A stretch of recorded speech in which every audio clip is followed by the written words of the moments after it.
And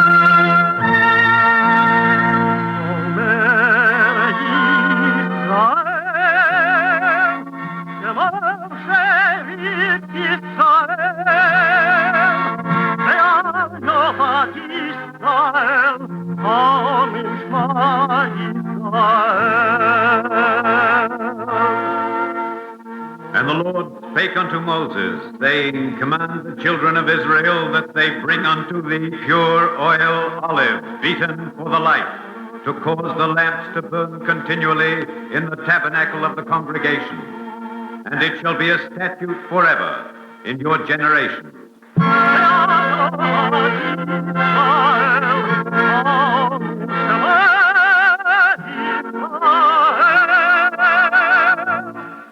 The Eternal Light.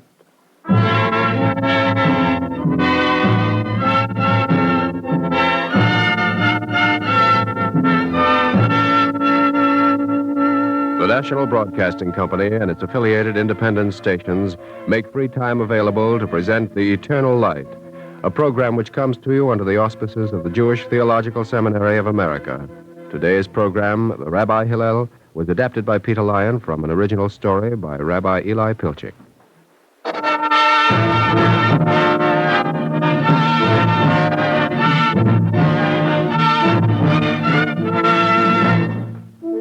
When Rome ruled the world, when a Caesar had made Herod king in Judea to rule over the Jews, when the rich and aristocratic citizens of Jerusalem sought to copy the ways of their conquerors, a wise and simple man dwelt with his family in a room over a blacksmith's shop, and he was known to be a God-fearing man who kept his law.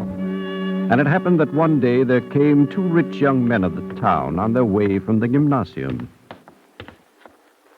There's where he lives. That house over there. Who? The man I was telling you about. The scholar. That's the one. They say of him that he's the most patient man in the whole country. They do, eh? You wouldn't like to lose some money, would you? What do you mean? I'll make you a bet I can make him lose his patience and his temper, too. Him? Oh, never. Not even Herod could do that. A bet? It's stealing your money. I'm feeling charitable today. Well? 400 zoos. 400? It's a bet. Well, what's the joke? See the sun? It's almost set, and this is the eve of the Sabbath. Oh, I forgot. If this man you speak of is so holy, he will be occupied with his preparation for the Sabbath. It will be as easy to ruffle his temper as to knock on his door. Watch. Is Hillel there? He that is called Hillel. Is he here? Yes, my son. I am Hillel. What is it? I have a question to ask, but perhaps I am disturbing you. Ask your question, my son. My question? Oh, yes, let's see. You come from Babylonia. I thought perhaps you might tell me, why do the Babylonians have long heads? Well, because their midwives, alas, are not skillful. Peace to you, my son. Well, so? Well, it doesn't look as though your horses. My plan is just beginning to work. You saw that he was only half dressed with a towel on his head, just as I'd hoped. Now watch. Is Hillel here? Is Hillel here? Open up. What is it now, my son? I have a question to ask. Ask it, my son. Why are the eyes of the Palmyrans bloodshot? Well, why are the eyes of the Palmyrans bloodshot? Because the country where they live is sandy and windswept. Peace be with you, my son. Well, my friend. One shoe on and one shoe off, right? And the sun going down. Get across the street there so he won't suspect. And watch! Is Hillel there? Will Hillel come to the door? Still another question, my son? A very important question. I'm sure it must be, for you knock so loudly, my son. It is most important. Why are the feet of the Ethiopians so wide? Most important? Well, why are Because they live in a marshy, swampy country. Just a moment, young man. I have a question to ask of you. Yes? See, the sun's last ray is dying. Sabbath is approaching. Why did it occur to you to interrupt my hurried Sabbath preparations with your important questions? You are Hillel. You are he of whom I have heard. May there be few like you among our people. How so, my son? Because I've lost a wager. You've cost me 400 zuz. Oh.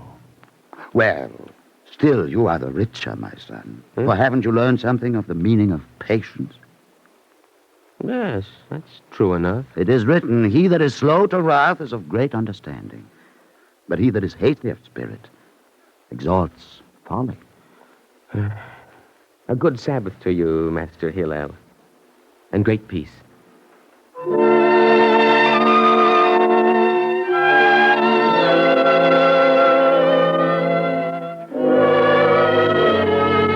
He was called Hillel. He was born in Babylonia of the seed of David.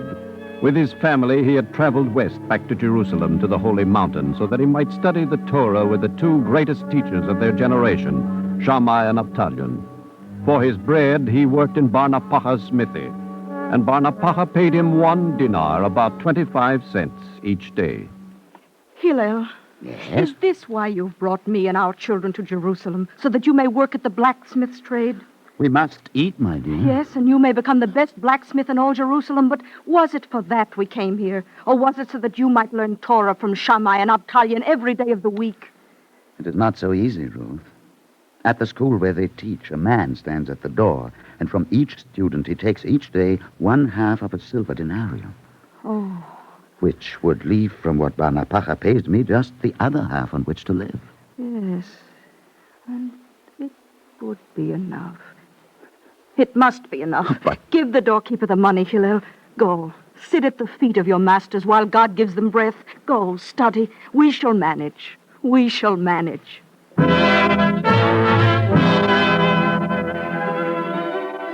That winter, snow fell heavily in Jerusalem, and at length the blacksmith Barnapacha came to Hillel. The weather is bitter, master. I think I know what is in your mind, Barnapacha. The gentry have stabled their horses for the time. Who knows when they will be driving abroad again? Only the Lord, blessed be. Yes. And so, master. I know. You can no longer pay me. When I get no money myself, how am I to pay you? But where there is a question of food, your good lady knows that you will take care of her and the children. It is written, render unto every man according to all his ways, whose heart thou knowest. Oh, you know that I shall once again pay you as soon as I am able, Master Hillel.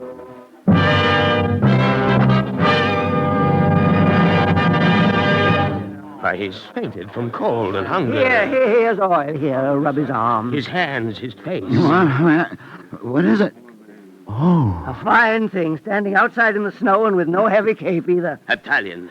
It must be admitted, we teach food. forgive me, my revered teachers, for putting you to this trouble on the Sabbath. I meant no harm. I meant no trouble for you. Quiet, don't talk. Why did you do it? Don't answer. I suppose because all the seats in the front were crowded. You Hush. unwilling to... Hillel, of course we forgive you. To help a man in your condition is not a violation of the Sabbath. The back seats were not good enough for you. Enough, Italian. The doorkeeper has told me this man Hillel, so eager, so avid for knowledge of the law, had no half denarium to pay at the door. What? No half denarium? I'm truly sorry, masters, to have caused you all this. It is written, let him be warm and forget his poverty and remember his misery no more. Shammai, surely we know of children whom Hillel can teach. A dozen at least. He can earn 6 dinars a day and more. Am I right? God is good to me. Only remember, Hillel, when you grow in the Torah and become a great teacher, remember how the teachers also said, open thy mouth, judge righteously, and plead the cause of the poor and needy.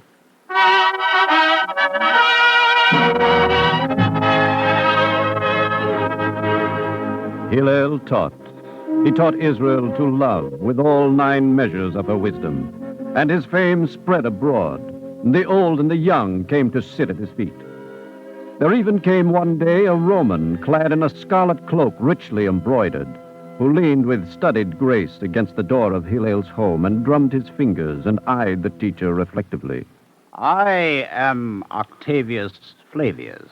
I have heard of you. Master Hillel, study is at best an occupation for man's relaxation. I have not time to waste on books.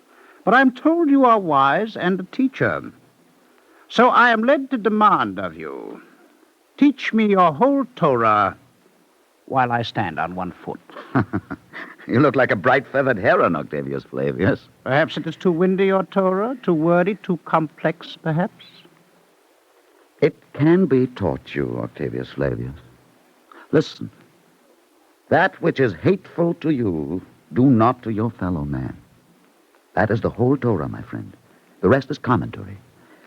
Now, put your left foot back down on the floor and go forth and study the commentary. And if I study and learn and become a proselyte, will you appoint me to the high priesthood? Would you appoint a longshoreman on the Tiber to be Caesar? Can a Greek child speak Hebrew who doesn't know the alphabet? But, Master Hillel, I have studied the Greek alphabet. I have some knowledge of your alphabet. They're quite like. The two cultures are similar. As the sun and the moon. Yes, just listen. Your Aleph is very much like our Alpha. Your Beth is our Beta. Your Gimel is our Gamma. And your Dalet is first cousin to our Delta. Go on. Go on. Climb further out on that limb. It is true, Master Hillel. The next two letters are difficult. There seems to be no epsilon. Yours is a hey. And then your next letter is Vov. Your hey and your Vov are missing in the Greek, Hillel. That makes it a little difficult. And yet, it is precisely the hey and the Vov which separate the Jews from the Greek and the Roman, Octavius Flavius. What do you mean? Why are the mind and the heart of the Jew as distant from the mind and the heart of the Hellenized Roman as the East is distant from the West? It is because the Jew believes in the one living God, but the other is pagan. But what has this to do with the two letters of the alphabet? The difference is in the alphabet, in the very alphabet. And you can hear the difference in the sound that little children make when they begin copying those around them. Oh, you speak in riddles. We all live in the same world. And the same Creator made us Children all. hear the same sounds around them. That is the beginning of the difference. When we teach our little children, Octavius, we do not feel that we are training parrots or pagans and cause them only to memorize a catalog of letters. I said the difference began in the alphabet. Take first Aleph and Beth. Aleph Beth means Aleph Binah, which means... Learn wisdom. Right. So as soon as the small child can shape the first two letters of our alphabet, he already understands the purpose for which they were endowed with minds by the Almighty, blessed be He. An engaging notion. And the next two letters, Gimel Daleth. It stands for? Gemor Dalim, which is to say, consider the lowly. And so with the third and fourth letters of the alphabet, we begin molding their little hearts. We begin guiding them out of their own little egotisms. So on down the alphabet, every letter invested with a portion of the sanctity of life.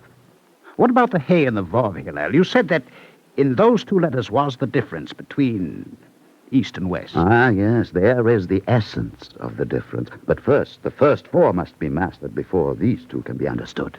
It is like the royal chamber, Octavius Flavius. There are many entrance halls which must be first traversed. This is mockery, Hillel. Only the bear who has no fear of God mocks one of the creatures of God. Then teach me the meaning of the hey and the vov. Yes? 3 men, Hillel. 3 men demand they see you at once. It is of greatest importance, they say. Who may they be? Of the sons of Bathera, they say. Sons of Bathera. Bring them in quickly and fetch wine and cakes. These are godly men, disciples of the wise. Octavius Flavius, my friend. I understand, Master Hillel. Study, my friend, and perhaps you will arrive at the meaning of the hey and vov unaided. Peace be with you. And with you. This way, gentlemen. Menachem, Tzadok, and Samuel, peace be unto you, my teachers. You grace my home with your presence. How good is the Almighty. Peace be to you, Hillel. You are come to us at once at the chamber of the hewn stone, a matter of the greatest urgency. The command of teachers of the law is to me the command of my Creator.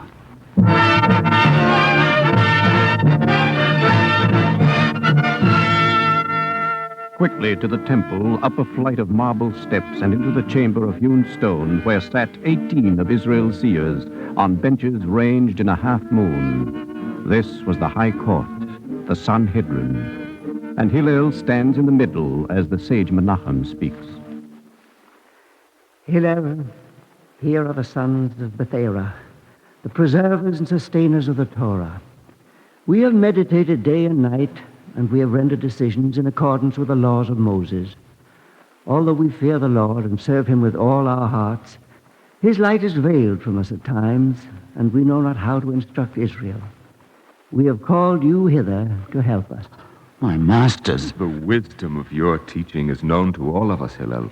It is incumbent upon us to seek your strength, Hillel. As a staff on which we may lean for support. It is proposed, Hillel, that we elect you as our patriarch, that you may continue to teach us and to lead Israel back to the Torah. No. I am not fit for the task. My teachers, bethink yourselves. There lives in our midst a distinguished disciple of my own teachers. He is a son of the sacred soil, Shammai. To him should go the mantle of leadership. It is Shammai who has taught our generation, make Torah thy fixed duty. Shammai! But Shammai cannot teach and cannot lead. He is quick to wrath and sharp of tongue, and his voice, his words are like stinging arrows. His listeners he makes shy. The shy cannot learn. How do you vote? Yes. So be it. The command of the teachers of the law is the command of my Creator.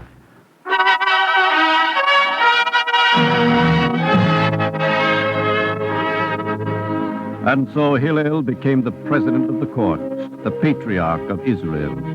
And his wisdom grew in the service of his God. And from the people he received veneration and also love. For he remembered to judge righteously and to plead the cause of the poor and the needy and those who seek the way of the Torah.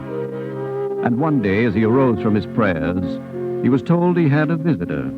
Octavius Flavius, you're welcome. Greetings, Master Hillel. I am honored by your visit. I have been studying, Master Hillel. I think I have traversed the entrance halls. I believe I'm about to enter the royal chamber. The letters He and Vav? I have an understanding of why you said that these two letters are precisely those which separate the Jew from the pagan idolater who worships many false gods. What is your understanding of the letters, my son? The two letters are central and consecutive. Yes? And they signify the name of the Lord, the one God. Blessed be he. You have studied well, Octavius Flavius. And remember, it is written, the fear of the Lord is the beginning of wisdom, and the knowledge of the All-Holy is understanding. Peace be with you.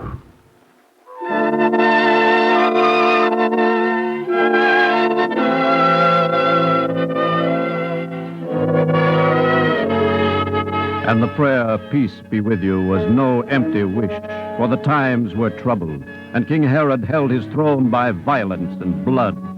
And Hillel the gentle, Hillel the wise, was called on to oppose this turbulence with the wisdom of justice, justice which could grow and adapt itself to this changing world. Thus there came to him one of his disciples, a certain Yohanan, to speak with him. I am troubled, Master. Speak what is on your mind. My father is a merchant, Hillel, and he has grave problems. For now the 6th year is drawing to a close, and the 7th year is near at hand. The 7th year which is described in the law? At the end of every 7 years, it is written, every creditor shall release that which he hath lent unto his neighbor. The precedent is that if a loan has not been repaid by the 7th sabbatical year, it can no longer be claimed. Master, this law was a good law many generations ago. But then each man owned his own land and lived on the fruits of the land. Then this law could have covered only acts of charity for the benefit of a countryman in distress. But today, when many men engage in commerce, I can see that this law will end by destroying credit, and commerce will halt. Yohanan, Israel was created to fulfill the Torah. But was not the Torah also created to help Israel fulfill itself? I don't understand, Master. I will study this matter further, Yohanan, and I will promise to discuss it with the High Court.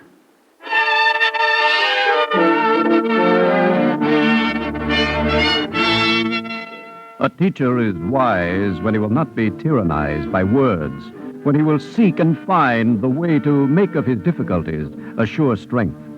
Rabbi Hillel took up with the High Court the matter of the sabbatical year and the release from loans.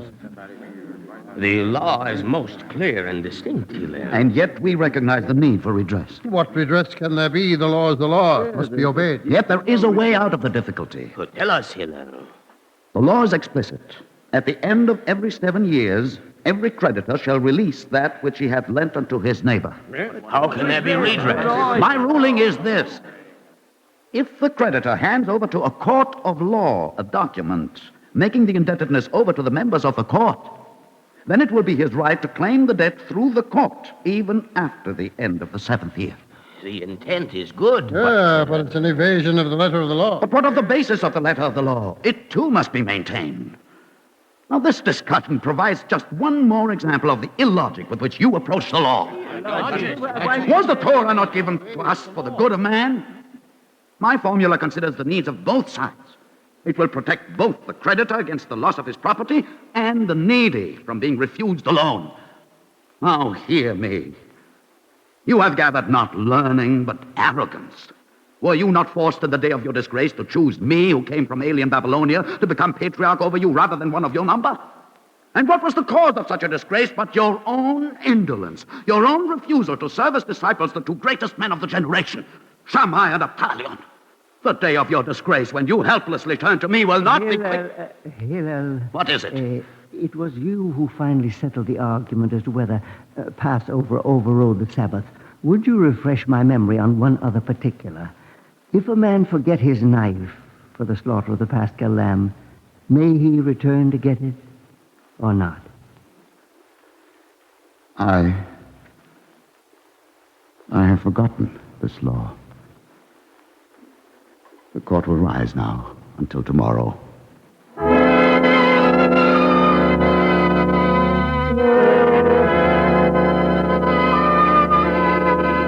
Hillel went home and withdrew by himself and knelt and prayed. He recognized that Menachem, when he spoke, had spoken in a still, small voice. He recognized that his inability to remember the law had been intended by Menachem as a reproach, a chiding, because he, Hillel, had vaunted himself. And Hillel spoke aloud. Whoso makes his name great loses his name. Again he prayed, and in prayer remembered the law he had forgotten. And he arose from his prayers next morning and went to the hall of study to address the court. It was suggested yesterday that my pronouncement on the law of the 7th year was an evasion. I should like to try again. I ask you, my brothers, how shall we regard the Torah? I say that Torah, like the beautiful green earth and every creature upon it, like the fish of the seas and the birds of the air, was created for man by the all-wise Creator. Blessed be He. And they were given to man so that all we sons of Adam might better worship the one God. And I say that whatever interferes with his greater glorification, this must be changed.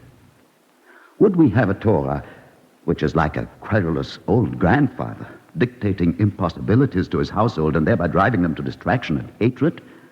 Or would we have a Torah which is a greater guide to life, a greater instrument for the worship of the one God? I say, the greater Torah, the greater life. The more Torah, the more life. Heed you well, my brethren, the sense of my ruling would give a new strength to the law, as written in Deuteronomy, and change our custom to meet the needs of the hour. Are you ready for the vote? Yes. Vote. In favor of my ruling, aye. Aye. And those opposed, nay. Oh, how goodly are thy tents, O Jacob, thy tabernacles, O Israel. Indeed, my brothers, is it not true? The Torah is a tree of life to them that grasp it, and of them that uphold it, everyone is rendered happy. Its ways are ways of pleasantness, and all its paths are peace.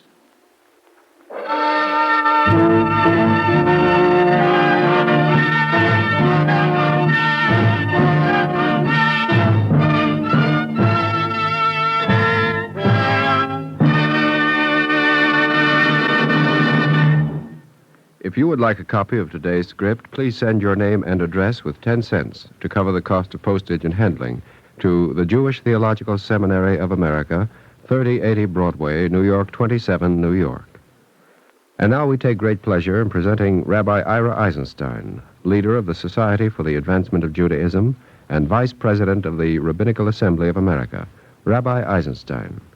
Hillel has remained throughout the centuries the type of teacher and guide which rabbis have sought to emulate. Today, any one of the 450 members of the Rabbinical Assembly of America, or of any other organization of rabbis, would consider himself truly qualified for the work he has to do, if only he were endowed with the patience, the humility, the love of learning, and the skill at interpretation which Hillel possessed in such abundant measure.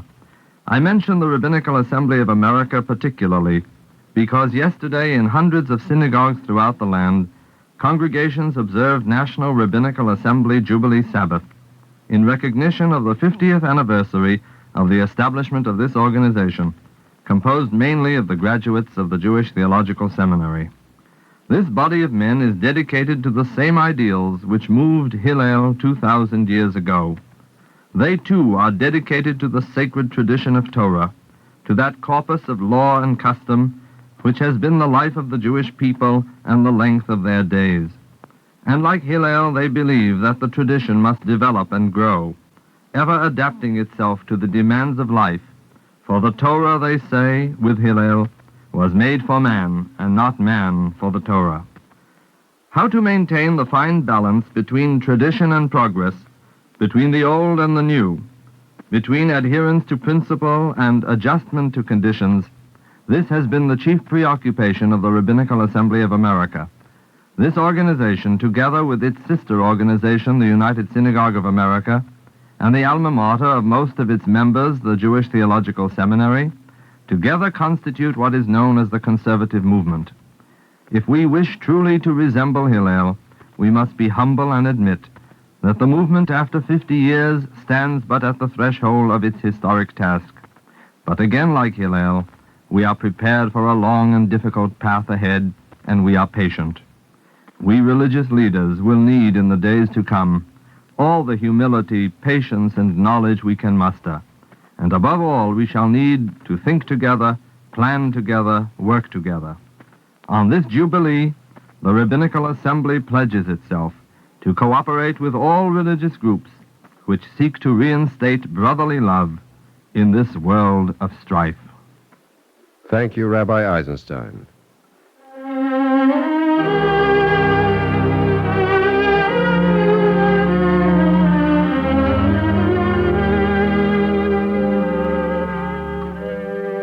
Our Eternal Light drama today, The Rabbi Hillel, was adapted for radio by Peter Lyon from an original story written by Rabbi Eli Pilchik and published in the Reconstructionist magazine.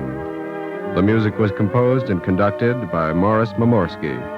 Cantor David Putterman sang the liturgical introduction. Featured in the cast were Peter Capell as Hillel and Roger DeKoven as the narrator. The production was under the direction of Edward King. This is Mel Brandt speaking.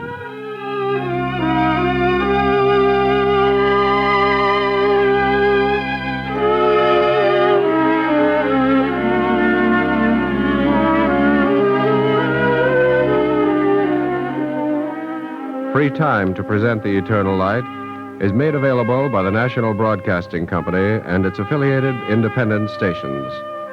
This weekly program is presented under the auspices of the Jewish Theological Seminary of America.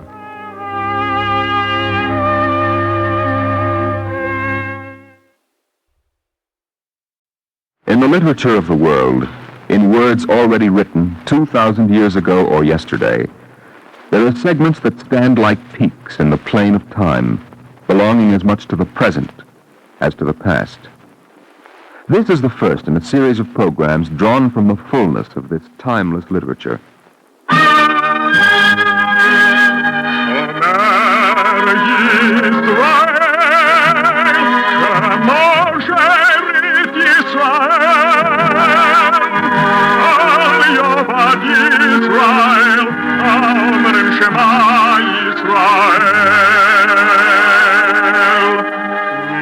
And the Lord spake unto Moses, saying, Command the children of Israel that they bring unto thee pure oil olive, beaten for the light, to cause the lamps to burn continually in the tabernacle of the congregation. And it shall be a statute forever in your generations. The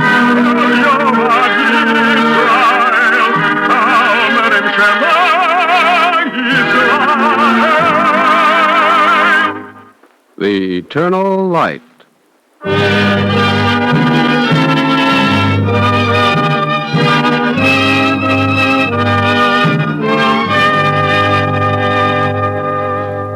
The National Broadcasting Company and its affiliated independent stations make free time available to present The Eternal Light, a program which comes to you under the auspices of the Jewish Theological Seminary of America.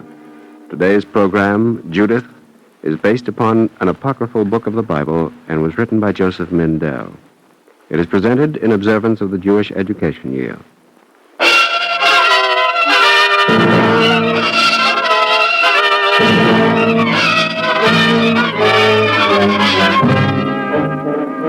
On the 22nd day of the first month, in the 18th year of his reign, there was talk in the house of Nebuchadnezzar, king of the Assyrians and lord of the east, that he should, as he said, avenge himself on all the earth. He looked to the west countries and issued a proclamation. I will go forth in my wrath against you, and I will cover the face of the earth with the feet of my army, so that your slain shall fill your valleys and brooks. For as I live, and by the power of my kingdom, whatsoever I have spoken, that will I do by my hand. And then the chief general of his army, whose name was Holofernes, came to Nebuchadnezzar at his call. Holofernes, what do you think of my proclamation? It is filled with frightening words. You are cautious. No, my lord. But you are thinking that proclamations do not win battles. Maybe, as you say. Holofernes, you have a disdain for words, for ideas. I have not yet seen an idea that can withstand 10,000 swordsmen. Not by itself. Therefore you will take not 10, but 120,000 foot soldiers and 12,000 archers on horseback. And the proclamation as well. Now you are being diplomatic. Am I, my lord? It is unintentional. The proclamation is a weapon that may save lives. You are a soldier, Holofernes. It is not your concern to save lives. Nevertheless, I do not find pleasure in death, neither in inflicting nor in suffering it. That is too bad. No, I am a soldier. For many will die before the living return.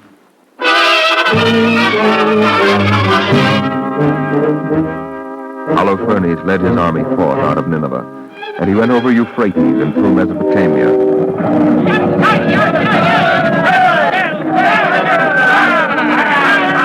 And where he went, he burnt up the fields and destroyed the flocks and utterly wasted the cities.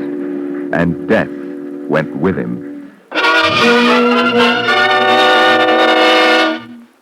Fear and dread fell upon the world. The inhabitants of Sidon and of Tyre yielded to Holofernes, and those that dwelt in Gemnaon. Then he came to the hill country, to the borders of Judea, where high on the mountain lay the city of Bethulia, and he sent the proclamation of Nebuchadnezzar by a messenger. Old man, I come from Holofernes. Old I am, still I have a name. Ozias, governor of the city of Bethulia. Ozias, look down the mountainside to the plains below. I have looked. We have all looked. Then you have seen the armies of Assyria. Our eyes are not sickly. And you're not afraid? We are exceedingly afraid. Then you will surrender to Holofernes. Messenger, you climbed the mountain to deliver your message. You have not answered my question. Did you see the narrow places on the hillside where an army must pass 2 by 2? It is easy for you to be brave, old man. It is the young men who will die in battle. Then take a message from the young men. Tell Holofernes. Ezra, let me be the spokesman. Tell him that Never mind. I will know what to tell Holofernes.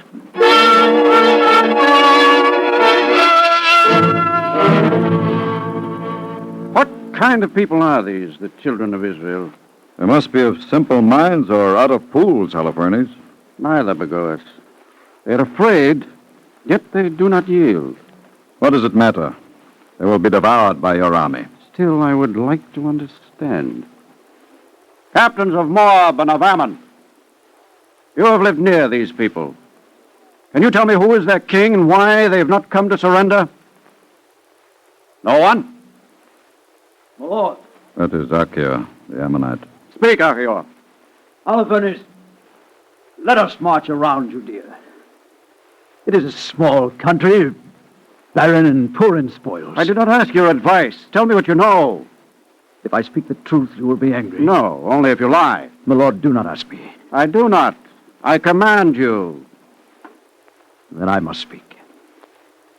Long ago, the Hebrews, as they call themselves, lived in Mesopotamia and then in Canaan. When a famine covered the land, they went into Egypt, and they became numerous. Then the king of Egypt rose against them and made them slaves. And they are descended of slaves. But these slaves, descended of slaves, redeemed themselves and seized their freedom, and they departed out of Egypt. I'm not interested in ancient wonders. I am not talking of past events only. Let us pass by Judea. This is the second time, Achior. Now I am beginning to anger. My lord, if they have lost faith in their God, then he will not defend them and they will be destroyed. But if they have not departed from his ways, then, Holofernes, this shall be our ruin. Do you believe this? I do not know whether I believe it or not. But the children of Israel believe it.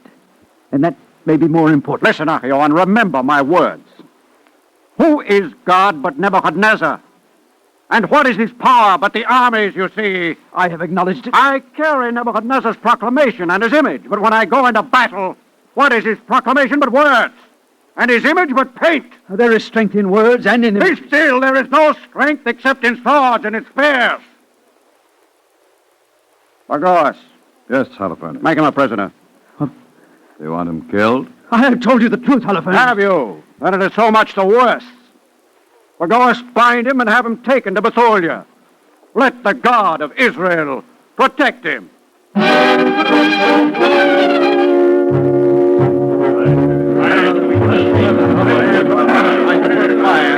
Let us hear his story. Let Achior finish. I have finished, Josias. Are you going to kill me now? Kill you? Why? I cannot think of a good reason. But that is what we do in the camp of the Assyrians. If you find a reason, speak of it again. Achior, was Holofernes' anger great against us? No, Holofernes does not hate those he fights. Besides, he's a little puzzled, I think. Puzzled?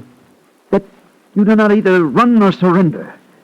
That you stand and die. Who has determined that we must die? Ezra, that's a foolish question. Only to cowards, The Simeon. decree is Nebuchadnezzar's, and Holofernes will execute it. The Assyrians will fall by the hundreds in the narrow mountain passes. And fresh thousands will come. What do you know about battle, Ezra? I will be an apt scholar, Simeon, and learn. You will not live long enough to profit by your learning. I have fought against the Assyrians in Mesopotamia, I know. Listen, all of you. They bind scythes to their chariot wheels. They shoot arrows of flaming pitch. No one can withstand them. Their swords alone are terrible enough. Woe unto the children of Israel. People of Bethulia! What has come over you? Save your laments until they may be needed. Judith, this is a time for women to be silent. No, Simeon. It is a time for remembering who we are. Judith, I have told you. It is not for you to tell me. Have you forgotten, all of you? We are children of Israel. The Lord our God is armor against scythes and a shield against arrows. Convince Holofernes of this. He will be convinced, Simeon. But what about you? You do not answer. Must we die to be convinced? If we surrender now, we may save our lives. Or we may not. And if we surrender, the way is open to them, to Jerusalem, to the temple. Simeon, where is the choice?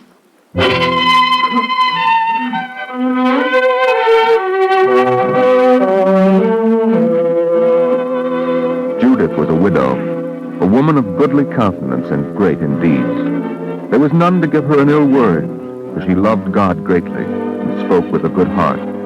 Therefore the people of Bethulia were strengthened, and they returned to the walls and towers of their city. And they spoke to Judith as they worked. Baker, You are making a very large loaf of bread. Why not, Judith? I have a large store of wheat. Baker, measure your grain by tomorrow's needs. What is Holofernes thinking now? Leave him his thoughts, Ezra. We have work to do. Just the same, I wonder what Holofernes is thinking. Holofernes, what are you thinking? I'm thinking, Bagos, that it is time we began the attack. You said that yesterday. And then postponed the battle again? I'm the commander. The decision is mine to make. I was not criticizing, my lord. The mountain passes are narrow. It will be a great slaughter. It's true. There is reason to be afraid. Bagos, be cautious. Caution is for clerks. Does not befit me nor you. Your army waits restlessly on the plain while you hesitate. Have you forgotten that you are Holofernes? No, but something I'm trying to remember. Perhaps understand.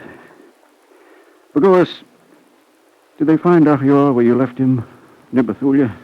What does it matter? Bagos, I have a plan. Finally. I'll have the buglers call the troops. No, wait. Our spies report that on the mountain where the city is, there are no springs or wells. That is common on mountain tops. What if we seize the fountains down below, the source of their water? There will be parched throats among the Israelites. Give the necessary orders to the captains. It is a plan and therefore better than waiting, but... Yes, Bagos? For such a plan, I'm not sure we need the Holofernes.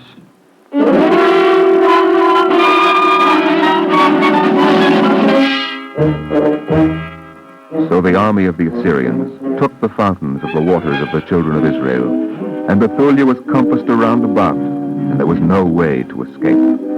Slowly their vessels of water failed the inhabitants, and the cisterns grew slowly empty, and they gave drink by measure. Be patient. Be patient. Each in his turn. Here, you are next. Is that all, Osias? It is a measure, the same for all. But the water barely covers the bottom of the pitcher. You should not have brought so large a vessel. Are you next, Judith? I can wait. Osias, I have children. This is not enough water. Do not blame Osias. I need no defenders, Simeon. No, blame Judith. Her noble words have trapped us here on the mountain to die of thirst. We are not dead yet, Simeon. We could have sent emissaries of peace, but she persuaded you otherwise. It seemed right then. But now... Now Simeon is right. It is still not too late. Simeon, do you think you can make peace with Holofernes? Do you think you can dull the edge of his sword or the appetite of his soldiers? Let them take spoils. It is better to be alive captive in Assyria than to die of thirst in Bethulia. I am ashamed. Our brothers in Judea depend on us, and the sanctity of the altar in Jerusalem depends on us.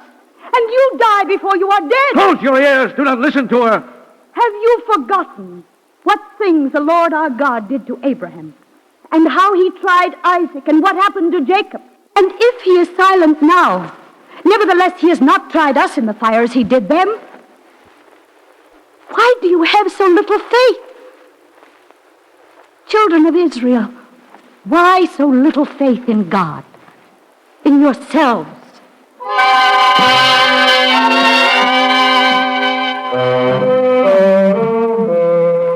The soldiers of Assur camped in the plains about the mountain 34 days, and each day the cisterns in Bethulia emptied lower, and the young children were out of heart, and the women and the young men fainted for thirst. But now, in his encampment, Holofernes grew impatient and set his men to a task. I am a soldier, not a common laborer to dig ditches. Soldier, you were chosen for your muscles, not your tongue. Dig the ditch. And when the ditches were dug, the water from the fountains was diverted and flowed through them into the plain, where it made a cool, shimmering lake in sight of the besieged city. Drive your horses into the water. Herdsmen, the goats and oxen. People of Bethulia, look down. Are you thirsty? Here is water. Ha, ha, ha. Come down, drink.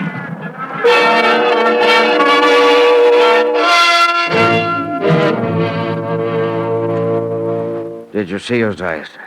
I saw Simeon. We cannot withstand any longer. God will look upon us with mercy. You are wrong. Judith is wrong. We have been given into their hands. Endure a while longer. Ozias, I will bring you the smallest pitcher. Will you fill it with water? You know I cannot. Below there is water. A lake of water, Ozias. Deliver the city and let us drink. If we drink a smaller measure each day, we have water for 5 days. Let us wait. And then? Then we must find a new strength within ourselves. Ozias, I asked a question. After the 5 days, what then? Then, Simeon, I will do as you say. I will deliver the city to Holofernes.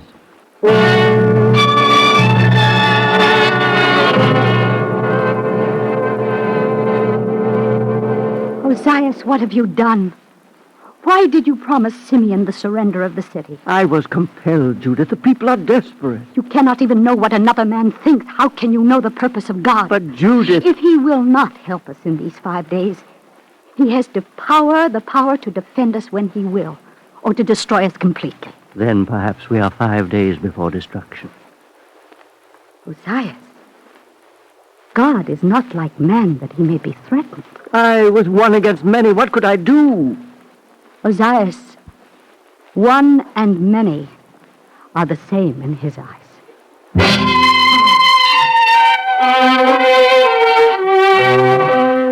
On the night of the first day of the 5, the men of Bethulia kindled fires upon their towers and remained and watched all that night. And if they did not know why they watched, then neither did Holofernes understand in his tent beneath the mountain. We have camped here so long, Bagoas, the tent stakes are overgrown with grass. It's time this business was finished, Holofernes. It is no great feat they perform up there in the city. I do not dispute you. I have driven men to do more than men can. I have made timid men brave with the whip and the scourge. Holofernes, the general of an army has no need to convince anyone, least of all himself. What whip do they have, Bagoas, that drives them? I cannot tell you. Achio could not tell me either. Besides, he was wrong. Holofernes, a word from you, only a whisper, and 100,000 men will march. No. They cannot hold out much longer. We will wait.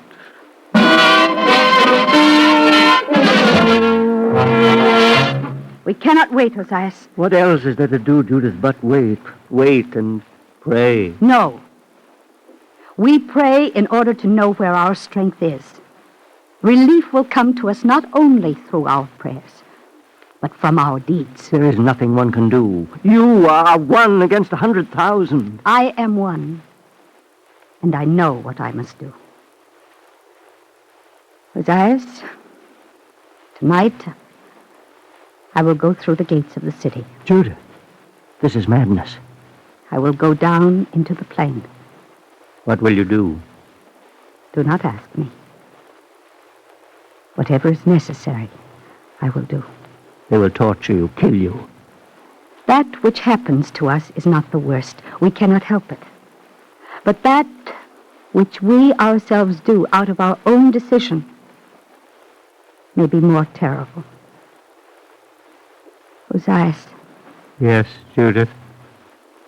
Who can tell how much more terrible?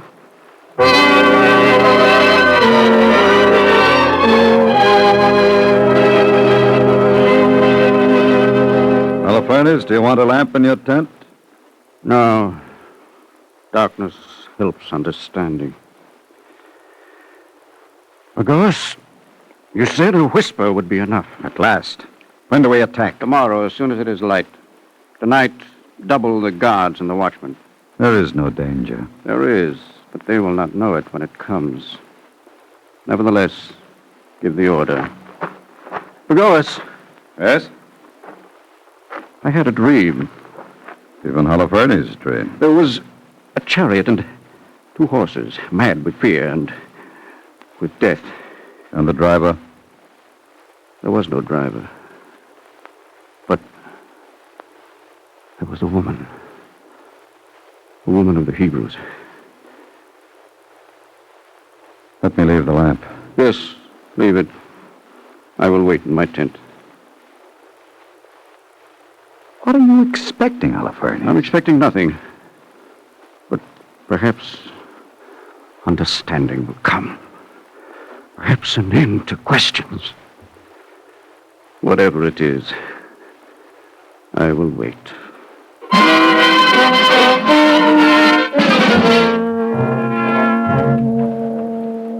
Judith, you will not change your mind. No, Osiris. Open the gates. Open the gates.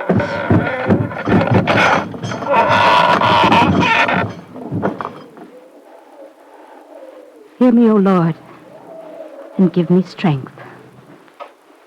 For thy power standeth not in multitude, nor thy might in strong men. For thou art the Lord of the afflicted, helper of the oppressed, upholder of the weak, protector of the forlorn, savior of those without hope.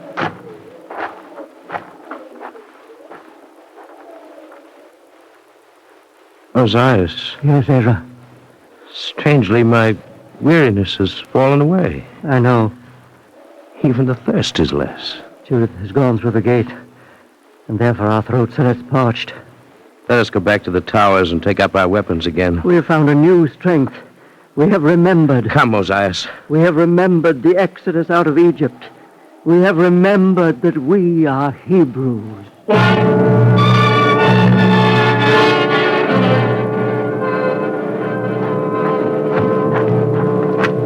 Stop where you are.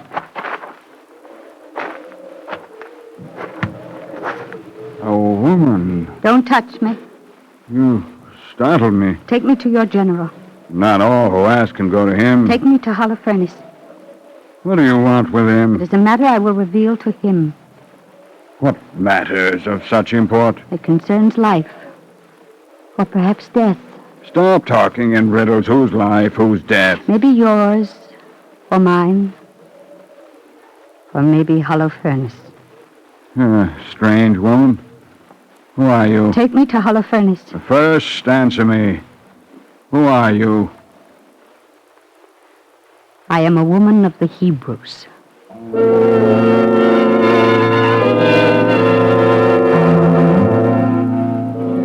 And it came to pass that Holofernes' dream of death was real. And on the 5th day the defenders of Bethulia came down from the mountain, and the armies of Assyria, bereft of their leader Holofernes, were afraid, and scattered each to his own end. And this was a thing that was remembered and told in the generations.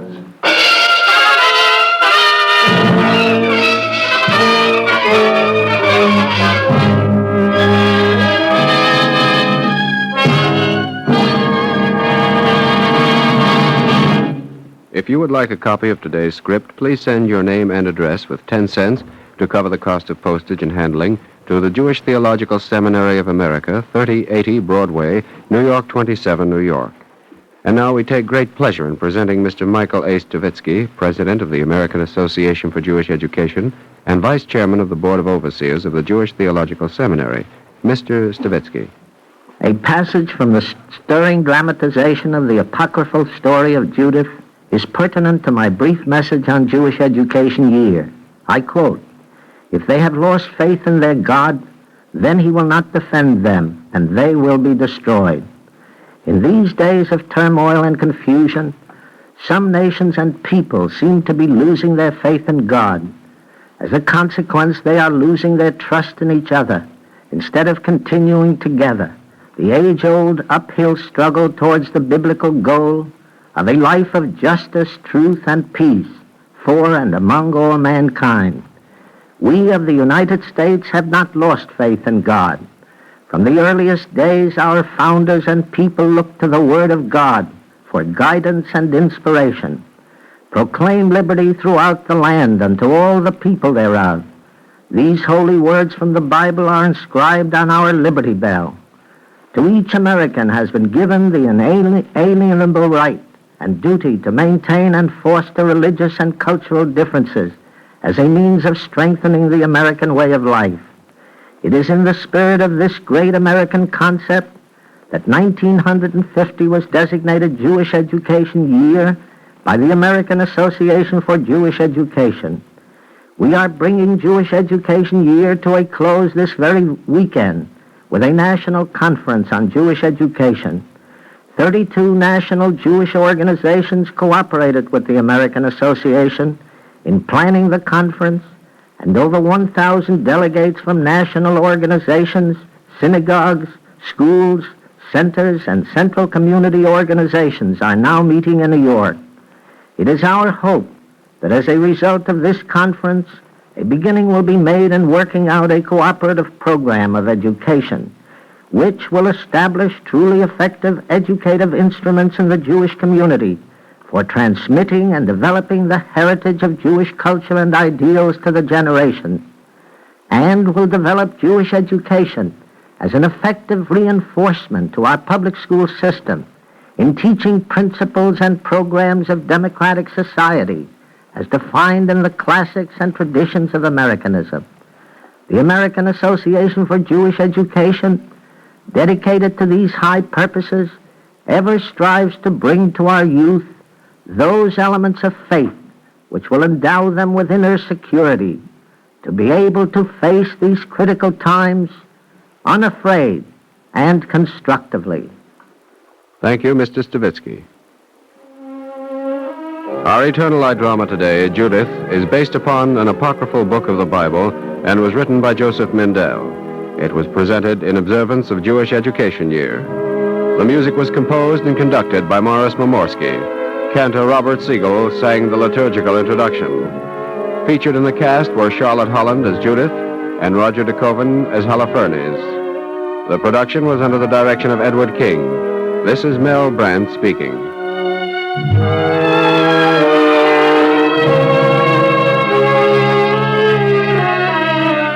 Free time to present the Eternal Light is made available by the National Broadcasting Company and its affiliated independent stations. This weekly program is presented under the auspices of the Jewish Theological Seminary of America. This is NBC, the National Broadcasting Company.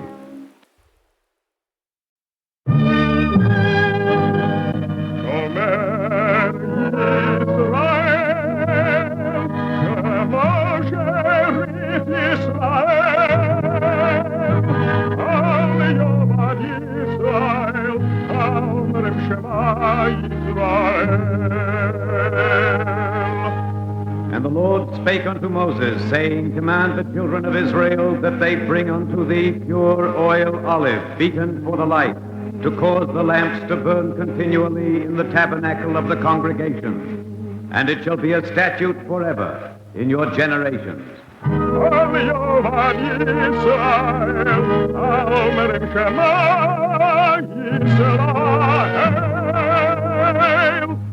The Eternal Light.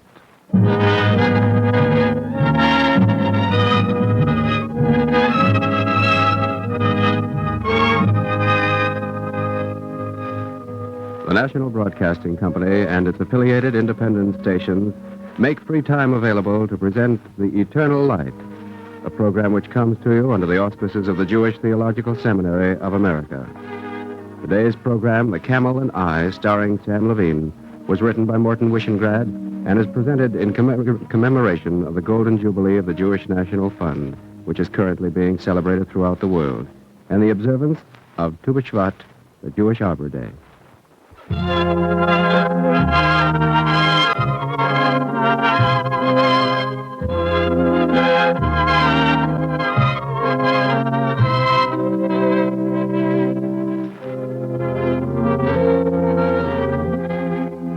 When you come to the land and plant trees, and trees and soil give forth their abundance, then shall you be like a tree planted by the waters.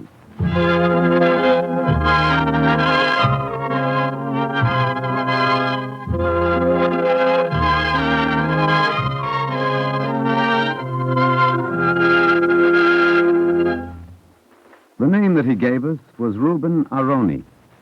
A-A-R-O-N-I. We asked him his age. 35.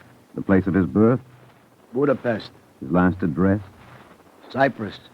Camp number 16. And we asked the question, not an easy question.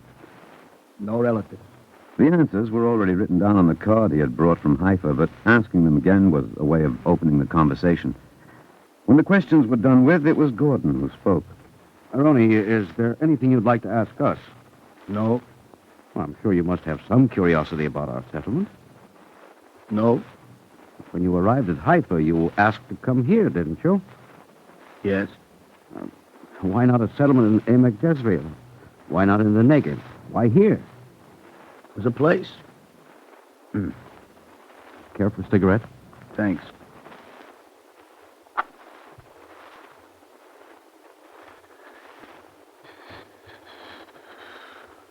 Aroni, we're a new settlement here.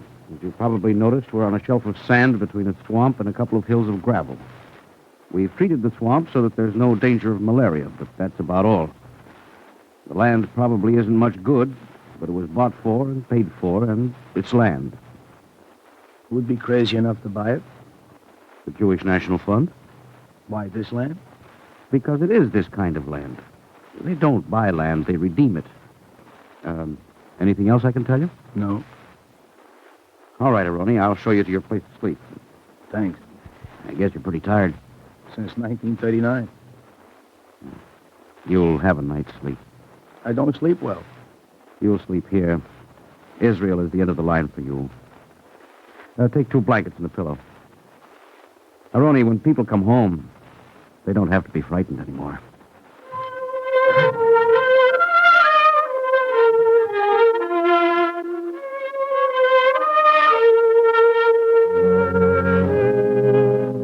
This is the ancient testimony of the Torah. It is a goodly land, a land of streams of water and fountains of the deep which come forth in the valley and the mountain, a land of wheat and barley and vines and fig trees and pomegranate, a land of oil, olive, and honey, a land in which thou shalt eat bread without scarceness. This is how it was. Today it is wasteland. It must be redeemed. I think you know how we build Eretz Yisrael. A few men, a few women push out into the desert. The hard, brutal, back-breaking, heart-breaking job of reclaiming the land begins. The settlement grows. More men come, more women. A nursery is built, then a school. The roots go deep. And then, all over again. A few men, a few women, pushing further into the desert. Over and over. It's work that calls for stamina and skill. But on the second day of his coming, it became evident that Reuben Aroni was endowed with a spectacular lack of talent. Ben Tzvi had the first experience of it. Don't hold a saw like that, Aroni. Do you want to cut your thumb off? No, Ben Tzvi. Have you ever used a saw before? Never. Man, the lumber is precious. Why didn't you say you never used a saw? No one asked me. Put the saw down. You'll find a hammer there. There. No, behind you. Behind me. Well? Well, what should I do? Well, isn't it obvious? There are the nails, there are the boards, here are the 2x4s. Nail the boards to the 2x4s. How do I do it, Ben Tzvi? You mean you're that stupid? I'm not stupid. I'm ignorant. I stand corrected. Here, watch me. I'm watching. Now you try it, Aroni. Oh, the nail bent. Pull it out. Try it again. You missed the nail. Try it again. Oh. What did you hit? My thumb. Let's take a look at it. Here. All right. Go to the infirmary hut. Aroni, don't stand there. Don't you even know when you're bleeding? He was incredibly clumsy. It was all wrong. The pioneer settlements required men who were trained, and Reuben Aroni was hopeless. On the third day, he was put to work in the kitchen, peeling potatoes. After half an hour, Rivka found him. How did the potatoes get red? I suppose it's from the blood. What blood? My blood. On the fourth day, to keep him out of trouble, Aroni was assigned to help Arya with the plow horse, an aged creature without malice toward any human being. Whoa! Oh! All right, Aroni, come to the side. I want to show you something about the horse. I said come around. He won't let me, Arya. The horse is a she. She won't let me. She doesn't kick. This is the gentlest horse in the Middle East. Don't be afraid of her. I'm not afraid. Come around here, then. I can't, Arya. Why can't you? She's standing on my foot. God. Oh.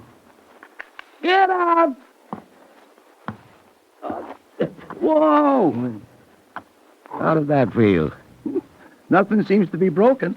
Aroni, if no one else has said it, I should like to be the first to declare that there's a quality in you that approaches genius.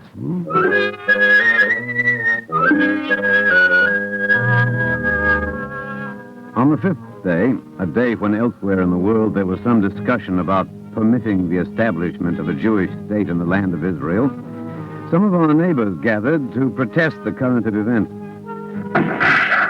Down, everybody, down. Heads down, heads down. Arya, bring out the rifles. Rifles coming. Rivka, see if you can see how many there are. About 25, I'd say. Perhaps a few more. Arya, see if you can crawl to the shed and assemble the machine gun. Right. David, you help him. Yes, sure. Rivka, you think you can get the radio working? I think so. No, don't exaggerate the attack. Tell Haganah that I think we can handle it ourselves. All right. Eliyahu, you take them three. Moshe, heads down. Get that head down.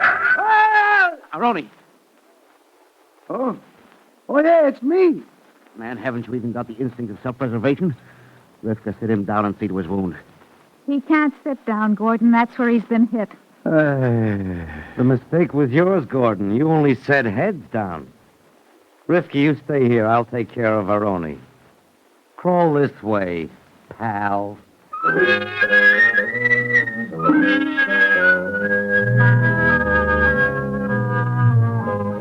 The attack against our little settlement had begun shortly after the morning meal.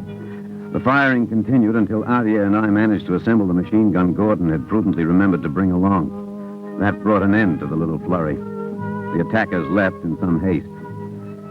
After that, no one was much disposed to continue with work, and so we sat around talking. It didn't take very long for the conversation to get around to Reuben Aroni. Does anyone have a practical suggestion? Seems to me the only thing is to send them back to Haifa. No, we can be patient a little longer. Rivka, it's hard enough to be patient with a desert, and patient with the flies and mosquitoes, and patient with the stink that comes from the swamp, and patient with the hot sun, and patient with the Arabs, and patient with all the diplomats overseas and our own politicians at home. To be patient with Aroni, that's not in the contract. Arya, the things he's been through are not the sort of things that train a man for work in the desert. That's my point, Rivka. Let him leave the desert and go to Haifa or Tel Aviv or Jerusalem. That means we quit on him. This is a frontier settlement, not the place for occupational therapy. Gordon, couldn't we let him stay a bit longer? Arya's right. I would vote against it. I'm as sorry as you are. He's probably a pretty decent person. Thank you for saying so, Gordon. I heard what you said. When you came here, Aroni, I told you this was your home. I'm sorry I have to go back on my word. I have no hard feelings. In your place, I do the same thing. You're a good fellow. I'm a schlemiel. Aroni, what were you before? Before Cyprus. Before Cyprus was Bergen-Belsen. Before Bergen-Belsen. Before Bergen-Belsen was Dachau. Before Dachau? That's 1,000,000 years ago. All right, think back 1,000,000 years ago. I played the second fiddle in a symphony orchestra in Poland. Then you were good for something. You don't have to be very good to play second fiddle. What I don't understand, Aroni, is why you didn't stay in Haifa or go to Tel Aviv or Jerusalem. I didn't want a place in the city. I wanted a place on the land. But you knew you had no skill. Well, I thought I could carry garbage or dig holes until I learned something useful. Why do you want the land? I don't know. Just a feeling. Was a mistake, I guess. I guess when Moses took the children of Israel out of Egypt, I managed to get myself lost in the wilderness.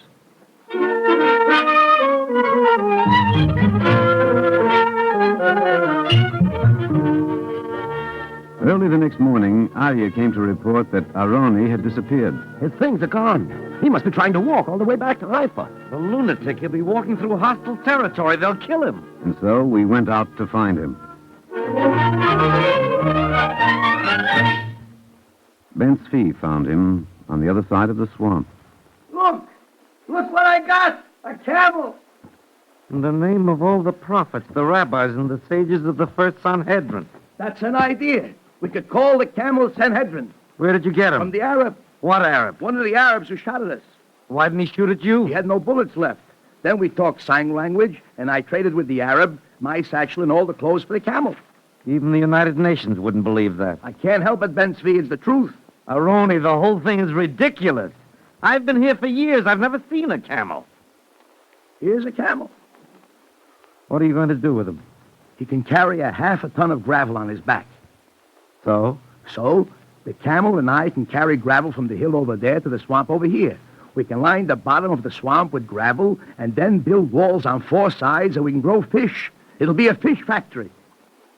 I read about it in the newspaper.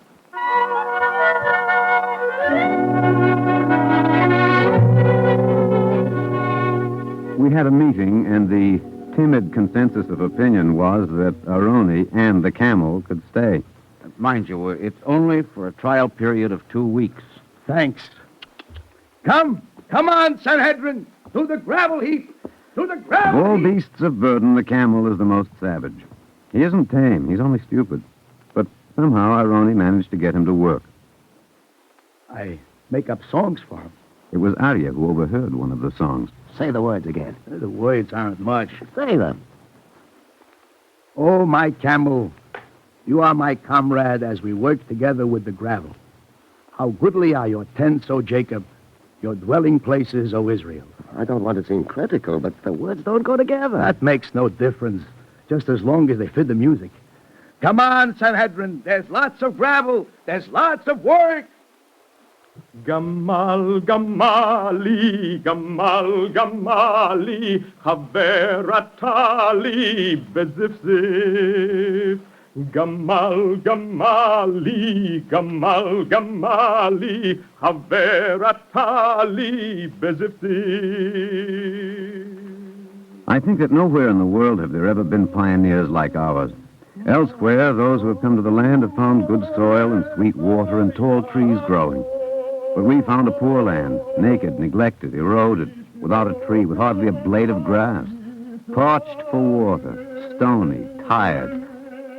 And we've carried away the stones with our hands, and brought back the soil with our hands, and tried with our hands to comfort and to replenish and to restore the land. Gamal, Gamali, Gamal, Gamali. We are strong, but here was Aroni, not strong, fatigued by 8 years of hunger, frayed by 8 years of despair and near madness, clumsy, wounded, humiliated. What was he doing loading baskets with gravel, the baskets onto a camel? Hold, Sanhedrin, hold! Hold! He wasn't a handsome sight, caked with dirt. And living in such proximity to the camel, his fragrance was communicated over great distances. Aroni, a little gift. 2 cakes of soap. That week we had respect for Reuben Aroni. He had given himself a task, and he was carrying it out.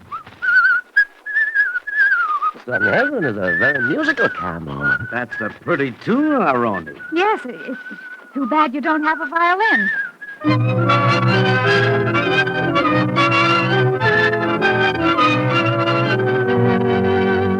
A supply truck goes out from the city toward the settlement.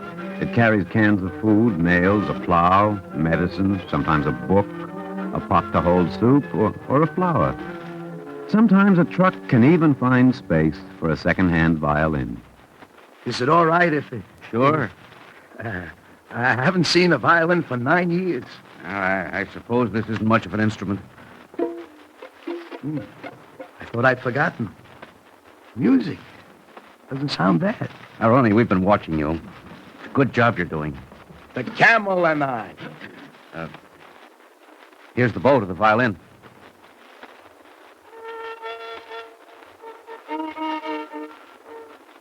I think it'll play when it's tuned. Will you play for us? I'll play on the Sabbath. That is, I'll play if... You'll be here on the Sabbath. All the Sabbaths, Aroni.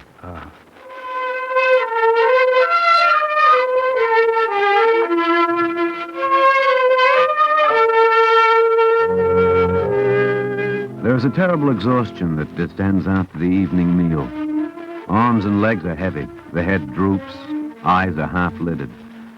And the fatigue is like a living presence. But that night, Reuben Aroni tuned the violin, and he played for us the song of his camel.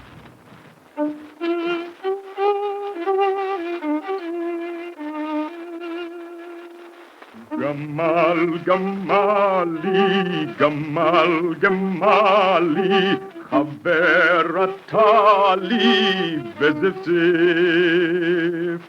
Gamal, Gamali, Gamal, Gamali, Chaver Atali, Bezefzef. Oh, my camel, you are my comrade, as we work together with the gravel. How goodly are your tents, O Jacob, your dwelling places, O Israel.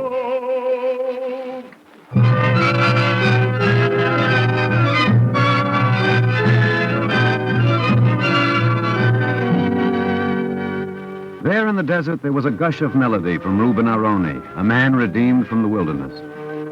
Those next days, while Aroni and his camel worked together to transform a stagnant swamp into a fish pond, the rest of us plowed and built our houses and guarded our settlement against attack.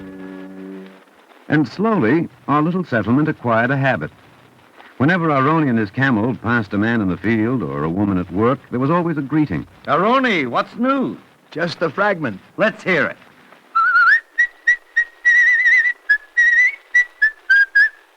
What's new, Aroni?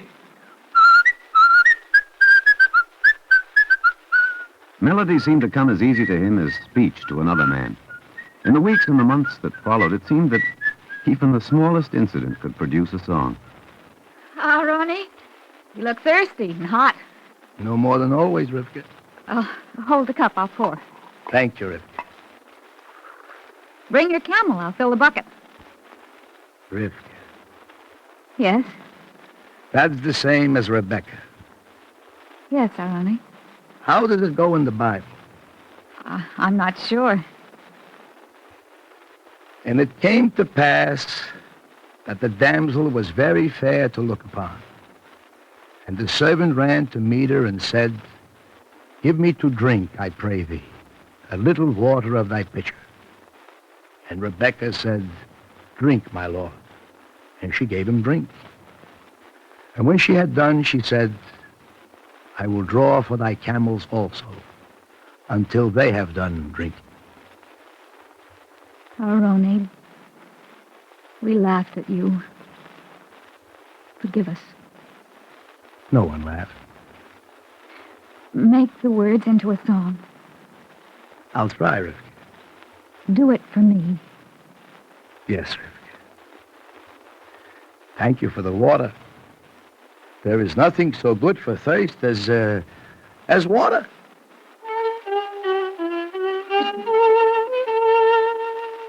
Naratova yefatenaim, hatika de hashinimayim. Beautiful maiden, pray lower your pitcher and give me water. Drink, kind sir, and I shall give water to your camels, too. Who are you, lovely maiden? My name is Rebecca.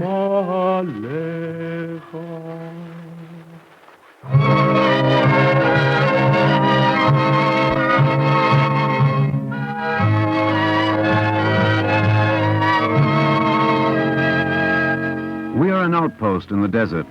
Green fields flung like a live banner against the brownness of dead sand. The houses grow where we have come. The water courses, and seed comes to flower. The baldness is gone from the hills nearby, and the little trees we planted have taken root. There is a green margin of eucalyptus and poplar at the water place, which was once a swamp, and which Aroni and his camel have made into a clear pool, where fish are planted like a crop, and where food is harvested. So much to have done in so short a time. In so short a time. Not so short. It's taken 2,000 years. Yes, but that's history. We're not history. You know what day this is? Wednesday? I don't mean that. Don't you remember? Have I forgotten to do something again? A year ago today, you came here. You remember? I'd gone to the well. Gordon was showing you around. At first, I can tell you now. At first, I thought you were an old man. I was. I watched you, day after day. I was looking at the land. You never smiled. It looked so tired. I didn't think the trees could take root. Or the people. Rivka, I carried gravel. I planted olive and eucalyptus. And one day, you gave me water to drink. Rivka, something happened. I know. I've been growing younger. Like the land. Yeah? Rivka, look. Have you noticed our olive trees? They're turning green.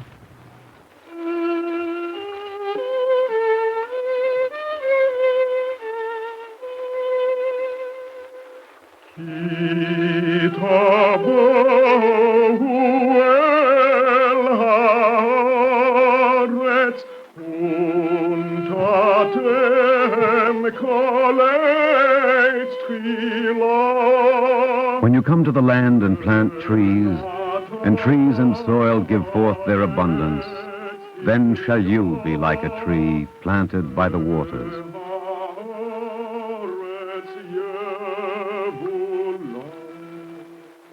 He had passed over the Red Sea and come out of the midst of a barbarous people. And behold, Judah became his territory, and Israel his dominion.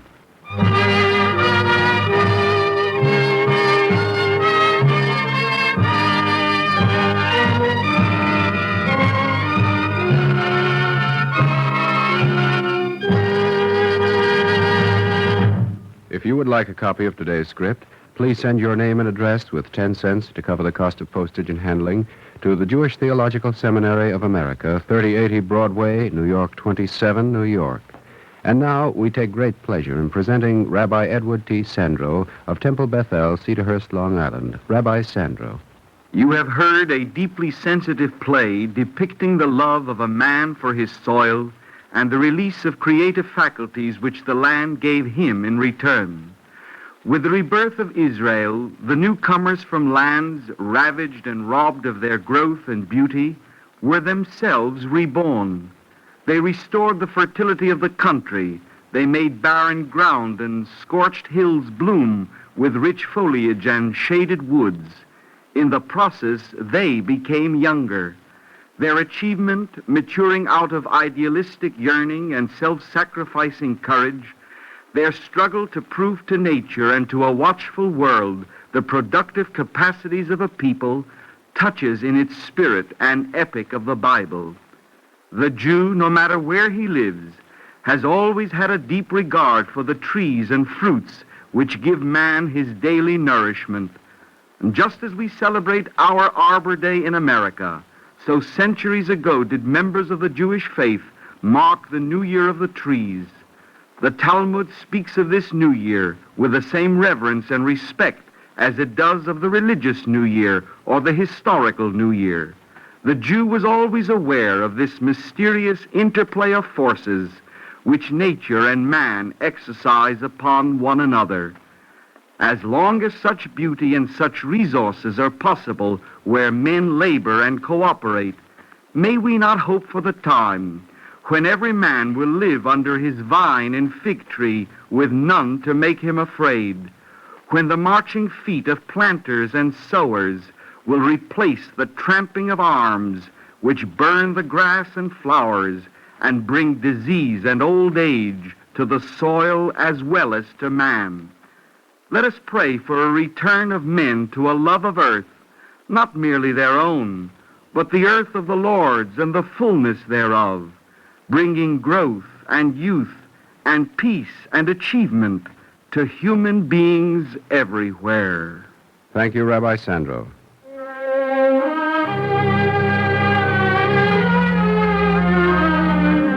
Our Eternal Light drama today, The Camel and I, was written by Morton Wishingrad and starred Sam Levine as Aroni. Alexander Scorby was the narrator. The music was based on melodies by Yedidia Gorchov, in arrangements by Morris Pomorsky, and was conducted by Milton Katims. Cantor Robert H. Siegel was the vocal soloist. The production was under the direction of Edward King. This is Mel Brandt speaking.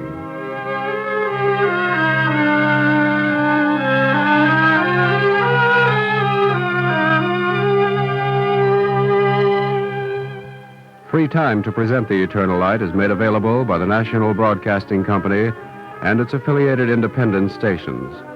This weekly program is presented under the auspices of the Jewish Theological Seminary of America.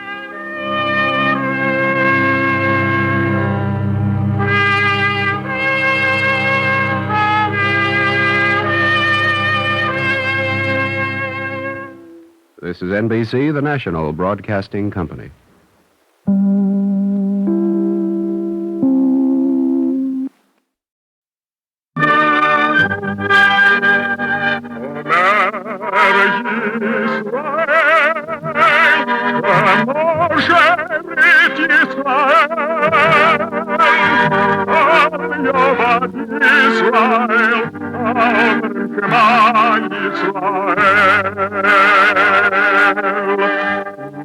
And the Lord spake unto Moses, saying, Command the children of Israel that they bring unto thee pure oil olive, beaten for the light, to cause the lamps to burn continually in the tabernacle of the congregation. And it shall be a statute forever in your generations.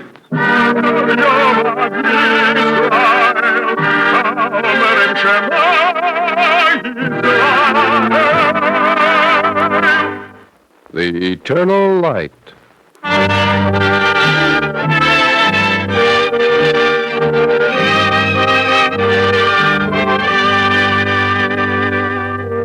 The National Broadcasting Company and its affiliated independent stations make free time available to present The Eternal Light, a program which comes to you under the auspices of the Jewish Theological Seminary of America. Today's program, The Yeleds of Yeled, was written by Alan Sergel.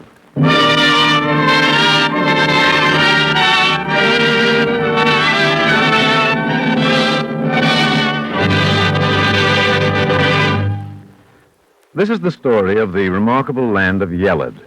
Remarkable because all of its inhabitants were and always had been children, boy children. As a matter of fact, that's what Yeled means, boy child. What's that? How is it possible that the country persisted for generations when its inhabitants were always children? Boy children at that? Well, you see, you see how remarkable it is. It's even impossible to explain it.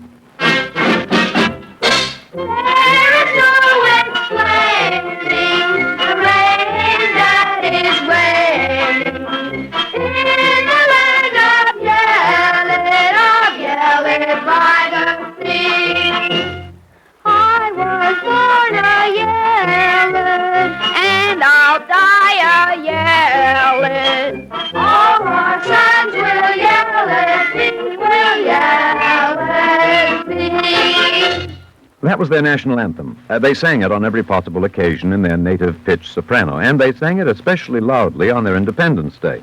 Well, practically every land has an Independence Day, you know, and the citizens of Yeled celebrated theirs on April 1st. And it was on April 1st that the remarkable thing I'm telling about happened in the remarkable land of Yeled. They were celebrating the day before the sacred carousel in the sacred popcorn grove, and they were, of course, singing their sacred anthem.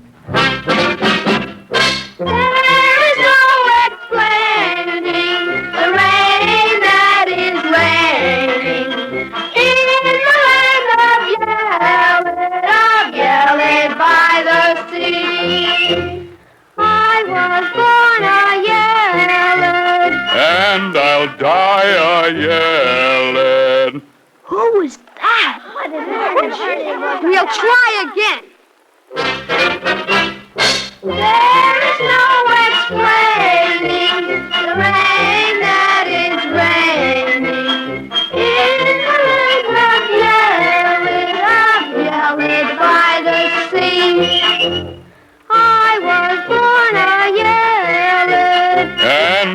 die a Yeled. Stop the music! Who was that? Not I, King Nar. Not I, King Nar. Not I, King Nar. What was that? I never heard of that. But it was he, the last one, that one with the bass voice. Well, as you can imagine, if you know anything about Yeled, the celebration was exploded into an uproar. Who was that?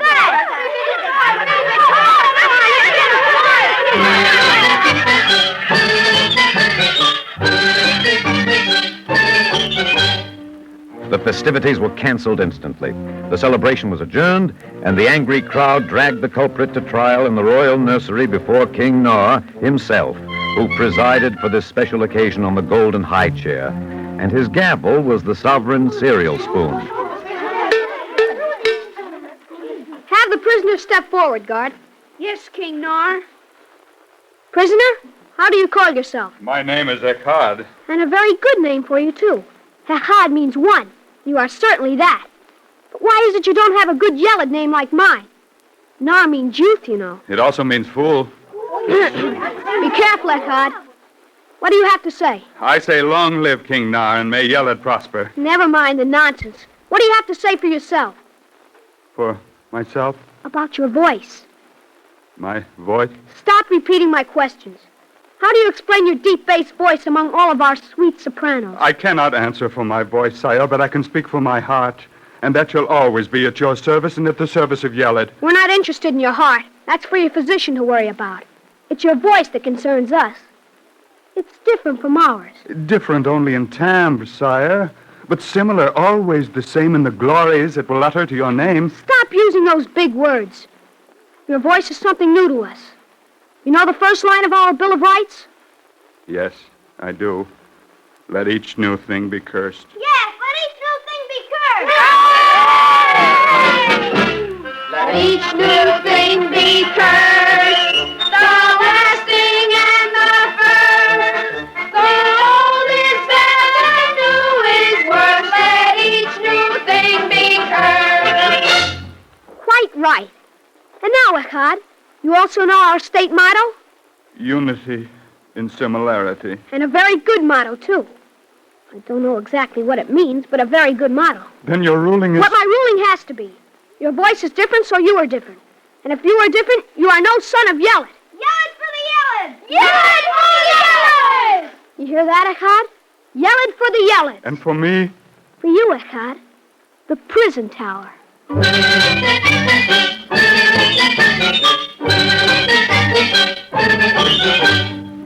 So they took Echad into custody and prepared to send him to the tower. But first they confiscated all of his precious Yeled possessions.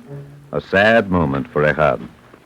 3 put-and-take spinning tops. They've been in my family for years. 4 pieces of halva. My favorite candy. And what's this? Oh, no, please don't take that.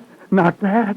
It's my most treasured possession. Please don't take it from me. Of course I'll take it from you. I've always wanted one of these. It will make me one of the richest Yeleds in Yeled. Why, this is the proudest moment in my life. My poor, precious yo-yo.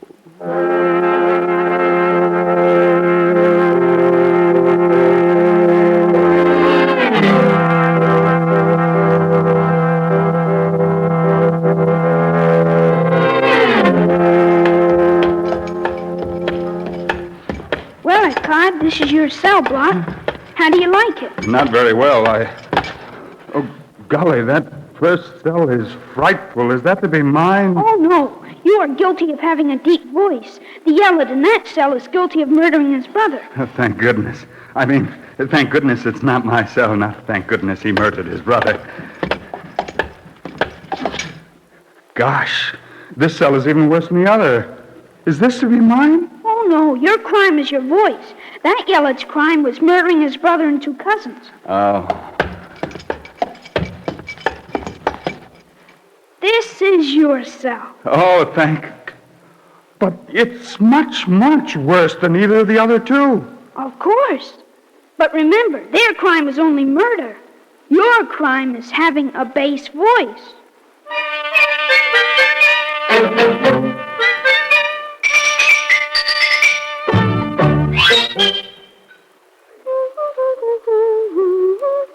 Please stop that singing. What? I'm sorry, but your singing's bothering me. It's bad enough, the two of us in this miserable cell without one of us continually chirping. But I like to sing. So do I, but not here. What's there to sing about here? You mean you don't like it here? You mean you do? I love it. Love it? I wouldn't be anywhere else. Who are you? I tried to introduce myself before. My name is Oaf. Oaf? Well, that means bird. That's right. They call me the Mad Bird. So you see, it's quite proper for me to, as you say, chirp. But Oaf, that's not a Yeled name. None of the names in Yeled have anything to do with nature. Perhaps that is because nature has not yet had anything to do with the Yeled. You're very strange. That is what they said when they put me here. And you weren't ashamed? Ashamed? Of being strange. I know I am. Yeah, I'm so ashamed that sometimes I think it's better they put me here rather than face my friends. Echad, have you ever thought that your friends would also have to face you? Oh, what are you trying to say?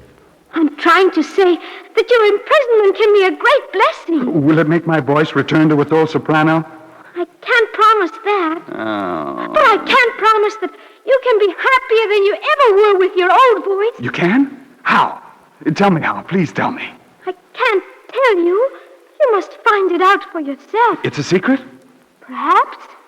But a secret everyone can learn. Then tell me how to learn it. Very well. In a month's time, if you behave yourself, they will allow you to spend your days and nights in the fields outside, won't they? Yes. Well, what else? Nothing else. I have told you. You've told me nothing. I have told you everything.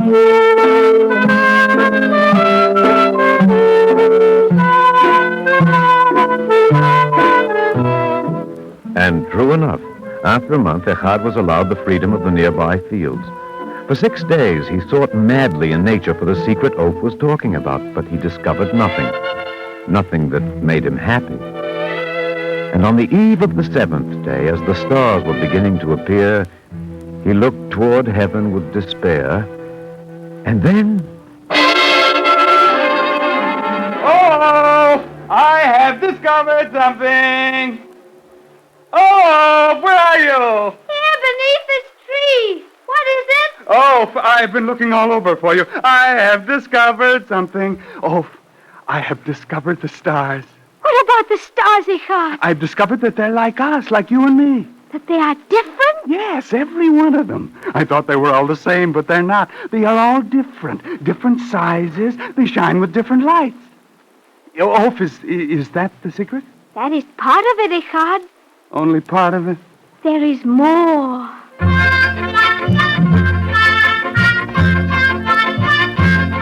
So Echad returned to the fields. For 6 more days, he sought the secret of nature, and on the eve of the 7th day... Oh, I have discovered the sea. They too are different. Every one of them, different sizes and different shapes. Oh, is that the secret? There is more. Echad returned again to nature. He discovered the grass, he discovered the birds, he discovered the corn. And each time he ran to Oaf with his discoveries. And each time Oaf replied, There is more. Until Echad grew melancholy, and his discoveries lay in a disordered heap on his heart. And then, on the 7th day of the 7th week... Oh, I have discovered everything. Everything? Everything. You were right. There was more. For not only is everything different, but everything, everyone has to be different. It is God's plan. You have discovered the secret, Echad. There is harmony in difference, beauty, greatness. Oh, there is unity in diversity. You are no longer a Yeled, Echad. You are a man. But you have known this all along, Ov. How is it you never told it? How is it you've not shouted it from every window in Yeled? It is enough that we know it, Echad. We who discovered it for ourselves. No, it is not enough. We must proclaim it to everyone. And leave the tower where we found our happiness? Yes, leave. You... Oh, a fine chance I have of doing that. Me with my bass voice. Oh, it is better this way, Echad. Let each man learn the secret for himself. Oh, if only I could be free. If... Only I were a babe. What did you say? I said if only I were... Oh! I'm a soprano again.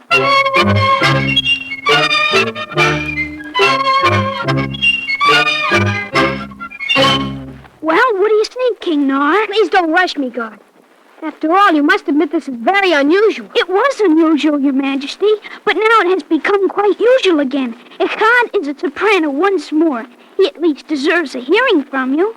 Does he? I mean, he does. Remember the first line of our Bill of Rights? That each new thing be cursed? That's right, and since Echad has his old voice back, the curse ought to be removed. Sounds logical. It is logical. Echad is again the same as we are. And you remember our motto, of course. Of course. How does it go again? Unity in similarity. Oh, yes, unity and similarity. And a most excellent motto it is. I do wish I knew what it meant. And I am pleading its case, though I have much more to lose than you. You have? Yes, Your Majesty. If Echad is released, I will have to return his yo-yo to him. But I've grown so fond of him in those 2 months. He has been so kind and patient that I am willing even to make that sacrifice. You are? You will? Then what am I waiting for? If you're ready to jeopardize your yo-yo, the least I can do is sacrifice my dignity. Bring him around.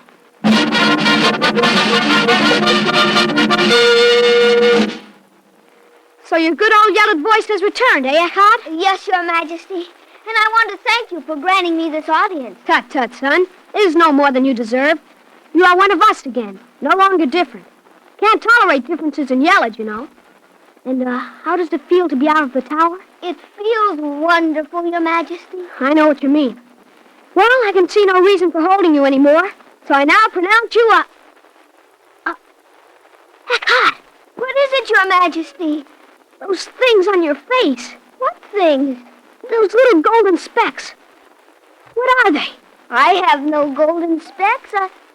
Oh, those must be freckles. Freckles? From the sun. I spent all my days in the prison meadow. But no one in Yeled has freckles. Echad, you are different again. Guard, take him back to the tower.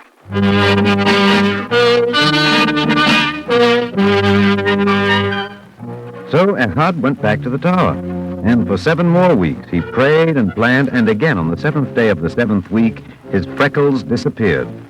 Once more Echad was brought before King Nar, to the great high chair in the great golden nursery. Well, I see your voice is the same sweet soprano. Yes, Your Majesty. I have been awake all night praying. And the golden specks have left your face. Yes, Your Majesty. I have prayed all night that they would not return. Therefore, I see no cause why I shouldn't pronounce you a... What is it this time? You are yawning. But surely that is allowed in Yeled. It's not that. Then what's the matter? You have grown a wisdom tooth. Back to the tower.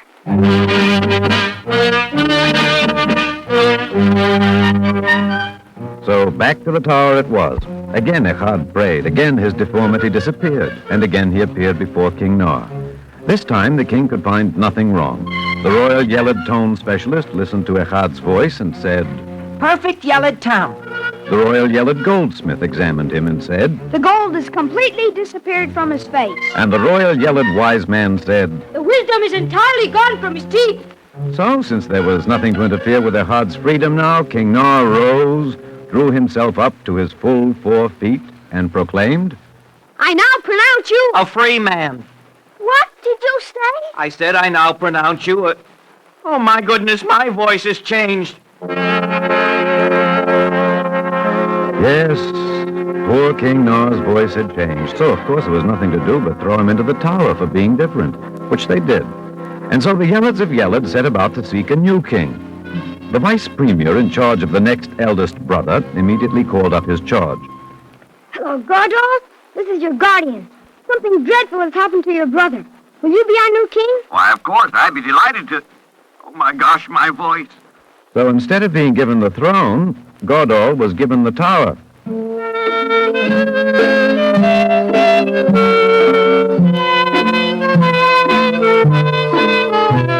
Yes, strange and dreadful things were happening in the land of Yeled. Take the case of the premier, who was next in succession for the throne. He was so anxious for the job that he waited all day in the hot sun for the courier to bring him the good news. But when the courier got there, he took one look at the premier and cried, "Farmer! Freckles!" So the premier was sent to the tower. I'm sorry. I mean the premier was sent to the dungeon. The tower was too crowded. But as though it wasn't enough that the Yeleds of Yeled couldn't find a king, a new and greater blight appeared in the land. The people themselves began changing. Cousin, this chair is uncomfortable. Will you give me the one I generally use? That is the chair you generally use. Why, cousin, you've grown. And so it continued. Changes came and people went to the dungeon. I mean the pit. The dungeon was too crowded. But then another and even more terrible thing began to happen. Citizens of the land, afraid that their own changes would be reported, began reporting changes in others first, until the population of Yeled grew to be one large police force. It became impossible to trust anybody. A friend would approach a friend, regard him closely, and exclaim, "Oh, a freckle!" Another would steal up to his sleeping brother, peer into his mouth, and cry, "Look, a second molar!" Until finally, in all of Yeled, there was no one left outside of prison except... God! Yes, Echad and his faithful God were the only two people in all the land who had remained pure 100% Yeleds, which, of course, also solved another problem. As sole remaining officer of the crown, I name you Echad to be king of Yeled. As king of Yeled, I name you, guard, to be my premier. As the new ruler of Yeled, what will be your first act, King Echad? My first act, premier guard, will be to change one little word in the Bill of Rights. Change the... But you can't do that. This is Yeled. There can be no change. Change is unconstitutional. Premier guard, what is the most important position in all of Yeled? Why, the position of king, of course. And hasn't that been changed? Yes. And after that important change, can you see any harm in changing just one little word in our Bill of Rights? Well, maybe not. But remember, only one little word. Right. Only one little word. And what will that word be? Read me the first line of our Bill of Rights again. Very well. Let each new thing be cursed. Good. Now change the word cursed to blessed and read it back to me. Let each new thing be blessed. There, was that much of a change? No, only one letter more in the new version. Since we have changed the first line of the Bill of Rights, naturally we will have to change our motto. Change our motto? To what? How does it read now? Unity in similarity. We will change it to unity in diversity. No, that's where I draw the line. I'll stand for every other change you've suggested, but I can't go along with that one. Unity in diversity. Why do you realize that with that motto we'd have to release every prisoner in Yeled? That's my intention. Your intention? But what about their changes? The Constitution. The people of Yeled haven't changed, guard. They've grown. Wisdom teeth, greater height, deep voices. These are all signs of growth. God is smiling on us, and we have accepted his smile as a frown. But what about the other changes? Freckles and curly hair. Everybody will be different. More of God's work. Listen, no two trees in a wood are the same. No two leaves on a single tree. Yet all of them are similar in that they all contribute to a single unity, the forest. So it is with people. God made them different, and he intends for them all to contribute, to prosper within those differences. And so it shall be with the people of Yeled. I see. I'm sorry. Never quite saw it that way before. Well, cheer up. There's nothing to be sorry about. This is the time for celebration. Release all the innocents from prison. Yeled will celebrate its new independence.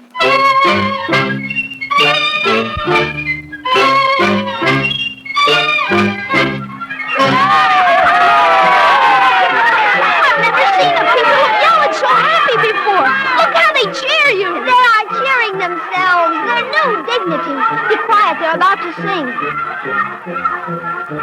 Let each new thing be blessed, the small things without rest. The old is good, the new is best. Let each new thing be blessed. Our national anthem!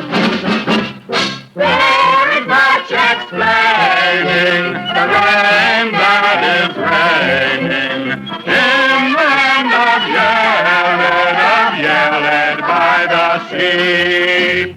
I was born a Yeled. And I'll die a man. Hold it! What's the matter, guard? That last line, I'll die a man. It doesn't rhyme. It's different. Have you forgotten, guard? Unity in diversity.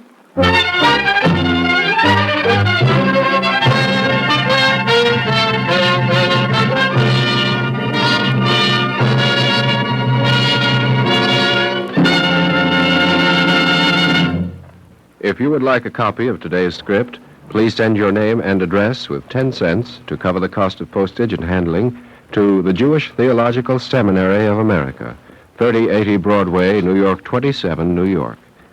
And now we take great pleasure in presenting Mr. Samuel Wohlberg, member of the Board of Overseers of the Jewish Theological Seminary. Mr. Wohlberg. The drama you have just heard is simple yet profound. We all have knowledge of the cruelty, suffering, and chaos that the Yeled's philosophy of unity in similarity has brought to the world in the last 30 years. Millions of people were annihilated because they were different. Different in religion, different in political opinion, different in social and world outlook, and for no other reason. They were treated worse than criminals and murderers. The greatest contribution of the American way of life is the fact that it makes possible a unity in diversity. What do we mean by unity in diversity? We simply mean that the American community and civilization is made up of many people, many cultures, and many religions, all living together in harmony, influencing one another, and contributing their best to the moral and cultural values of America. America is not a melting pot. It rather encourages the various ethnic groups of which it is made up to cherish their ancestral cultural heritage. It encourages the followers of the different religions to remain true to their religious heritage and work for the common good of all citizens. The American way of life also encourages united efforts in social, educational, and charitable undertakings, giving all Americans the feeling of united action for the common weal. Would that all the nations of the world be inspired by the American example, that it is possible to have unity in diversity, and overnight all our fears of one another would be dissipated, and real peace and cooperation would reign in the world, and thus we would realize the kingdom of God on earth. Thank you, Mr. Wohlberg.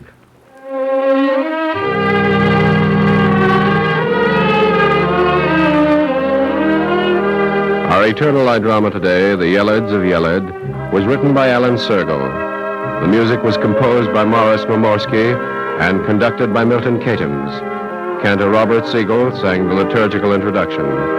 Featured in the cast were Raymond Edward Johnson and Sarah Fussell as Ehad, Butch Cavell as King Nar, Susan Douglas as Oath, and Alexander Scorby as the narrator. The production was under the direction of Edward King. This is Mel Brandt speaking.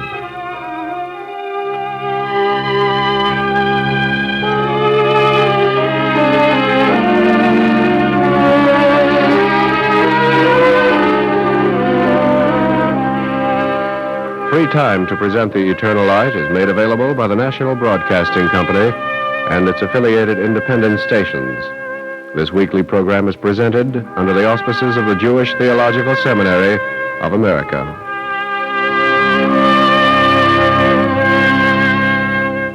This is NBC, the National Broadcasting Company.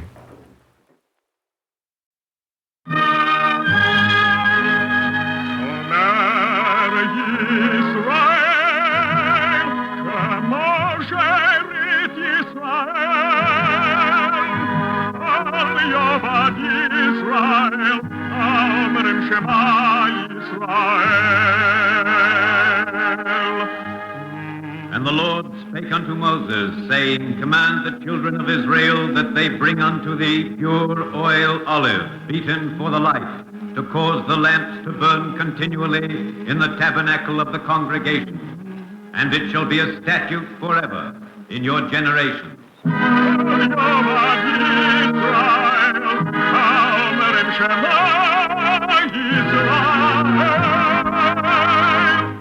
The eternal light.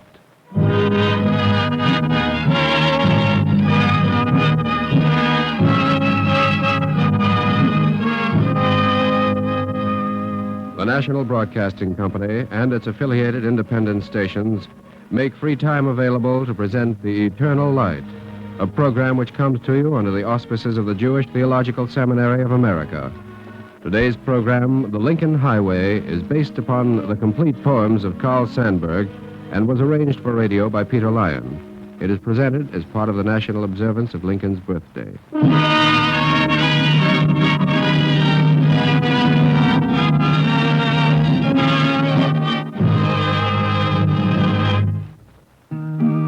The 48 states come singing out the wilderness, singing out the wilderness, singing out the wilderness. The 48 states come singing out the wilderness many long years ago. Many long years ago. Many long years ago. I've seen the figures of heroes set up as memorials, testimonies of fact. Lincoln's memory is kept in a living arterial highway moving across state lines from coast to coast to the murmur, be good to each other, sisters. Don't fight, brothers. The Lincoln Highway begins in the crowded East. It begins where Manhattan, Brooklyn, the Bronx, Newark, and Jersey City are massed together. In the evening, there is a sunset sonata comes to the cities. There is a march of little armies to the dwindling of drums. The skyscrapers throw their tall links of walls into black bastions on the red west. The skyscrapers fasten their perpendicular alphabets far across the changing silver triangles of stars and streets. And who made them? Who made the skyscrapers? Man made them. The little two-legged joker man. Out of his head, out of his dreaming, scheming sky piece. Out of proud little diagrams that danced softly in his head, man made the skyscrapers. With his two hands, with shovels, hammers, wheelbarrows, with engines, conveyors, signal whistles, with girders, molds, steel, concrete, climbing on scaffolds and false work with blueprints, riding the beams and dangling in midair to call, "Ha, boys!" Man made the skyscrapers.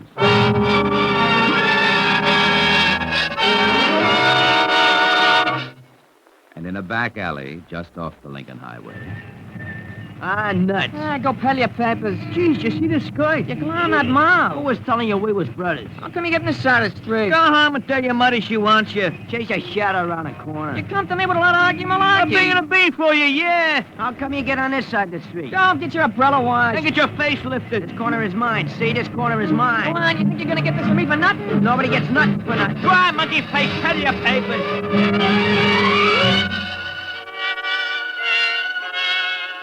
Remembrance for a great man is this. The newsies are pitching pennies, and on the copper disc is the man's face. Dead lover of boys, what do you ask for now? The Lincoln Highway works west and south through New Jersey and into Philadelphia and out again westward. Look back, and that was long ago. America was newborn. The Republic was a baby. A child fresh wiped behind the ears, blinking, tussling to knit the long new bone joints. The Lincoln Highway unrolls westward through Pennsylvania, through Lancaster and York, to Gettysburg. Look back. There is an interlude. Men in covered wagons and buckskin with plows, rifles, six-shooters sweep west. The Havana cigar, the long pantaloons, the Mississippi steamboat, the talking wires, the iron horse. Yes, there was an interlude. And phantoms washed their white shirts over and over again in buckets of blood. And the saddest phantom of all stood up at Gettysburg and tried to tell right from wrong and left the most of it unsaid in the air. On west through Pennsylvania, the Lincoln Highway reaches. I have been in Pennsylvania, in the Monongahela and the Hocking Valleys. In the blue Susquehanna on a Saturday morning, I saw the mounted constabulary go by. I saw boys playing marbles.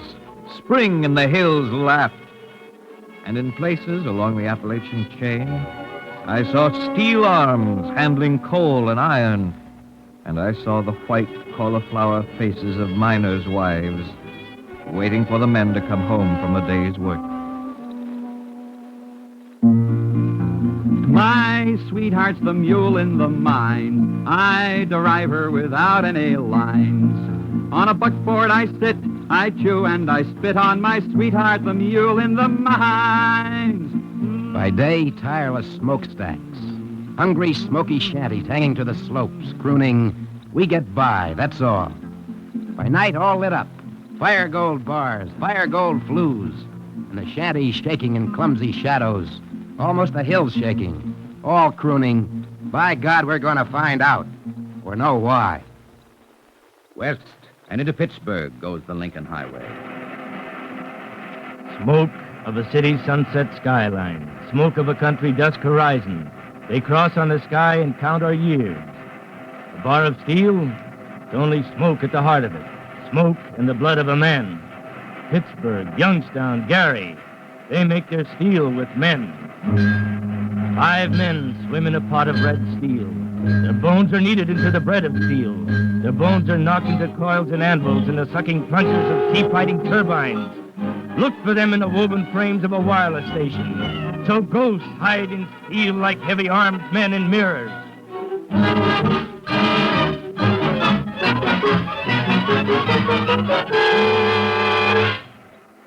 One of them said, "I like my job. Company is good to me. America is a wonderful country." One? My bones ache. The company's a liar. This is a free country. Ha! One? I got a girl, a peach. We save up and go on a farm and raise pigs. Be the boss ourselves. And the others were roughneck singers a long ways from home. I've been a-working that Pittsburgh steel, I thought you knowed. I've been a-pouring that red-hot slag away down that road. I've been a-tamping, I've been a-firing, I've been a-pouring that red-hot iron. I've been having some hard traveling, Lord. Now lifting north and still west, across a sliver of West Virginia and into Ohio goes the Lincoln Highway. First come the pioneers, lean, hungry, fierce, dirty. They wrangle and battle with the elements.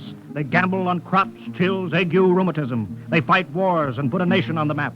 They battle with blizzards, lice, wolves. They go on a fighting trail to break sod for unnumbered millions to come.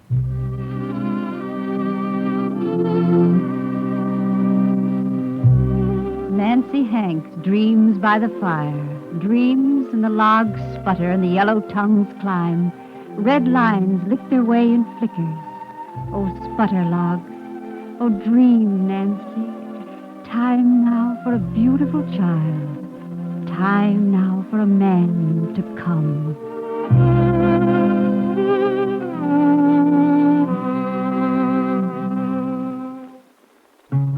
Great-granddad, when the land was young, barred his door with a wagon tongue, for the times was hard and the redskins mocked, and he stayed his prayers with a shotgun cocked. He was a citizen tough and grim, danger was duck soup to him. He ate corn pone and bacon fat, great-grandson would starve on that. Straight west across Ohio and arcing north and west across Indiana goes the Lincoln Highway, through farm country and factory country. Boxcars run by a mile long. And I wonder what they say to each other when they stop a mile long on a sidetrack. Maybe their chatter goes, I came from Fargo with a load of wheat up to the danger line. I come from Omaha with a load of shorthorns and they splintered my board. I came from Detroit, heavy with a load of flivvers. I carried apples from the Hood River last year. This year, bunches of bananas from Florida. Look for me with watermelons from Mississippi next year.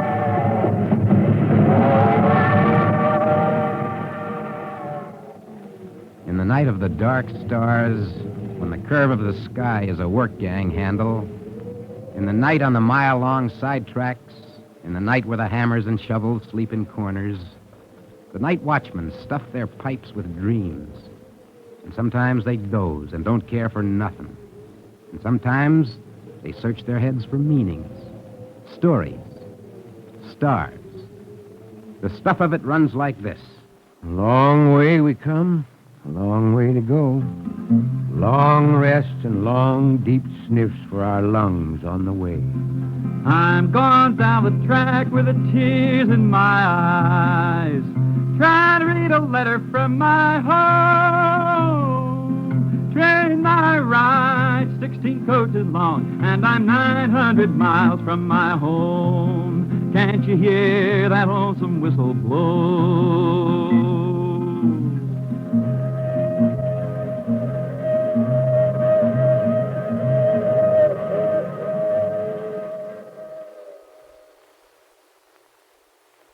The Lincoln Highway pushes west across Indiana, crossing another state line into Illinois, where the land and the people remember a tall man and recall his ways.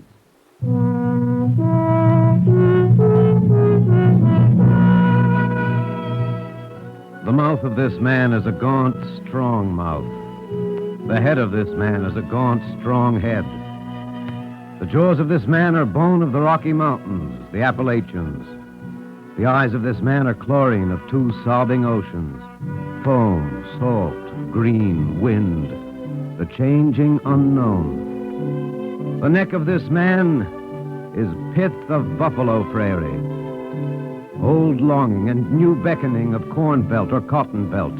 Either a proud sequoia trunk of the wilderness or huddling lumber of a sawmill waiting to be a roof. The heart of him, the red drops of the people. The wish of him, the steady gray eagle crag hunting flights of the people. The blood in his right wrist and the blood in his left wrist run with the right wrist wisdom of the many and the left wrist wisdom of the many. It is the many he knows, the gaunt, strong hunger.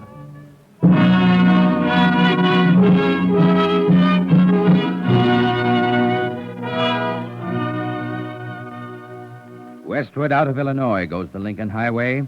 Over the Mississippi River and on west into Iowa, the Lincoln Highway pushes. I am the prairie, mother of men, waiting. They are mine, the threshing crews eating beefsteak, the farm boys driving steers to the railroad cattle pen. They are mine, the crowds of people at a 4th of July basket picnic, listening to a lawyer read the Declaration of Independence, watching the pinwheels and Roman candles at night. The young men and women, 2 by 2, hunting the bypaths and kissing bridges. They are mine, the horses looking over a fence in the frost of late October, saying good morning to the horses hauling wagons of rutabaga to market. They are mine, the old zigzag rail fences, the new barbed wire.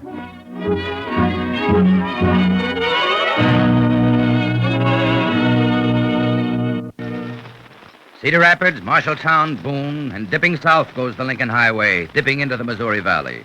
To avoid the traffic at Omaha, take the Abraham Lincoln Memorial Bridge across the wide Missouri. Red barns and red heifers spot the green grass circles around Omaha. The farmers haul tanks of cream and wagon loads of cheese. Shale hogbacks across the river at Council Bluffs. And shanties hang by an eyelash to the hill slants back around Omaha. A span of steel ties up the kin of Iowa and Nebraska across the yellow, big-hoofed Missouri River.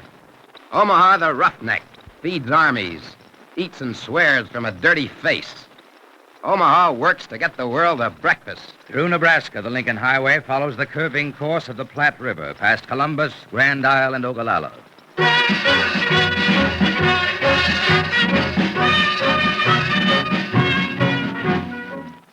Band concert, public square, Nebraska City. Flowing and circling dresses, summer white dresses. Faces, flesh tints, flung like sprays of cherry blossoms. And gigglers, God knows, gigglers, rivaling the pony whinnies of the livery stable blues. Cowboy rags and levee rags. And boys driving sorrel horses hurl a cornfield laughter at the girls in dresses, summer white dresses. Amid the cornet staccato and the tuba oompa, giggler, God knows, gigglers, daffy with life's razzle-dazzle. Slow goodnight melodies and home sweet home. And the snare drummer bookkeeper in a hardware store nods hello to the daughter of a railroad conductor. Ah, giggler, God knows, a giggler. And the summer white dresses filter fanwise out of the public square. The crushed strawberries of ice cream soda places, the night wind in cottonwoods and willows, the lattice shadows of doorsteps and porches. These no more of the story. I'll give to you a paper of pins, 'cause that's the way my love begins. If you will marry me, if you will marry me. And now across another state line goes the Lincoln Highway, into the Wyoming of Cheyenne and Laramie and Medicine Bow. The running water babbled to the deer, the cottontail, and the gopher. You came in wagons, making streets and schools, kin of the axe and rifle, kin of the plow and horse, singing Yankee Doodle, old Dan Tucker, turkey in the straw. You in the coonskin cap at a log house door, hearing a lone wolf howl. You at a sod house door, reading the blizzards and chinooks let loose from Medicine Hat. I am dust of your dust, as I am brother and mother to the copper faces, the worker in flint and clay, the singing women and their sons 1,000 years ago, marching single file the timber and the plain. Through the Badlands goes the Lincoln Highway, and up and into the Rocky Mountains and on into Utah, and west it stretches past Salt Lake City and the deserts.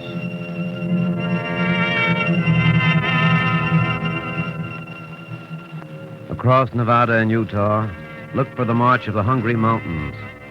They're cold and white. They're taking a rest. They washed their faces in awful fires. They lifted their heads for heavy snows.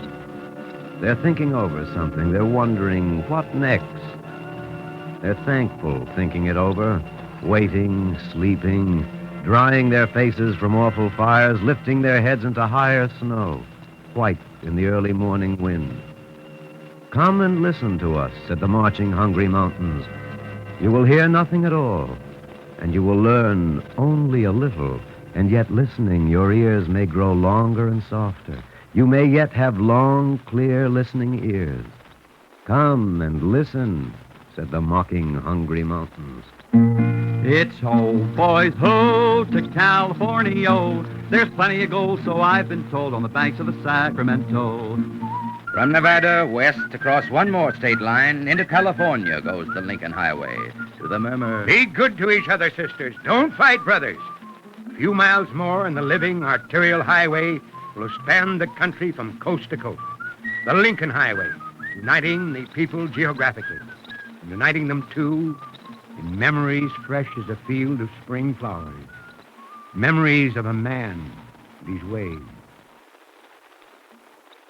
He could work when he wanted to, but he was no hand to pitch in like killing snakes. He worked for me, but he was always reading and thinking. I used to get mad at him for it. He said to me one day that his father taught him to work.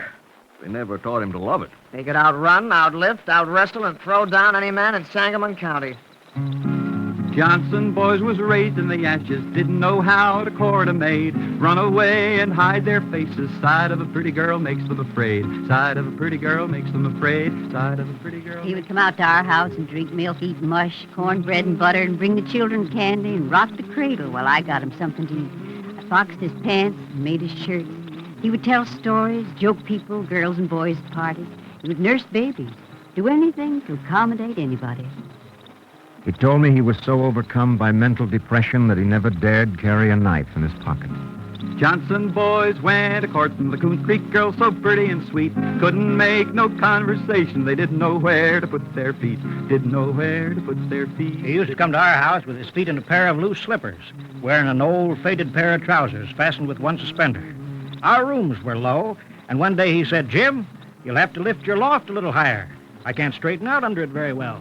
He goes out when they take him, but he isn't much for society. I don't think he could be called bashful, never embarrassed that I see, and he seemed to enjoy the ladies' company, but he didn't go much, as some of the young men did. Johnson boys went a-hunting, took 2 dogs and went astray. They come back broken to walking, had no money for to pay their way, had no money for to pay. Oh, I often heard him say he could eat corn cakes as fast as 2 women could make them. He could make a cat laugh. I never saw so sad a face. No one was afraid of him, but something about him made plain folks feel toward him a good deal as a child feels toward his father. Was he a poet, and did he write verses? I have not willingly planted a thorn in any man's bosom. I shall do nothing through malice. What I deal with is too vast for malice. Death was in the air. So was birth. What was dying, few could say. What was being born, none could know. He took the wheel in a lashing, roaring hurricane. And by what compass did he steer the course of the ship? My policy is to have no policy, he said in the early months, and 3 years later. I have been controlled by events. Did he look deep into a crazy pool and see the strife and wrangling with a clear eye, righting the military head of a storm-swept area? If both factions or neither shall abuse you, you'll probably be about right. Beware of being assailed by one and praised by the other. Did he gather the feel of the American dream and see its kindred over the earth? I hold if the Almighty had ever made a set of men that should do all the eating and none of the work, he would have made them with mouths only, no hands.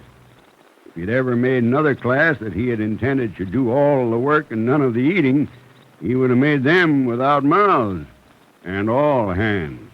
And again? The sheep and the wolf are not agreed upon a definition of the word liberty. He was a dreamer. He saw ships at sea. He saw himself living and dead in dreams that came. Into his secretary's diary went an entry. The president tonight had a dream. He was in a party of plain people. As it became known who he was, they began to comment on his appearance. One of them said, "He's a very common-looking man." The president replied, "The Lord prefers common-looking people. That is the reason he made so many of them." The 48 state comes singing out the wilderness, singing out the wilderness, singing out the wilderness. The 48 states come singing out the wilderness many long years ago. The people. Yes, the people. Everyone who got a letter today and those the mail carrier missed. Walkers reading signs and stopping to study windows. The signs and windows aimed straight at their eyes, their wants. The shopping crowds, the newspaper circulation, the bystanders who witness parades, who meet the boat, the train, who throng in wave lines to a fire, an explosion, an accident. The people, yes. Their shoe soles wearing holes in stone steps. Their hands and gloves wearing soft niches and banisters of granite. 2 worn foot tracks at the general delivery window. Driving their cars, stop and go, red light, green light, and the law of the traffic cop's fingers on their way. Loans and mortgages, margins to cover, payments on the car, the bungalow, the radio, the electric icebox, accumulated interest on loans for past payments, the rising point of where the money will come from. And always that relentless meal ticket saying, "Don't lose me. Hold your job. Glue your mind on that job, or when your last nickel is gone, you live on your folks." A sign for relief. And the terror of those unknowns is a circle of black ghosts holding men and women in toil and danger and sometimes shame, beyond the dreams of their blossom days, the days before they set out on their own. These are heroes, then, among the plain people.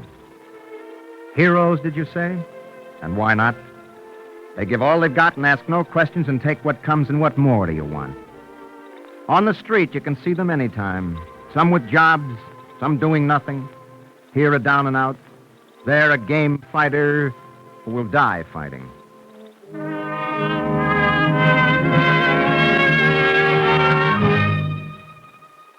The Lord prefers common-looking people.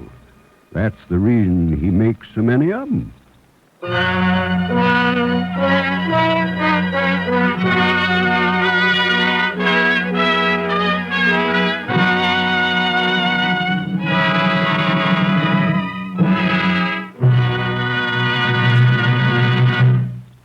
If you would like a copy of today's script, please send your name and address with 10 cents to cover the cost of postage and handling to the Jewish Theological Seminary of America, 3080 Broadway, New York, 27, New York. And now we take great pleasure in presenting Dr. Alan Nevins, famous author and professor of American history at Columbia University. Dr. Nevins. These are critical days. Once more, the nation, its sons already dying in a far-off war, is girding itself to meet the possibility of a mightier conflict. We hear much of the tremendous material strength the country can mobilize, the overwhelming weight of industrial production it can use to crush Soviet aggression. That is important, but it is more important to take thought on Lincoln's birthday of our spiritual resources, of the task of mobilizing the moral strength of democracy, which Lincoln invoked at Gettysburg and which history has proved incomparably greater than that of any autocracy. Lincoln died as the Civil War ended. Since then, we have repeatedly had to mark his birthday while war raged. In 7 different years since 1865, if my count be correct, February 12th has been celebrated while cannon rumbled in the background. The nation's sons have always fought in a good cause, but this year they are fighting under new circumstances, for a larger cause than ever. They are fighting not for the United States alone, but for the United Nations, not for national security only, but for world freedom.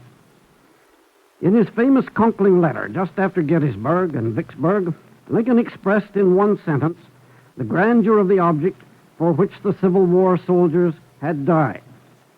Thanks to all, for the great republic, for the principle it lives by and keeps alive, for man's vast future, thanks to all. He looked down the coming ages to the spread of our ideals of equality, justice, and freedom. To those ideals, the United Nations is now dedicated. In those ideals, it finds a strength greater than in miles of airplane factories and cities of munition plants. To our boys, embattled alongside those of Britain, of France, of other nations in Korea, Lincoln's voice echoes down more fittingly than ever. Thanks to all for man's vast future. Thanks to all. Thank you, Dr. Nevins. Our Eternal Light drama today, The Lincoln Highway, was arranged for radio by Peter Lyon. It was based upon the complete poems of Carl Sandburg, published by Harcourt Brace in New York. Tom Glazer was featured as the balladeer, and Bill Adams as Lincoln. The orchestral music was composed by Morris Momorsky and conducted by Milton Katims. Cantor Robert Siegel sang the liturgical introduction. The production was under the direction of Edward King. This is Mel Brand speaking. Free time to present The Eternal Light is made available by the National Broadcasting Company and its affiliated independent stations. This weekly program is presented under the auspices of the Jewish Theological Seminary of America. This is NBC, the National Broadcasting Company.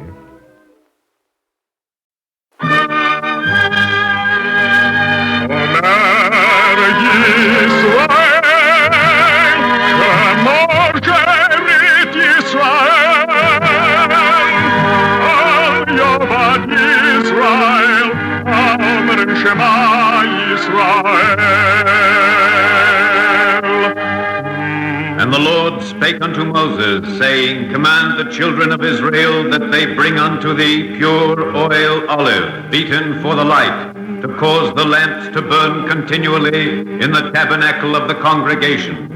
And it shall be a statute forever in your generations.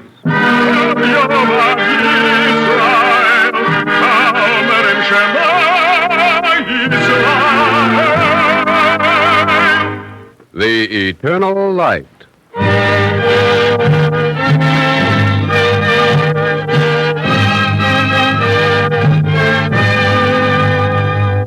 The National Broadcasting Company and its affiliated independent stations make free time available to present The Eternal Light, a program which comes to you under the auspices of the Jewish Theological Seminary of America. Today's program, The Prince and the Prophet, was written by Peter Lyon. It is suggested by the biblical book of Isaiah and is presented as part of the national observance of Brotherhood Week.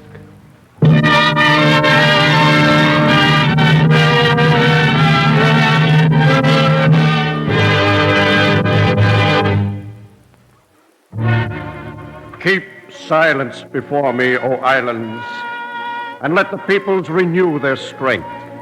Let them draw near, then let them speak. Let us come near together to judgment. Who hath raised up one from the east, at whose steps victory attendeth? He giveth nations before him, and maketh him rule over kings. His sword maketh them as the dust, his bow as the driven stubble. He pursueth them, and passeth on safely. The way with his feet he treadeth not.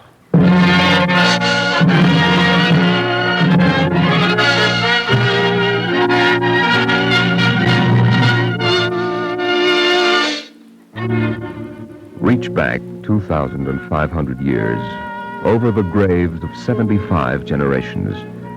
An upstart princeling has usurped his grandfather's throne, has proclaimed himself king of the Medes and of the Persians, and has proceeded to conquer in battle Croesus of Lydia, richest king of the world.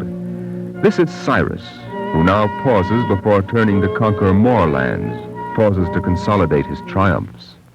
What news from Harpagus? O king, but can these affairs not wait till tomorrow? I sent him at the head of an army into Ionia to collect me some taxes and capture me some prisoners to swell my command. What news? He has captured Thassia, O king, but the people of the town have fled and all their riches with them. And at Teos, the same story. Inspired victories. The rest of the territory, O king, is his. To add to the money you've raised already, he sends 2,000 talents, but prisoners, I need more soldiers. Harpagus adds that the men of these cities are poor fighters at best, and not fit for your imperial levy. He is now proceeding to attack the Carians, the Conians, and the Lycians. All Greeks or stock of Greeks. Is this the sort to train to send against Babylon and Egypt? Sire, it grows late. A feast awaits in your tent, and Glaucus, the feast will wait. But a king should not trouble himself over such matters as the raising of a few hundred paltry talents or the capture of a few thousand shivering prisoners. Quiet, Glaucus. You're a fool. I ask you, what other business has a king? Perhaps further to the south, sire, when your captains enter the land south of Caria. And we shall be marching in that direction, too, as soon as we're ready to move against Babylonia. Well, let's see, what are those lands called? Lebanon, Samaria. Mountain country. All that country down there is rough, all the way as far as Judea. Judea? Judea? Yes, sire, that's I don't remember ever hearing the name of that country before. Judea? Oh, but they have heard of you, O king. I heard a man among them singing your praises when I returned through there from my mission to Egypt. Oh? What sort of thing did he say? Cyrus, if you would... Hold a moment, I'm curious. Glaucus, what were these praises you heard of me? Let's see now, what was it? Something about a mighty king from the east. That's you, of course. And how the nations bowed before you and your sword made them as dust, and how you pursued them and they could not harm you. In Judea, you say? Now, how do you suppose that way down there... Not much of a country, it isn't. In bondage to Babylon, you know. If you're thinking of trying to find soldiers there, you're looking in the wrong direction, believe me. All the soldiers in the country were taken into captivity by the Babylonians years ago. The country's half desert, half mountain. Who did you say this man was who had heard of me? I don't think I caught his name, sire. Some sort of local religious figure. He was a priest, or perhaps... Cyrus, do pay attention. We need at least 5,000 horses, and if we're to get them, I'll need to have... You're right, of course, sorry. Now, let's see. Had you finished giving me the news of Harpagus?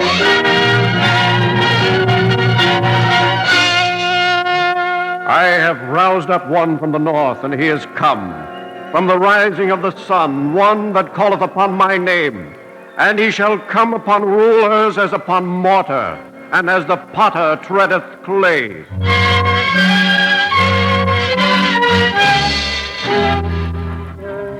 A year, and then another.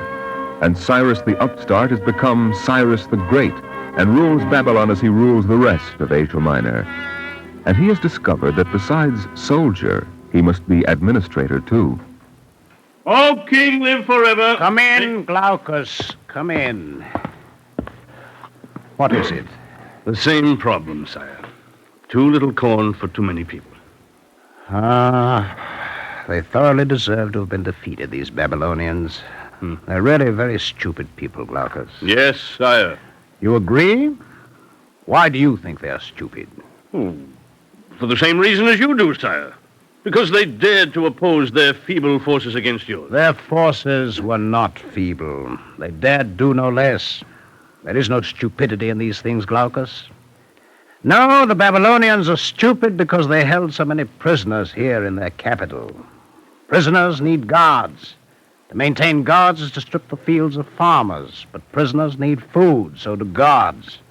Where there are no men to work the fields, there is no time. You remember when our army marched in? They were in the middle of a great festival, dancing, reveling. They had no time for anything else. So now the city needs corn. Mm-hmm. There's nearly none left. Only one thing to do. Get rid of some of their foreign exiles. Send them back where they came from. Free captive exiles? Oh, but sire, if such an idea were to get abroad... Which people is the most numerous? Well, there are thousands upon thousands of Judeans. But, sire, surely... Judeans. Why do I know that name? Where is Judea again? Sire, I have but just returned from there. You sent me, because the people of the country had been delinquent in their taxes. Oh, of course. It's the same country, you remember, where I ran across that devout man who was praising your military victories. Oh, that reminds me. I met him again. How many of these Judeans could we send back home? He was still proclaiming your praises. Compared your conduct in battles to a potter treading on clay. Who did? The religious prophet, sire, in Judea. Oh, never mind that. Tell me, how many of these foreign exiles can we send back without disrupting the whole economy of the capital? Oh, there's quite a colony by now, 35 or 40,000, I should think, anyway. But Would that help with the problem of corn supply? He kept trying to disguise who he was talking about. First time I heard him, he called you one from the east. This last time, you were one from the north. I think he was trying to conceal from the Babylonian governor the fact that he was talking about you. Who, Glaucus, who? You keep changing the subject. This prophet, or whatever he was, who keeps talking about you, sire, back in Judea. I've heard enough about this man. Who is he? Don't you even know his name? Huh? Oh, I'm afraid, sire... Well, go fetch him. All the way back to Judea, sire? Be careful, Glaucus. I may yet decide to make you governor of that country if you insist on hinting on how much you love it. Oh, king, live forever. I assure you... Enough!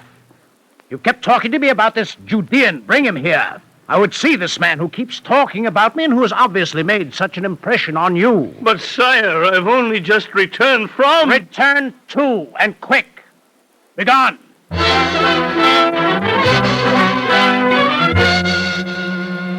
Thus saith the Lord thy Redeemer, I am the Lord that maketh all things, that saith of Cyrus, He is my shepherd, and shall perform all my pleasure, even saying of Jerusalem, She shall be built, and to the temple the foundation shall be laid.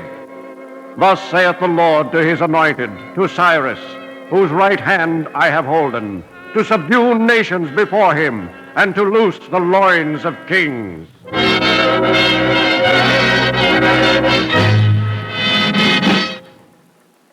Oh, king, live forever! The Israelite prophet you summoned is here, sire. Who? You sent for me, King Cyrus? Oh, yes. Yes, to be sure. From Judea, of course. You're, a prophet, as I understand it. The voice of the Almighty has called me, O king. The Almighty? Well, just step closer, if you will. Over here. I'm always interested, as you may have heard, in local religious customs, and so when... Oh, excuse me. Glaucus. Sire? That's all for the moment. You may leave. At your bidding, sire.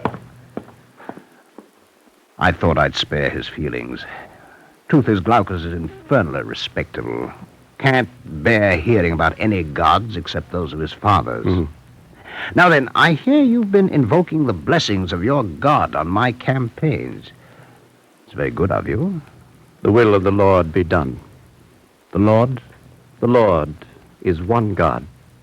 Oh, you have but one God in Judea? The Lord is the one God of the universe. There is none beside him. Know ye not, hear ye not? Has it not been told you from the beginning? Have ye not understood the foundations of the earth? It is he that sits above the circle of the earth, and there is no God else beside him.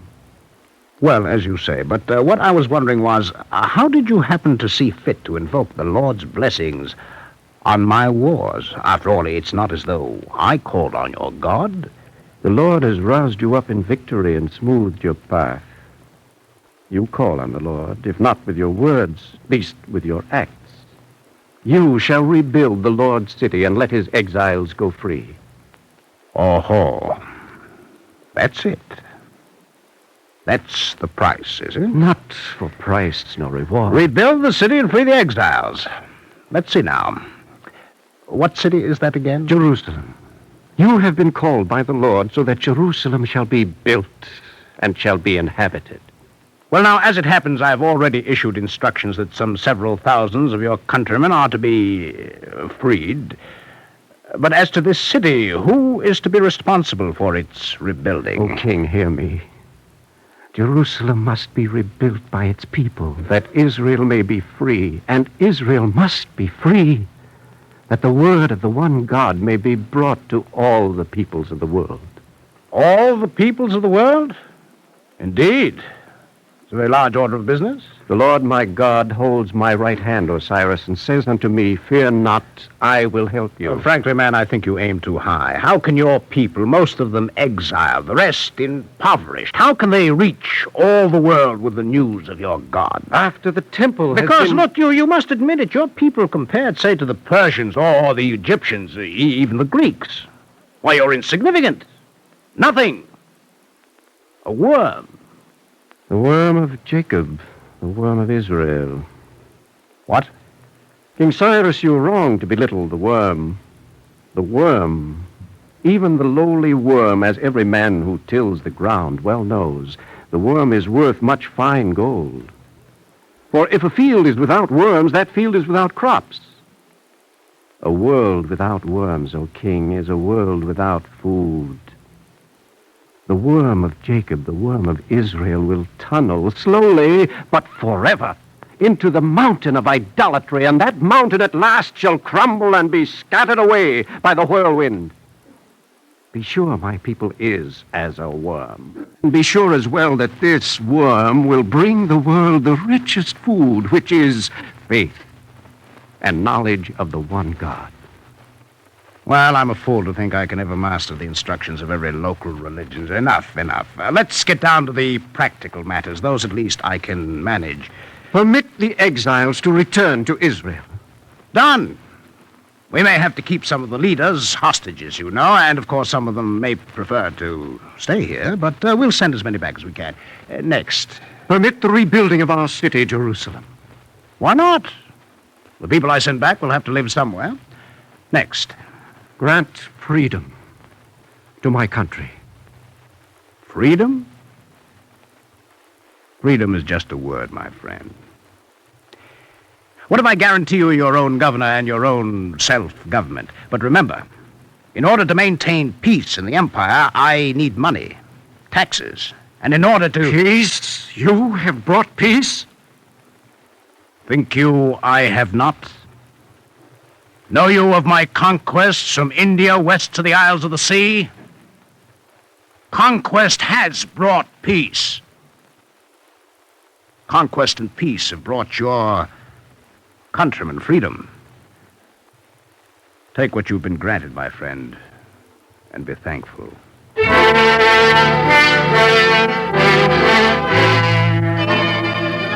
Sing, ye heavens, for the Lord has wrought it. Shout, ye depths of the earth. Break forth, ye mountains, into song, forest and every tree therein. Thus saith the Lord thy Redeemer, he who formed thee from the womb. I am the Lord, maker of all, who confirms the word of his servant and perfects the counsel of his messenger, who says to Jerusalem, be peopled, and to the cities of Judah, be builded. Yea, all its ruins will I restore. Who says to the deep, be dry, and all thy rivers shall I make dry ground. Who says of Cyrus, he is my shepherd, and he shall fulfill all my pleasure.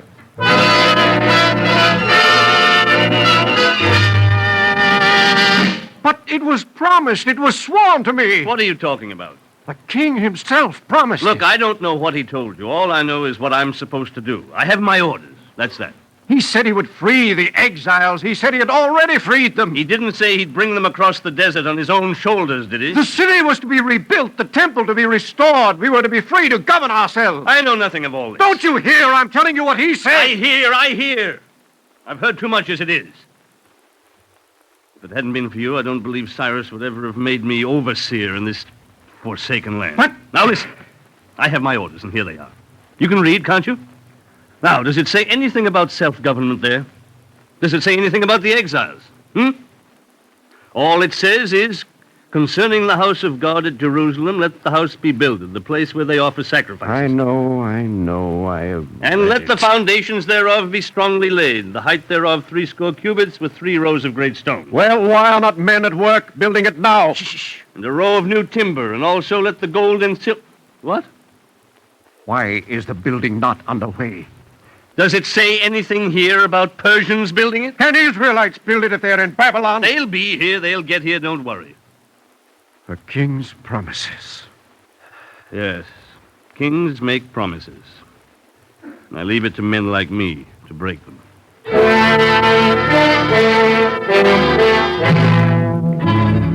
And of the number exiled in Babylon, 35,000 returned across the desert.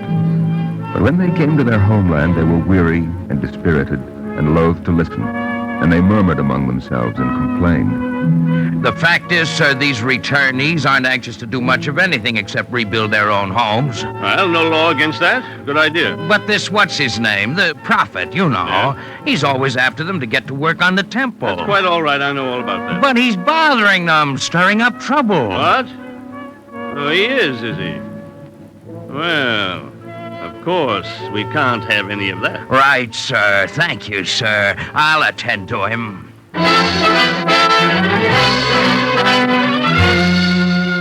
The Lord God hath given me the tongue of them that are taught, that I should know how to sustain with words him that is weary. He wakeneth morning by morning. He wakeneth mine ear to hear as they that are taught. I gave my back to the smiters, and my cheeks to them that plucked off the hair. I hid not my face from shame and spitting, for the Lord God will help me. Therefore have I not been confounded.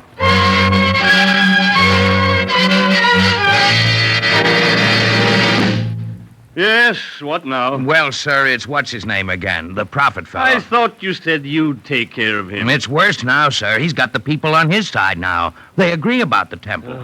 But he keeps telling them the king promised they'd have self-government, too. I think it's treason. What's the prophet saying? You should hear him, sir. Come along with me out into the streets. Hear for yourself.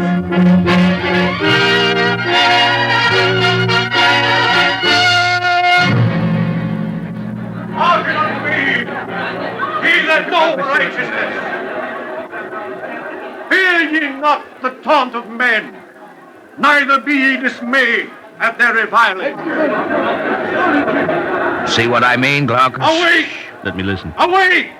Put on strength! O arm of the Lord, awake as in the days of old, the generations of ancient times. Art thou not it that hewed Rahab in pieces, that pierced the dragon? Art thou not it that dried up the sea, the waters of the great deep, that made the depths of the sea a way for the redeemed to pass over? Who art thou that thou art afraid of man that shall die, and of the Son of Man that shall be made as grass?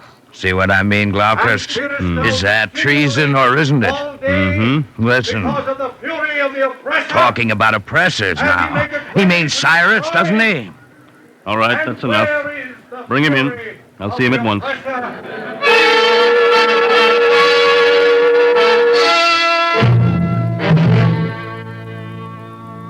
Exile.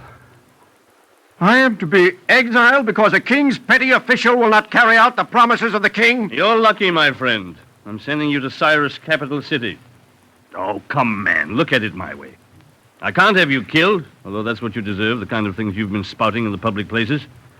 But if you're killed, there'll be all kinds of brawling and wailing, and I will not be troubled by martyrs. So it's exile for you. And if you think twice, you'll realize you'll be much happier there than in this miserable mountain town. And the temple. Are you the only prophet in the country? Your king boasted he had brought peace. And so he did, man. So he did. There's not a war being waged in all his empire today, except to put down a little rebellion in the northwest, some Greeks. Jerusalem, when will Zion be at hand? I can't say. But if it's next year, my friend, it will arrive and find you in exile.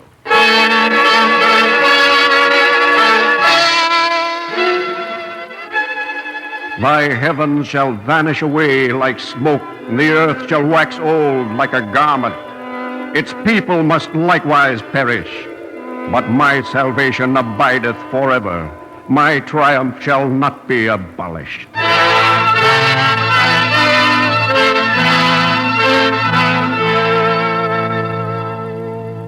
And the years passed, the trees budding into leaf, relinquishing their leaves and budding into leaf again, a slow and steady rhythm, until it came to pass on a day that Cyrus, and he was nearing the end of his reign, observed the prophet as he dwelt in the capital city, and Cyrus sent for him to question him.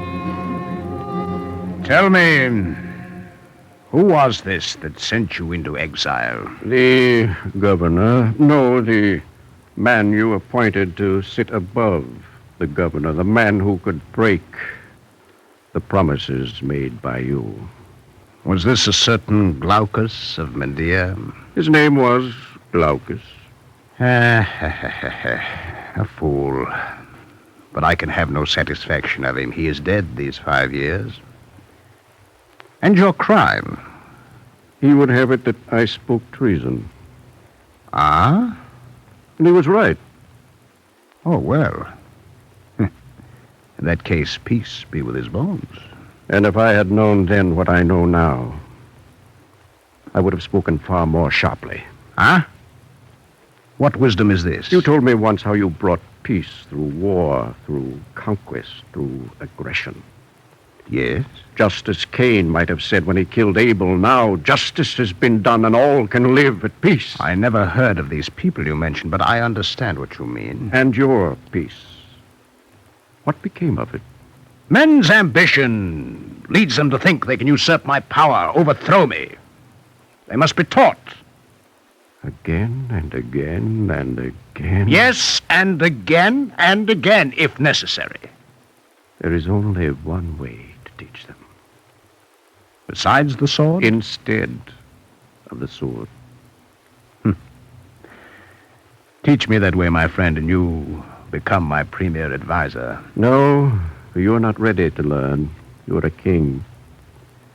And only a man can handle this weapon. A new weapon? Service. Service to others. Service? What kind of a weapon is this? The only one that will achieve peace. Serving the needs of others as you would have your needs served. Service does not conquer. Service seeks no power. It brooks persecution. Today it will be killed. Tomorrow its strength will reach around and encompass the earth and the heavens above the earth and the seas that lap on the shores of the earth. Today, I'll swear by my sword. And so will you die by it. But hear me, O king. Behold, he who serves shall prosper. He shall be exalted and lifted up and shall be very high. According as many were appalled at thee, so shall he startle many nations. Kings shall shut their mouths because of him. For that which had not been told, them they shall see. And that which they had not heard, shall they perceive. My friend, this much I perceive. That you are a dangerous man, wherever you are. and therefore more dangerous here in my city than in your own. So go, and the peace you hope for be with you. And if you find that peace in Jerusalem, it will come to pass here, too.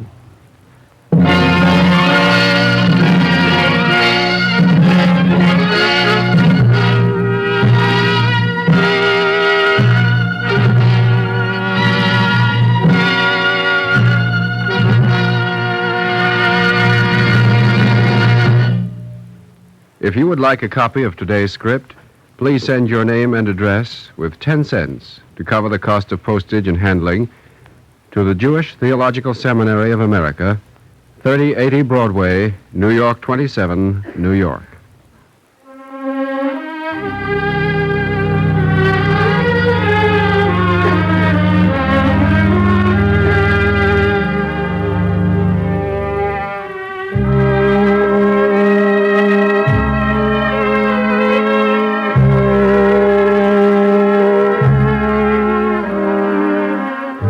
Our Eternal Light drama today, The Prince and the Prophet, was written by Peter Lyon. It was presented as part of the National Observance of Brotherhood Week.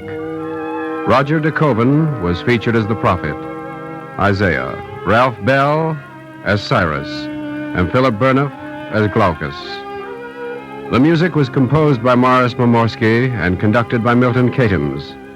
Cantor Robert Siegel sang the liturgical introduction. The entire production was under the direction of Edward King. This is Mel Brandt speaking.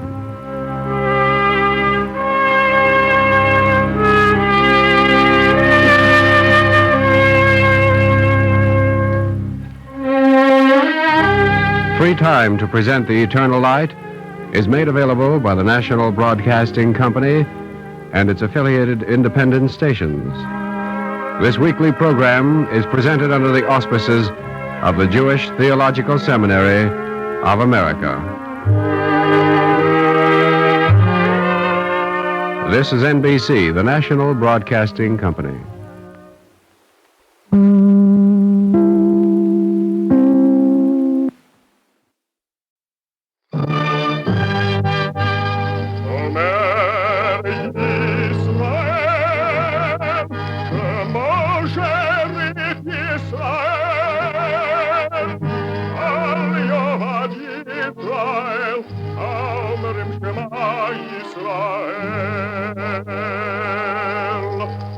And the Lord spake unto Moses, saying, Command the children of Israel that they bring unto thee pure oil olive, beaten for the light, to cause the lamps to burn continually in the tabernacle of the congregation.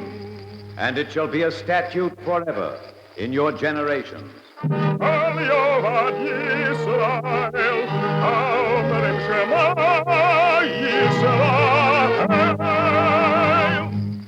The Eternal Light.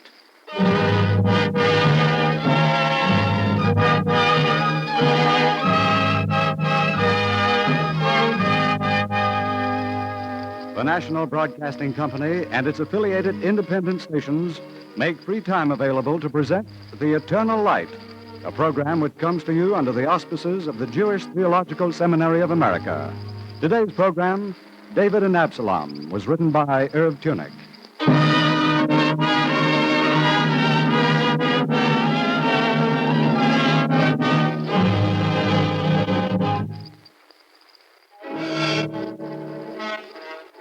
Sentry, look to the south.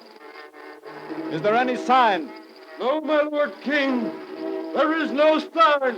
And to the west? Nothing. I see nothing, my lord king. At Mahanaim, a city beyond the Jordan, David sat beside the gate and knew massive moments of waiting. This was desolation. This was paralysis of time. These are the hours when time walks with shackled feet, when moments hang inert in space. This is the torment of time, waiting.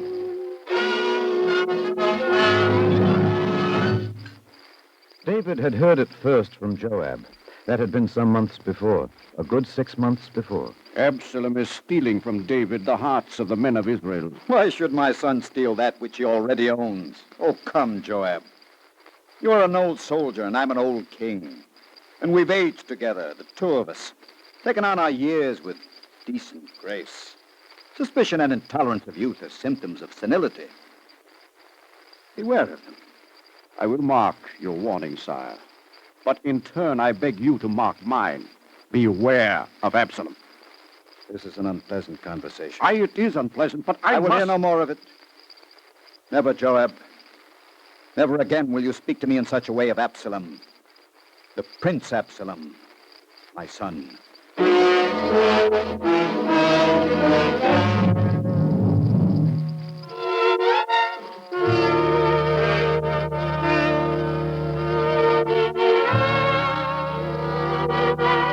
Absalom was tall, taller yet than David. He had the grace of a panther, the strength of a lion, the handsomeness of a tiger cub. He was the adored of all Israel, and he cultivated well his fields. Each morning found him fast by the gate of Jerusalem. Each morning he was there. Welcome, traveler. Have you come from far? Well, speak up. This is the king's son. This is Absalom. My Lord Prince, I have done no wrong. You are not accused of any wrong. I merely bid you welcome to Jerusalem. What is your name? My name is Jacob. And how far have you come, Jacob? I have come from Soko, which is in the valley of Elah. I know it well. My father slew Goliath hard by your town. Ah, yes. And well I remember that day. I saw it all. I did. I swear I did. I do not doubt you. I was but a child, of course. But I remember my father lifted me high on his shoulders so that I could see above all the others. Oh? I will tell you exactly as I saw it. Young David walked toward the camp. It was a great day for Israel. Oh, it was. It was. The Philistine host was camping... How did my father look? There are no words to describe it. His hair had the gold of 1,000 sunsets. Ah, yes, his golden hair. It is white now, you know. So, it was gold that day, and he stood straight as a lance, and he walked with the grace of an antelope. He stoops a bit now, and it is difficult for him to get about without the aid of a staff. Oh. Years have rasping teeth, my friend. They grind a man down. How true, how true. You come to Jerusalem for business? I come for justice. From the king? From your blessed father. For surely he will see the righteousness of my complaint and decide it all in my favor. I am sure of it. Any man with eyes can see that you are forthright. I am. And honest. I am. Truly you are, good Jacob. I wish you well in your business with the king. You are wonderfully kind, beloved prince. What little I am permitted to do for my people, I do most gladly. I wish I could do more.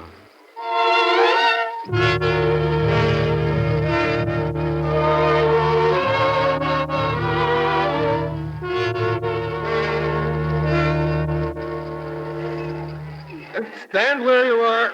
Come no closer. I would speak with the prince. Let him by, guard. Justice. I ask justice. Have you been before the king, my father? Against me. He decided against me. After hearing all the facts? He listened not to the facts. As I spoke my case, a minister whispered to him in one ear about some tax-collecting matter in Jezreel, while on the other side he listened to a military report from a captain just returned from Gibeon. I spoke, and I swear, sweet Absalom, nothing but the walls of his chamber felt the touch of my words. It is so always. He is overwhelmed by the tasks of his kingship. There is that, and there is the other thing. The other thing? Time is a river that leaves behind the silting in the brain. It is the saddest thing to behold. I weep for my father, the king. Your tears, dear prince, will not bring a poor man justice. Is there more I can do? You judge my case. I cannot do it, Jacob. I have no such authority. Time and again I have offered myself to my father as a servant to ease his tasks, to take upon my shoulders the burdens that his high age makes so unbearable. But he will not allow it. I, the son of the king, have less to say of the business of this kingdom than the lowest beggars in the street. For truly, they can complain, and I cannot. They can cry out, and I cannot. I am imprisoned by my closeness to the king. It is a prison without bar. What do you mean? I think you know well what I mean. I take it you are my friend? I am your servant, Absalom. To all ends? I swear it. Go back to Soko in your quiet valley. If you think it wise, speak of this to those whose trust you value. But softly. Very softly. And wait. How long? Not long. Sooner than you think.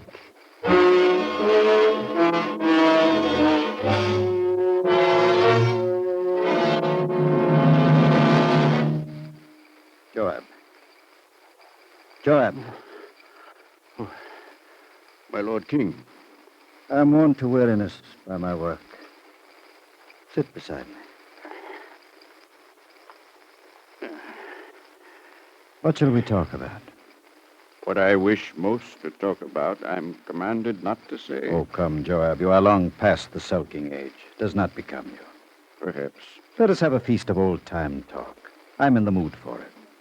Serve me up a banquet of memories. Tell me again about past victories together, our triumphs together, our battles fought and our enemies slain.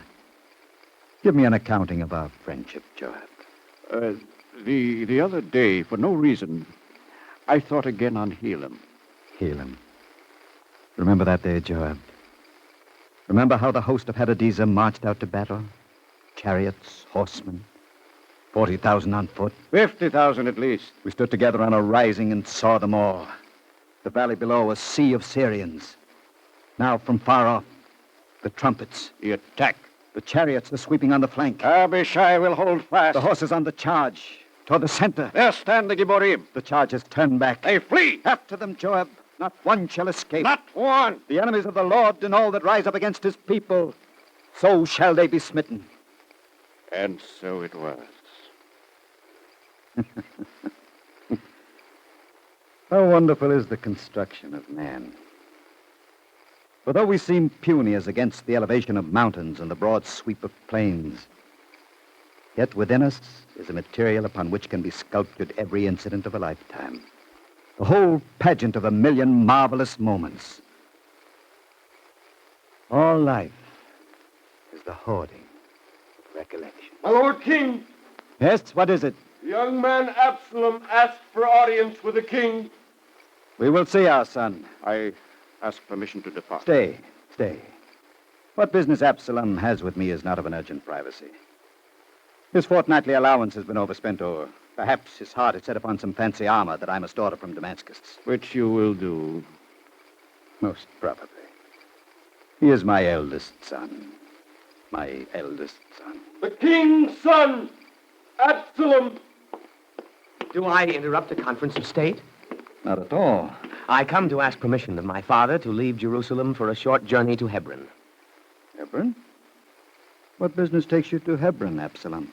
A vow I made some years ago to sacrifice at Hebron as a token of thanksgiving for all the blessings that are mine. By all means, go. You have my warrant. Thank you, Father. Absalom.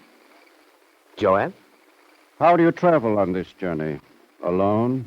Alone? It is customary on a pious mission for a pilgrim to walk alone. I go with my entourage. Ah. It is not right for the son of the king to travel in the land without the impressive fittings of his station. So, and how large are your fittings? 200 men. Most impressive. With chariots? Yes, with chariots. And fully armed? Most certainly. Would you have them without arms? Perhaps without clothes at all? Would that satisfy the general? The son of the king and a naked retinue. That such a display would impress the people, I have no doubt. But whether one might call such an exhibition impressive is quite another thing. Quite. Come, enough of this. Go with my blessings, Absalom. Thank you, sir. I have the blessings of my father. Do I also have the blessings of my father's friend? If you go as you say you go, Absalom, to do that which you say you intend to do, you have my blessing. Thank you. I see myself in his walk, Joab. In the carry of his shoulders. In the glint of his eyes. Look deeper, David. Deep below the skin line that makes you see in Absalom the David of your youth, what do you see in his heart? I see my son. Blindness. Joab. David, you are more the father than you are the king. Think out this thing, I beg of you. If you were but a farmer, a shepherd still, this blind indulgence could have explanation, for then the evil would be of your house alone. A sorrowed father, a wayward son. Sad, sir, but unimportant. But you are king, and your sorrow becomes the pain of all your people. The mischief of your son becomes the anguish of all Israel. Indulgence in any father is a sin. Indulgence in the king is a crime against the state. Get out. Get from my sight. Mark my words, David. There is murder in my heart, Joab. Get out. Get out!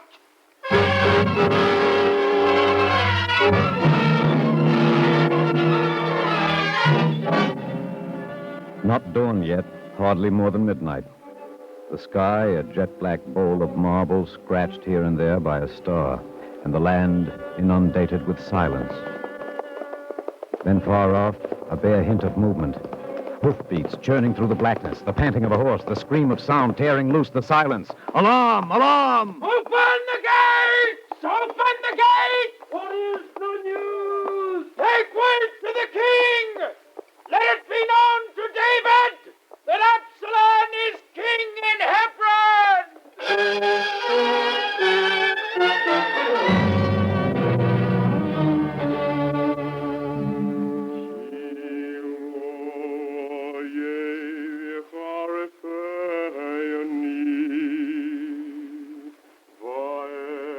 Abishai. Joab, thank God you've come. Is the news true about Absalom? It is true. And the king knows? He knows. What does he say? Listen to him.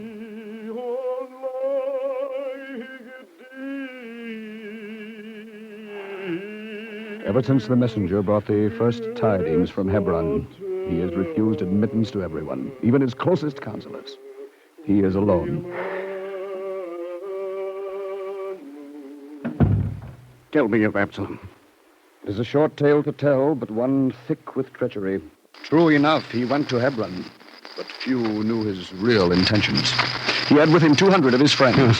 These were sucked innocently into the conspiracy. The first they heard of it was when the trumpets blew, and the heralds announced that Absalom was king in Hebron. Well, at least we've flushed the foxes into the open. Are the troops at their stations? The walls are fully mounted. Good. Let them come. We will have a rousing greeting for Ahithophel and Absalom. Yes. You sound more melancholy than the occasion demands, Abishai. You worry for Absalom? No, not for the king's son, but for the king. Listen to the anguish of David.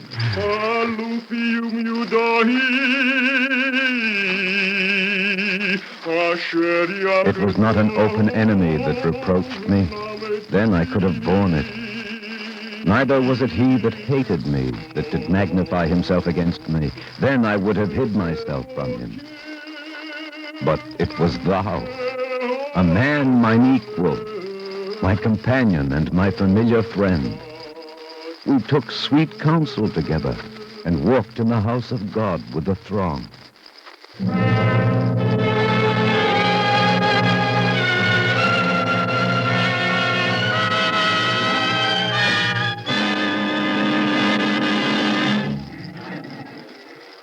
Another troop of men on the southern gate, Abishai, and sentries every 20 feet along the wall. I will give the orders. The king comes! My lord king, Joab. the troops are at their station. I see. Call them off. David. Down from the walls, all of them. We march by morning. March? Where? To Hebron? As far from Hebron as we can go. We march to Mahanaim, beyond the Jordan. Beyond the Jordan we flee, hide, dig ourselves a hole behind the Jordan? Why? I command it. In all my years, I've never ordered a retreat. Why do you ask me now to change? We can stand upon the walls of Jerusalem forever. Oh, friend, listen. Be patient with me and listen. I've spent solemn hours in prayers and fasting, and I have had a sign. The young man Absalom is my eldest, and one day he will sit upon my throne. Never. Be quiet. Listen on. The role of king is not a simple one to play, Joab. It takes wisdom. And wisdom is a thing born of experience. My young man is untested. His competence for majesty is unknown.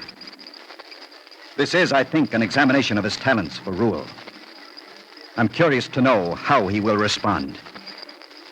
If he is a good king, he will measure each situation, compute each danger, gauge each decision with the touch of talent that distinguishes a sovereign of a people from a master of slaves. This is his test.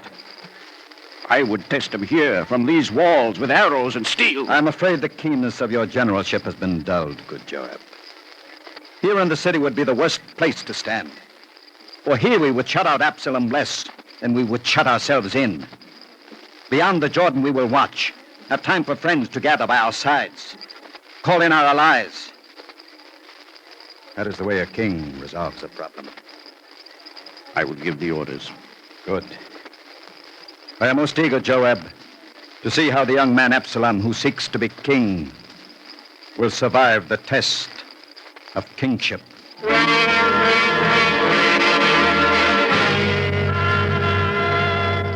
Of the months that followed now, little need be said.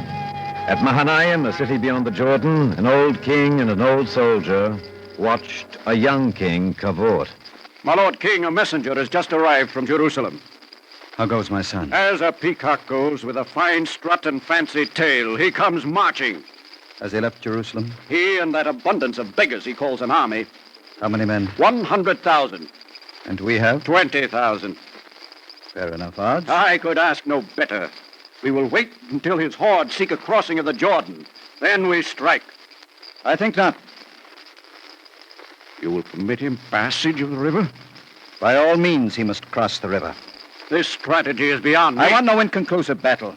Not half a victory, Joab. I want no mere fraction of success. I want the final unalterable end to this farce which has given me so much pain. If this is a lesson in kingship, then let us make it truly a majestic lesson. Then why not attack upon the river? Suppose we do. Suppose we attack upon the river and half of the army of Absalom is trapped, annihilated. Finished, done, wiped out. What then? Still half would be left to crawl up the west bank, escape, take root. I will not have it. But if they cross? If they cross, all of the host of Absalom cross. Then we have them. For their path must cut through the forest of Ephraim, thickly wooded, a place where each tree becomes our ally, each boulder a comrade in arms. There we will strike. And wipe them out. All but one. To the last man. Except for one.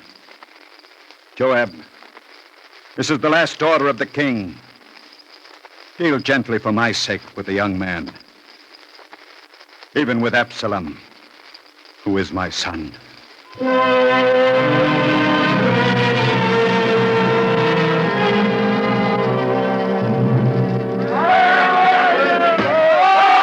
run like frightened deer. After them, Abishai. Not one must escape. No, never a day like this. Never a battle like this. Send a company of the Gibborim into the marshes. Hunt out every rat that seeks refuge there. I will give the command. Sir, the king's son. Absalom? Where? Have you seen him? He's in the thickest of the forest. Alone? Yes, alone. Which way does he run? He does not run. Is he slain? Not slain. Tell me of Absalom. Sir, was on his mule, fleeing from the fight. He rode wildly, crazed with fear. Suddenly, the animal dashed beneath a terebinth tree, and I swear to this, the arms of the tree descended, grasped Absalom by his matted hair, and lifted him full off the mule. And even now, he dangles between sky and earth. I saw this. You saw this, and you let him live? Sir, I would not put my hand against the king's son. The king has charged us all that none shall touch the young man Absalom. Take me to the place. Take me to Absalom.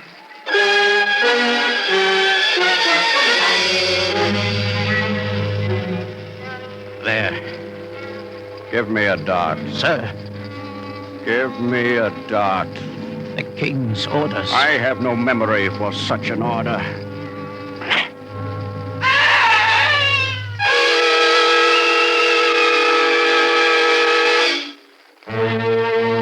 David waited.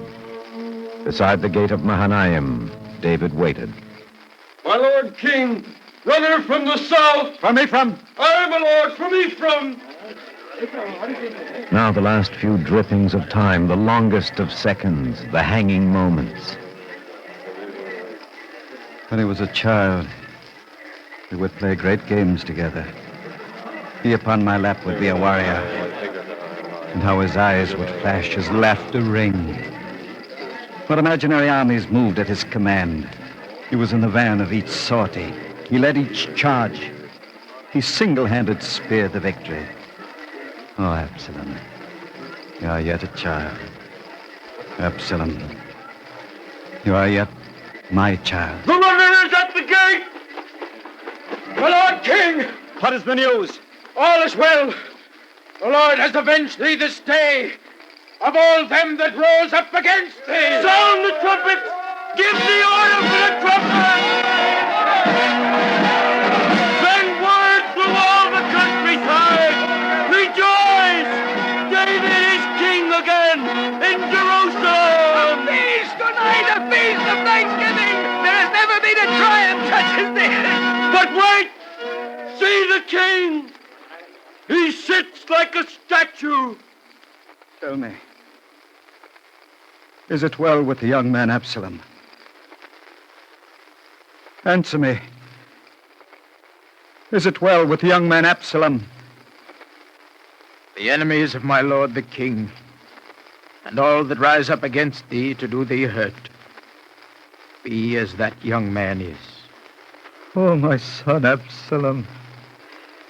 My son Absalom. Would I had died for thee. Absalom, my son. My son.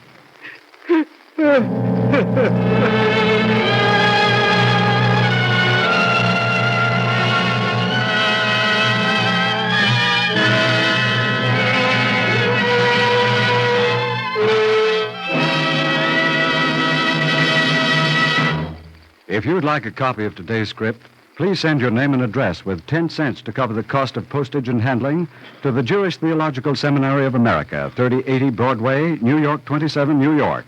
And now, we take great pleasure in presenting Rabbi Simon Novick of the Park Avenue Synagogue of New York City. Rabbi Novick.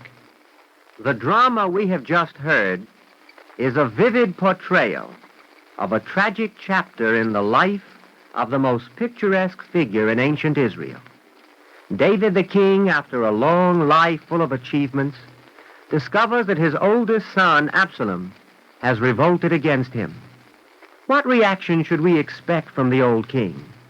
Surely anger, bitterness, and revenge against this treacherous action.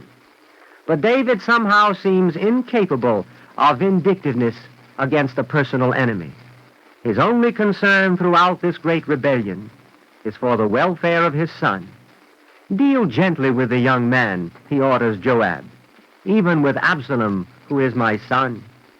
And when victory is won and Absalom is killed, his grief is deep and compelling. We have here, I believe, a vivid illustration of the lack of hatred and vengeance in the Jewish character. The early Jewish heroes were all men of great indignation. Moses was indignant against the Egyptian taskmaster. Elijah against the Baal worshippers on Mount Carmel. The prophets from Amos to Malachi against every form of injustice. But it was indignation against evil, not hatred against the evildoer. Resentment against an injury, not retribution against the perpetrator. Thou shalt not hate thy brother in thy heart, is the injunction of the Bible. And the Jews, though victims of the great hatred, have in some mysterious manner themselves never succumbed to it. In the world of today, living as we do in the day of the shadow of international hatreds and mass hysteria, we would all do well to learn this lesson of indignation without hatred, victory without vengeance. We moderns have learned how to fly through the air like birds and how to swim under the ocean like fish. Let us now learn, all of us, to walk the earth like men, in love and compassion, to build bridges of understanding between ourselves and our fellow men.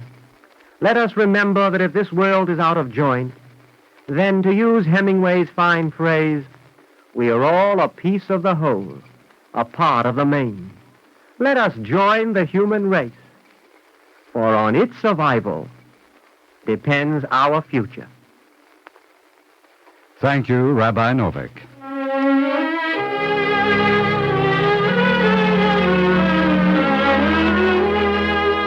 Our Eternal Light drama today, David and Absalom, was written by Irv Tunick. The music was composed by Morris Namorsky and conducted by Milton Catums. Cantor Robert Siegel sang the liturgical music. Featured were Santos Ortega as David, Leon Janney as Absalom, and Alexander Scourby as the narrator. The production was under the direction of Edward King. This is Arthur Gary speaking.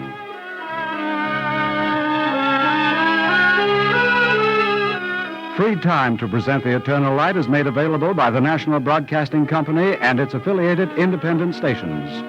This weekly program is presented under the auspices of the Jewish Theological Seminary of America. This is NBC, the National Broadcasting Company.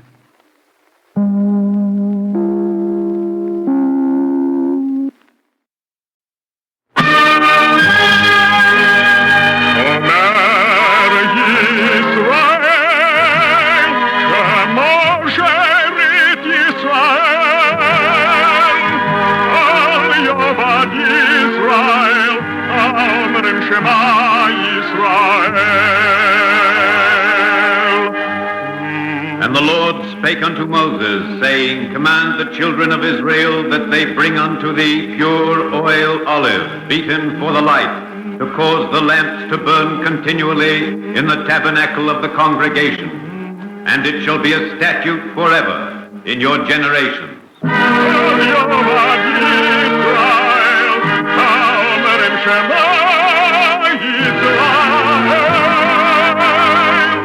The Eternal Light.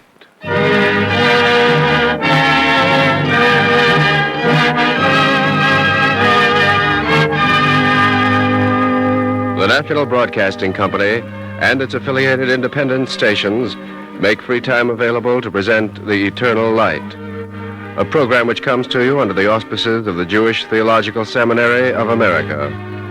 Today's program, How the World Came to Yanovka, was written by Harry Gersh and suggested by Joseph Gare's novel, Heart Upon the Rocks.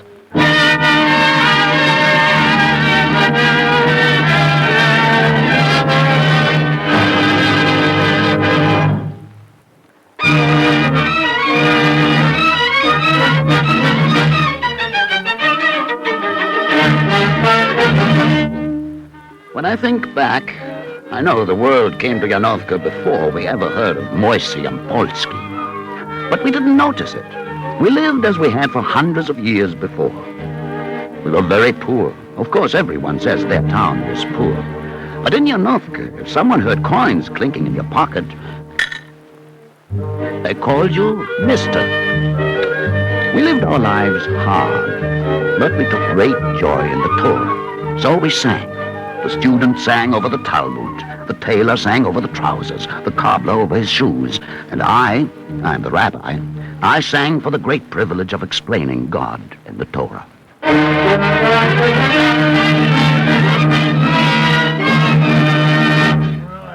Moisey Yampolsky said we didn't have anything to sing about. But he didn't understand. Not at first. For instance, any Friday morning in our village square, it was like this. Chickens, ladies, chickens!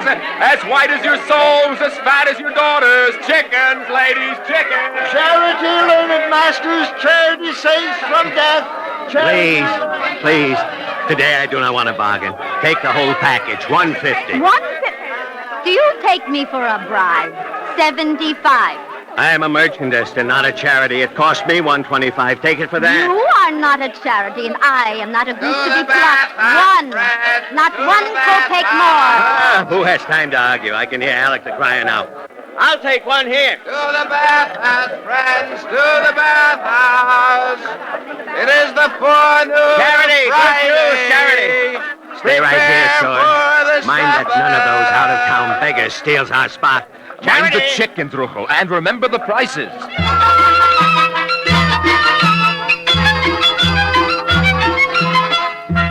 Before Before each Sabbath and holiday, the men of Yanovka gathered in the bathhouse to cleanse themselves, that their bodies might be fresh when they prayed to the Lord. Then they returned to the market square, while their wives and children went home to prepare the house for the Sabbath. When the last light was in the west and the square was in the shadow, Alec the crier returned. The sun sets, friends. Prepare for the Sabbath. Close the stores, lock the stalls. Prepare for the chickens, Sabbath. housewife. 2. No, 175. 150. Second call. Stop trading. Stop working. David, bring in the stand. Hurry, boy, hurry. Third call. Evening prayers at 20 minutes after 7. First star at 7:20. And the bride, Sabbath, came to Yanovka. Shalom Aleichem, Reb Shmaya. Peace be with you. Aleichem Sholem, Reb Haskell. On you, peace.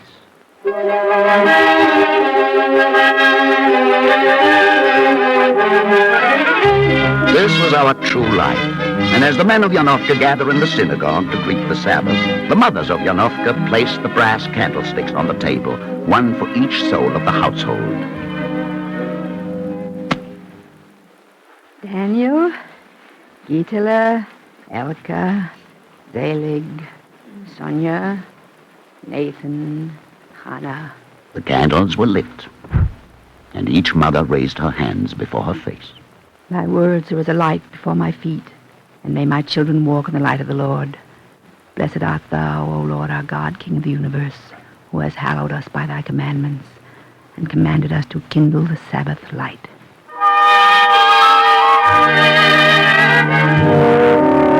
So many times have I... But this is about the time the world came to Yanovka. The year was 1908. I taught, I interpreted the law, I answered questions, sometimes from the grown people, sometimes from the children. Why is it that a child's questions can be harder to answer than the wisest man's? Rabbi, last Saturday when I was in the synagogue... Yes? I heard a man praying. A good example, Daniel. Good example. It must be awful hard for God. Does it worry you, Daniel? Nochum, the fat prayed for cold weather. Naturally. He makes his living cutting wood for our stoves. The colder it is, the more wood he sells. And Hone Plum, the fruit seller, he prayed for mild weather. Well, he stores autumn fruit to sell in the winter, and severe cold could freeze his stored fruit. Akiva Redhead prayed for rain. It's to be expected from a farmer. Naphtali, the brickmaker, prayed for dry weather. Hmm? But they are all godly men. How does God answer all the prayers? How does he? It's a question, Daniel. So how does he know, Rabbi? How's the weather now, Daniel? Dry and mild. And last week? Let me see. On Monday and Tuesday it rained, and on Thursday it was cold. See, Daniel?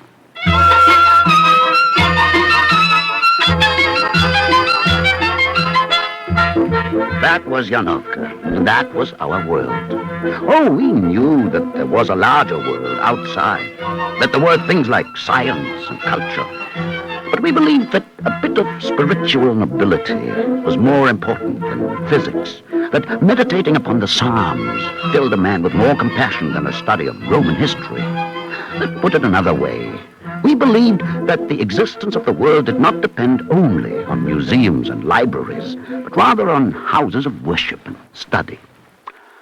Then, all of a sudden, Moise Yampolsky was in Yanovka. He didn't come with a driver on Wednesday evening, and he didn't stop at Yente's Inn. All of a sudden, he was there. Mama, I think I saw the stranger walking towards the synagogue. He saw him at the synagogue. Did you hear? The stranger was in the synagogue in the night. I tell you, she saw it with her own eyes. He was wearing a long cloak with a lantern in his hand, and he was searching the books in the synagogue. An unholy spirit. An exiled soul that can find no peace. Oh, God, have mercy on him. A police spy looking for trouble.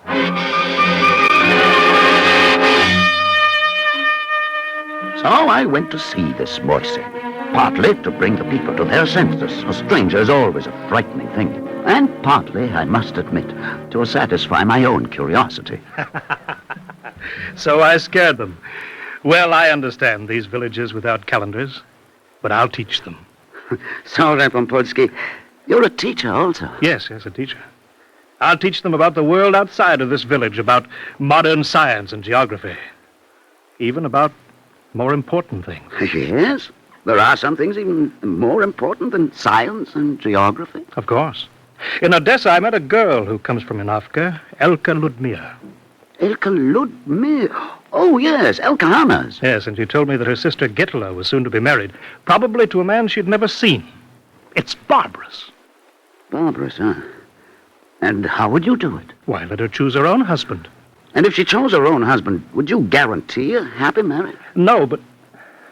Now, look, Rabbi. Yes? This is not a question of playing with words. This is a matter of principle, of progress. So? So even you have to change. Even the law must move with the years.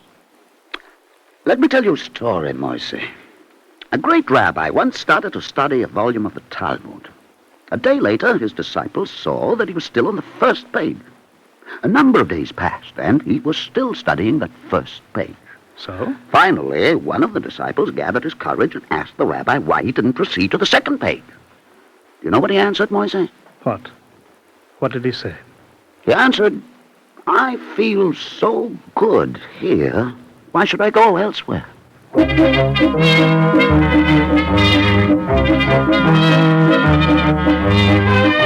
I liked Moise Yampolsky, but somehow he seemed to consider me his antagonist.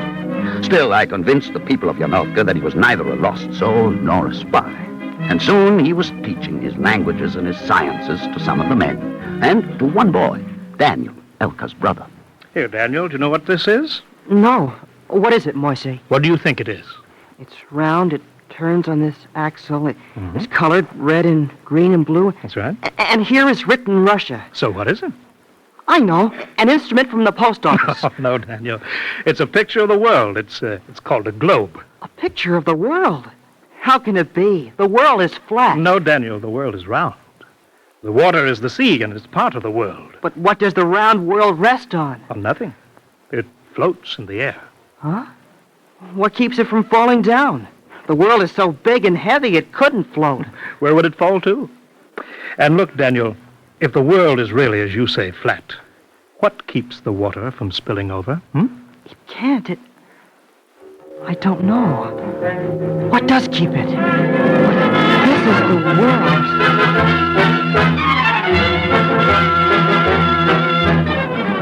The world is round, but there are ways of telling and ways of teaching. So long as it remained an argument, a flat world, a round world, there was no trouble. But finally they convinced Beryl, the coachman, and Beryl wasn't the wisest man in Yanovka.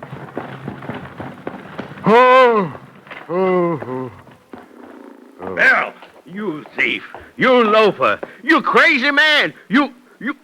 Where have you been all week? Where are my herring? There. You mean that smell? Yes. Throw them away. Take them to the river quickly. Wait, where were you? I went east to the city, and then I continued east to come home. Why?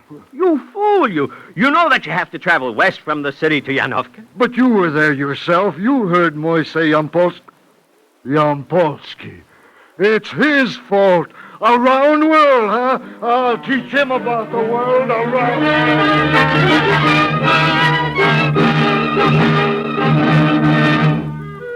Luckily, Moise was visiting me when Beryl went looking for him, so there was no bloodshed. But whether by accident or design, the next worldly thing that Moise brought to Yanovka was practical, something obviously necessary, a fire brigade. The postmaster was elected fire chief. Daniel Hanna was one of the drivers. One Tuesday, it was 3 weeks after Lag Boma, the fire brigade had its first practice. Oh, Daniel, why aren't you in school? It's tryout day for the fire brigade. I'm a driver.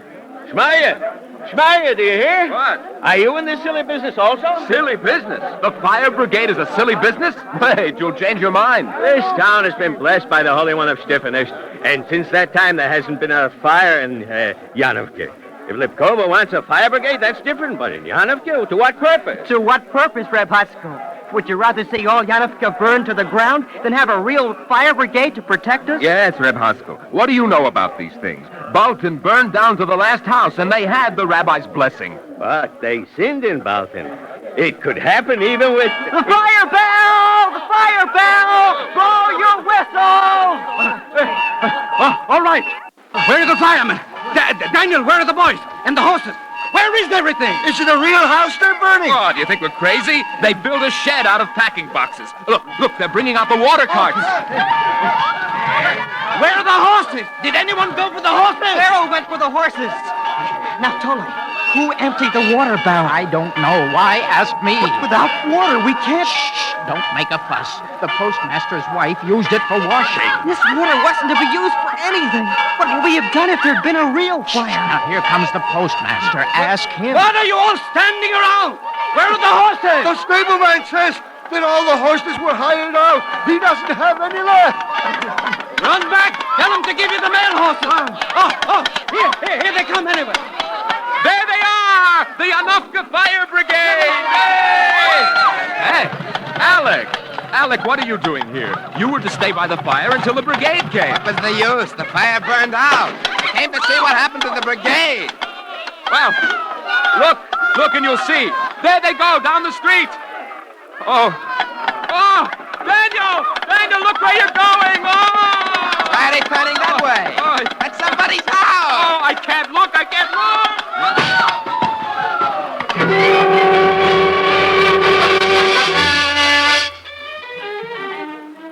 Fire brigades are a good thing, but this one got off to a bad start.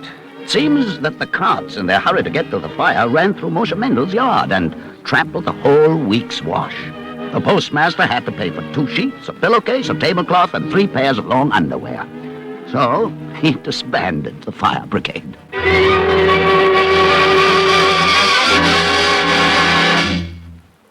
It was just about this time that Gittela Hannah's turned 16, and time for her to be married.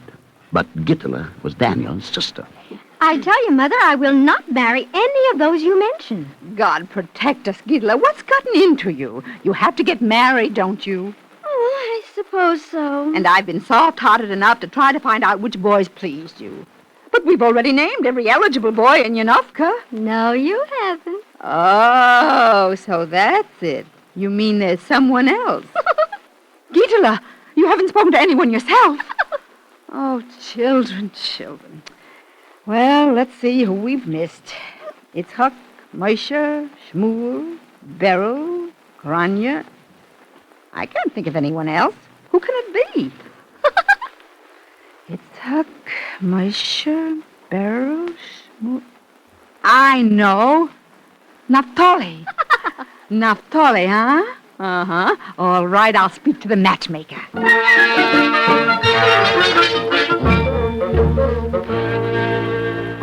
More tea, Reb Matchmaker? Sure, why not? Good. I tell you, Hannah, the choosing of a husband or a wife is the business of the parents. But the time is coming, and I can see it, when a girl will say to her parents, if I want a husband, I'll go out and find one. Well, in my own house... A very wise remark, Hannah. You're a very wise woman. Yes. In fact, you should have been born a man. Now, let's see. You know Yaakov Moshe's son? A fine boy. You couldn't do any better. I haven't spoken to his father yet, but I think... No. What do you mean, no? That thing on his eye. What thing? That growth. Ah, you noticed it. I never noticed it. It's as big as a walnut. No. So what? He's a fine boy. His father will do great things for him. It's no use talking. Not him. No, let's see. What do you say to Shmilik Render's only son? No. What is this? Can't you say anything else? How old is he? He's past 20. And has he studied 1 page of Talmud since he was bar mitzvahed? No, all right. What can I do with you? You talk as if Gittel was a grand rabbi's daughter. How about Shmaria's brother's son? The one from Frazinska. Education, a head like a statesman. Shmaria's brother's son. Let me think now. Oh, yes. yes. Now I remember. No. Again, no. What am I doing here? I thought you wanted a husband for Gittel. What's wrong with this one? Scandal about him and the serving girl. That was a scandal. You can't hold that against him. No. No. All right, so I don't think I have anyone else. Oh, yes, you do, Reb Matchmaker. Look again at your cards. No. No. No. Oh, here is one. But no more. Huh? Last week, I spoke to Reb Chatzko about Gittel for his son Naftali. Aha! He agreed until yesterday. What do you mean until yesterday? It seems that Naftali has those modern ideas. He told his father he wouldn't have anything to do with a girl presented by a matchmaker.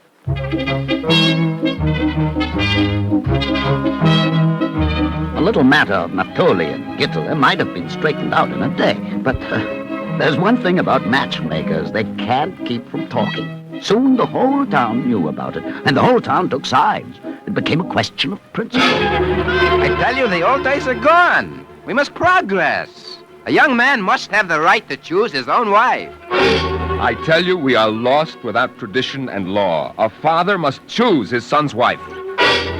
So there was a compromise. One day, Reb Chatzko brought his son to me. You talk to him, Rabbi. I can't. Tell me, Naphtali, if you were to choose your own bride, whom would you choose? Why, Gittel had us. And you, Reb Chatzko, whom would you choose for a daughter-in-law? Why, Gittel, of course. Well, what's the problem?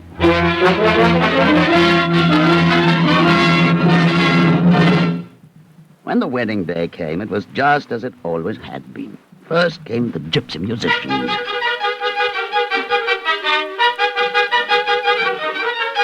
Then Yankel the drummer trying to drown out the gypsies.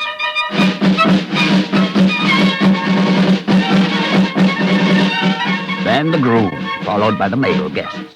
The bride, followed by the female guests. And, you know, being modern didn't help the groom one bit. He was just as nervous as I was 40 years ago. Thou art consecrated unto me. Thou art consecrated unto me. With this ring. With this ring. According to the laws of Moses and Israel. According to the laws of Moses and Israel.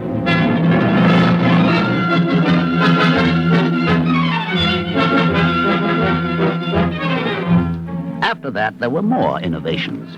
But somehow they weren't an immediate success. Like the telephone. Moise had the merchants in Yanovka almost crazy until they underwrote the bringing in of a telephone. For a couple of weeks, everyone marveled at the new wonder. Then... It's wonderful. I tell you that the telephone is the greatest invention of the age. Hoo-ha! Some invention. An invention of the devil. Why? Isn't it wonderful that you can talk to someone in Kishinev, in Odessa? Do you know anyone who talked on it? Sure. Reb Bershon was called to the telephone only last night. And what did he hear? That his brother had died that day. And who else? Shmulek the cobbler had a call. He spoke to his sister, and he hadn't spoken to her for 10 years before that. What did she tell him? That a house had burned down, and they needed money. Who else? Big Beryl. Oh, he learned that his son had been run over by a carriage. Oh, I see what you mean.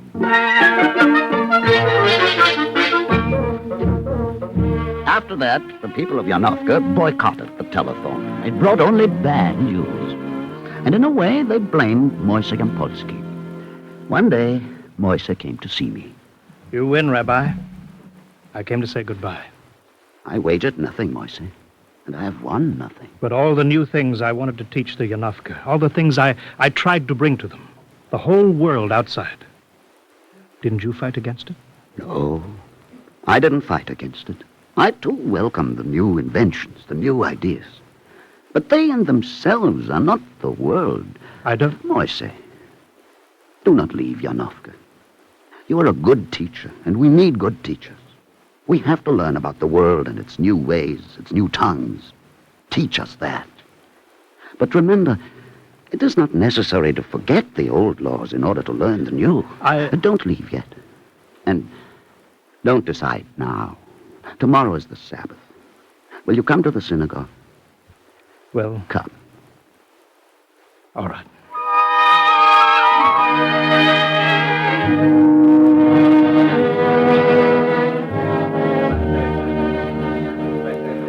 You attended all the services, Moise. I hadn't bargained on that. Well, I wanted to see... Tell me, you taught Gitalahanas to read, didn't you? Yes, I did. That was one of the changes you brought to Yanovka. Yes? How many of the women here can read? Too few. That's why we need teachers. And that's why those women who can read are so welcome at services. Well, why? What do they do? Walk over to the partition. Here, behind the column. Gitala is sitting there. Listen. Happy is the people that is thus favored. Yea, happy is the people... She reads to the others who cannot. You see, Moise, a fire brigade is not a change, nor a telephone. Even reading is not a change. Only what you read can produce a change. Like Italy. You have begun to change the pattern of our arts, our techniques. Good. But the pattern of our lives must not change. In Yanovka, the spirit of the Sabbath is felt on each working day. We still feel your pain as deeply as we feel our own. These things will not change. Do you see, Moise? I see, Rabbi. And you will stay? I will stay, Rabbi.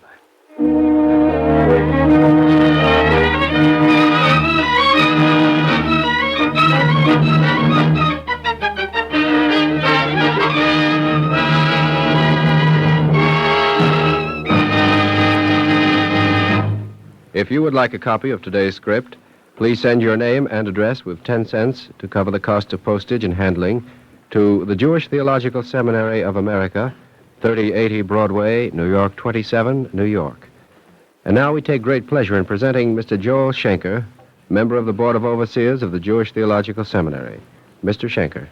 Ladies and gentlemen, it is not necessary to forget the old laws in order to learn the new. This statement of the rabbi in the play we have just heard has a deep and significant meaning to all Americans. All around us we hear the voices of doom and despair. Our national life is threatened as never before in our history. Our century, which has produced 2 frightful world wars, threatens to produce still a third. And yet war is not inevitable. It is not necessary to forget the old laws in order to learn the new. Man has, from the beginning of time, lifted up his eyes to the Lord and found the true values of life, the things of the Spirit. Through the ages, man has survived the mechanical horrors of the new techniques by doggedly clinging to the old laws of the Spirit. Oh, history has recorded for us the lives and times of many tyrants. We have survived them all, and I believe that tyranny will never conquer the spirit of man if man but learns to use the new and remember the old. A scoffer once asked the great teacher in Israel, "Tell me, O Rabbi, can you explain Judaism to me while standing on one leg?" The rabbi gently replied, "The answer is simple, my son.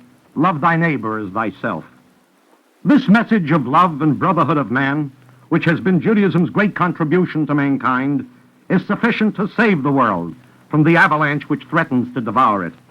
There are fanatical forces in the world today that would attempt to remake man in their image, forgetting that man was created in God's image. There have been hundreds of villages like Yanovka in Eastern Europe which have been wiped out.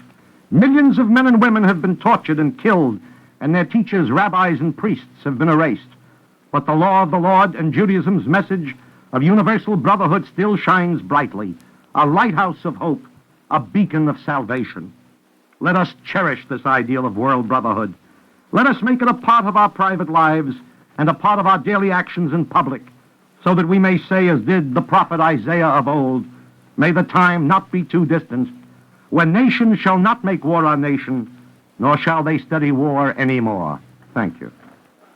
Our Eternal Light drama today, How the World Came to Yanovka, was written by Harry Gersh and suggested by Joseph Gare's novel Hard Upon the Rocks.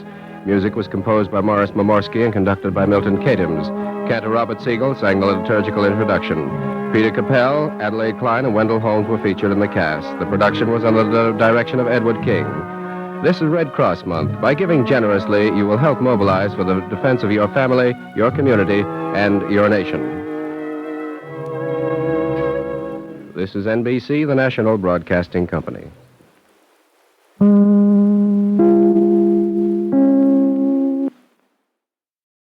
In the literature of the world, In words already written, 2,000 years ago or yesterday, there are peaks in the plane of time belonging as much to the present as to the past, and pointing not backward, but ahead to tomorrow.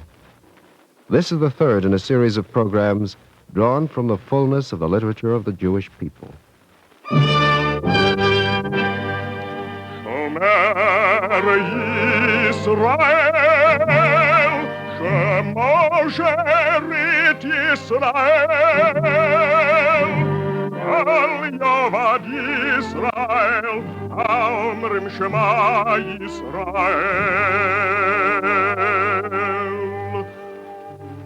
And the Lord spake unto Moses, saying, Command the children of Israel that they bring unto thee pure oil olive, beaten for the light, to cause the lamps to burn continually in the tabernacle of the congregation. And it shall be a statute forever in your generations.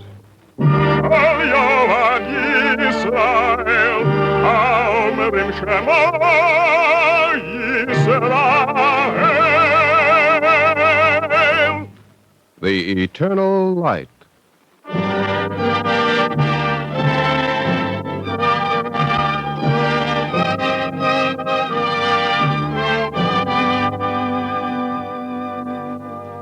The National Broadcasting Company and its affiliated independent stations make free time available to present The Eternal Light, a program which comes to you under the auspices of the Jewish Theological Seminary of America. Today's program, Transmigration of a Melody, was written by Joseph Mindell and suggested by a story of I.L. Peretz as told by Maurice Samuel in his book, Prince of the Ghetto.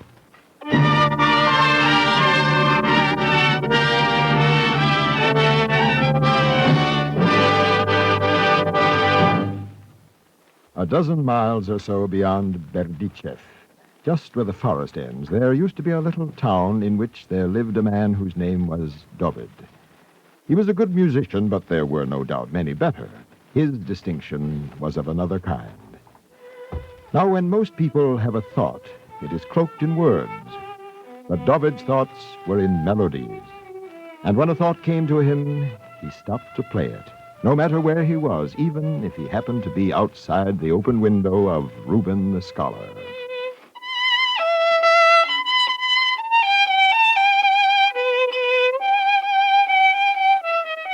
David! David, please. I'm studying a particularly difficult portion of the Talmud. May your understanding be inspired, Reuben. Thank you, but don't you understand? Of course, you're studying your books. As for me... Exactly. And you... As for me, I'm playing my fiddle. That's just it. Is it? Your playing is disturbing my studies. Oh, no. To me, it seemed just the other way. It was you who interrupted my playing. Oh, David, how can you compare what I'm doing with the screeching of your fiddle? Screeching? Listen.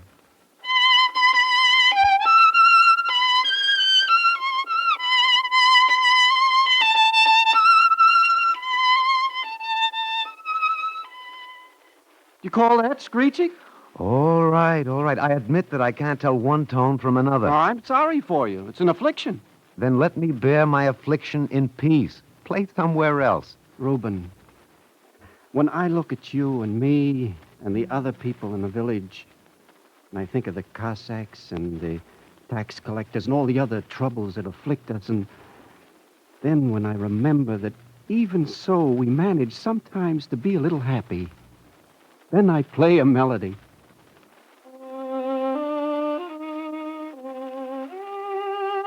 So, you play a melody. Blessed art thou, O Lord our God, King of the universe, who healest all flesh and doest wondrously.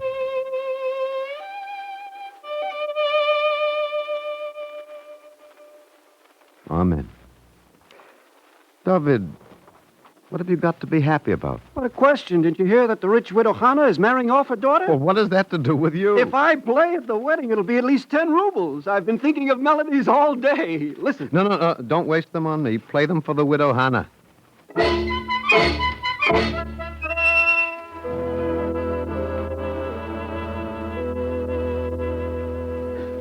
All right, David. 10 rubles. Agreed, Hannah. I'll play tunes for your guests that'll make them laugh and cry and dance. I know. Now, about the Camel Rachamim, to be sung in memory of my late husband. A good man, a fine man. David, I was married to him for 30 years. He had a heart of granite. Well, at least he was rich. And a miser. But under the circumstances, he's entitled to a special Camel Rachamim at his daughter's wedding. I know all the melodies. Take your choice. No. I want a new one, not an old, worn-out one. Good. I'll compose you a new one. You'll play it, David. But I want the great composer Podutzer from Berdichev to write it. Uh-huh. Do you know what I was about to say, Hannah? How should I know? I was going to tell you that if you want Podutzer to compose the melody, then get him to play it, too. Oh? But then I thought, I need the 10 rubles more than he does. What do you want me to do? Hire a wagon. I'll pay the expenses. Go to Berdichev and get a new Kelmola from Podutzer.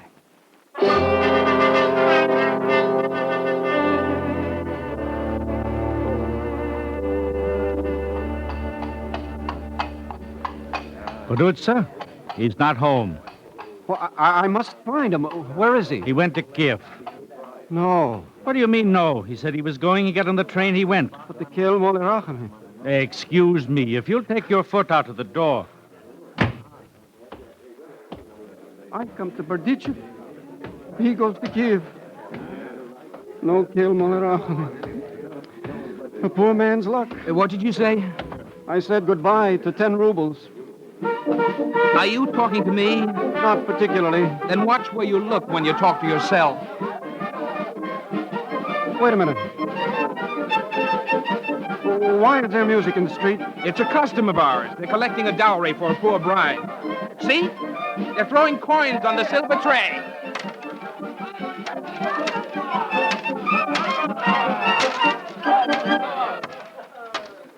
What a melody. Even the way they play it. Heartache and happiness. Laughter and tears all in one. It's one of Podutzer's. So gay and yet sad. Like an orphan's wedding. That's it. Of course. An orphan's wedding.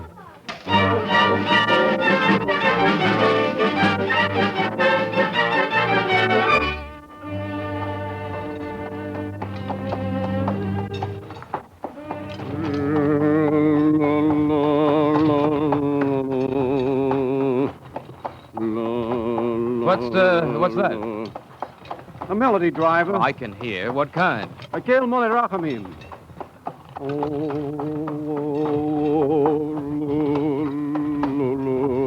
a new one. Where did you get it? I found it in Berdichev. You don't just find a melody. Well, to tell you the truth, it's a little bit Podutzer's and a little bit mine, but his portion is shrinking. You tell me, for whom is this Kel Mola? For Hannah's husband. Oh, but he's dead. Of course. Why else would he need a Camel Rachamim? He cheated me every time I drove him to Berdichev. It's too good a melody for him. Maybe you're right. But as Hannah says, he's entitled to it, especially at his daughter's wedding.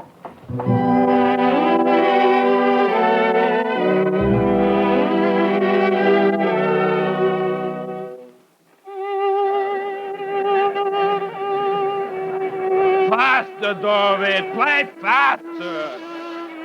He's right. What is this, a wedding or a funeral? Play faster! Like this, David! Ya da da da da da da da da da. Listen, David! Ya da da da da da da da da da da. No, much faster! David! Listen! Ah! Yes, David, yes! Yes, now you have it! Ha ha!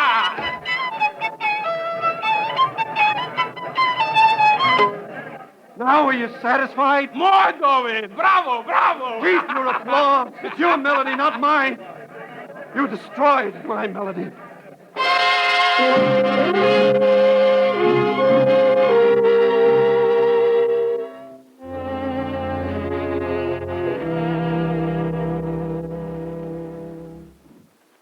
David, you haven't replaced the broken string. No, Reuben. Why don't you worry about the difficult passages in the Talmud? It's a whole week. Haven't you once wanted to play your fiddle? No. You're being a little childish. They had no right to do it, Reuben. They had no right to twist my melody. Even to my ears, it seemed the same melody, only a little faster. No, it wasn't mine any longer. David, you can make a melody, but how can you own it? You don't understand. They took away the tenderness, the grief, the joy. And so you won't play anymore. They made it vulgar, without feeling. Reuben, they twisted a living thing, and it died. For myself, I don't mind. It'll be a relief to work in silence and peace. But I'm thinking of you. Thank you. You made a living with your fiddle. If you call it living. Do you remember, David? Baruch Ato, blessed art thou who healest all flesh and doest wondrously. How will you say it now? I don't have to say it. You're a stubborn man, and I'm a fool to argue with you. David, against whom is your grievance, and whom are you punishing? Well? Behind you on the shelf, there's an extra violin string. Amen. Here's the string. Reuben, it was a wonderful melody.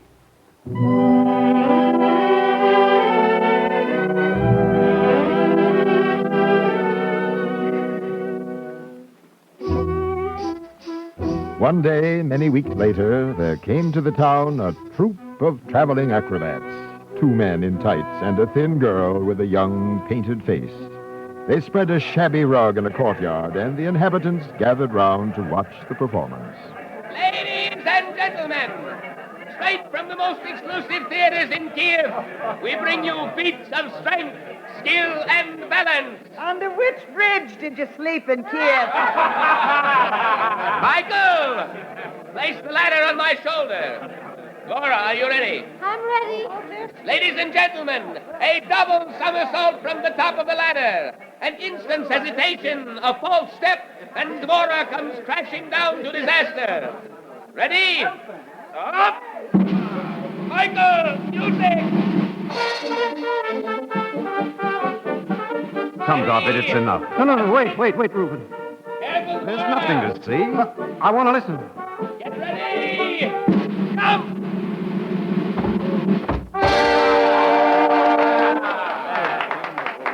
Thank you, ladies and gentlemen. Thank you. Laura, pass among the audience. Whatever you care to give, anything at all.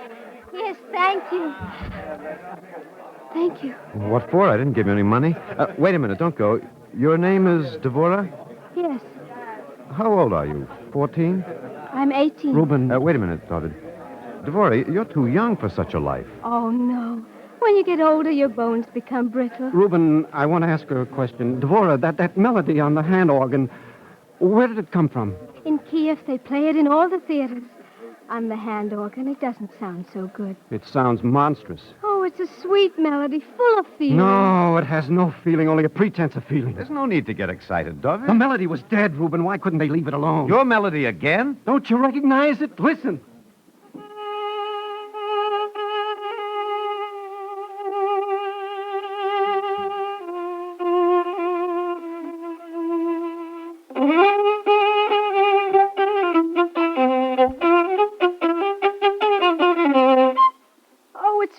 It's ugly.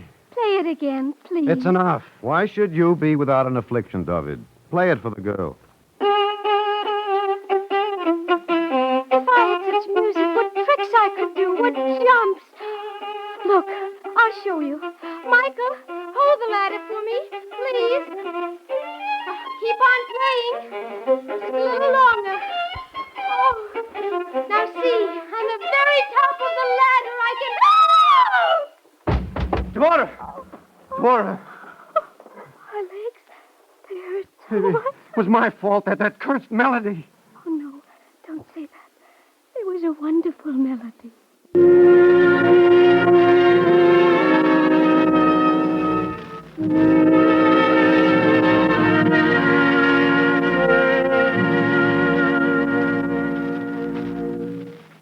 Soon you'll be able to walk again, Dvora. David, do you know what? What? Yesterday, I walked from here almost to the window. You see, I told you so. Dvora, I've been thinking about what you should do. What I should do? Reuben was right. A traveling acrobat, that's no life for you. I don't know how to cook or sew, or how to work in the field or at a machine. There's only one thing I know. How to jump from a ladder. It's little enough, Davy. Don't make it less. I'm sorry, Torah.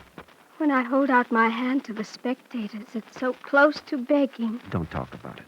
Why not? I think about it often. Maybe it is begging, but at least I have jumped from the ladder first.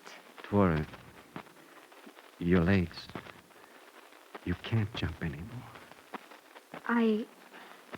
I've thought of that, too. But I can dance. I know I can. Play my music, please.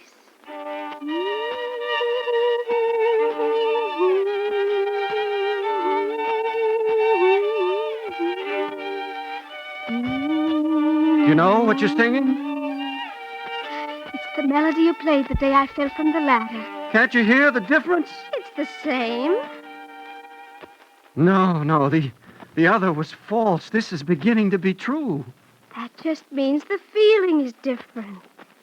I used to think the feeling was in the melody, but it isn't. No? It's in the people who sing it. Dvorah, Reuben says that a melody can't belong to a person. Reuben is a scholar. He knows many things. Oh, I think he's wrong. I think a melody isn't really alive until it belongs to someone. David? Yes? Maybe it's the same with people.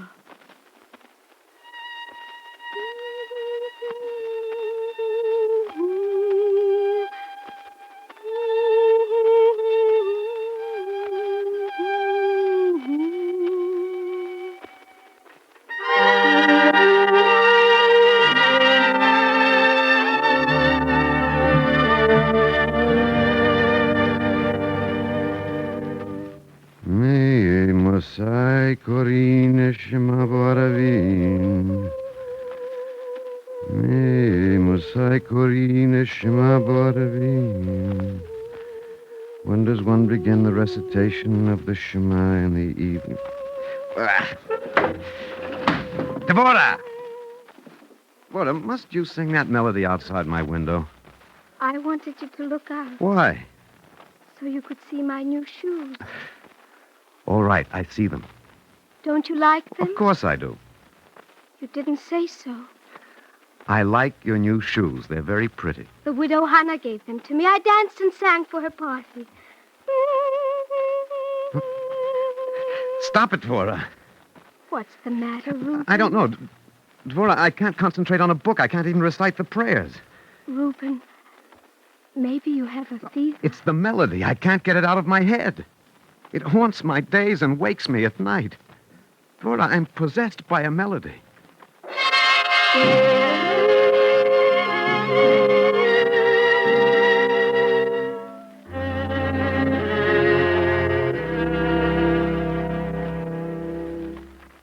David, I'm the man who couldn't tell one melody from another. Yes, Reuben. On the Sabbath, when I come to the prayers that are sung, I simply read them off. I know. I've heard you.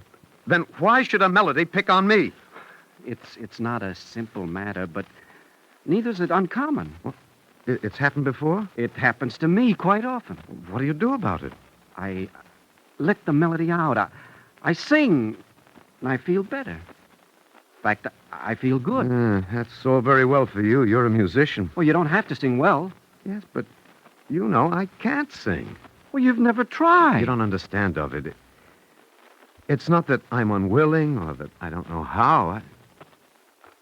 I just can't. And, Reuben, it's serious. That's what I've been telling you. Reuben, I have an idea. What is it? Rabbi Eliezer is passing through with his disciples. Why don't you talk to him?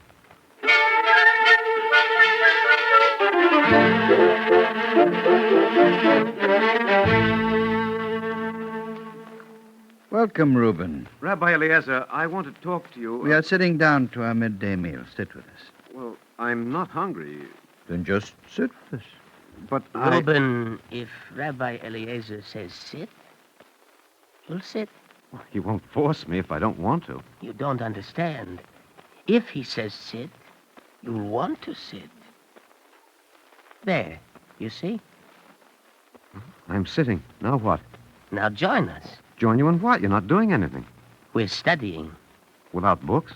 From books, you can only study things that can be written. But without discussion, without debate?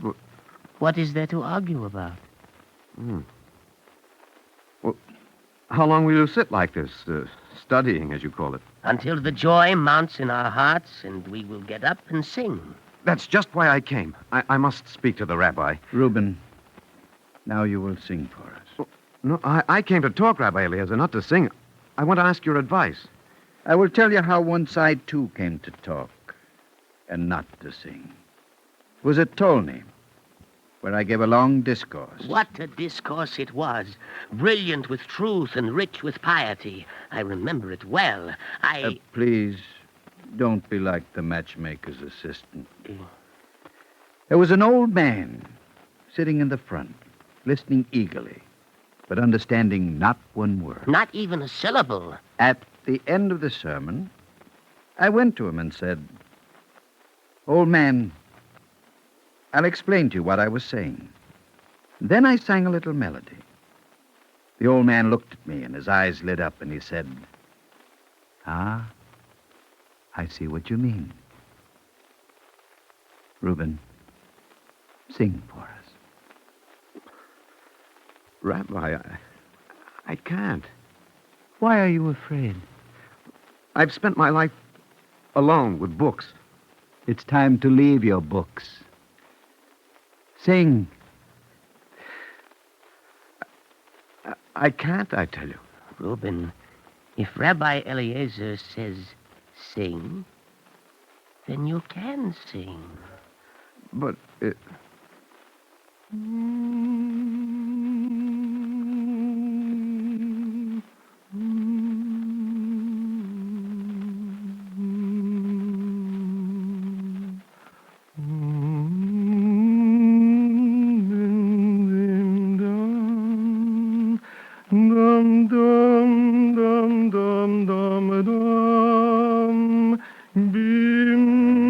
Reuben sang, and the melody flowed on. It spread, it streamed forth like a river of light, like a river of healing warmth. It burst through the windows and flowed into the street, a river of holiness, of flaming holiness.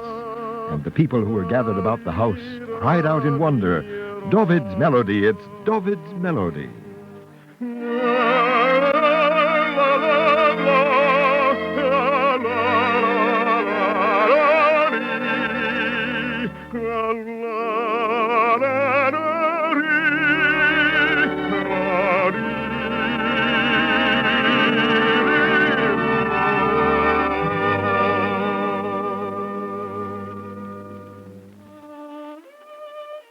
And David heard the melody and played it. And Reuben knew its meaning. Blessed art thou, O Lord our God, King of the universe, who makest man with wisdom and removest sleep from his eyes and slumber from his eyelids, and commandest him to sing.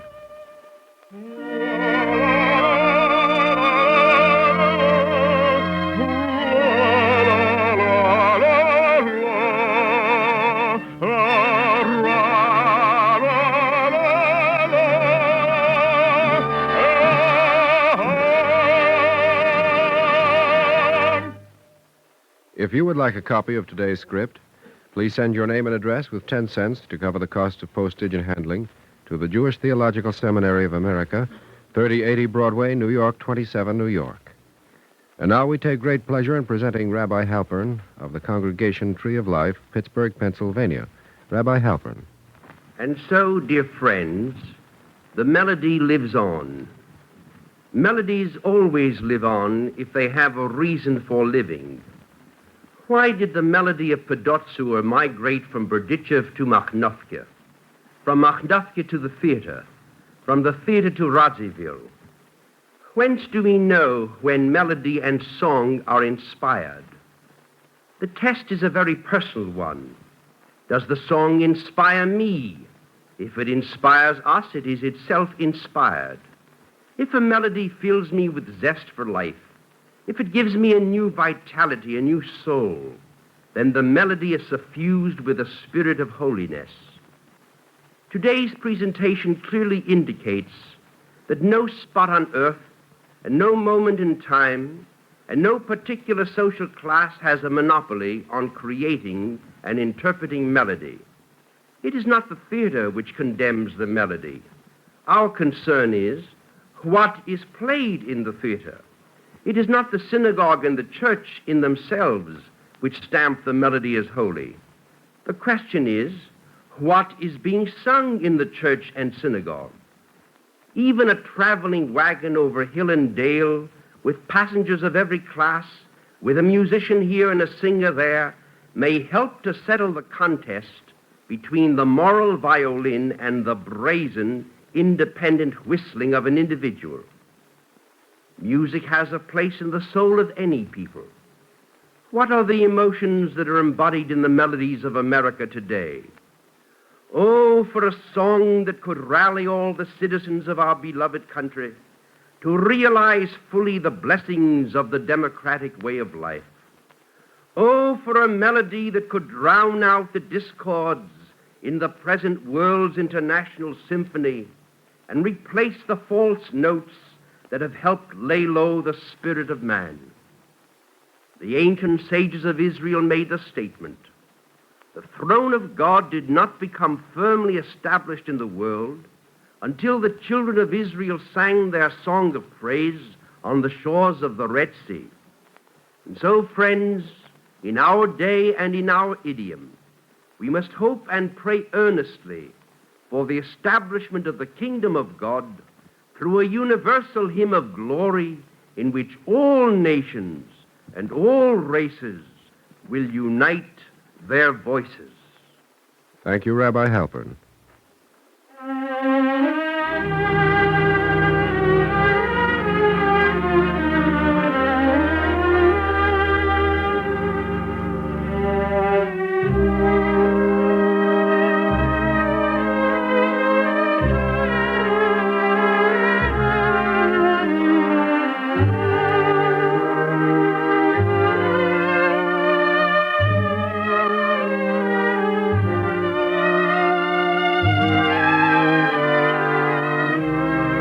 Our Eternal Light drama today, The Transmigration of a Melody, was written by Joseph Mindell. It was suggested by a story of I.L. Peretz as told by Maurice Samuel in his book, The Prince of the Ghetto, published by Alfred Knopf. The music was composed by Morris Momorsky and conducted by Joseph Stopak, with Misha Mishakov as violin soloist. Cantor Robert Siegel sang the liturgical music. Featured in the cast were Roger DeKoven as David, Alexander Scorby as Reuben, and Susan Douglas as Dvorah. The production was under the direction of Edward King. This is Mel Brandt speaking.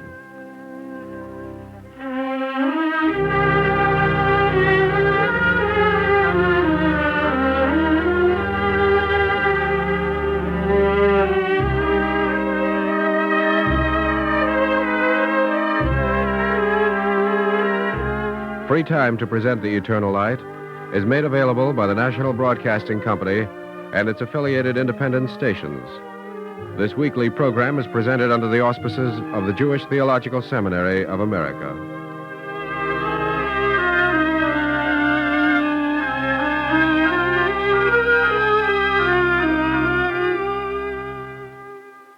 This is NBC, the National Broadcasting Company.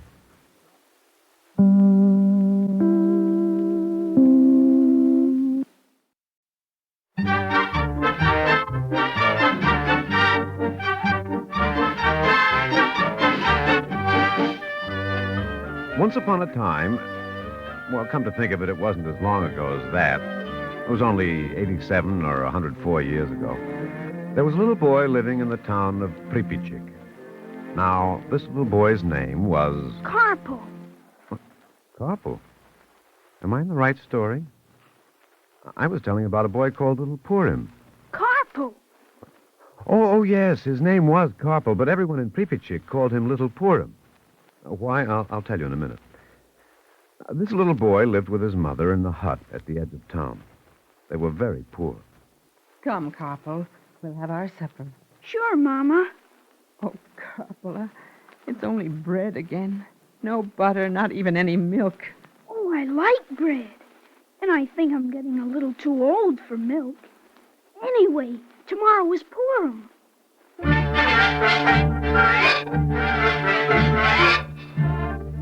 Purim was the one day of the year when Karpel and his mother had enough to eat. On Purim, Karpel became the breadwinner for the family. He had a violin, and on it he could play 3 Purim songs. Only 3, mind you. So, on the eve of Purim, Karpel would take his violin and go from house to house, from Purim party to Purim party, and play his songs. That's why everyone called him Little Purim.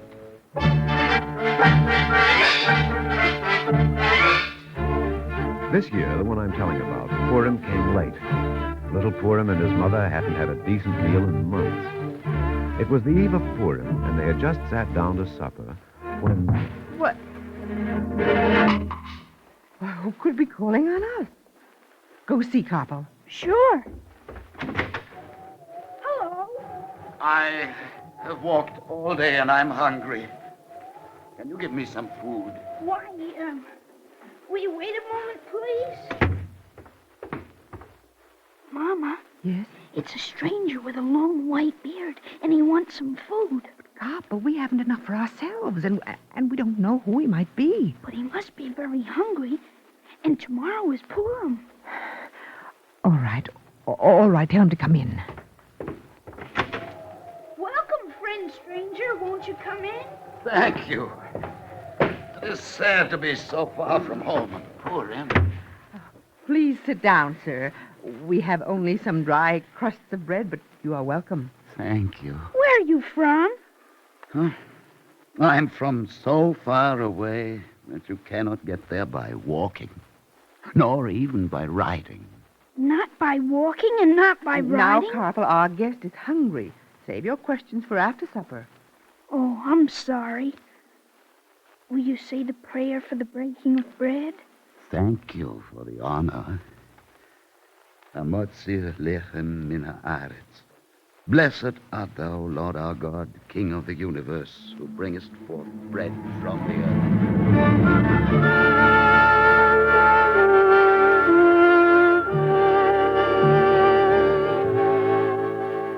After their poor meal, Little Purim took his violin and went into the town to play his 3 songs at as many Purim parties as he could get to. Ho, ho! It's Little Purim come to play for us. Come inside. Come in. We've been waiting. Look, everyone. Little Purim is here. And tell me, have you learned any new songs, Little Purim? No, still the same 3. Here, Little Purim, here. Have some Hamantaschen and these Tegler honey balls before you start playing. They'll give you really strength to play. No, thanks. But I'll put them in my pocket for later if you don't mind. Oh, sure, sure. Take all you want. And these pennies, too. Now, play us Shoshona Shahakov.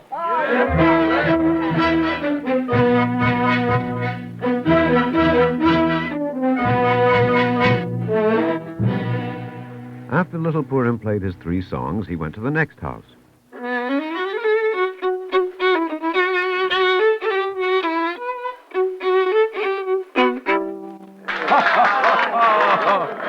Oh, that was fine, Little Purim, fine. That's the best playing of this Monday Purim I ever heard. You're getting better each year. Thank you. Now, if you don't mind, I'll get on to the next house. Oh, but won't you eat at least one of our Hamantaschen before you go? If you don't mind, I'll take them home. We have a guest this Purim.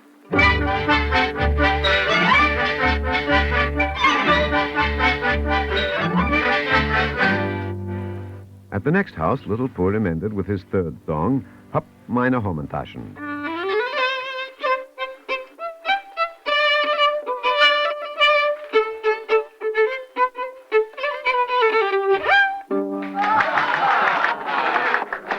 Won't you eat something with us, little Purim, after that fine play?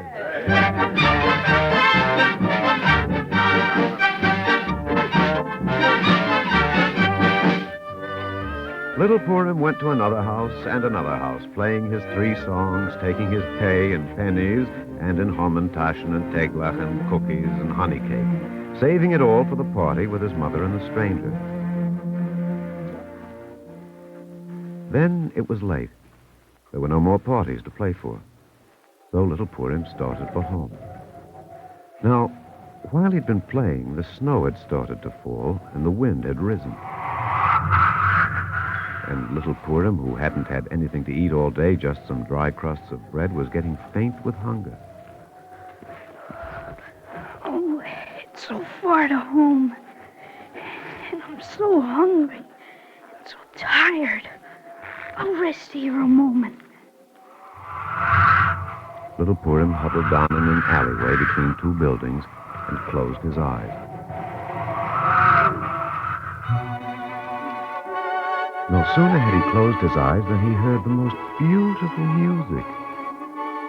It seemed to come out of his violin, and yet it didn't. So little Purim opened his eyes to see who was playing. But no one is playing. Where's the music coming from? Over there. Where do you think? Oh, why, who are you? I'm an usher, a court usher, from that palace over there. Palace? But that's Barrel, the horse bar stable. That was Beryl, the whatever you call him, stable, but we changed it. Look. Why, it is a palace. How beautiful. But how did you change it? Simple, like this. But we're wasting time. Come. All right. What am I doing? Who would want me in a palace? You've made a mistake. No mistake. The king wants you. The king? Sure, here. Go right in. Go in. How can I? The doorway is at least 8 feet above ground. Oh, you live people. Build a stairway with your violin. Is something the matter with my ears? I thought you said build a ladder with my violin. I did. Play a note. Why, I'm 2 feet off the ground. Play a middle note.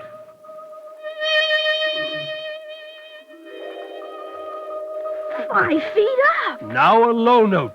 Mind you, not too low, or you'll go over the roof. But that's backwards. Of course.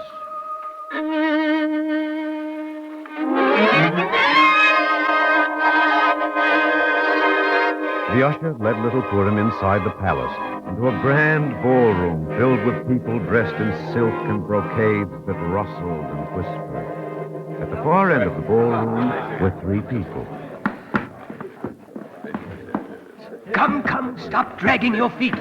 Yes, sir. Welcome, little Purim. I am King Ahasuerus. King Ahasuerus? And this is my queen, Esther. Welcome, little Purim. This is my uncle Mordecai.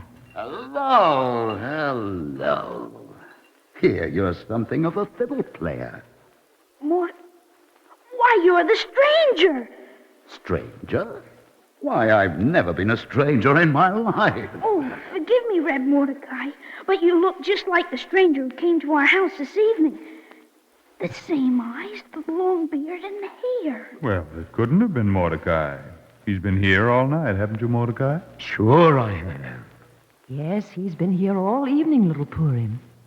But now, will you play for us? Yes, that's why we invited you. Here it is, Purim Eve, and the royal musicians got lost. Silly. Me?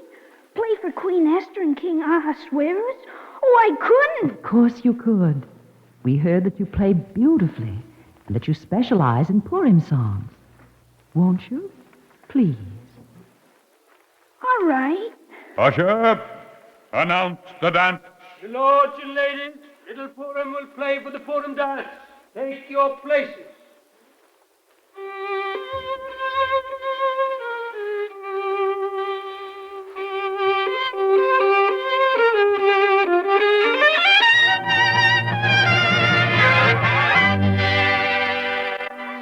Purim played for King Ahasuerus and Queen Esther in the royal court. Of course, he played for Shanis Yaakov.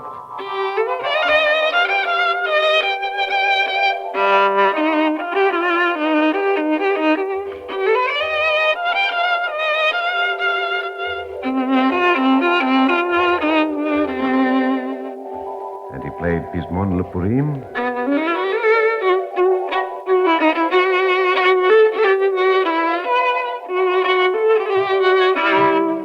And he played Hap meine Hommentaschen.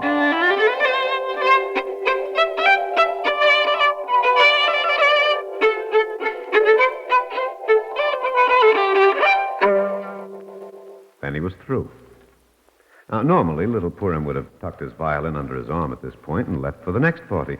But the lords and ladies of the court gave him such a reception that he started all over again.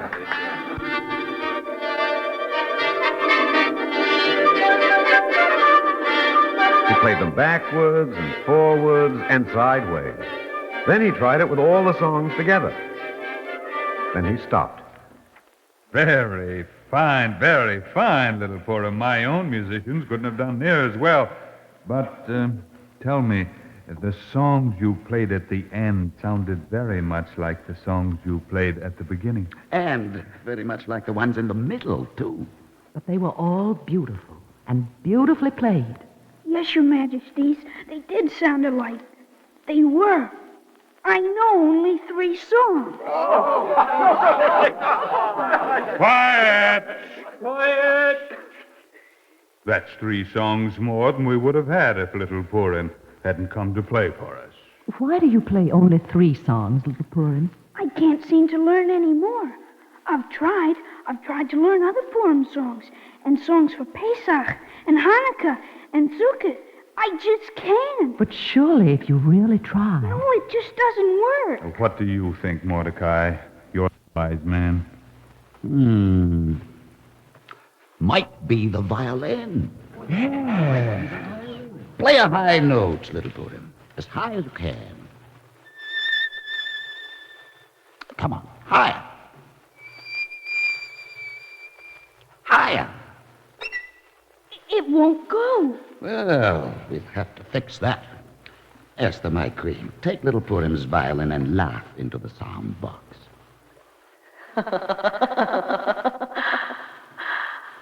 Now, try it, little Purim. Try it, little Purim.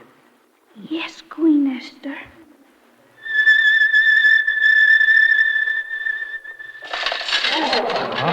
What was that? Did I do it? Sure you did, but it's nothing to worry about. That was Haman's heart sighing. I broke Haman's heart? Sure. Every time a good person laughs with happiness, even through a violin, Haman's heart sighs again.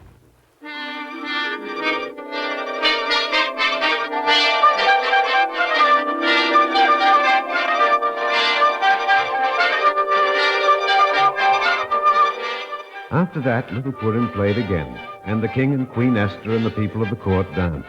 Even Mordecai danced once. Finally, the 3 songs that little Purim knew just plain wore out. You'll just have to play a new song. Your violin is fixed now. Let's try. But I don't know any others. Oh, we'll fix that. Call the royal ballad singer. Call the royal ballad singer. There's a man knows every song in the air. He'll teach you. I am here, Your Majesty. Singer. Sing some new song for little Purim so he'll be able to play them on his violin. Yes, sire. Now, listen close, little Purim. He's about to begin. Why doesn't he start? He has. He's singing now. But I don't hear anything. That's all right. Your violin hears.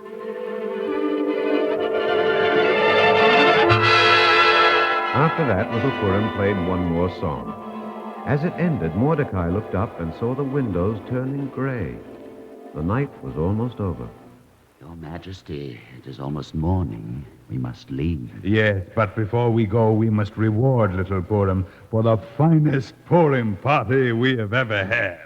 Call the royal treasurer. Call the royal treasurer. treasurer.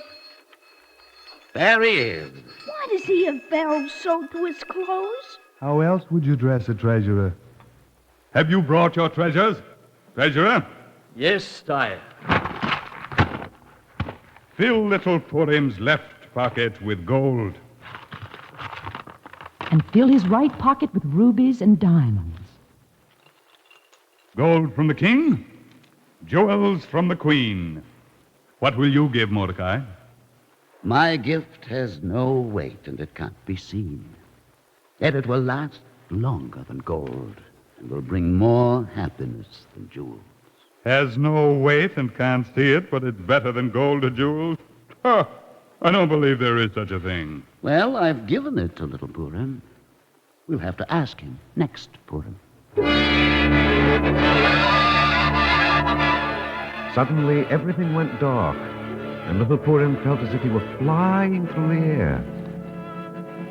When he opened his eyes, the sky was brightening in the east, and he was standing right in front of his own house.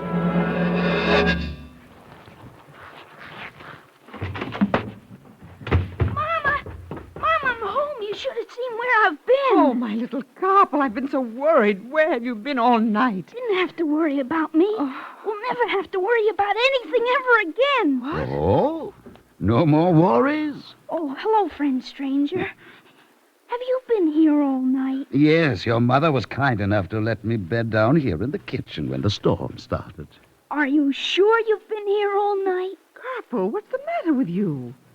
Why are you questioning our guest like that? It's not polite. Of course he's been here all night. I was just wondering. Oh, but I haven't shown you. I've got gold and diamonds and rubies. Look! Gold? Jewels?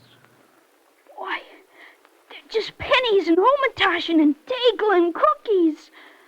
But I had them. The gold and jewels. I had them. Oh, that's all right, son.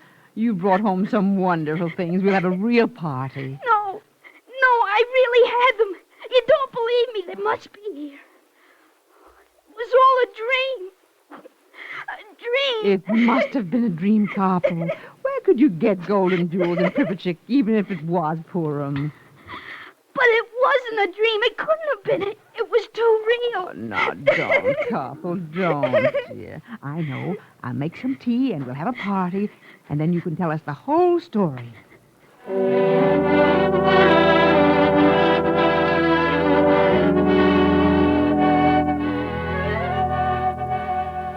Then what happened? Then the treasurer filled this pocket with gold from King Ahasuerus.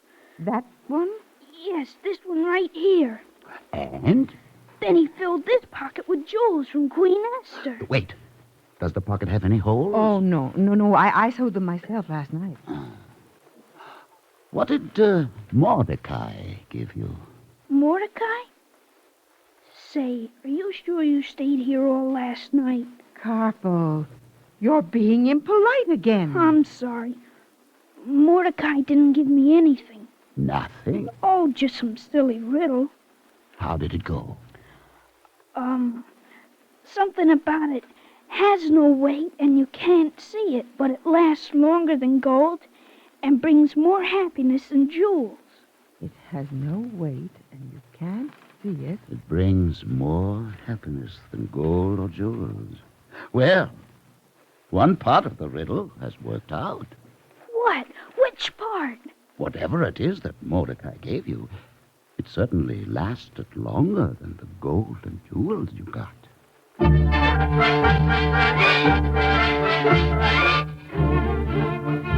After tea and 6 Hamantaschen, little Purim felt better.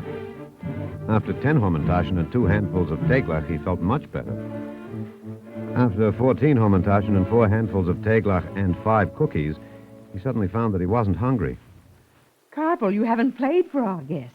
I'm sure he'd like to hear one of your Purim songs. Yes, if you would. I have a strong partiality to Purim songs. I know only 3, but I'll play them for you.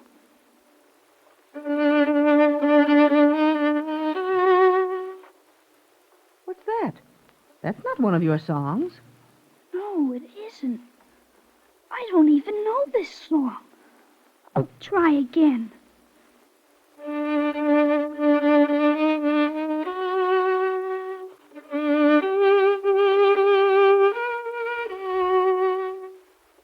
That's Be My Mordechai, a favorite of mine. Play, little Purim. Be My Mordechai V'Yester. B'Shushan Habiro.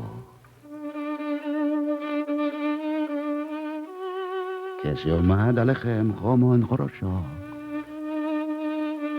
Chomon Chorosho. I can play another song, another song! It has no weight, and you can't see it, but it will last longer than gold and bring more happiness than jewels. Oh, I see. That's the gift that Mordecai gave me. But why? Because, little copper, Purim isn't only a feast day that comes once a year. Every year, almost every day, we have to be delivered up from another Haman. Even this night, you were delivered from the Haman of the world, from hunger and cold and poverty. So now you will play not only on Purim, but on all holidays.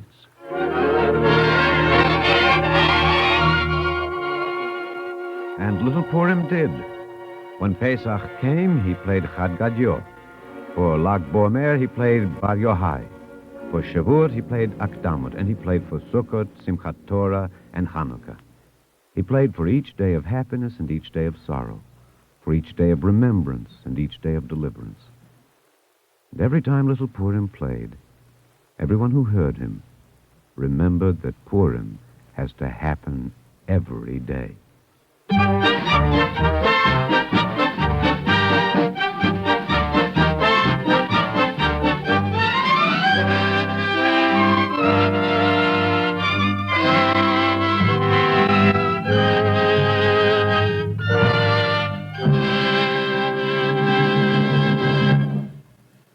If you would like a copy of today's script, please send your name and address with 10 cents to cover the cost of postage and handling to the Jewish Theological Seminary of America, 3080 Broadway, New York 27, New York.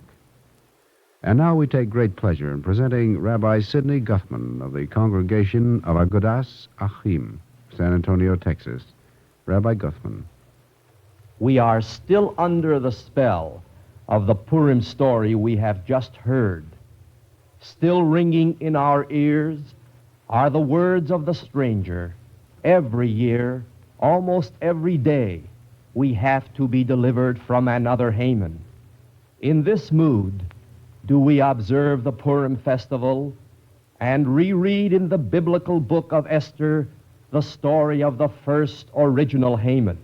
It is an absorbing, highly dramatic tale of a conspiracy against a minority people and their hairbreadth escape from utter extermination. Like all masterpieces of literary art, the Book of Esther is local only in color, but universal and eternal in significance. Stripped of their oriental setting, the basic human motives and conflicts depicted therein remain essentially unchanged. In various guises and disguises, the Hamans and Mordecais reappear in every generation, including our own. Thus, when the first of all the Hamans was persuading his royal master to annihilate the Jews of his empire because their laws are diverse from those of every people, he was virtually formulating the political philosophy of all future totalitarian states, including those of our own time. He was advocating regimentation of thinking and living and denying the right of any group to be diverse and distinctive in character. Or when Mordecai did not bow down nor prostrate himself before Haman, we recognize in him the champion of what we moderns call democracy and the dignity of the human personality. In our day, we behold the whole world divided into two opposing, hostile camps between the rival philosophies symbolized by Haman and Mordecai, totalitarianism and democracy. May merciful providence permit democracy to emerge triumphant, so that a free and enlightened mankind may celebrate a universal Purim in which all men will share light and gladness, joy and honor.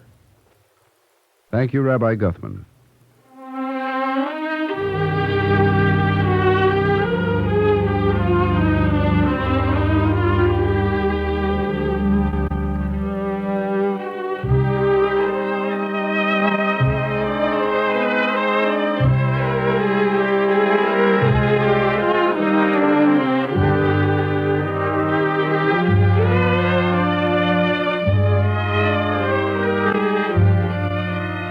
Our Eternal Light drama today, Little Purim, was written by Harry Gersh and was presented in observance of the Jewish holiday of Purim. The music was composed by Morris Momorsky and conducted by Milton Katams. Cantor Robert Siegel sang the liturgical introduction. David Anderson was featured as Little Purim and Peter Capell as Mordecai. Adelaide Klein as the mother and Alexander Scorby as the narrator. The production was under the direction of Edward King. This is Mel Brand speaking.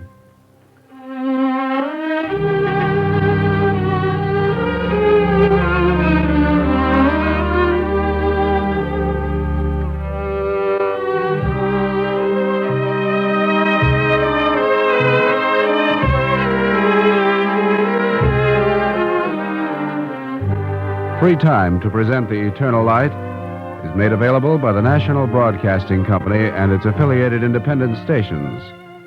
This weekly program is presented under the auspices of the Jewish Theological Seminary of America.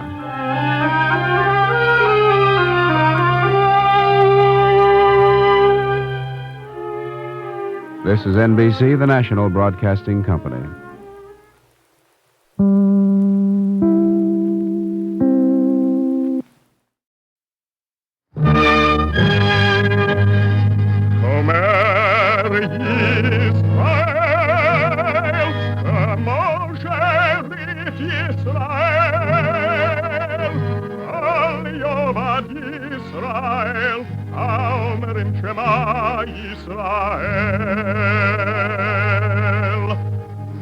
And the Lord spake unto Moses, saying, Command the children of Israel that they bring unto thee pure oil olive, beaten for the light, to cause the lamps to burn continually in the tabernacle of the congregation. And it shall be a statute forever in your generations.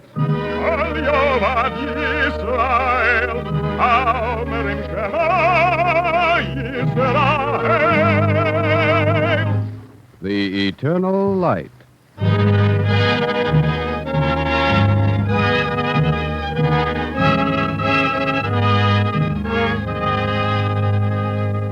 The National Broadcasting Company and its affiliated independent stations make free time available to present the Eternal Light, a program which comes to you under the auspices of the Jewish Theological Seminary of America.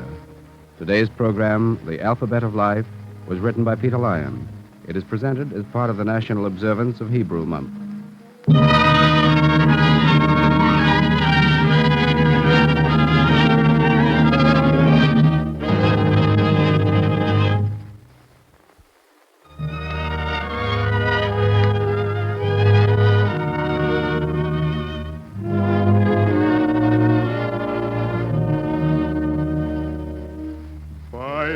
Fireside where the embers glow through the wintry days, where the teacher softly with the little ones chants the Aleph bays, where the teacher softly with the little ones chants the Aleph bays.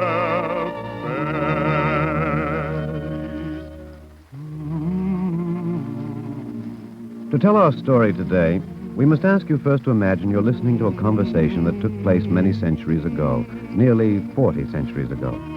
Actually, we don't even know for sure what language the men talking used. We do know the men were educated and literate, that they were sophrim, scribes, that they were in a town on the eastern shore of the Mediterranean, probably in Palestine, and therefore that they were Semitic in origin. They must have had several talks, these men, and toward the end they must have said something like this. You know, there's really only one problem. What's that? How to spread this idea, get it used. My friend, you are needlessly gloomy. These symbols will travel abroad by themselves and want no push from us. They will travel like a star shooting through the heavens. I hope you're right.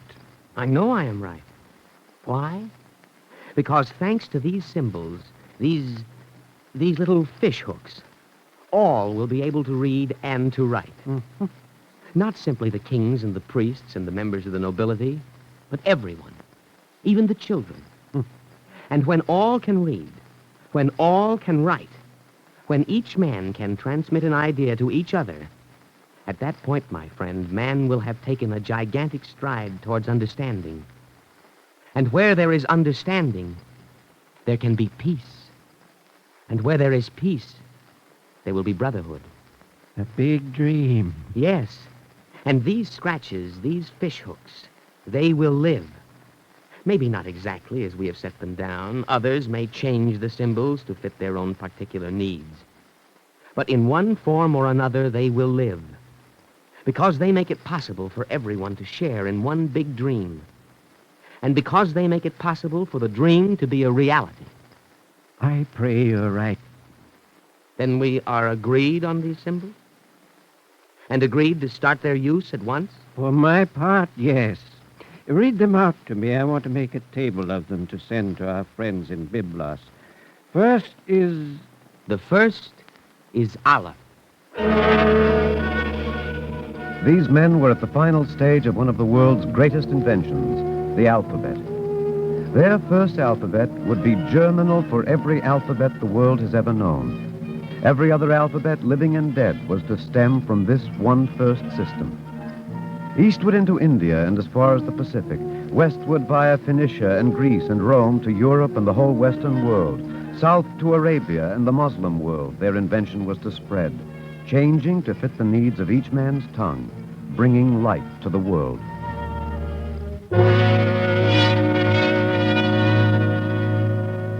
The number of the letters, the order of the letters would change from people to people, and so would the characters, the symbols. But in at least one tongue, they would remain substantially the same down through the ages. The same 22 letters in the same order. For the first is still Aleph, as in Av, meaning father, principal, creator. M, meaning mother. Aleph, as in Ahava, meaning love. As in Aviv, meaning springtime. Yes, and as in Urim, which means light. 3,500 years later, that was the thought in the mind of one of the founders of Yale College in the fledgling colony of Connecticut, in the land which would become the United States of America. Urim means light, and Tumim means truth. Urim Tumim, light and truth. What better motto could we have? Well, I like it, but... I recommend that we use those words as part of the seal of our college, sir. A picture of an open Bible and spread across its pages those words. Urim Tumim. You don't think it perhaps a little, special? Of course, I recognize that it's the language of Scotland. Well, what I mean is, the language is dead, and I rather Hebrew, a dead language, sir? How can the language of the Holy Scriptures be dead? How can any language which is so freighted with light and truth? Exactly. Hebrew is a language with a purpose, sir. Such a language will never die. Yes. Well, of course, I'm not a scholar like the rest of you gentlemen, but I'm aware of the importance of the influence of Hebrew. I don't want you to John, we came to America so that we might be free, we and our children, to live our lives according to the scriptural truth as we knew it. It's the basis of our life. Fine. Agreed. Dare say it'll make a very handsome seal for our college. Urim Tumim.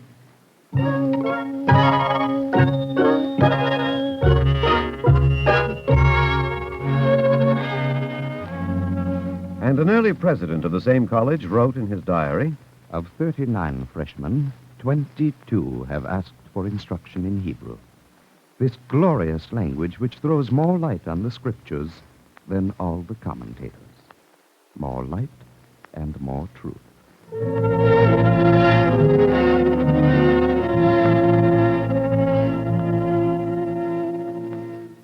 And of the letters that the scribes set down 4 millenniums ago, the second in order is still Bet, as in boker, meaning morning, and as in bahir, meaning bright. Yes, and as in bracha, meaning blessing.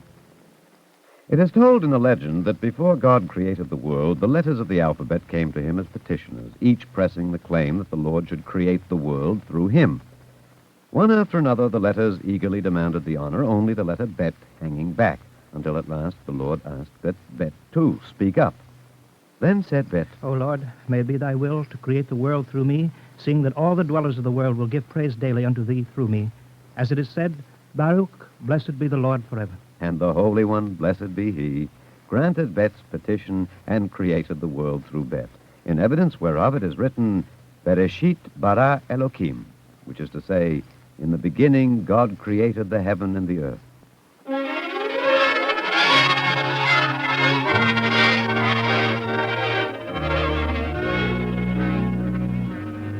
Third and fourth letters are Gimel and Daled, as in Geshem, meaning rain, fertility, and Deah, meaning knowledge. After which, in order, comes... Who? I beg your pardon, little girl. That's not the way I learned how to remember the alphabet. Oh, what was your way? When I learned the alphabet and we got to Gimel and Dalet, we were taught a much better way of remembering them.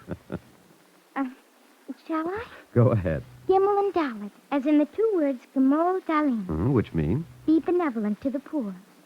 Why is the face of the Dalet turned away from the Gimel? I don't know. I do. Why? To teach that charity should be performed in secret, so as not to make the one you're giving to feel ashamed.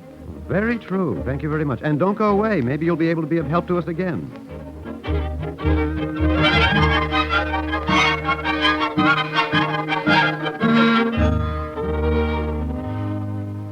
Fifth letter is... Hey, as in hallelujah, meaning praise the Lord. And the letter Hey is often used as the initial which stands for the Lord's name, for the name of the ineffable one, which leads to an interesting point. The Hebrew word Ish means man. Add to Ish the letter Hey, which signifies the name of God, and the word Ish, meaning man, becomes Isha, which means woman.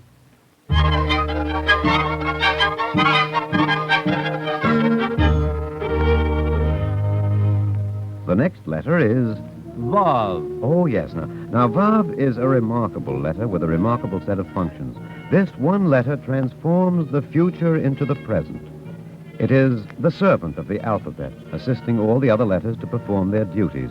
It connects and it separates, bringing together the things which should be united, keeping apart those which should not be together.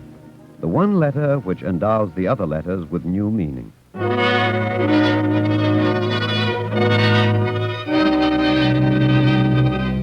Next comes Zayin, Chet, and Tet. Let me tell about them. Well, back again, miss? Yes. Zayin, Chet, and Tet. As in Zanotach, Hanotach, and Metiv Lecha. Which means? The rewards for benevolence to the poor. It means if you've been charitable, the Lord will sustain you, be gracious to you, and benefit you. And Tet also stands for Tov and for Ta'am, which means good sense, little girl, which is what you've just spoken. Now, next comes a very little letter, which is called Yod. Once upon a time, there was a wise rabbi who said, One Yod is a small thing, an insignificant thing. One Yod stands for one man. Write it down on the page. So, you see how small it is. Over here, on the other side of the page, write another Yod. Again, it is unimportant. A second man, no more. But now, put the two Yods together, and at once, now that they are standing together, they are changed. For now they signify the greatest of glories. For two Yods stand for the name of the one God. Blessed be he.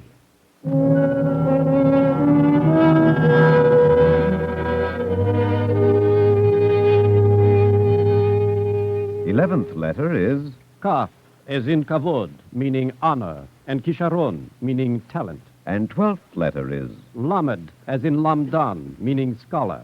and lomed, meaning learn, and lashon, meaning language. Yes, and lamed as in luach, which means tablet. The kind of tablets that archaeologists still find after the most diligent searching and which shed light on all our past. Not so long ago, in 1938, two archaeologists stood at Tel Duer, the town in southern Palestine which stands on the site of the ancient walled city of Lachish. It was the last day of their expedition. Just when I feel I'm beginning to know the place, What is it? Hold on, give me a hand here, will you? Say. It is something, isn't it? I stumbled on it. Better get some fixed if you can tell about these stone tablets. Look at those characters. Hebrew letters. Look at these 5. Aleph, Bet, Gimel, Daled, Hey. 8th century BCE. So? You know what this must be? A schoolboy was learning his ABCs on the stone. See? They look like a youngster scribbling. Learning his ABCs. 2,700 years ago. Right. George. You're right. You must be. The way the letters are formed, this was scratched here by some schoolboy. I was thinking... Yes? What a blessing, the alphabet. You know? Just because some bright citizen thought of the idea of an alphabet, this schoolboy could scratch out his lesson and learn to write. Think what a world if all of us were still stuck with picture words like the Chinese, so that only a few could read. And most of those few could read only a few hundred words. But it isn't the idea of the alphabet itself that's important. It's what the alphabet enables us to say to each other. Those bright citizens you were talking about, they had to invent an alphabet because they had something important they wanted to tell the world. Their alphabet was only a technique. It was their message that drove them to it. Right. And they wanted to be sure everybody would be able to understand them, not just the few.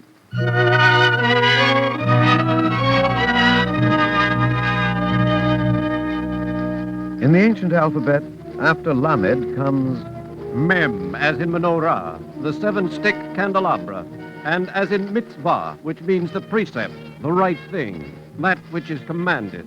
But Mem stands as well for the word mum, an affliction, a handicap, for Baal mum, which is to say a person afflicted.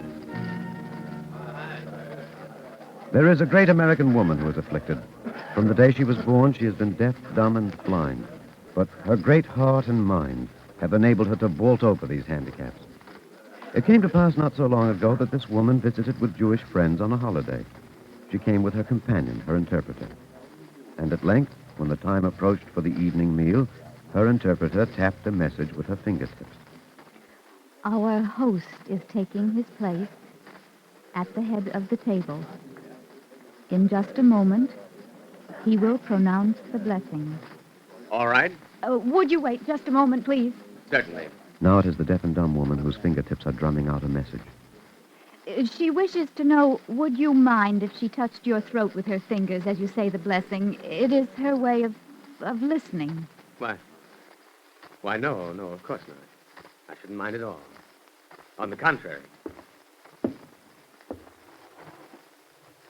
All right. Yes, fine. Baruch atah Adoshem, Elokeinu melech haolam, hamotzi lechem min haaretz. I must say that was a unique experience for me. Did she understand it? She says this is the way she usually listens to English. English she is familiar with. It is a concise language. Very clipped and clear. It bites and cuts and dances. But this is the first time she has listened so to Hebrew. She says Hebrew is a different language. She says it has the surging of the sea. It flows in torrents. There is eternity in it, and loneliness and grandeur. It is timeless like the sea and like the mountains. She says not until now did she understand the Bible and why the Bible is eternal.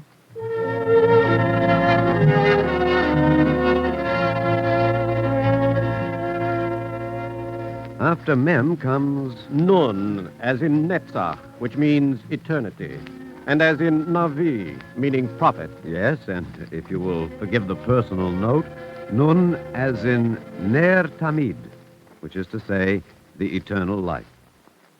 The next letters are Samach and Ayin. Samach as in... Let me tell, I remember. Well, all right, little girl. More good sense, I hope, huh? Sama and Ayin, as in so many aniyin. Which means, Support the needy. again, It is still not again. And why not? why not indeed? Now, after Ayin comes Pei, as in Purim, and in Pesach, meaning Passover, and as in Poel, which means worker. yes, and as in Pe, which means mouth. A mouth lifted to heaven in prayer. Now, the tale is told of a certain peasant who, on the eve of Yom Kippur, said to himself, First, I am commanded to eat and drink on the afternoon of this holy day. Afterwards, I shall climb on my horse and reach the city in time for the services at the synagogue. So after his meal, he harnessed his horse and rode off toward the city. But in the forest, he lost his way. The sun set. The night of Kol Nidre arrived and found him still in the forest. I shall have to remain here alone tonight and all tomorrow. Nor did the peasant have an atonement day prayer book with him so that he could not recite the prayers. The peasant wept bitterly.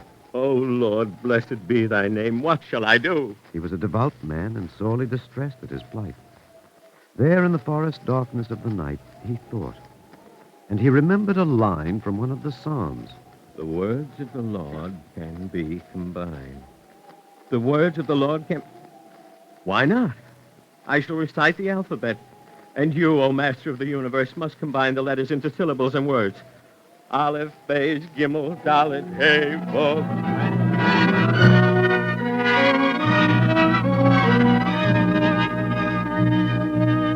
So, his mouth lifted to heaven in prayer, the peasant went on through the alphabet. And are you not sure that the Lord combined the peasant's letters into a prayer?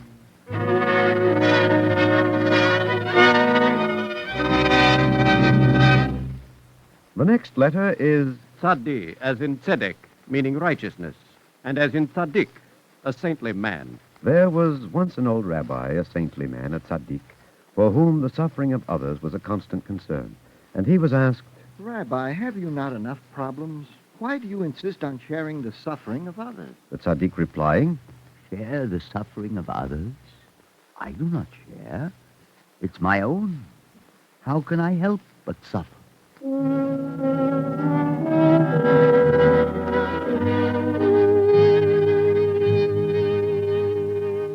After tzaddik come Kuf and Resh. Kuf as in... Kuf as in Kadosh, meaning holy, and Resh as in Rasha, meaning wicked. You're interrupting, young lady. And when you write the letters Kuf and Resh down on the page, why is it that Kuf seems to turn its face away from Resh? Why? For the Holy One says, I cannot look upon the wicked. But the foot of the Kuf is turned toward the Resh. So? For the Holy One, blessed be He, says, if the wicked repent, I will place a crown upon him like my own. That's what I learned in my lesson. And I'm sure you'll remember it. After Resh comes Shin, as in Shalom, meaning peace. Yes, and as in Shir, which means a song. When you are older grown, oh my little ones, you will one day know all the tender love and all the burning hope that in these letters glow. All the tender love and all the burning hope that in these letters glow. Well, remember, precious ones, letters of God's law. Sent ye once again, and yet once again, comets Alevo. Sent ye once again, and yet once again, comets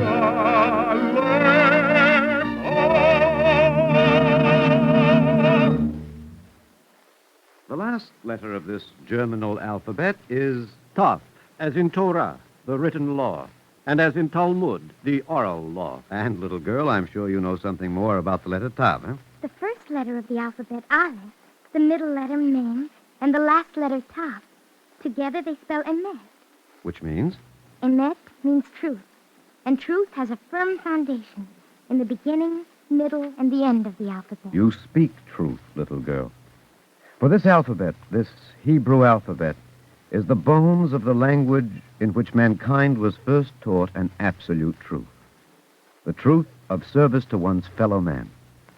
The truth that the greatest good lies in doing only unto your neighbor as you would have him do unto you. It is the truth that must have been in the minds of the Sophrim, the early teachers and scribes who first invented the system of the alphabet, that the greatest ideals, the ideals of peace and brotherhood, can best be expressed in the simplest of all forms, the alphabet of life.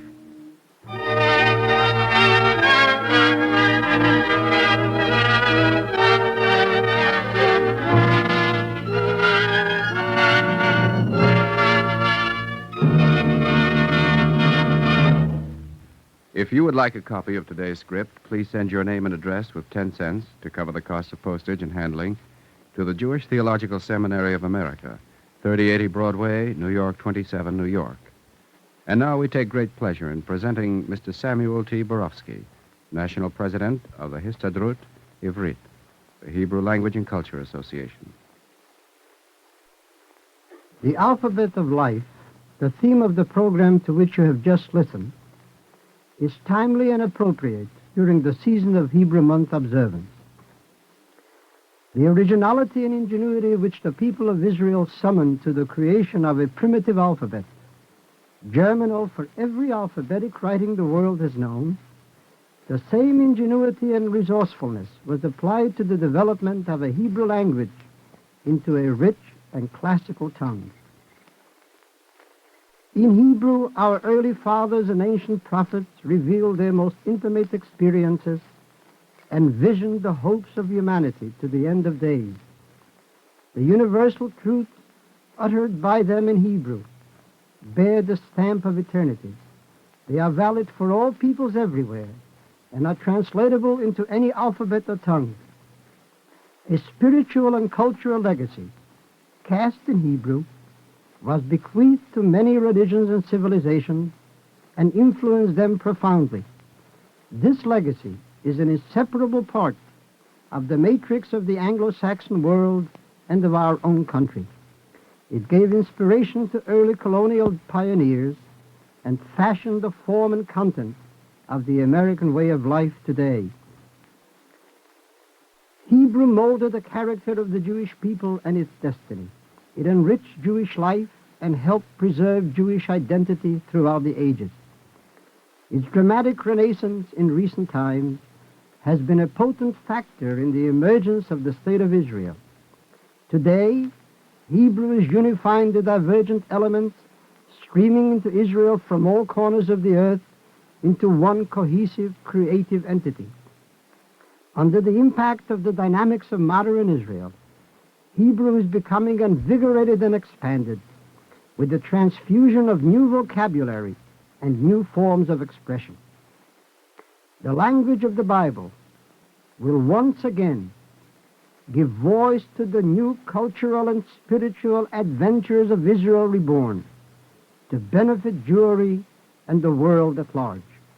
Thank you, Mr. Borofsky.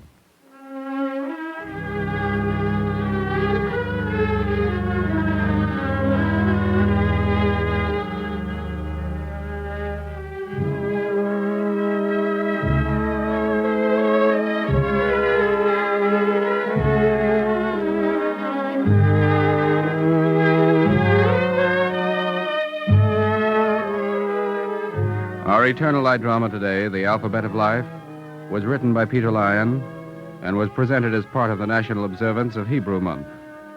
Alexander Scorby was featured as the narrator, and Joan Laser as the little girl. The music was composed by Morris Momorsky and conducted by Milton Katims. Cantor Robert H. Siegel was the vocal soloist. The production was under the direction of Edward King. This is Mel Brandt speaking.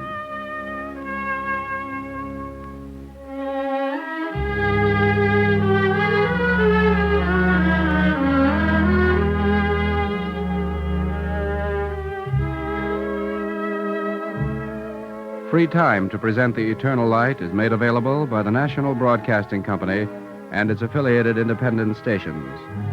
This weekly program is presented under the auspices of the Jewish Theological Seminary of America.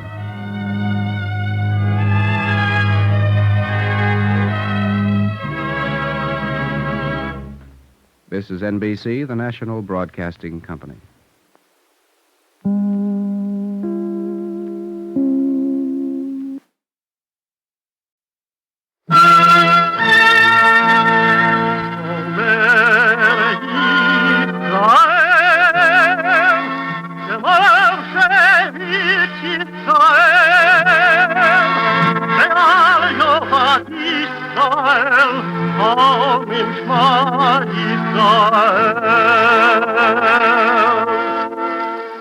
And the Lord spake unto Moses, saying, Command the children of Israel that they bring unto thee pure oil olive, beaten for the light, to cause the lamps to burn continually in the tabernacle of the congregation.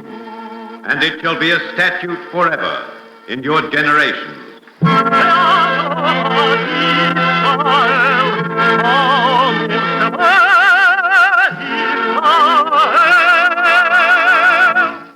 The Eternal Light.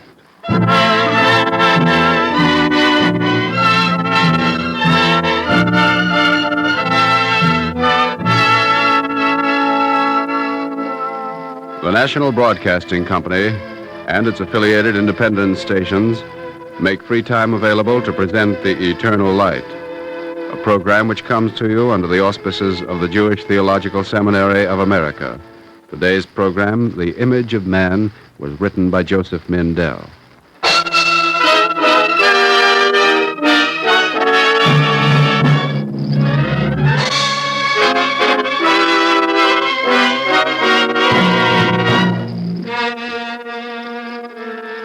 There is a question I want to ask, and I think it is not for myself alone. But first I must tell the story as it happened.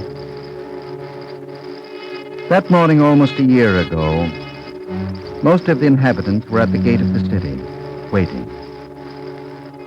I was there, and it was strange to see so many people and to hear so great a silence. At my side stood Ezra, who said, Benjamin, my eyes are not as sharp as yours. What does he look like? I can see that his clothes are torn and he looks tired and bedraggled. But his face, Benjamin, what kind of a man is he? We'll know soon enough. What will you say to him? The usual things that are said on occasions like this. Welcome. Honored sirs, what country is this? It is called Lamed. My name is Obadiah. My ship was wrecked in yesterday's storm. I walked far, but I could find no houses. It is a small country. This is the only city. Oh, please, I'm hungry. Ezra, didn't you hear? What? Oh, of course. Bring food for Ezra! His clothes are wet and torn. I'll see to new clothing myself. I'm putting you to a lot of trouble. No. It's the custom. I have only a few coins that happen to be in my pocket, but I'll write to my master. Your master? In our country, he's a very rich man. He'll send money. It isn't necessary. My master always says, if you pay well, you'll be treated well. It is not a question of paying. Oh, I insist. Make way, please, everybody. Make way. Food is here, Benjamin. All right, men. Put the platters down gently. The roast fowl here. Roast fowl? The fish here. The fruit and the wine. Oh, you're expecting an honored guest. You said you were hungry. What? You're hungry. Eat. Oh, honored sirs, there must be a mistake. Some bread, maybe a bit of meat. That's really enough for me. Excuse me? Your clothes. For me? For you? Oh, look, this is some kind of joke. It must be a joke. These clothes, they're fit for a king. People of Lamed, have you forgotten the traditional greeting? The king! Long live the king!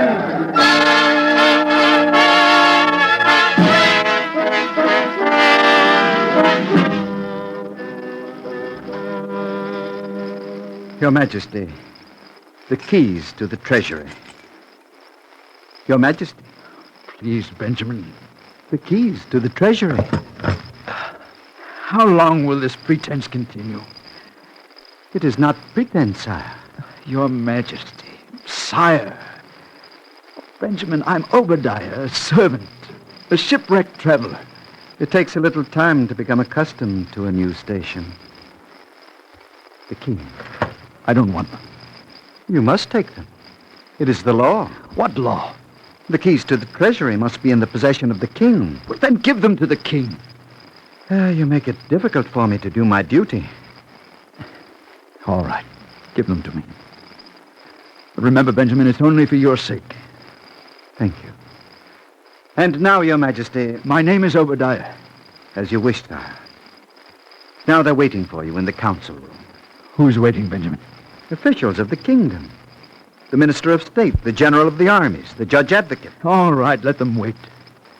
Your Majesty. Benjamin, what do I know about matters of state or military affairs or legal problems? It is not necessary for you to know. You are the king. Why? I beg your pardon. By what right am I the king? Who am I to question the right of a king to his throne? Now, don't exasperate me, Benjamin. You're not questioning, I am. Then who am I to answer? I command you to answer. You command? I'm sorry, Benjamin. You see, Your Majesty, it takes only a little time to become accustomed to your new station.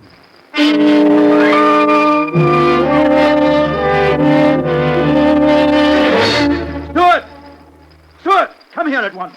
I'm here, Your Majesty. Is this what you serve me to eat? But it's a goose. Just look at it. Benjamin, you look at it. Does seem to be goose, Your Majesty. I know what it is. But notice his condition. I see. Slightly charred at the edges. Exactly. Am I to eat charred goose? I remember when not so long ago a crust of bread was enough. Benjamin, it isn't always wise to refresh a king's memory. You may be right, Your Majesty, yet... Well? It's true. Of course it's true. But the situation's changed. Undoubtedly. You see, Benjamin, an ordinary man may overlook a few minor imperfections. But with a king, it's different. Is it? Well, if you set a dish before him, it must be truly fit for a king. That is a subtle point in philosophy, sire. Oh, not at all, Benjamin. Now, there's one thing you must understand. Yes? This being a king, it isn't all milk and honey.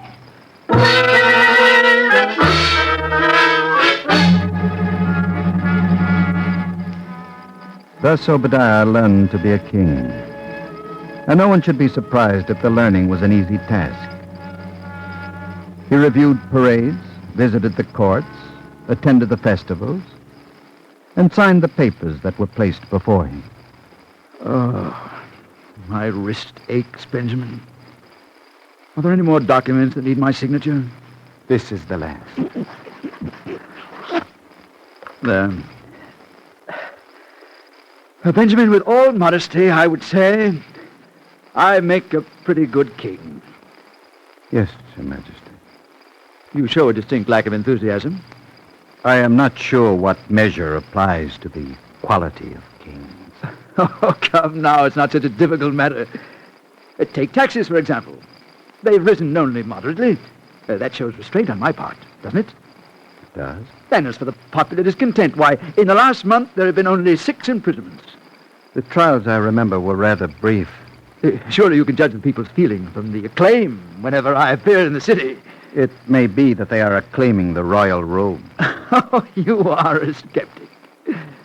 How can I convince you? You might put me in prison. Oh, no. That would be foolish.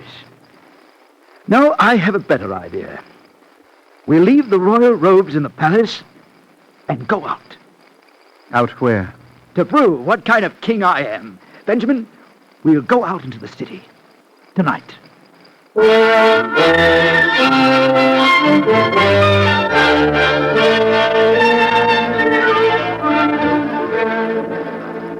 Oh, wait, Benjamin.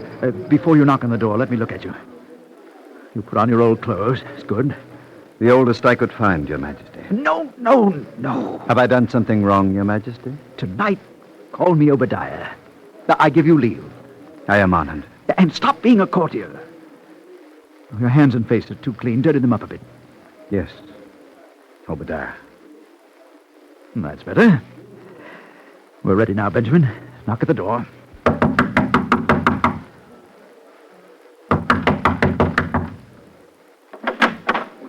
What do you want? A night's lodging for my friend Benjamin and me. This is not an almshouse. Oh, wait, don't close the door. We can pay. Oh, why didn't you say so? Who are you? We're poor workingmen looking for a place to sleep the night. How do I know you're not spies of the king's police? Because we're not. Are we, Benjamin? Even if we were, an honest man would have nothing to fear. All right. Come in. My name is Caleb. We've eaten nothing since morning, Caleb. We'll pay. There's only rice. Then we'll eat rice. Hey, Benjamin. Very well. Why, Caleb, we're not sparrows. Is this a portion for a hungry man? It's the same portion as mine or my family's. Oh, you're trying to cheat us, Caleb. There, against the wall, is a basket full of rice. Oh, that's not mine. Obadiah, don't you know to whom that rice belongs? Why, of course I do, Benjamin. It's in Caleb's house, and it belongs to Caleb. No. It belongs to the king's tax collector. Oh, of course. I'd forgotten. It's a big basket. It doesn't seem right, does it, Caleb? Oh, I'm not complaining, Benjamin. No? The king has many mouths to feed. But, Caleb, if there were no king... No king? Why, there must be a king. It is the law. What's the matter with you, Benjamin? You know Caleb is right. I know the law. But I'm talking now about what is right and just. You're talking nonsense. Dangerous nonsense. Obadiah, I think the greater danger lies not in my words, but in Caleb's. Please, I don't understand what you're saying. I pay the taxes. I cheer the king when he passes in the street. I'm a good citizen. There, you see, Benjamin? And besides, at the beginning of next year, taxes may be lower when the new king... Eat, Obadiah. The food is getting cold. It was cold to begin with, Benjamin. I want to hear about the new king. Why, Obadiah... Caleb, I think you have spoken enough. Maybe you're right, Benjamin. Only one more thing I want to say. I say it every year. May the new king be no worse than the old.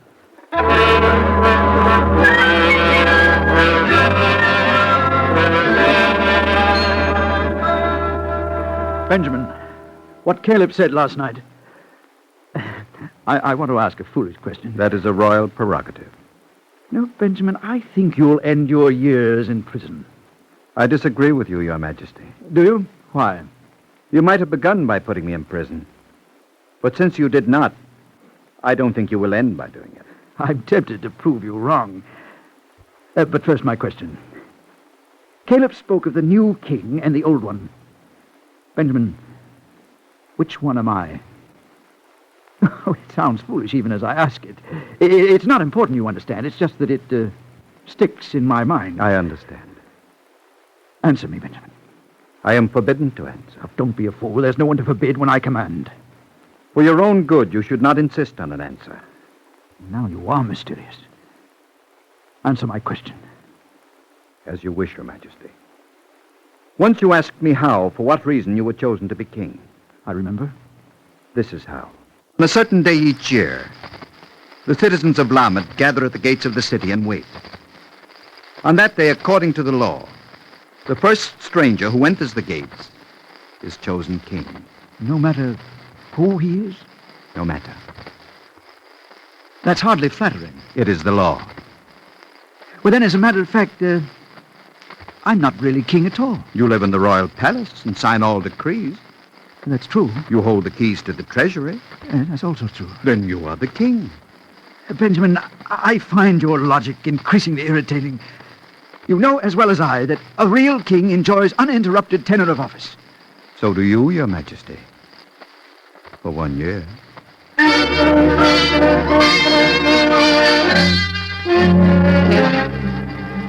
An uneasy thought occurred to me, Benjamin. It's natural, Your Majesty, under the circumstances. In the course of the years, there should be an accumulation of ex-kings. Yes? Well, I haven't seen or heard of any. Where are they?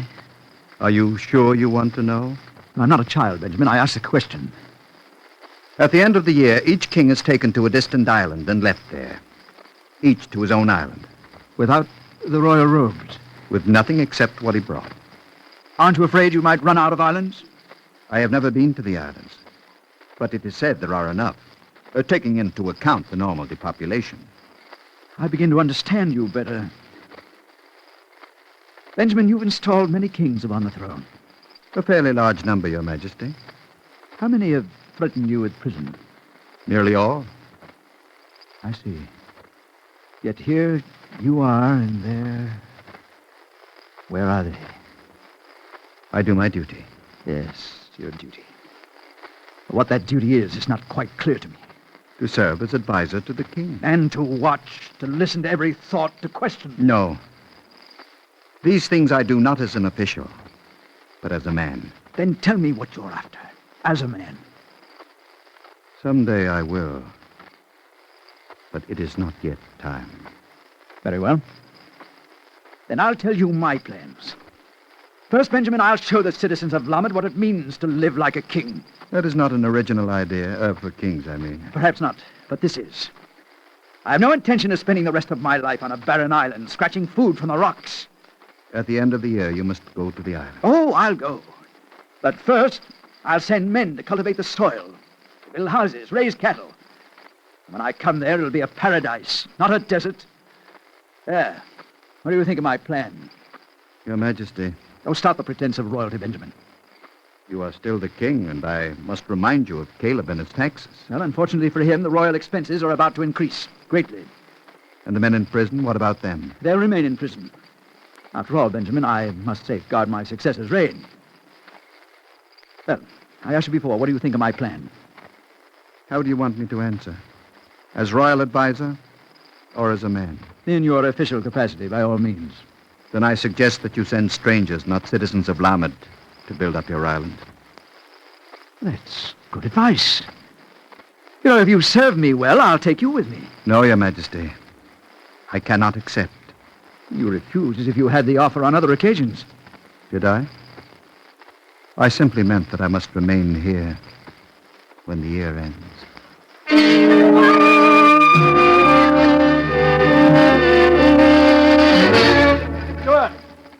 Steward, how many times must I call you? Your Majesty. Steward, have there been any foreigners asking to talk to me? Foreigners? Oh, why should they? Never mind why. Have there been any such? No, Your Majesty. Besides, they would not be permitted to enter. Well, if any ask for me, see that they're admitted at once. But, Your Majesty, it is forbidden. Stop stuttering and do as I say. Oh, yes. Yes, Your Majesty. You are disturbed, Your Majesty? Oh, it's not serious, Benjamin. But I've not yet heard from the island. My year is almost over. Benjamin, there's something I want to tell you. Yes? First, dismiss the royal advisor. I'm very glad to, Obadiah. Benjamin, before I leave, I'm going to reduce the taxes to the lowest minimum. For whose sake will you do it? Well, for Caleb's, of course, and for the citizens of Lamed. Forgive me for being blunt, Obadiah, but that is not so. Well, I know what's in my mind. You also know that the new king will raise them immediately. You're making a gesture, and it's not for the people. You think I'm quieting my own conscience? Perhaps I am. But Benjamin, what more can I do? In a few weeks, I'll be an ex-king on a distant island. Obadiah, You don't have to go. You know I do. It's the law of the land. Laws can be changed. There doesn't have to be a king. The people can govern themselves. So, that's what you've been after all along. Well, let the people govern themselves. What does it have to do with me? You can help them, Obadiah. Benjamin, I came here through no choice of mine. A stranger and hungry. I asked for bread, and you made me king according to your law, not my choice. Now I'm to be sent away. Benjamin, if you total up obligations and fulfillments, I think I've done my share. What happened to you happens in one way or another to every man. But now you have a choice. If I stay, there'll only be dispute and violence, maybe failure. It is a risk you must take. But you heard Caleb. He wants a king. He can't conceive of a world without one. All the more reason why you should help him. But why, Benjamin? In the name of heaven, why should I help? Because you have the choice. That's a riddle, not an answer.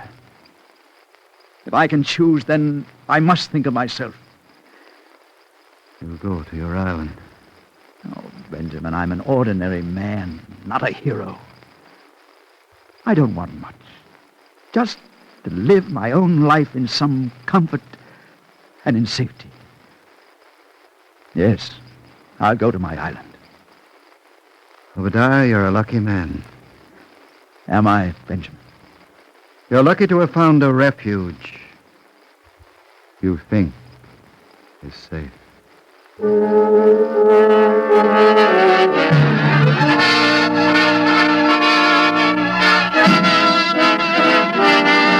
My friends, people of Lamy, for a few minutes, until the ship sails, I am still king. You look more like a scarecrow in those rags.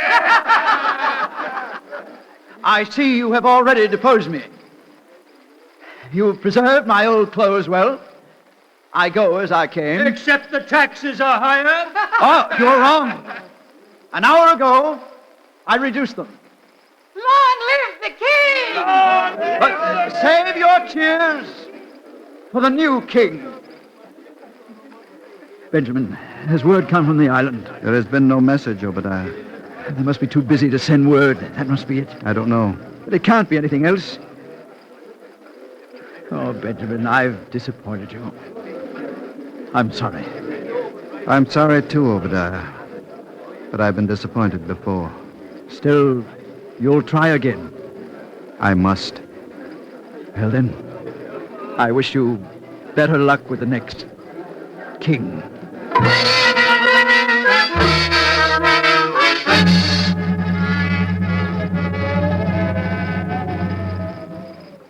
Do you see him yet, Benjamin? No, Ezra. There is no one on the road. I wonder what he'll be like, this new king. You say that every time. It's natural to wonder as we wait here at the city gates. After all these years, don't you know? He'll be a stranger and therefore humble at first. Then he'll be surprised. And soon he will be neither, but a full-fledged king. You're tired, Benjamin. I feel old. Maybe you should have gone with Obadiah to his island. I was tempted. But you didn't go. It's no good unless you believe in it. Don't you believe in geography? Ezra, I had a strange thought. I kept thinking, maybe there is no island. Poor Obadiah.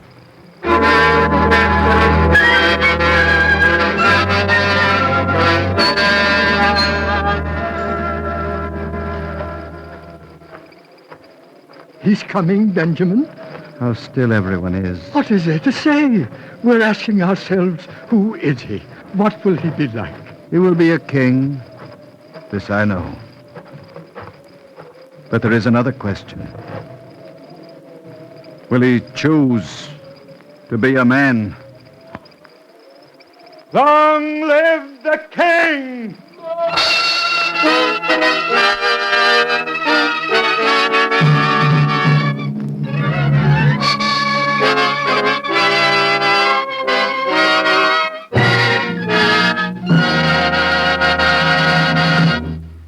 If you would like a copy of today's script, please send your name and address with 10 cents to cover the cost of postage and handling to the Jewish Theological Seminary of America, 3080 Broadway, New York 27, New York.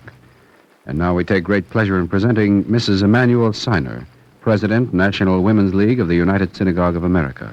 Mrs. Siner.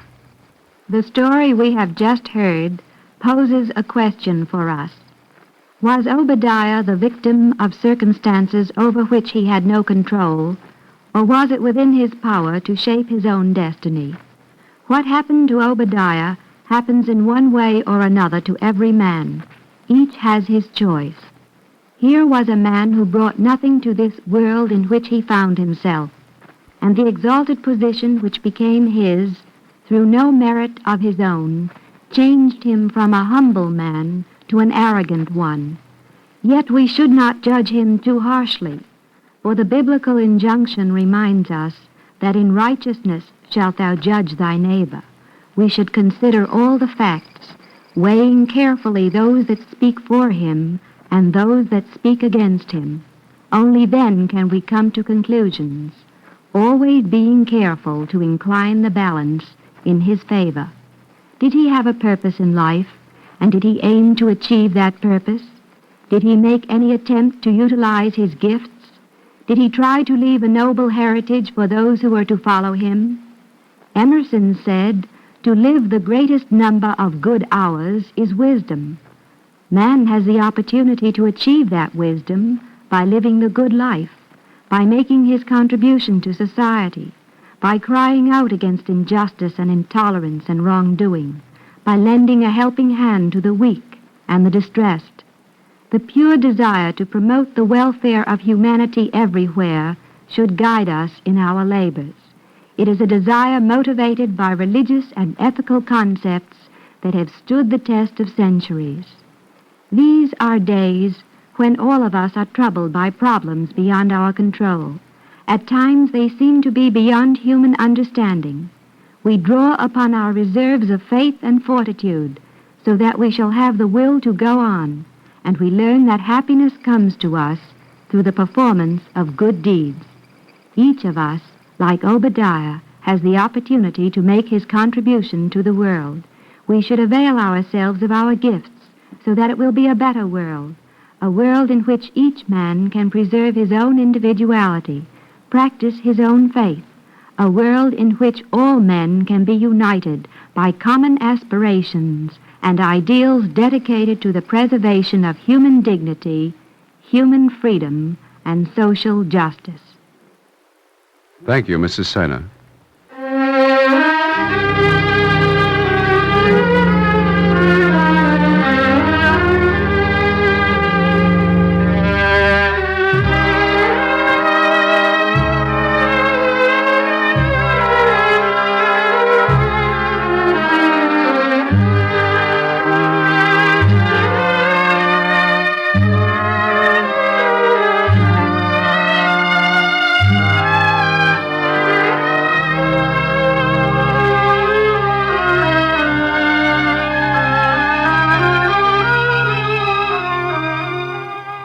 Our Eternal Light drama today, The Image of Man, was written by Joseph Mindell. Featured in the cast were Chester Stratton as Obadiah and Santos Ortega as Benjamin.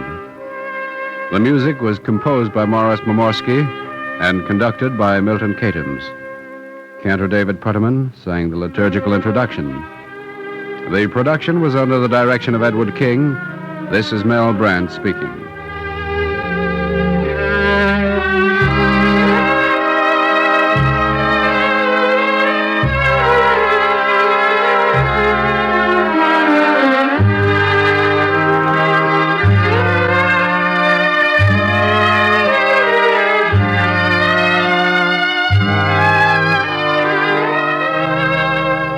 Free time to present The Eternal Light is made available by the National Broadcasting Company and its affiliated independent stations. This weekly program is presented under the auspices of the Jewish Theological Seminary of America.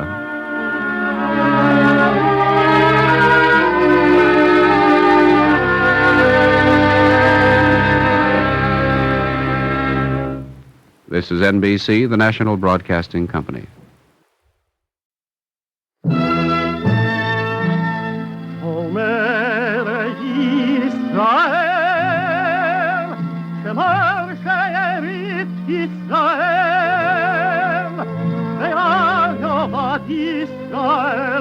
Hamrim Shema Yisrael. And the Lord spake unto Moses, saying, Command the children of Israel that they bring unto thee pure oil olive, beaten for the light, to cause the lamps to burn continually in the tabernacle of the congregation.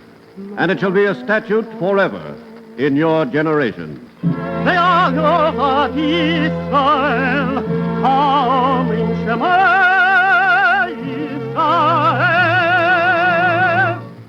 The eternal light.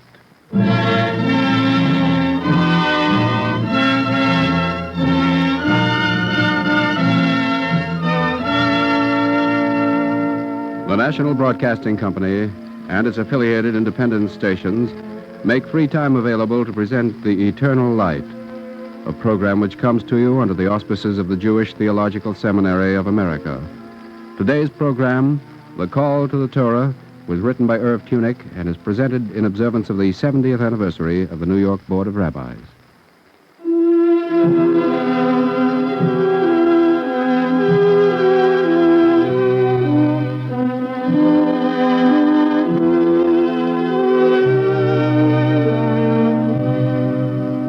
Mr. and Mrs. Rudolph Lee Lightman request the honor of your presence at the bar mitzvah of their son, Richard Keith, on Saturday morning, the 19th of November, at half after 11 o'clock, Northwest Hebrew Congregation, Detroit, Michigan.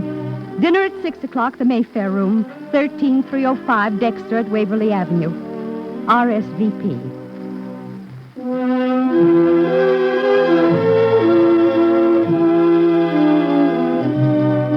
The spiritual leader of Adash Shalom, Northwest Hebrew Congregation of Detroit, Michigan, is Rabbi Jacob E. Siegel. But this story, which is a true story in every detail, could be about a rabbi and his charge in Portland, in Duluth, in Savannah, or in New York. I remember I was late returning to my office. This was in March of 1949.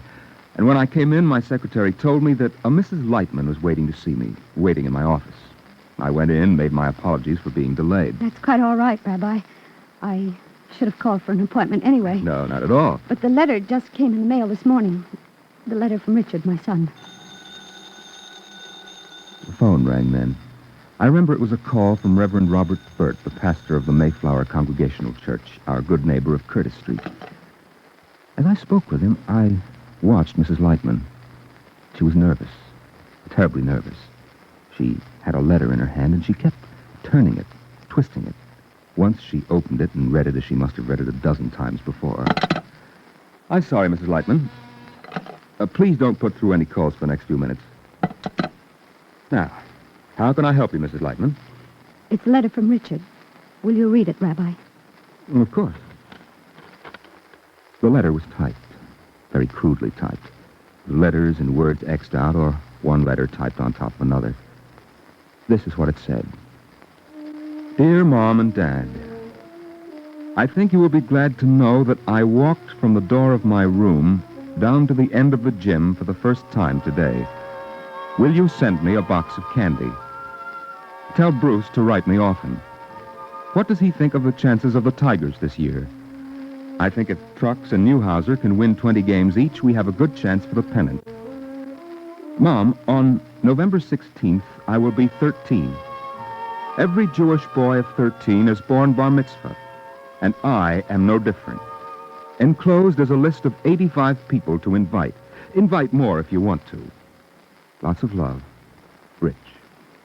You don't know my son, Rabbi? Or does he attend our religious school? No. I'm afraid none of us have been very active in the congregation. We just haven't been active. Richard is at the Walter Matheny School at Far Hills, New Jersey. He has cerebral palsy. Oh, I see.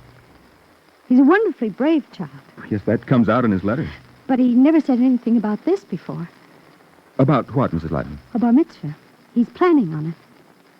Well, why not? Well, Richard's handicap has affected his speech very seriously, Rabbi. And, well, he can't be understood very easily. Oh, yes, I know. He couldn't. He just couldn't get up before the congregation and go through the ceremony, the prayers, the reading from the Bible. He couldn't do it. Well, actually, you know, Mrs. Lightman, What is required for bar mitzvah is for the child to say 2 Hebrew benedictions when he's called to the Torah, and then to recite the special portion of the Haftorah, that is, the portion of the prophet's assigned for the day. But in this case, it would not be inappropriate if Richard were only to recite the benedictions. They're rather short. Do you think he could manage that? I don't know. I really don't know. Or is there anyone at the school who could work with him? Well, there's Goodwin Katzen, a therapist at the school. He's always been very interested in Richard. He'd help if he could. Well, look, why don't we do this? I'll send Mr. Katzen a transliteration of the 2 prayers. During the next few months, he can teach them to Richard. I'm sure the boy will be able to manage. Perhaps, but... Mrs. Lightman, what else is troubling you? I'm afraid. For Richard? No, not for Richard. Richard is brave and good and so very, very sensible. He is a child, but he can teach adults a lesson in self-discipline and courage. No, I'm not thinking of him, Rabbi, because he is strong. I am thinking of my family and friends. We are the weak ones. We are the ones who will have to sit out there and watch him. It can't be done. Now, I think it can be done, Mrs. Lightman, and I think it must be done. This is Richard's first opportunity to prove to himself that he can participate in a normal activity of life. Yes, I know that. Mrs. Lightman, it's not necessary for Richard to compete with anyone. We can even arrange a special service for him in the Beth HaMidrash, in the chapel. You can invite as many people as you like. And I'm sure that all of them will understand and be proud of Richard. You think this is the right thing to do, Rabbi?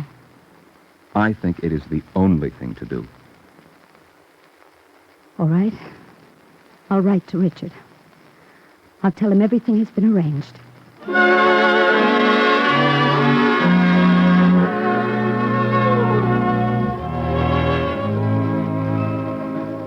After Mrs. Lightman had left, I sat down and wrote a note to Richard.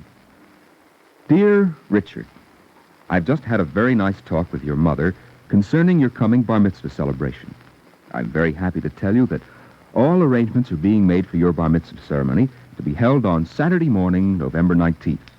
I'm enclosing a copy in English lettering of the 2 Hebrew blessings that every Jewish boy recites on the day of his bar mitzvah.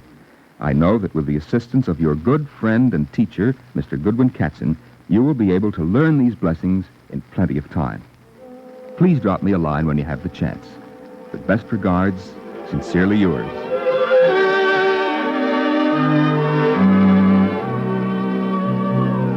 Then, I wrote a second letter.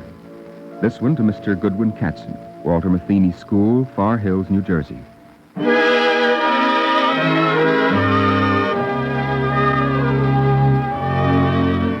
When I got the letter, I showed it to Walt Matheny. Well, what do you think, Goody? Can Richard make it? Gonna be a rough job. You'll work with him, huh? Of course. The big thing will be to get him to relax as he delivers the lines. Relax. I remember my own bar mitzvah. All those people looking up at me, my parents, the family, friends. I sat in the big chair next to the rabbi. My 2 feet hung down like lead weights. I was petrified. I thought I'd never get through it. Well, the only way Richard can get through is if he is completely relaxed. Any tension at all will affect his speech. But the important factor is his own desire to do this thing. He's got to do it. We've got to help him do it. I'm not exaggerating, Goody. The boy's whole future may rest in his ability to say these few words, to stand up before all those people and speak. Remember, this is what he wants.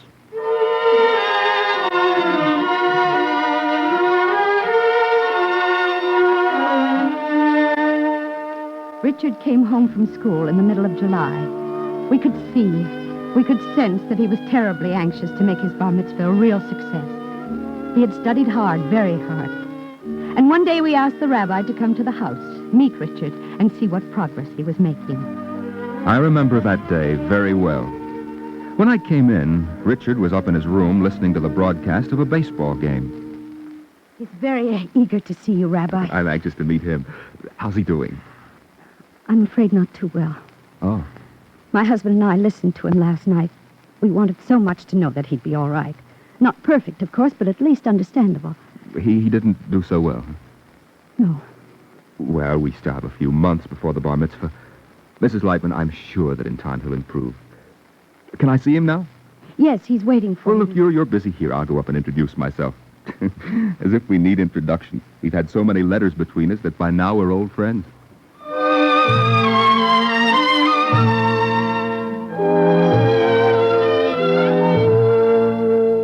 About an hour later, the rabbi came down again. I saw from his face that he was deeply concerned. Yes, I was deeply concerned. I had sat with Richard, listened to him as he tried to recite the benedictions. Oh, how the boy wanted to say those few little words, how he worked over the phrasing, poured his heart into those words. What do you think, Rabbi? Well, he knows the words, of course, Mrs. Lightman. He's trying so hard to say them right. Will he be able to do it? I don't know. Rabbi, we have all the invitations ready, addressed and stamped, but we haven't mailed them. Should we? You must. But why must we? Rabbi, how do we know that something like this, if he fails, won't ruin whatever chance he has to overcome his handicap as he grows older? Rabbi, the shock of failure to a sensitive child like Richard would be overwhelming. But he must have this chance. To take it away from him now with his heart set on it, would be a much greater defeat. I'll mail the invitations.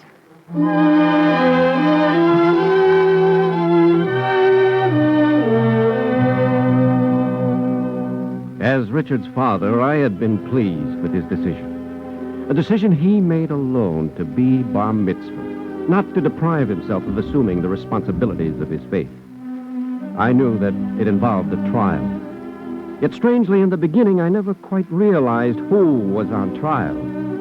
It wasn't until after the invitations were mailed out that I discovered that it wasn't Richard who was being tested, but all the rest of us, his parents, his family, his friends.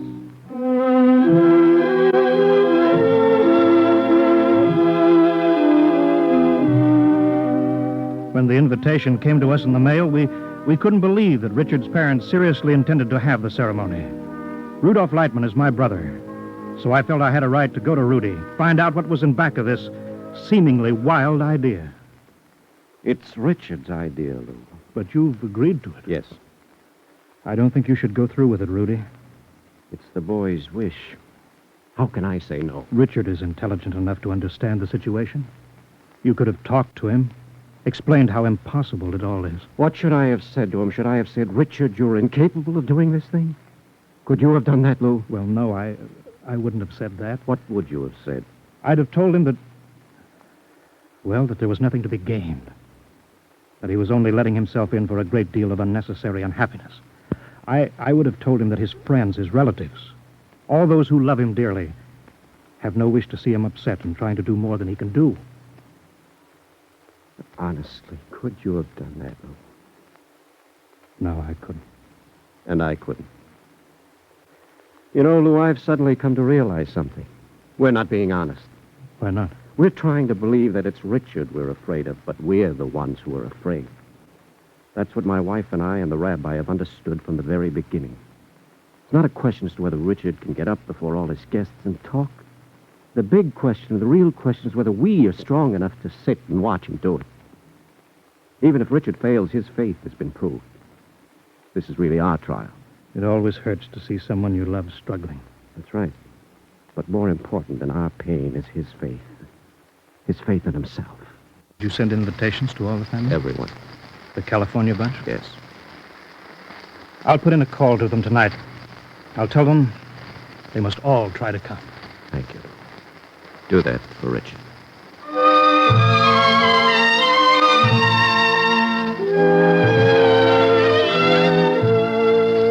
In September, when Richard got back to school, we kept plodding along at the benedictions. Mr. Matheny took a great interest in our work, but I'm afraid my reports to him were anything but optimistic. Goodwin Katzen came into my office one day. It must have been the middle of October. He'll never make it, Walt. It's just no use. Does he want to give up? Richard? He doesn't know what giving up means. Then suppose we follow his lead. But there's no sign of improvement. His speech pattern is still very bad. Actually, he seems to be sliding back a bit. Yes, it's the tension. I wish I was sure this is the right thing to do for the boy. It's what he wants to do. So it must be right.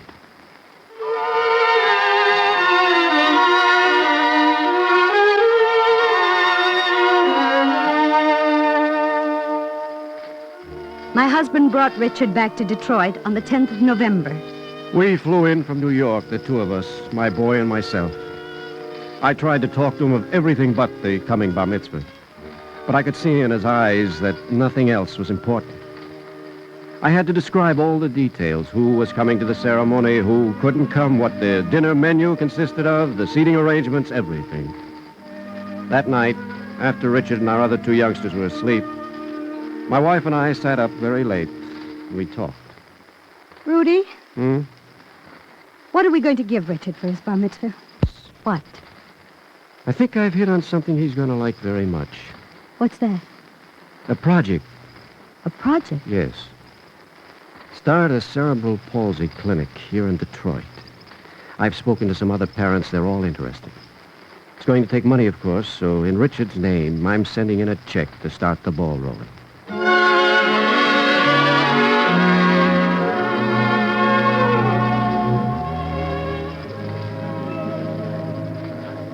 The day of Richard's bar mitzvah came. The guests began to gather early.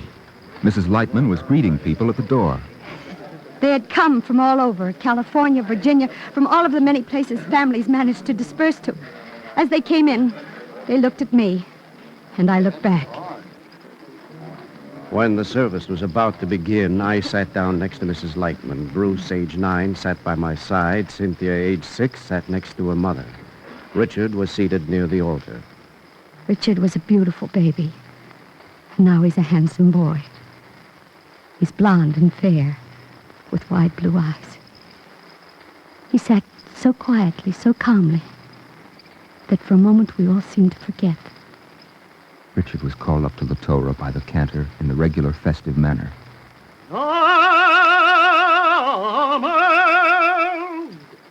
הבחור הבר מצווה רפואל בן רחמיאל. As the cantor sang, I stood at the pulpit, the scroll of law before me, and I wondered what I would say when it came time to speak my little piece to Richard. What could I say? Yamed mafetir chazak. I turned and motioned to Richard. His two hands grasped the arms of his chair, and he lifted himself up. He faced toward the congregation, and he seemed to smile, and then looked toward me. Then he walked to the altar. I'd never seen him walk so straight before, so well. When he reached the altar, he took hold of his tallis, touched the Torah, and kissed it. And then he said the benedictions. Baruch Ato Hashem Elokeinu Melech Olam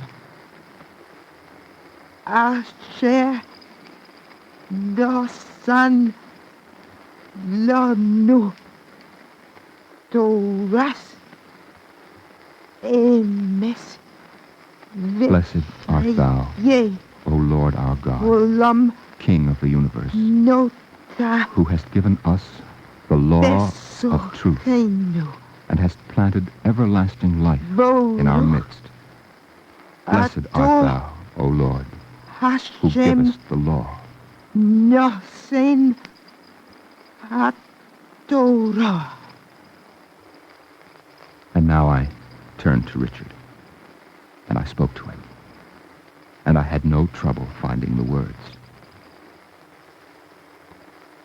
I must confess, Richard, that until you recited your Torah benedictions a moment ago, I wasn't quite sure what I was going to say to you. But you've made it quite easy for me. You have given me the sermon and the message intact. This is your bar mitzvah in more ways than one. You planned it when no one else would have thought it possible. and by the power of your heart and will, you achieved an unforgettable victory of the human spirit. Richard, you have reminded us that all of us, in one way or another, are handicapped. And you have demonstrated what a glory it is to accept the handicap with dignity. Your coming to the Torah this morning was the grandest aliyah, the grandest ascent imaginable. As a Jew and as a human being, you lifted yourself up to your highest capacity, and you made us forget about your handicap. You gave each of us an aliyah, too. For you have raised our hearts and lifted our faith in God and in the spirit of men. You have enabled me now to ask you and your parents to rise and repeat with me, not in pity or in sadness, but in grateful joy, the traditional Shehecheyanu, Thanksgiving prayer. Baruch Atah Hashem Elokeinu Melech Ha'olam Olam. Shehecheyanu Yanu. V'kimanu V'higiyanu Lazman Hazeh. Blessed art thou, O Lord our God, King of the universe, who has kept us in life and has preserved us and enabled us to reach this time.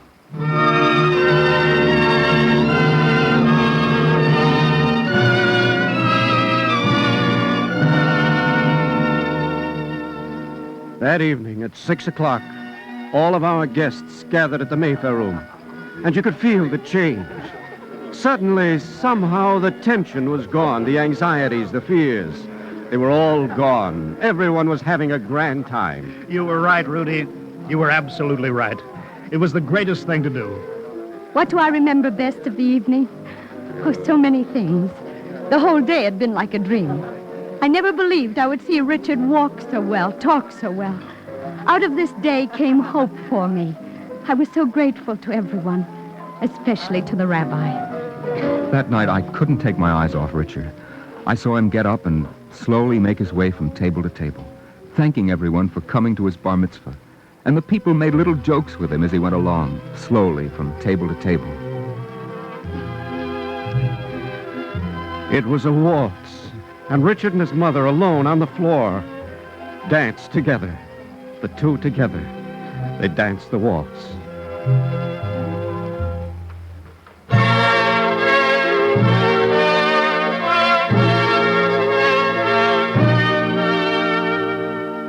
The story of Richard Lightman and his bar mitzvah is no miracle story, of course. What he did, the new power that he found, has a reasonable explanation. Richard had found the greatest medicine of all: faith, self-assurance, and self-respect. Through his bar mitzvah, he had achieved an aliyah, a sense of equality with other boys, a sense of status with the entire world. He is still handicapped, but he is reclaimed, and he has reclaimed us. Not too long ago, we received a letter from Mr. Walter Matheny. He told us of Richard's great improvement in his speech, his walk, his spirit. He said in closing, and these are his exact words, he said, "I wish every one of the boys at my school could go through Richard's experience of becoming bar mitzvah."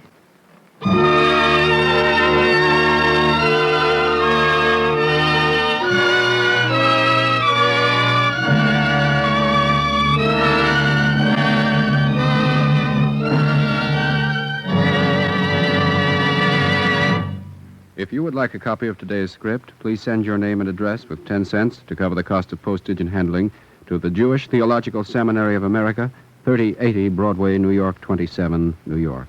And now we take great pleasure in presenting Rabbi Morris M. Goldberg of Congregation Shari Tzedek and President of the New York Board of Rabbis. Rabbi Goldberg. We have all been stirred by the true story of a 13-year-old boy whose faith and determination helped him to overcome a severe physical handicap.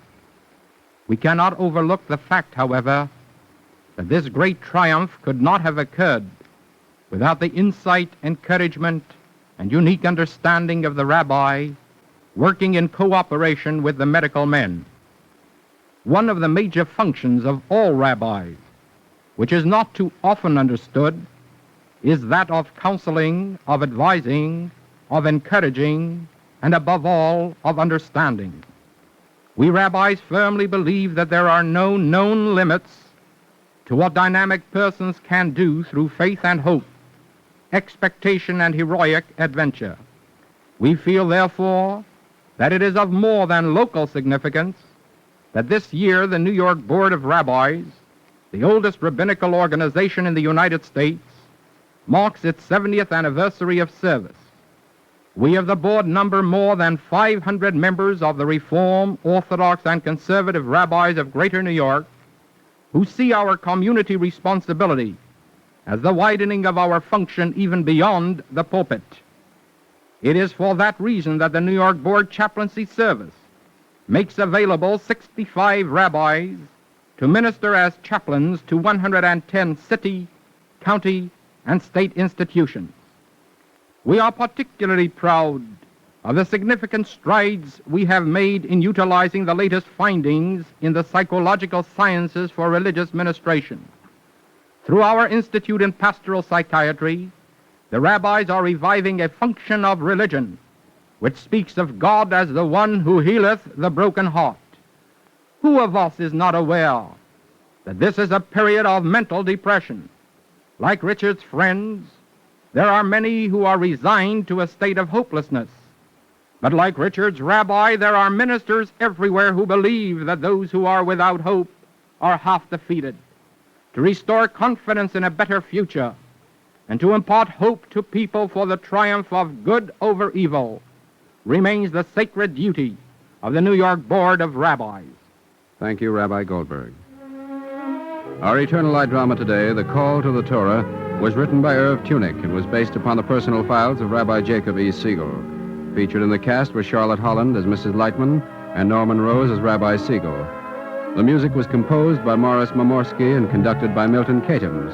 Cantor David Putterman sang the liturgical music. The production was under the direction of Edward King. This is Mel Brandt speaking.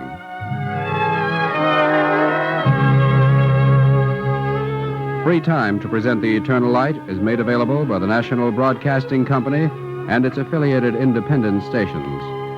This weekly program is presented under the auspices of the Jewish Theological Seminary of America.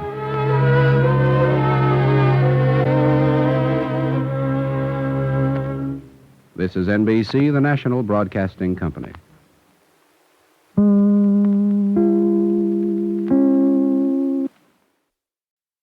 In celebration of the Passover holiday, the Jewish Theological Seminary of America and Kol Zion of Jerusalem, Israel, present These Rocks Are Mine, a special program written, produced, and recorded in Israel for the Eternal Light by Miss Sylvia Berger. Dr. Louis Finkelstein and Dr. Nachum Goldman will be heard at the conclusion of the program. Yerushalayim,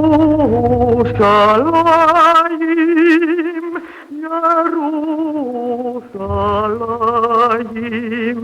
Yerushalayim,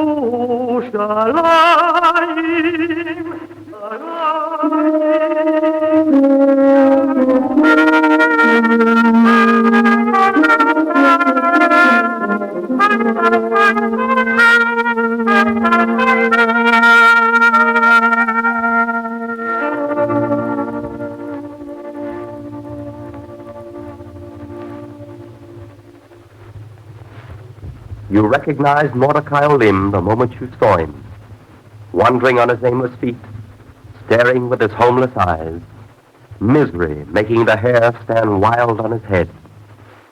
If you asked him, Mordecai, where do you come from? I come from where the wind blows cold. You recognized Mordecai Olim by the pack on his back. A basket tied to a bottle, tied to an apple, tied to an old coat, tied to an old hat, tied to two shoes, tied to a bundle, strapped to his back. If you asked him, Mordecai Olim, what are you carrying in a bundle on your back? Trouble.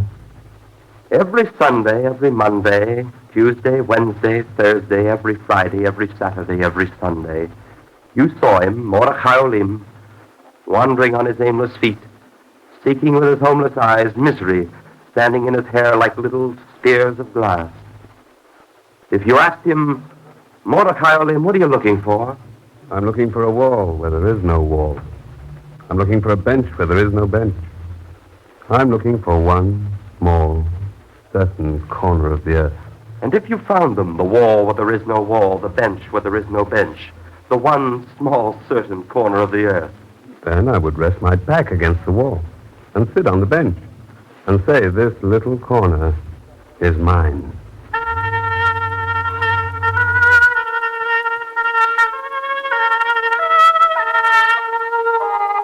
Now on this one certain day in the life of Mordecai Olim, the 22nd of the month it was, and the sun had set and the wind had begun to nibble at the evening with its teeth, Mordecai was wandering about the streets of a certain city, counting the windows of other people's homes.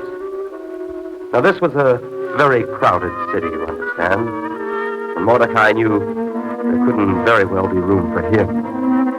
Hadn't he learned a long time back that wherever he went, he alone, Mordecai Olim, could constitute a crowd?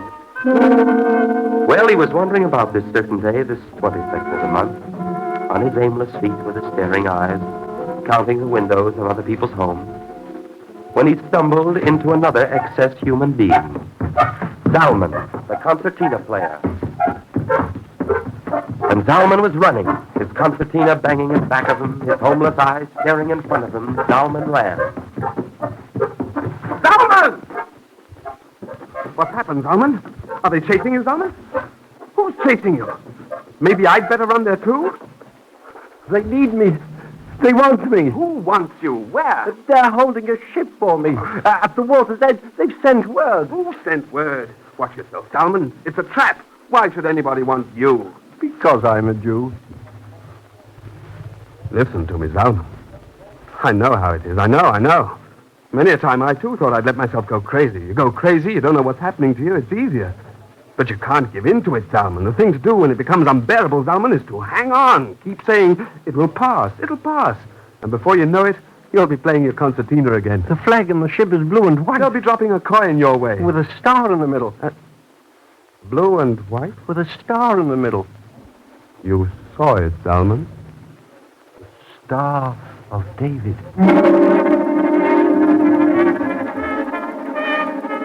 It's a dream, Mordecai. Every Jew, wherever he dwells, is free to return to the land of his people and share Jewish independence in the state of Israel.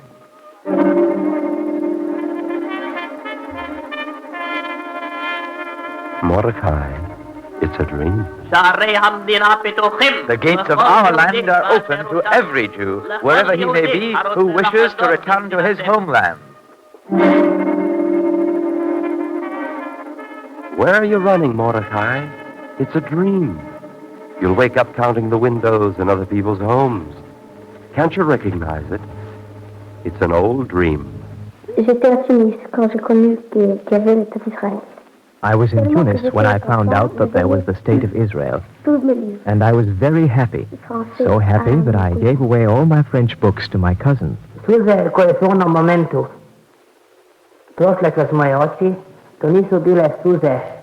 The tears which flowed from my eyes at that moment were not tears of bitterness, but they were tears of joy. They showed me the way I have to go, the way of return to my own land. Wir wussten, dass wir nicht mehr mitmachen können, nicht schwerer mitmachen können, was wir mitgemacht haben. We knew that we could not be made to suffer more heavily than we had already suffered. And here one dies or lives, but as free men. Do you recognize it now, Mordecai? It's an old dream, 2,000 years old. And it's happening before your dreaming eyes. They're leaving their dwelling places, they're giving away their possessions. For the ships are waiting at the water's edge. The word has come that there is one small, certain corner of the earth כולנו ישראל! במשלט ישראל! מי בונה ישראל! היי, היי! ישראל! היי, היי! ישראל!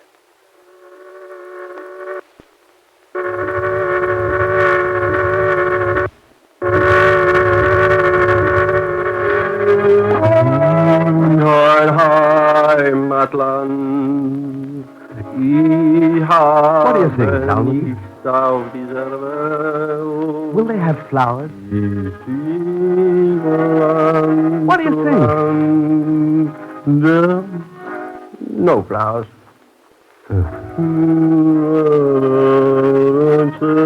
But they'll be glad to see us, won't they, Salmon?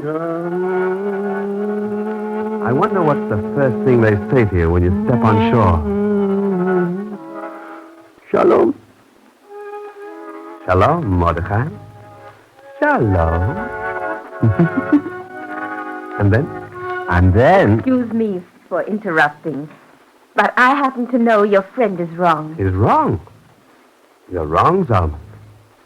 They don't say shalom? The first thing that happens to you when you get off the boat is the sign, Welcome to Israel, in 4 languages. In 4 languages? They welcome you in 4 languages? Then they give you tea and cake, courtesy of the authorities. The authorities of the state? With lemon. Salmon. They must want us pretty badly over there. They must need us.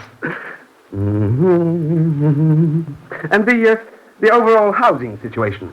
A man can find himself a little corner to lay his head. You're not out in the street. Good, good.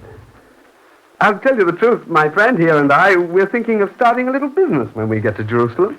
A winter washing business. Nothing very important. But our own. There's a man here on the boat with a cat. He's got it in a wooden box with air holes. Why is he taking a cat to Israel with him? There are no cats in Israel. But this cat is his own. That's the way it is. You've got to have something of your own in the world, even if it's only a cat. That's the way it is. Hey, what's the way of bumping that suitcase over there, you? What's that in your suitcase? You think I don't have eyes? I didn't drag it all over Europe with me to have it stolen on the boat to Israel. A poison creature, that's what you are. I'm a poison creature. She's right. I am a poison creature. I'm poisoned. I'm sick. You run over the earth like a homeless dog. Nobody wants you. Nobody needs you. There's no one to call your name. You get poisoned with your own loneliness. You get sick with the taste of your own lonely heart. When I see a child, when a child goes up to a mother, takes her hand, calls her by name. She calls her by name and says, Mother. I've got to run somewhere, anywhere, hide behind a wall. When I hear a child say...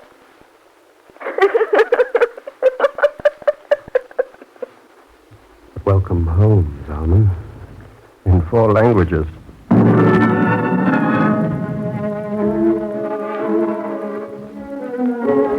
Now even a child can tell you. The story of Mordecai Oleman, of Zalman the concertina player, and of the woman sickened with the taste of her own sad heart, is the story of foolish people. For if you ask a child what is braver than man, even a child would say, a lion is braver than man. And what is braver than the lion? The cage is braver than the lion. Yet, Mordecai Oleman Zalman and the woman have been caged like a lion, like a dog, like a jackal, have been eaten by sorrow the way rust eats iron. And not knowing they were foolish, have consumed their sorrow, have shed their cage. And here they stand now, leaning against the railing of a battered old ship, flying a blue and white flag. Look at it, Zalman. The Star of David on a cargo shed. Shaking with foolish laughter at the sight of a common seaport. Look at the people, Zalman, smiling at us with their faces. Shaking with foolish laughter, Mordecai, your eyes getting wet with laughter. Oh, look at them waving, Zalman. Waving your foolish hand. Feeling a sudden chill at the sound of a name being called. Your foolish heart stirring, beginning to beat, beginning to listen. Oh, what are you listening, Mordecai? What do you want to hear? You want to hear your own name called. Just once. Mordecai. The voices aren't calling to you, Mordecai. How long will you stand there listening and listening? The salt spray is wet on your lips. The wind burns your eyes. Let's go, Mordecai. They're starting to check the passport. But the three of you stand there, crushed against each other, waving your foolish hands, your faces wet and sharp, and your nostrils the smell, a smell both sweet and rotten, the sweet and rotten smell that clings to the clothes of the homeless.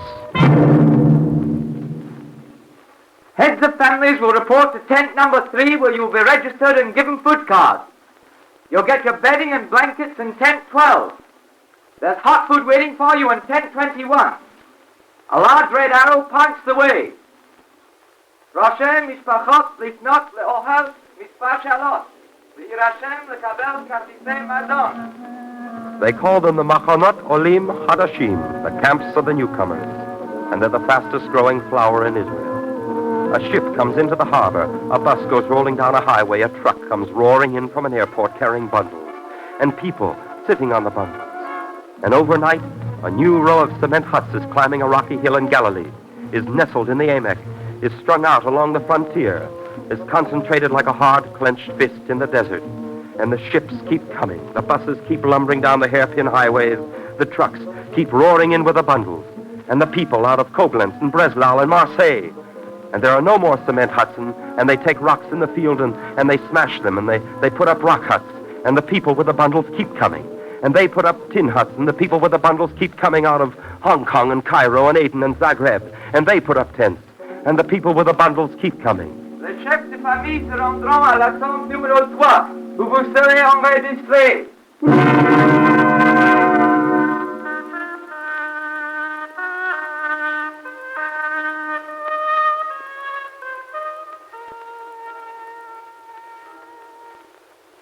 Your first name? Salman. And mine is Mordecai. Yes. Your occupation? Businessman. What kind of business are you in? My friend here and I are planning to establish a window washing business in Jerusalem. In Jerusalem? I see. What sort of work have you done before? I'll tell you. I've sold paper fans in Bratislava. I've counted tea bags in Cologne. I've opened and shut the outside door of a Turkish bath in Vienna. What a silly job. I even tried to sell old clothes, only I couldn't get hold of any old clothes. But there is genuine dignity in being a businessman, don't you think? Well, Here's our plan. Do you have the figures, Zalman? Right here. Yes, now. Capitalization. Yes.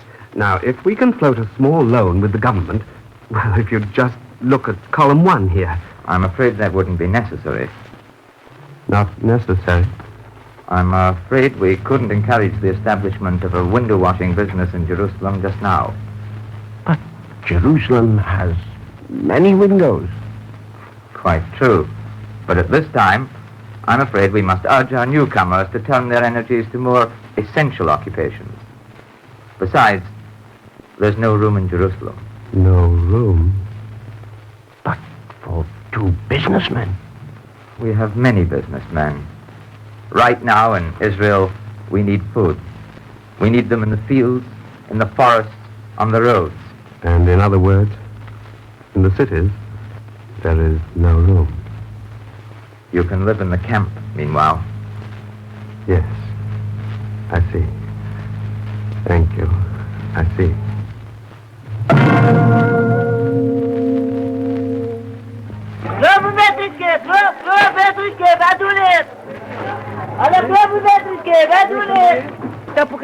When the sun rises in the morning, the immigrant camp wakes up.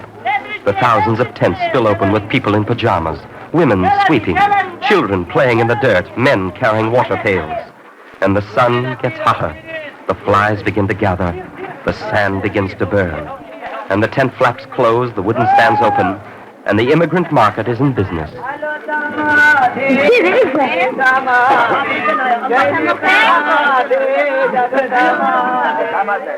And the cries of cheep, cheep, bazol, bazol, and celery, petrishka, and carrots and tomatoes, lovely tomatoes, beautiful tomatoes.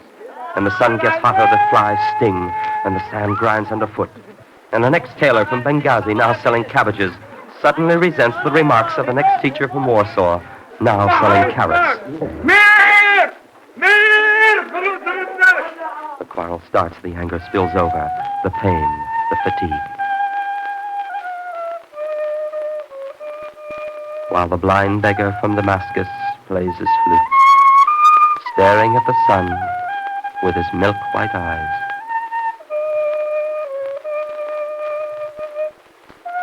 How beautiful are thy tents, O Israel. You are disappointed, Mordecai.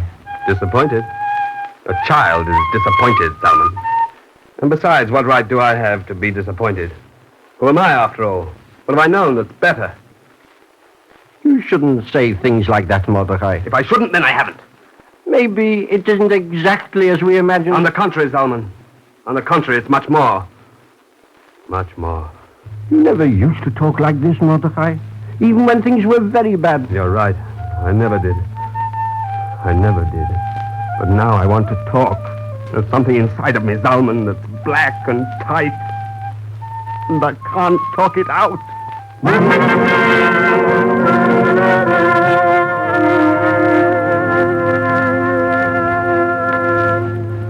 Mordecai Olim went about looking for someone to talk to. Excuse me. I wonder if I could talk to you a minute. If it's a problem connected with your work, can you wait outside, please? There are a few people ahead of you still. Mordecai couldn't tell him that it wasn't a work problem he was after, and he went about the camp looking for someone to talk to. Excuse me, ما بفهمش. I'd only take 1 minute of your time. Maybe you understand German? Sprechen Sie Deutsch? بحكيش ألماني. بتحكي إيطالياني؟ parla italiano? No Italian. Yiddish? No Yiddish. Francese? Français? Polish. Polski. Ivrit. Well, thank you for talking to me.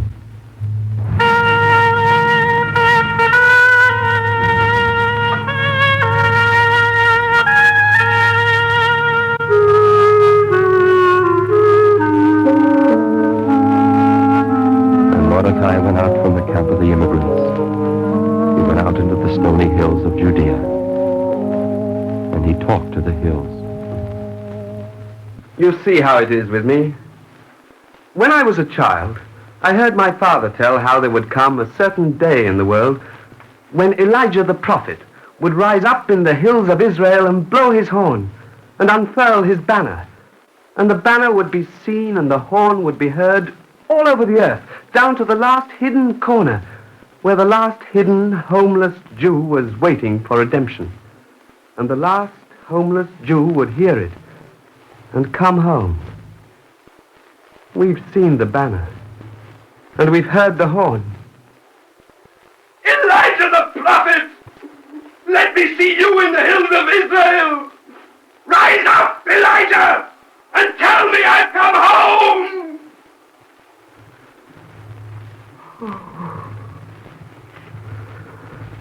The earth has no room for me. My people have no need for me. I came a stranger, and I will leave a stranger. What have I done? What have I done? Must I always run over the earth like a homeless dog? And Mordecai listened. But all the answer he heard was the staring silence of the harsh gray hills of Judea. And Mordecai wept.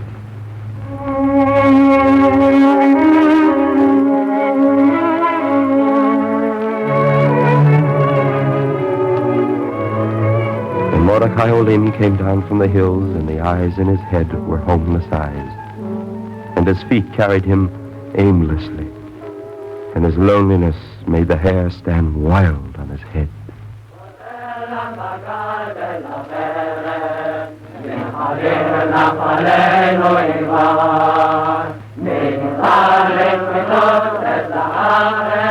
And he came to a field in which men were digging, and what they dug were rocks. The sun burnt them, and the dust blackened them, and their sweat ate at them like rust. And when they had dug one rock, they carried it to the edge of the field, and then they bent and dug another rock. And Mordecai went up to one. This land could have been spit up by a volcano. It could have. It could be the salt, dry bed of the sea, that even the sea receded from and abandoned. It has that look. A man who harvests rocks, harvests sweat. He does. You are burned and black, and yet you don't have the look of a man of the fields. Perhaps not. Your hands are hard and torn, yet they hold the memory of damask napkins. They may. Your speech echoes with the sound of concert halls. Perhaps it does. And yet you stand here clearing a barren field of rocks. I do. And you sing. I do. Why? Because these rocks are mine.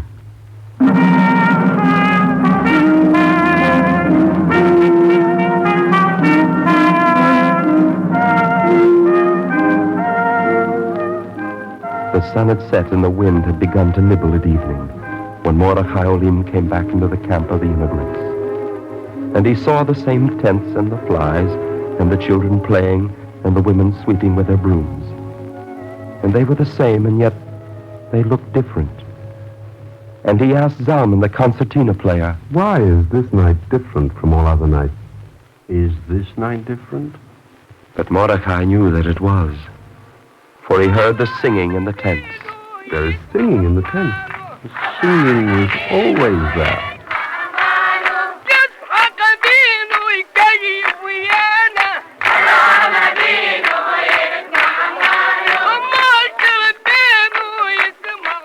And Mordecai heard the singing, and he understood the words.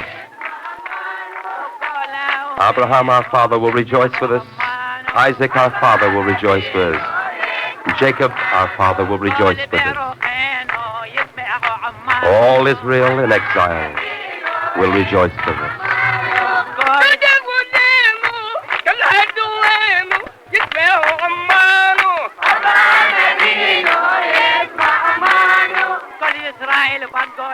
And Mordecai put down his pack, and he rested against the wall.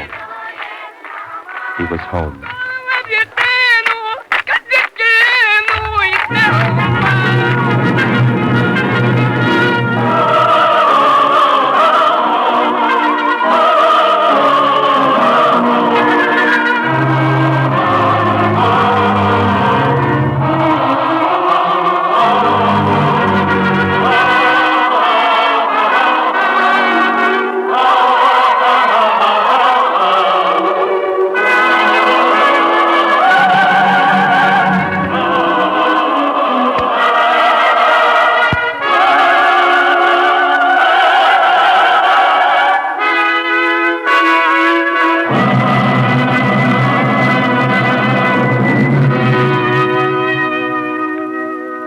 At this time, the Eternal Light takes pleasure in presenting Dr. Nahum Goldman, who will be introduced by Dr. Louis Finkelstein, president of the Jewish Theological Seminary of America.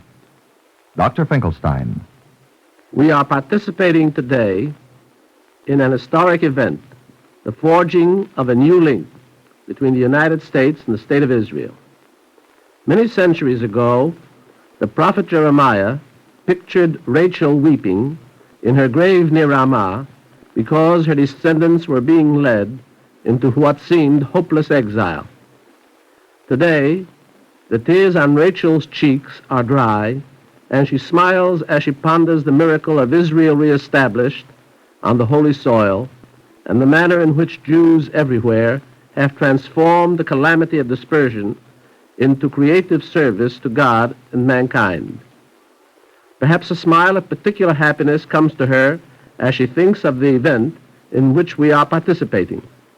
The program today is the joint product of the creative Jewish scholarship of Dr. Moshe Davis, of the talents of Miss Sylvia Berger, of the generosity of the National Broadcasting Company, and of gifted and far-seeing leaders of the Kol Sion LaGolah of the World Zionist Organization. The Jewish Theological Seminary of America is grateful for the privilege of participating in this event, and thanks the National Broadcasting Company and the Jewish Agency for Palestine for cooperation in making the program possible. We are happy that the Jewish Agency is represented here today in the person of the eminent statesman, Dr. Nahum Goldman, chairman of the American section. Dr. Goldman. The performance you have just heard is an adventure in international understanding and cooperation. The Jewish Theological Seminary, which sponsored and directed this festival project, and the National Broadcasting Company, which is broadcasting it, are American institutions. Sylvia Berger, who wrote the script, is an American. But the show itself was produced in Israel with the facilities and manpower of Kol Zion Lagola, the radio station of the World Zionist Organization in Jerusalem. Millions in North Africa, the Middle East, and Europe are hearing or will hear the same broadcast in many languages beamed from Kol Zion Lagola. But what you have heard is international not only in execution but in conception. Mordechai speaks not to Jews alone, but to and for all the world. He speaks for human dignity, for elemental human rights, and above all he speaks for freedom as against the physical or spiritual bondage of mankind. And how right it is that he should give us his message on the Passover, the holiday dedicated to human freedom. Yet for all the universality of his message, it is also true that Mordechai speaks as a Jew and as an Israeli. To understand him is to understand something of the Jewish past and of Israel's present. To understand him is to bring America closer to her newest and youngest sister republic. This is the real significance of the performance you have just heard. In behalf of the Jewish Agency, I want to thank the distinguished president of the Jewish Theological Seminary, Dr. Finkelstein, and the Jewish Theological Seminary's Eternal Light program for having initiated so magnificent and imaginative an enterprise. The eternal light truly sheds the warmth of understanding as well as the light of truth. Thank you, Dr. Goldman. You have just heard These Rocks Are Mine, a special Passover program written, produced, and recorded in Israel for the Eternal Light by Sylvia Berger. Original music was composed and conducted in Jerusalem by Mark Lavery. Due to the Passover holiday, the Eternal Light will not be heard next week. This is NBC, the National Broadcasting Company.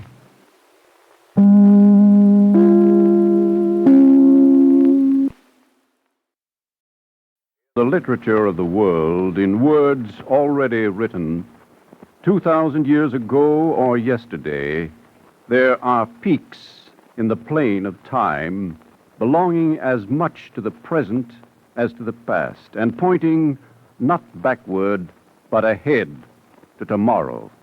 This is the fourth in a series of programs drawn from the fullness of the literature of the Jewish people.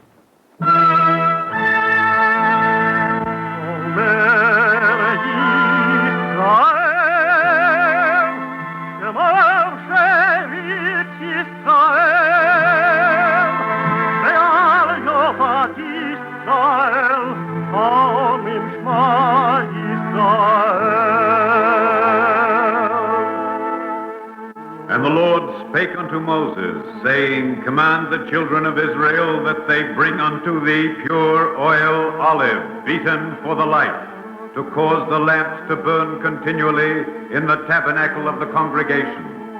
And it shall be a statute forever in your generations.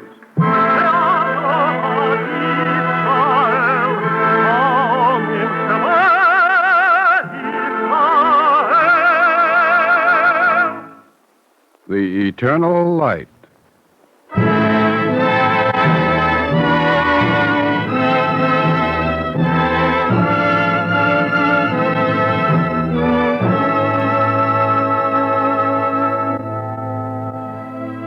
The National Broadcasting Company and its affiliated independent stations make free time available to present The Eternal Light, a program which comes to you under the auspices of the Jewish Theological Seminary of America.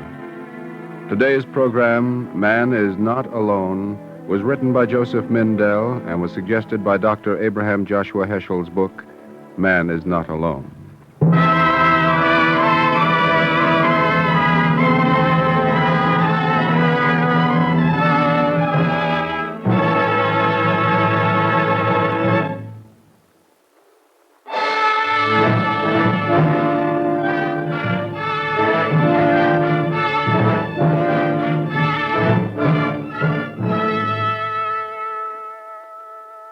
It is told of a teacher who lived long ago that he could illustrate every point in his sermon with an apt story.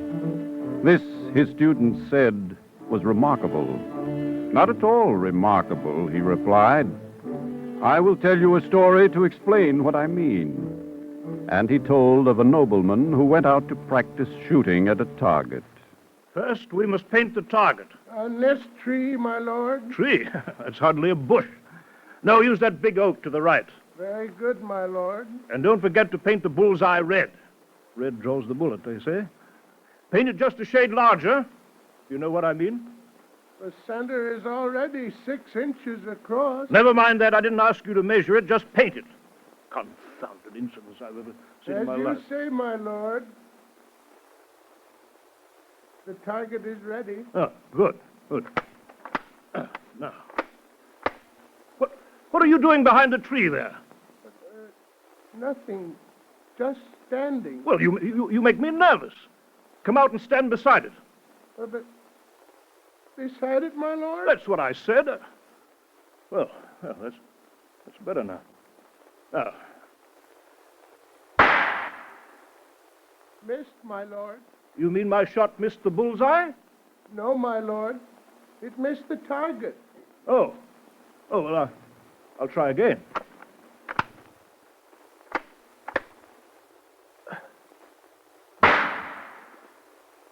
My lord. Yes? You missed the tree on which the target is painted. What the devil? Who are you? Why are you laughing? Well, I was just passing on my way through the forest, my lord. Well, I suppose you think you can do better than I, eh? Well, I have never shot a gun. Then try it yourself before you laugh at others. Here, take it. But, my lord... Take the gun, I say.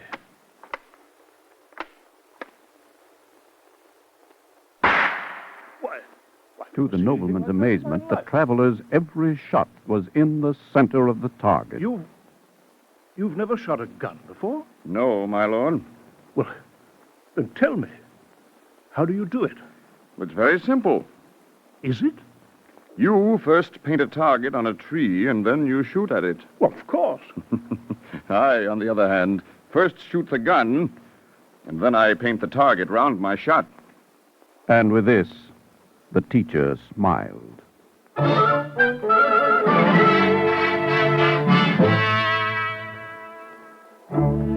I have a story to tell, and you must understand that this is a story painted around a meaning. There is something you cannot find anywhere in the world, not even in the house of the wisest man. Nevertheless, there is a place where it can be found. And this is the story. In Krakow, there lived a man named Micah. He was young, he worked hard, but he was very poor. One day, he grew tired of being poor, and he went to the house of Reb Samuel and said, Reb Samuel, you're a wise man. What is it, Micah? This morning I said the prayer, Blessed art thou, O Lord our God, King of the universe, who art good and dispensest good. Amen. I stopped before I finished. Oh? Why, Micah? I thought of the calf that died yesterday, and of the money of which I was cheated last week. Yes? But don't you see, how could I say the prayer with a full heart? How could any man? You really want an answer? That's why I came to you. Then ask Ephraim, studying at the table there. Oh, Reb Samuel, you're putting me off. Ask him. Ephraim, I heard, Micah. Well? I don't know why Reb Samuel sent you to me. Neither do I. At my table here, I don't see very much of the world. Only my books. Well, maybe there's an answer in your books. You're in the world, Micah. Tell me something. What do you expect? Justice? Well, what else? Isn't that what the books tell me to expect? To desire justice, yes. To fight for it, to live justly. But to expect it? Micah, the books were written by wise men. Oh, you're putting me off, too. I don't know what you want. Look at yourself, Ephraim. You're... Let me say it for you. I'm used to it. My back is twisted. My legs can hardly support my body.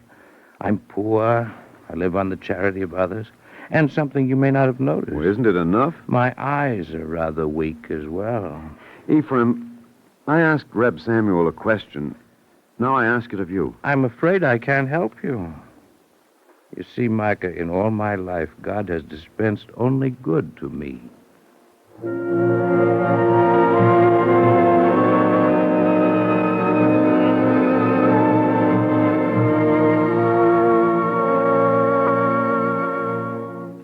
But, Reb Samuel, I'm not a saint. You don't have to be, Micah. The liars and the thieves grow rich, and look at Ephraim. Micah, I've seen the world, too.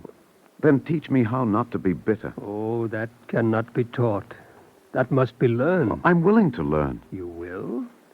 Maybe someday while you're working in the field. Or at night, in a dream. Reb Samuel, I had a dream. A different kind of dream. I was in Prague. But you've never been in Prague. In the dream, I was told to go to a certain bridge leading to the king's palace. The king's palace is in Prague? Yes, and there, under the bridge, I was to dig for a treasure, a great treasure of gold and jewels. And when you found it? What do you mean? When you dug up the treasure, what then? Oh, I don't know. I woke up before I found it. You're a good man, Micah. Am I? You would like a treasure without having to be a liar and a thief. I would be enough not to be poor. Oh, Reb Samuel, it was a wonderful dream.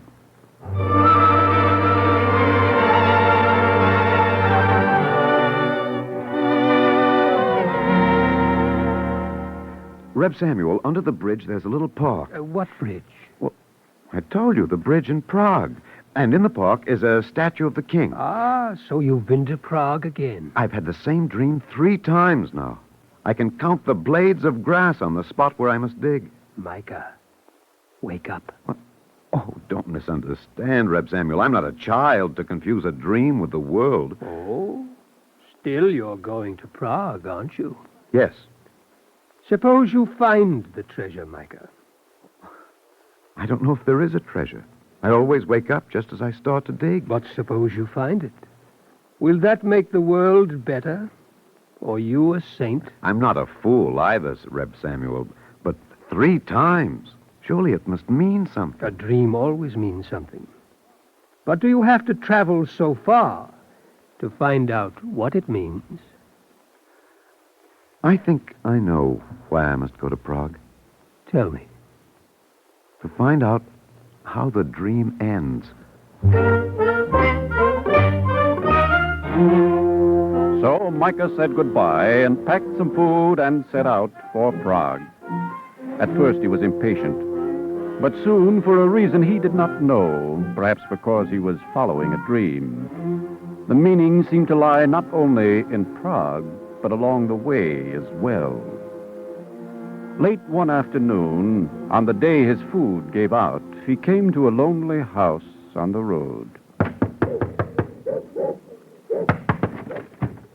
What do you want? Well, aren't you going to call him off? What's the matter? Are you afraid? Quiet there. Oh, it's an angry dog. He doesn't like strangers. Huh? It's getting on toward night. I have no place to sleep. That's too bad. I ate the last of my bread this morning. Have you got any money? No. Then you'll go hungry.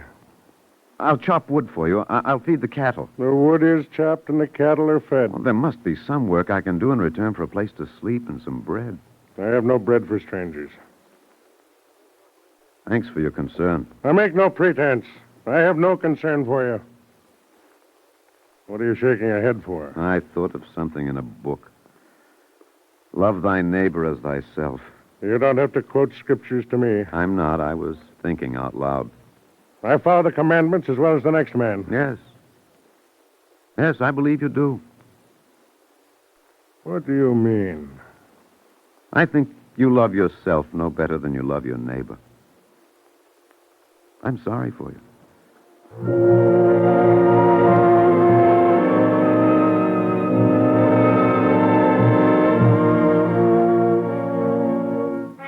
Micah continued his journey. Bitterness made his steps long, and he traveled far. Even when he grew tired, he was reluctant to accept a ride from a passing driver. Yet he did.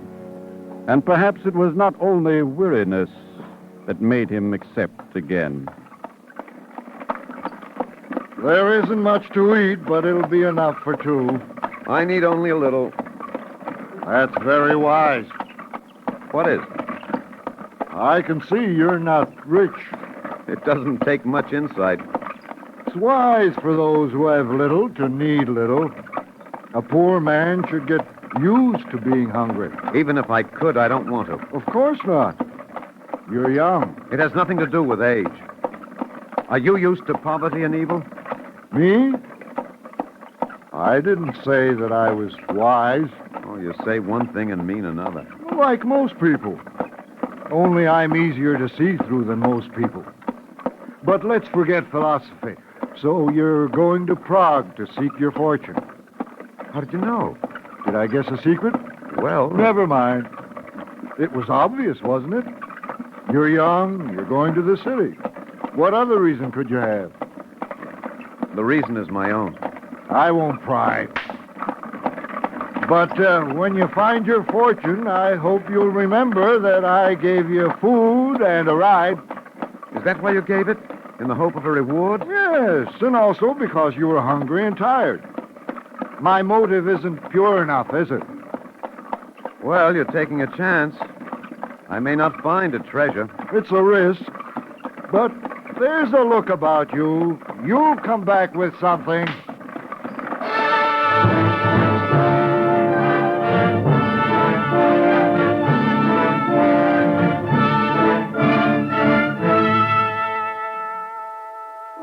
Micah slept little that night and rose early to be on his way, as if this were a place that oppressed him.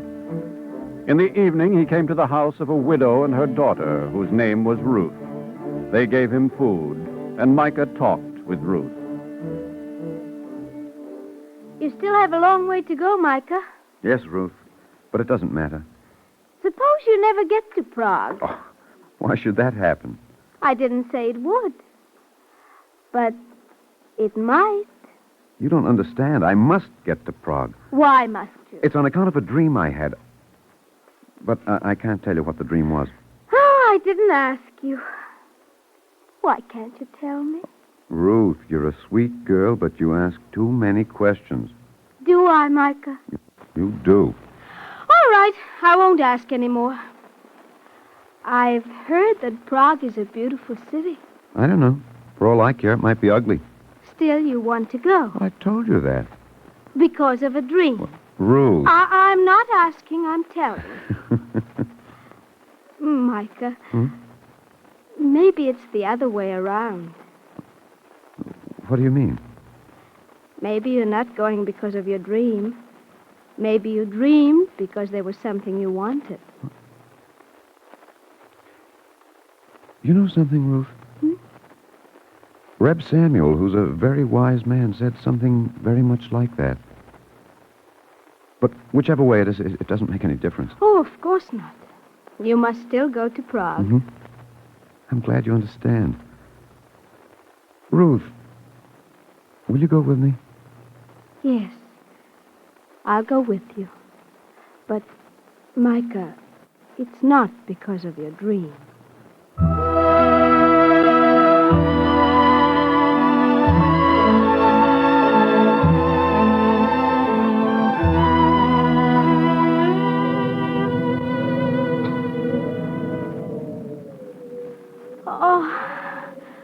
I'm tired. Let's rest here on the hill for a little while. Mm-hmm. Oh, look, Ruth. You can see the houses in Prague from here.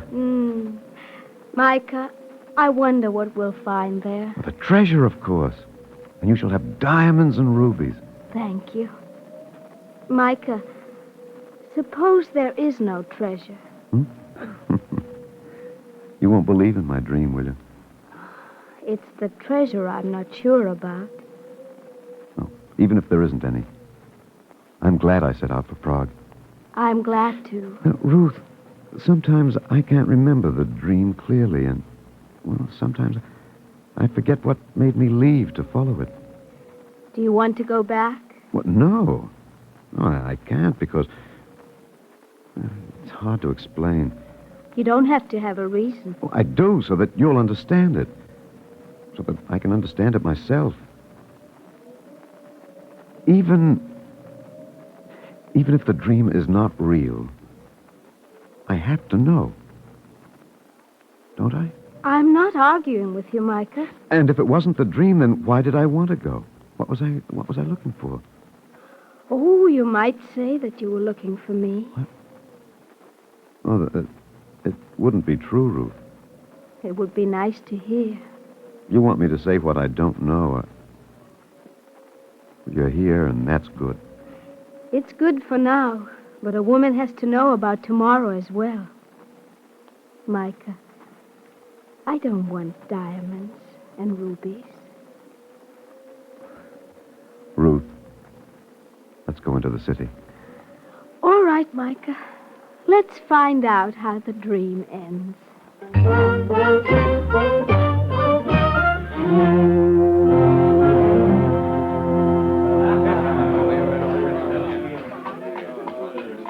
Can you tell me... I'm in a hurry, excuse me. Yes, of course, but please, one moment. Can you tell me... Speak up, man, I can't hear you. Where is the king's palace? Wait, you can't just get in to see the king. I only want to know how to... Wait a minute.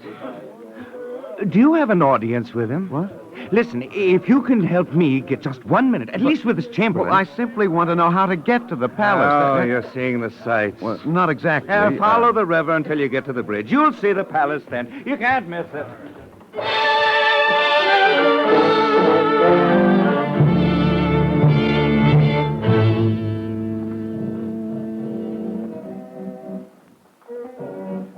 Ruth, the little park under the bridge. There's a statue in it. Yes, and the point of the sword is broken off. Oh, I can't see that from here, Micah. Neither can I, but I know. Oh. Just a little to the left of the statue. That's the spot to dig. But the soldiers are everywhere. Oh, we have time. We'll wait until they leave. You're very sure, aren't you? Everything is as I saw it in my dream. For the first time, Ruth, I'm sure. Micah, how does it feel to be chosen for a miracle?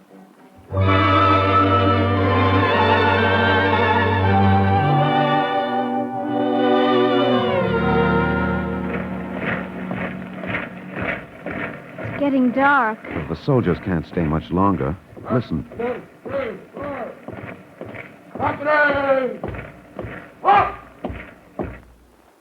Micah, they're not leaving. No, Ruth, they're only changing the guard. What are you doing there?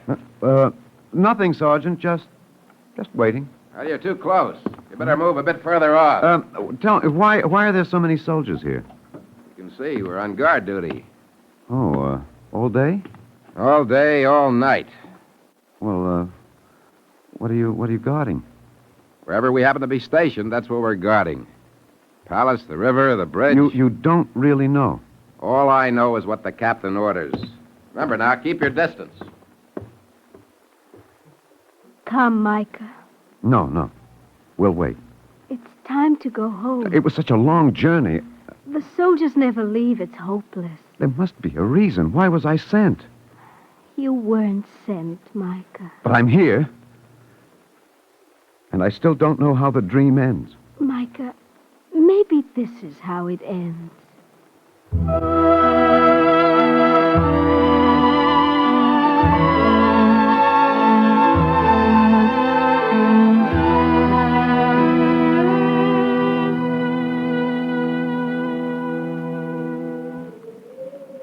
You're still here? We've been waiting all night. Why? Well, we came a long distance. Oh, you must be hungry. I have some bread. Don't you want it? Thank you, Sergeant. Tell me, why did you come here? Well? Tell her, Micah. Well, oh, why not? I had a dream. Everybody dreams. Yeah, I dreamt that I'd find a great treasure. Oh. And so to please that dream, you wore out your shoes to come here. Why is that so funny? I'll tell you. Once I had a dream. On 3 nights, one after the other. Like mine. The dream told me to go to a faraway city. Krakow it was. And to dig under the stove in the room of a certain Micah. Can you imagine how many Micahs there must be in Krakow? How you could spend a lifetime looking for the treasure? Well, don't you think that's funny? Well, Sergeant, yes, it's funny. And why don't you laugh? Well, I'm thinking of something that makes me want to cry a little. Oh, I'm sorry. I didn't want to make you sad. Well, it's not sadness. It's only that it's such a new thought for me. I don't understand that. When I laugh, I'm happy. When I cry, I'm sad. I'm thinking how a sergeant in Prague and Micah of Krakow are made brothers by a dream.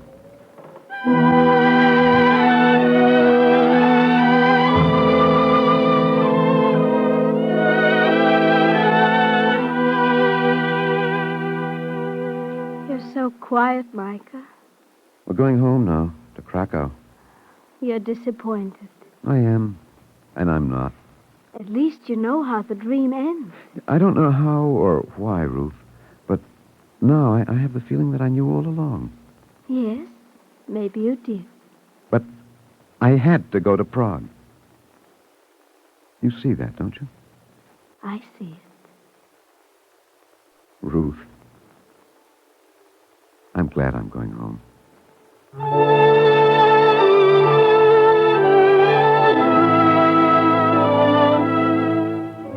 And so Micah returned to Krakow. He spoke little on the way, for he was thinking a great deal. Even when he came home, he was so absorbed in his thoughts that Reb Samuel had to speak twice to him. Micah. Micah. Yes, Reb Samuel? Aren't you going to dig under the stove? Why should I? For the treasure, Micah. It's been there a long time. If no one's taken it yet, it'll still be there tomorrow. But it's what you went to Prague for. Did I? Reb Samuel, you asked me once if the treasure would make the world good. You had a ready answer then. Yes, but good means something else to every person. No, Micah. In the book of Deuteronomy, it is written, "See, I have set before you this day life and good, death and evil." Life and good. Even for Ephraim. The choice is open to everyone. It's open to you, Micah. Then the dream, maybe in one way or another, everyone dreams the dream. It may be. For man is not alone, and the dream belongs to all men. You and Ruth and Ephraim and the man who refused me shelter. But, Micah, not everyone journeys to Prague to find out how it ends. Well, I did, and I think I know the meaning of the dream. Reb Samuel, where's Ephraim? I want to tell Ephraim.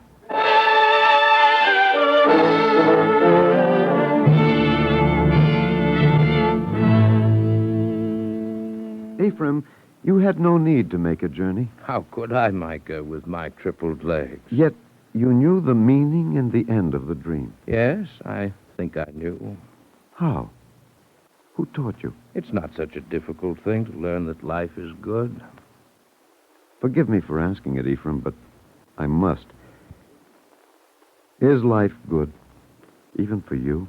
Micah, when I am dead, I'm no longer Ephraim. You knew what I would say. Why did you ask? I've hurt you. I'm sorry. No, I'm not hurt. Why did you ask? I think you know. It was a test, wasn't it? Everyone has to learn in his own way. Ephraim, I've been to Prague and I'm home, and suddenly, maybe only for a little while, I no longer want to ask questions. You're not bitter anymore. No. That's good. Therefore, it's proper to say a blessing. Let me say it, Ephraim. I want very much to say it. Blessed art thou, O Lord our God, King of the universe, who art good and dispensest good.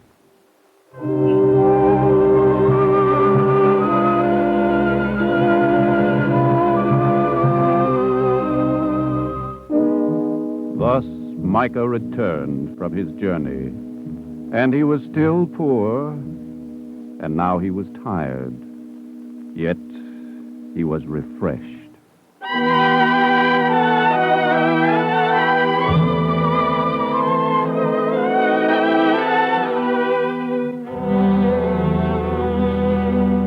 There is something you cannot find anywhere in the world, not even in the house of the wisest man. Nevertheless, there is a place where it can be found. And if you think this thing is faith in oneself and in others, or if you think it is a way to live in goodness, or the knowledge that man is not alone, your belief is as good as anyone's. But believing is not enough. And for this, too, there is a story. It is told that the waters of the Red Sea did not part when Moses cast his rod into them, not until the first man jumped into the sea. Not until then did the waves divide and the dry land emerge.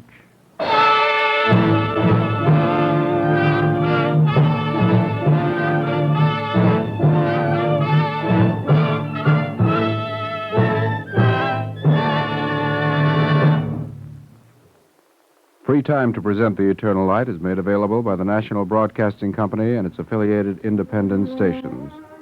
This weekly program is presented under the auspices of the Jewish Theological Seminary of America. This is NBC, the National Broadcasting Company.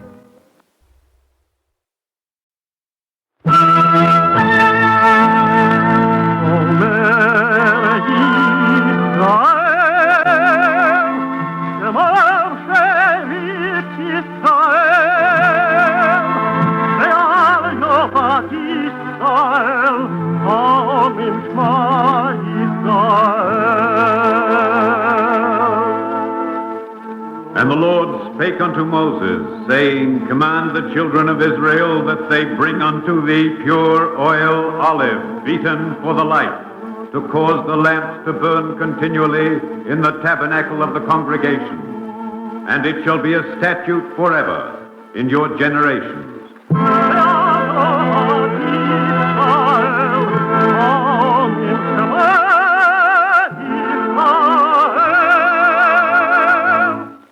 The Eternal Light.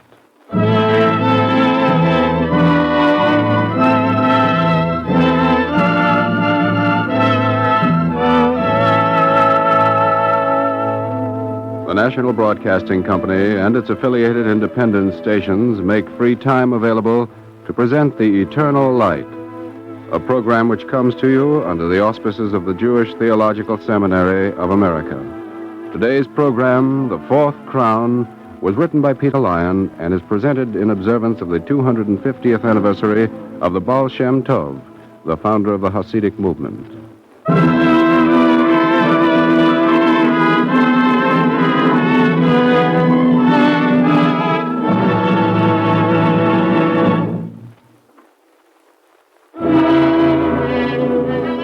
There was once a wise teacher, and he called to him the three most promising of his students, saying, The man of virtue is like a man who has been crowned and seated upon a throne. Yet surely you will all agree there are many virtues, and just so a man may be crowned with many crowns. Consider well, and then tell me, with the crown of which virtue would you be crowned, so that you may approach most nearly the throne of the Almighty? Blessed be He. And the three disciples thought, racking their brains to stir up the memories of what they had learned, at length making answers. I would seek the responsibility of authority, which is so often misused. For if I had such power, I could use it for the benefit of many. I would seek piety, for it is written, So long as you fulfill the commandments, you are rendered holy. As for me, I should strive for learning, for wisdom. For it is written, he who has acquired for himself words of Torah has acquired for himself life in the world to come. And the teacher regarded his 3 disciples. There was a twinkle in his eyes. He slowly shook his head.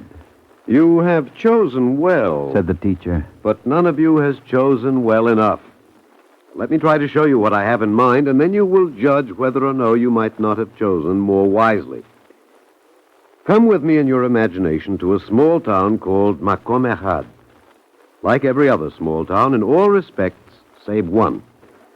For in Makom Echad there lived many years ago, not 1, but 4 men who were accounted saintly.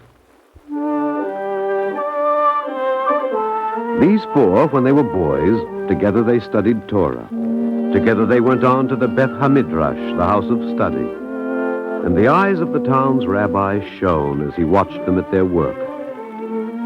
There came a day when the rabbi had something special to tell one of them. Israel, I am proud to be your teacher.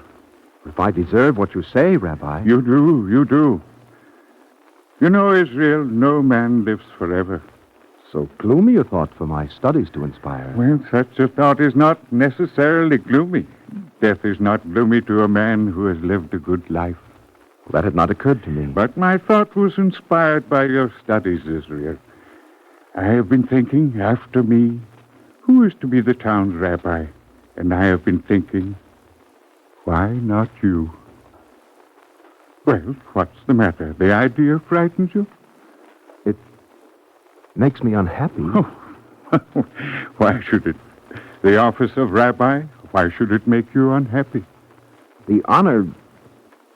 Or is it the responsibility? Or is it just that you would prefer not to think of your teacher not having to leave his post? I don't think I should be rabbi of the town. I think Benjamin, my friend Benjamin... Oh, to be sure.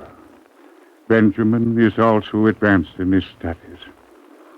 I had thought, however, that if I spoke to you first, that you might wish to continue in the necessary schooling.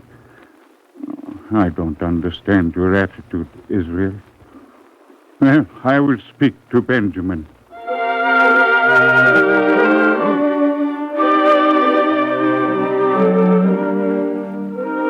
Israel and Benjamin. Those were 2 of the 4 young men I mentioned. The others were David and Nathan. And their teacher, the rabbi of the town of Makom Echad, he never understood completely why Israel did not accept his offer. In fact, what Israel did was to take a job at a mill. He and David together, the 2 were hired on the same day. And it wasn't many weeks after they had gone to work when the manager called Israel to him.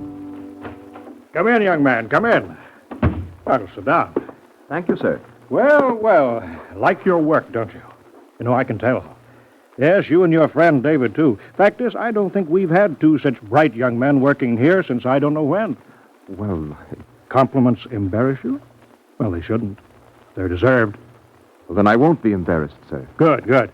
Now, then, I want to let you get back to work, so I'll be brief. I'm promoting you, creating a new job, assistant manager. How'd you like that, huh? Not bad, eh? Not bad, eh? After only 3 months at work? It's fine. Only David... Don't worry about David. Next thing it turns up, he'll get. Only you first. By the way, a new job carries a raise with it, too. 100 more every month. Eh? How's that sound to you, huh? And the first month's raise right now. All right. There you are, son. Pick 'em up. Take 'em. It's all right. They're yours. Every one of them. 100. Just an indication, boy. Now listen to me. With your ability, I wouldn't be surprised if in 10 or 15 years you wouldn't have this whole town by the ears. Know what I mean? Head of the town, leading citizen, figure of authority. You make all the decisions. You'd like that, wouldn't you? Sure you would. What youngster wouldn't? Well, that's your future, the way you're going. I can spot a comer. Go ahead, Israel. Take the money. Go on. You know something? The way you're standing there holding your hands over that money, it almost looks as though you were blessing it. It does. Except, of course, you're not touching it. You usually lay your hands on the thing when you bless it, don't you? When you ask a prayer of blessing on the candles that you light on Sabbath Eve, you don't touch them, do you? Certainly not. Burn yourself. I have a feeling that this money would burn, too, if I touched it. What? Sir, you said that the next promotion, the next thing that turns up, you'd give it to David, didn't you? Yes. Yes, I did. Why? Let David take this job. I think he will do better in it. Well, but Israel, I don't... What I mean is, sir, I won't be able to stay at my job here anymore. But thank you very much. Well, I'll be blowed.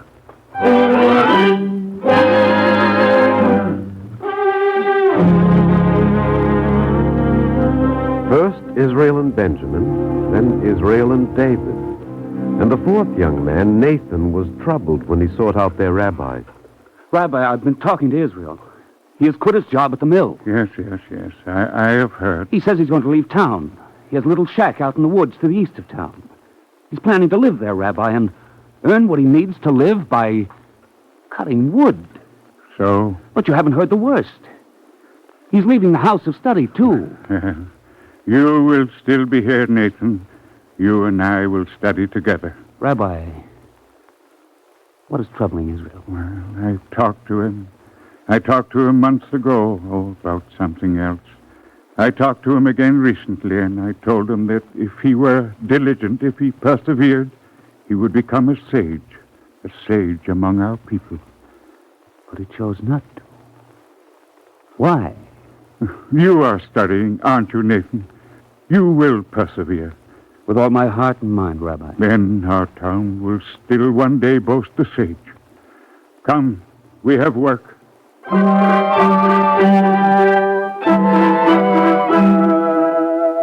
So now of these 4 men of rare promise, one, Benjamin, became the town's rabbi.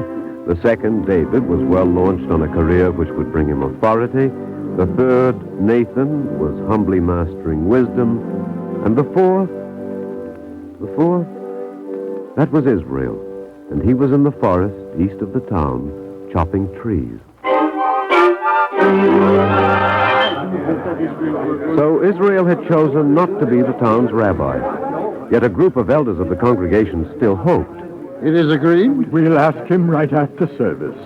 Talk to him as he leaves the synagogue. The elders had selected a festival on which to suggest to Israel to reconsider and become a rabbi. Not to come to service? And on a festival. It's not as though he was sick. He was seen out walking in the fields. Walking in the fields? It's a lucky thing we found out in time. Yes, it was a festival holy day, but Israel had not come to services at the synagogue. It was true. He had been seen out walking in the sunlit meadows near his forest. Not alone, for in his hand was the hand of a girl whose father and mother had both died within the week. Let's walk down by the stream, Sarah, shall we? Where? Down there by those willows. Maybe we'll hear the peepers. Peepers? Tree toads. They start singing this time of year. All right, I don't care. That's a pretty sweater you're wearing, Sarah. Where did you get it? My mother made it for me. Oh. It's beautifully made. I made a little of it. She showed me how to knit, and I knitted a little bit of it. My father would... Yes? He joked with me about it. He said I could knit better than Mother. But that was just one of his stories. Uh-huh. He made up stories all the time. Every night when I got into bed, he came in and made up stories. We used to make them up together.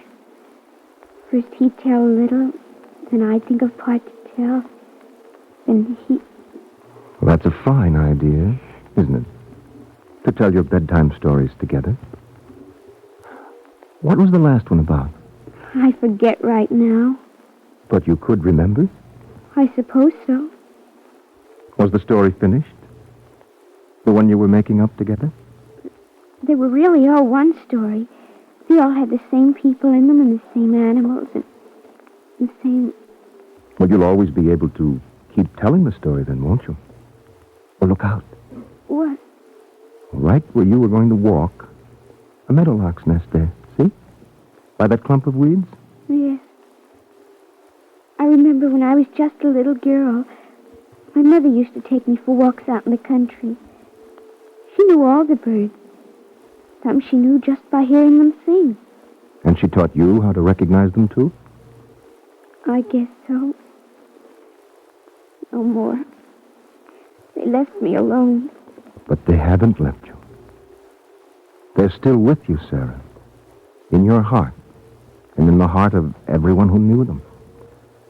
People never leave someone who loved them. They never leave someone they were good to. How can they have gone? How can they ever go? It's only a short trip they took. And they arrived safely, Sarah. In your heart. Yes. Tonight, when I go to bed, I'll try to tell a little more of our story. Just to myself. Sarah, do you know the evening festival prayer? Yes. Before I could even read, my father taught it to me. Then let's kneel here by the stream and say the prayer together.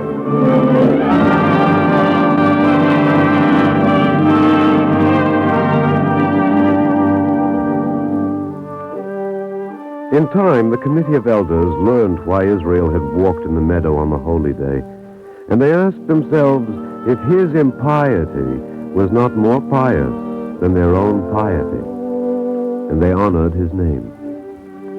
The people of the town knew of the things that Israel did, the little things, the time he gave his own can of milk to a woman who had spilled hers angrily pushing through a crowd, and other things, too, as when he gave the coat off his back to a frail old man on a cold winter's night, himself walking the several miles home to his cabin in his shirt sleeves. But when they met the folk from other towns, it was of the other three that they were more eager to boast. But you haven't heard about our rabbi. Such piety. I tell you, each one of the 613 precepts of the religious code, every one of them was made for Benjamin. I guarantee you that he observes them all. Never was there such a pious man. There is a wise man in your town. Come to Makom Echad, my friend, if you would meet a wise man. Our Nathan is veritably one of the foremost in Israel. Our whole town glows. Talk if you will. Isn't it written, the Holy One, blessed be he, only causes his light to shine upon him who is brave, rich, and meek? That line was written with our David in mind. Never was there a man to use his power so mercifully and well.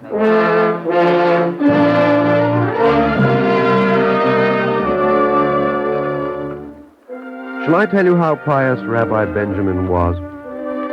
Every year he used to superintend personally the baking of the matzah for Passover so that he might be sure all was done correctly. Well, there came a year when he was sick and confined to his bed, and his disciples came to him saying, We wish to do as you always do, Rabbi, and supervise the baking of the matzah. Good. Tell us, what should we particularly watch out for? Well, now, let's see. First of all, you must make sure that the wheat which is used is only the wheat which has been growing in the field, which was specially set aside. Yes. Be sure that they all search themselves to make certain they bring in no single crumb of leavened bread with them. Oh, of course. Is there anything else? Oh, yes, indeed. The most important thing. The most important? What is that? Be very careful that nothing is said which might offend the woman who bakes the matzah. She is a widow.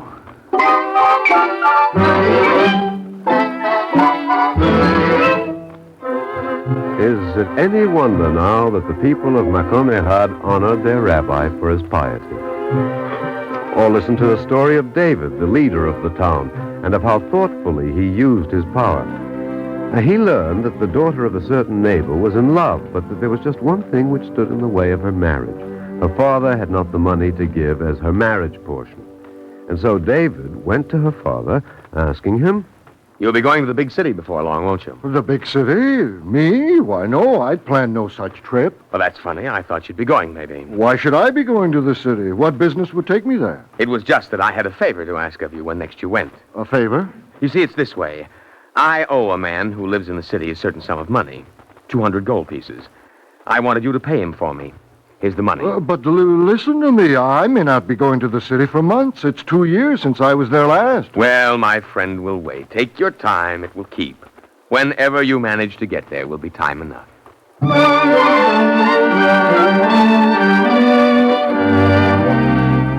David. Yes? You remember the time you asked me to pay a debt you had in the big city, and you gave me 200 gold pieces to pay it? A debt? I remember something, yes. You left me the money, but you never told me the name or address of the man to whom the money should be paid. His name and address? Isn't that strange? I can't remember it. But you must remember it. How otherwise can I... Oh, it will come back to me. Don't worry about it. When I remember his name, I'll tell you.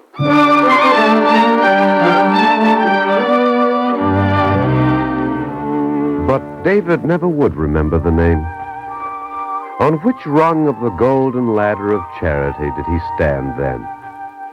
Well, whichever it was, David was quickly able to reach the 8th and most meritorious step on the ladder by finding jobs for his neighbors, teaching them a trade, putting them in the way of business. In short, eliminating any need for charity. As it is written, yea, though he be a stranger or a sojourner, that he may live with thee.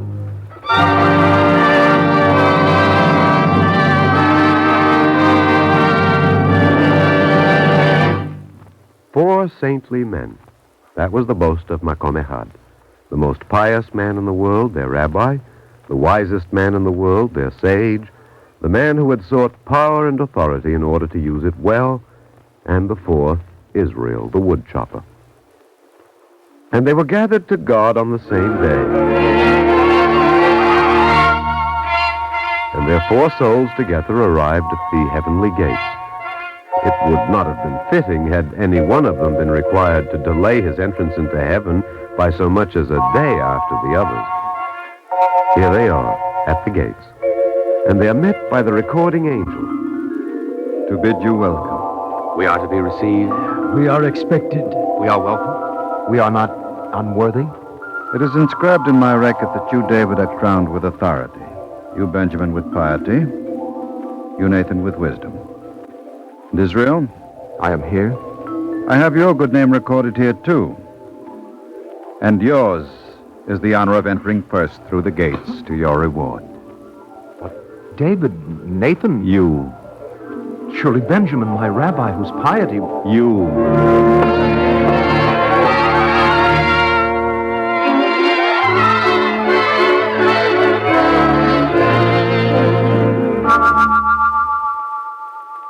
My friends, you look troubled. Is it the question of precedence? It is not troublement, but puzzlement. In life, we sought, we strived. We are here, so we must have attained... We were human. We were tempted. We resisted the temptation. While your friend Israel lived in the woods, rejecting the responsibilities of your positions? We are all his friends. And we love him more We than... honor him. We're happy and proud that it is he who has gone first to his reward. Yet... You, Nathan, were wise because you were able to continue in your studies.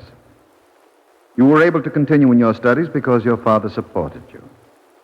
Your father would have died one night except that Israel, in a winter storm, gave him the warm wool coat off his back. I know that.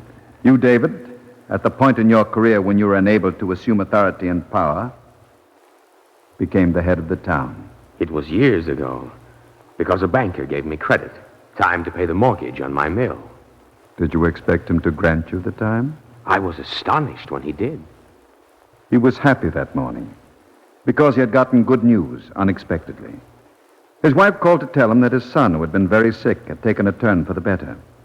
He had taken a turn for the better because a young girl came to visit him on his sickbed. She came to visit him on his sickbed when her mother unexpectedly gave her permission to do so. Her mother had refused the permission because her temper was bad. But her temper was changed because of a tiny incident. She had spilled a can of milk while jostling through a crowd. The others had laughed at her. But Israel had given her his can of milk and a smile of kindness to go with it. Israel. Yes. He was responsible for all your responsibilities, my friends, even though most of the time he was himself unaware of it. One of you chose piety, one leadership, one wisdom, and you all excelled. He who could have had any of these rejected them. Israel was the master of the good name and wears the crown of the good name. But unlike piety or power or wisdom, a good name cannot be sought. It comes to him who deserves it. We are unworthy. No. For wisdom and power and piety must flower if any man is to win the crown of the good name. We have learned, but too late. Too late? Now we can no longer teach this lesson to all people.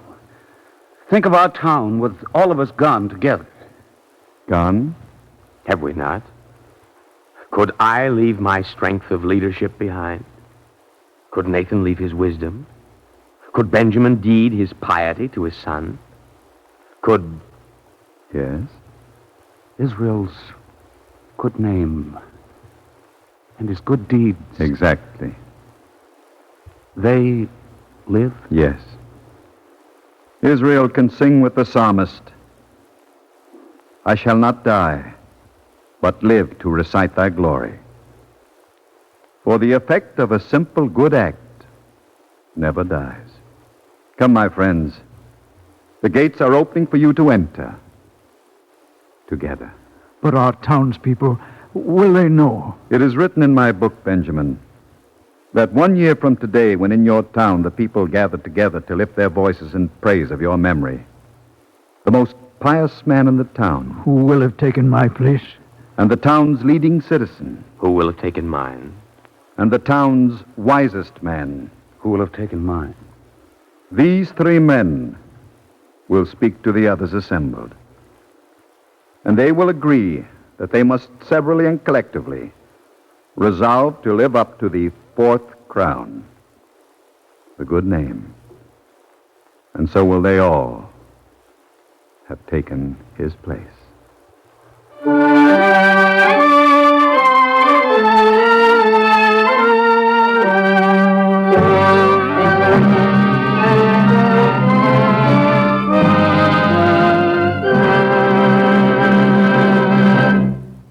If you would like a copy of today's script, please send your name and address with 10 cents to cover the cost of postage and handling to the Jewish Theological Seminary of America, 3080 Broadway, New York 27, New York.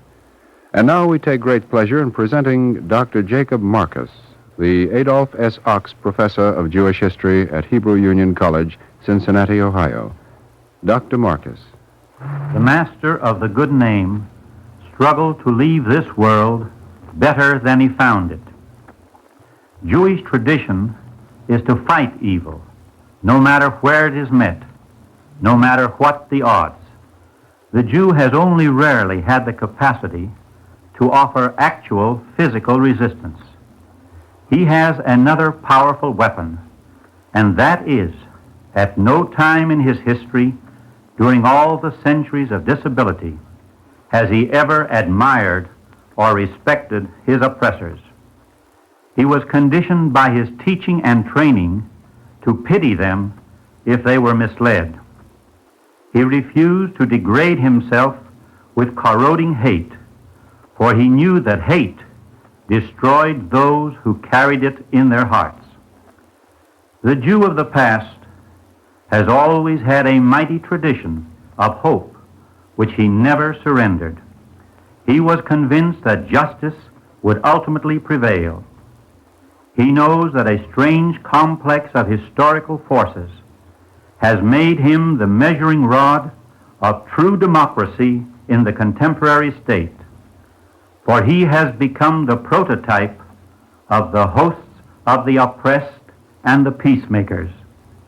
There is little that we can teach the world, but that little we shall teach with quiet, incessant, everlasting determination to hate evil, to resist evil to the last breath in our body. We believe that a truly democratic state is the answer to evil. Every great American has hoped to extend the benefits of our political system.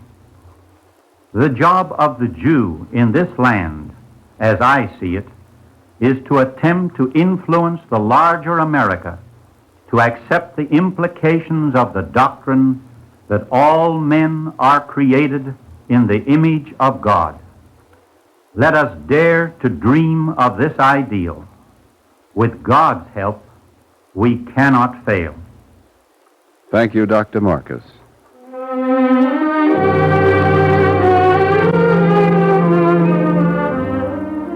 Our Eternal Light drama today, The Fourth Crown, was written by Peter Lyon. It was presented in observance of the 250th anniversary of the Baal Shem Tov, the founder of the Hasidic movement. The music was composed by Morris Momorsky and conducted by Milton Katims. Cantor David Putterman sang the liturgical introduction. Featured in the cast were John Larkin as Israel and Alexander Skirby as the narrator. The production was under the direction of Edward King. This is Mel Brandt speaking. Free time to present the Eternal Light is made available by the National Broadcasting Company and its affiliated independent stations. This weekly program is presented under the auspices of the Jewish Theological Seminary of America.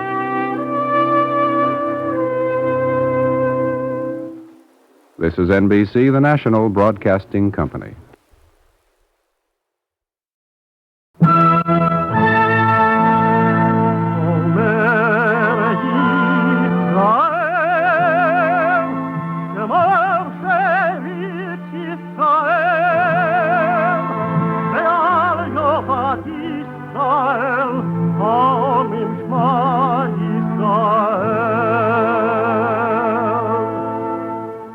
And the Lord spake unto Moses, saying, Command the children of Israel that they bring unto thee pure oil olive, beaten for the light, to cause the lamps to burn continually in the tabernacle of the congregation. And it shall be a statute forever in your generations.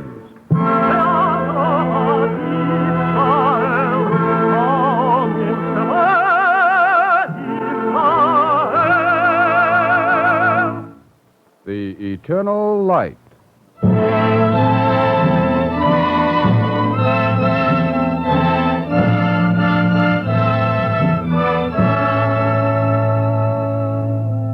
The National Broadcasting Company and its affiliated independent stations make free time available to present The Eternal Light, a program which comes to you under the auspices of the Jewish Theological Seminary of America. Today's program, The Tender Branch, was written by Joseph Mindell.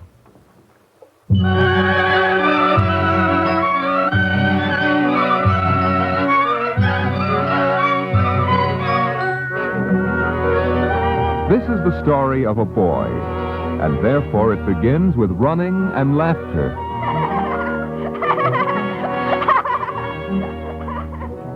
And these are the words of Job.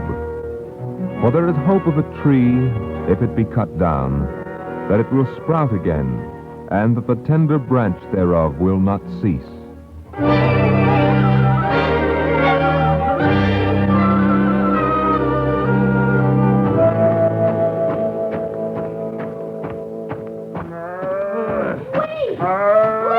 Wait for me!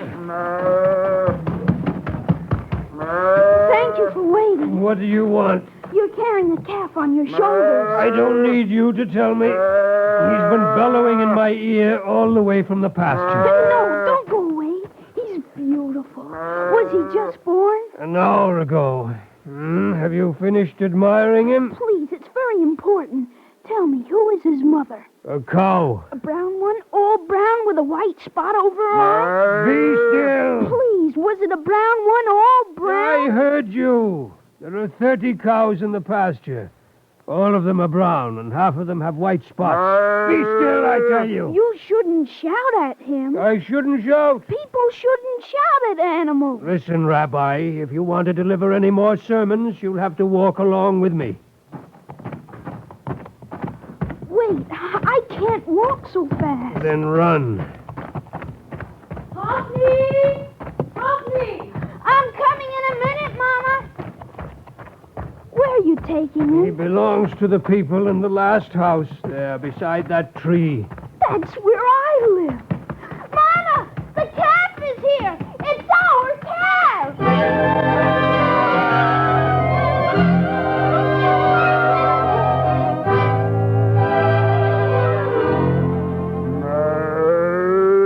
Hello. Look what I brought you. It's bread with salt rubbed on. Taste it. Don't you want any breakfast? See? You just bite it and chew it like this. You know what?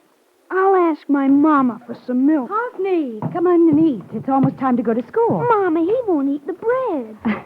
Of course not. He's too little. I think he wants some milk. His mother will take care of him, Hophni. You don't have to feed him. Oh, but I do. How will he know how much I like him? He'll know. Come on. See how soft his skin is, Mama? He likes you. He licked your hand. Like this. You're like a calf yourself. I think he likes me, too. Hophni, it's only a calf, and you mustn't... I just thought of something. In the summertime... You're not even listening to me. Yes, I am, Mama. When I don't have to go to school anymore, I'll take him to the pasture myself every morning. Hophni, listen to me. Yes, Mama? Don't get so attached to him. Just look at him. Why not? Because it's going to be... Because the calf isn't the center of the world, is it? No, Mama. When will it be summer? In a few months. That's a long time. It'll pass. In the meantime, go in and wash and run off to school.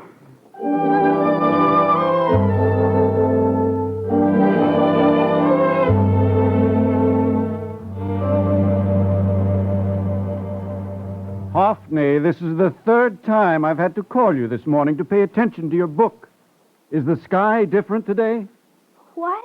What's the matter with you? It's the calf. A new sickness, a calf. He came yesterday, and he's all brown like his mother, except for one white spot.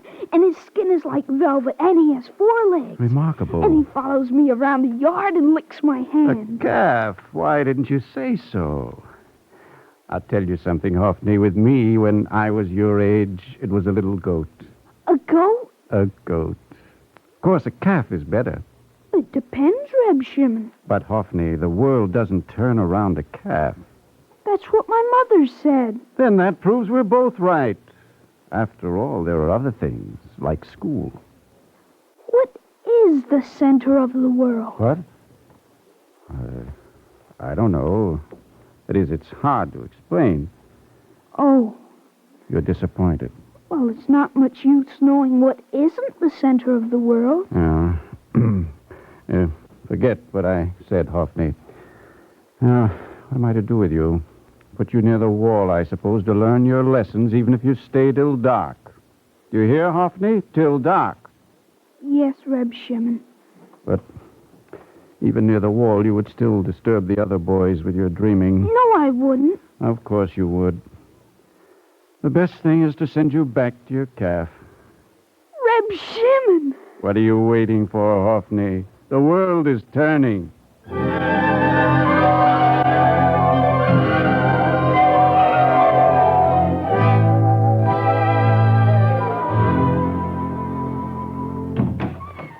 You're home early. I have the best teacher in the whole world, and I need a piece of bread. Is he also the hungriest in the world? Guess what I want it for? To teach my calf how to chew. Oh, I see. Otherwise, of course, he'll never learn. I don't think milk is enough for a growing calf.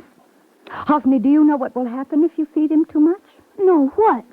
Your beautiful calf will grow up to be an ugly bull with sharp horns and red eyes and a mean temper. No, he won't.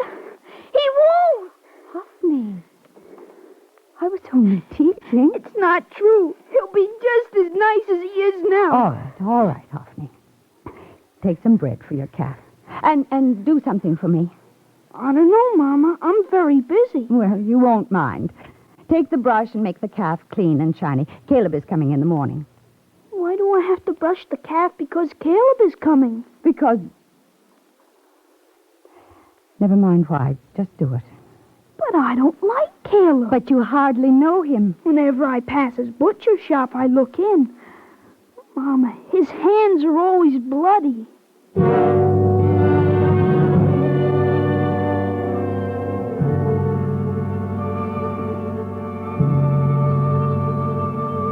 I'm offering you a good price, Rachel. It's not as if I'm buying the whole carcass, only the skin. You saw it for yourself, Caleb. I think it's worth more. It's a good soft skin, but as I said, it's a small one. Whose skin, Mama? Hophni, go outside and play. We're talking now. Well, now, boy, maybe I mean your skin. Yeah, let me see how soft it is. Caleb. What were you talking about, Mama? I asked you to go outside, Hophni. He's not a baby, Rachel. Let him stay. Caleb, maybe you can come back tomorrow when he's at school. No. This is not such a big business matter that I have to come back. After all, one small calf skin... Mama! Not my calf. I tried to warn you, Hophni. Mama! What is all this? I've never seen such a fuss over slaughtering a calf. He wants to kill my calf, Mama. Don't let him, please. Tell him to go away. Well, that's just what I will do. I made a reasonable offer. I accept your offer. Oh, only go. In the name of heaven, go. Shh. Hophni. Hush. Hophni, hush. Hush.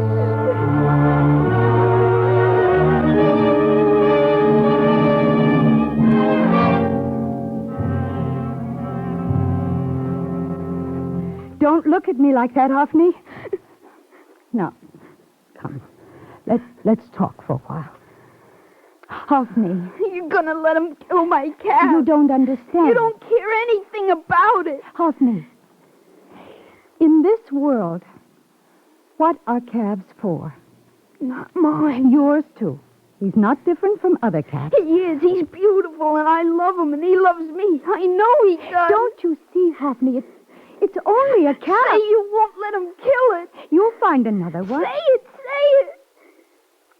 How can I? This is the way it has to be.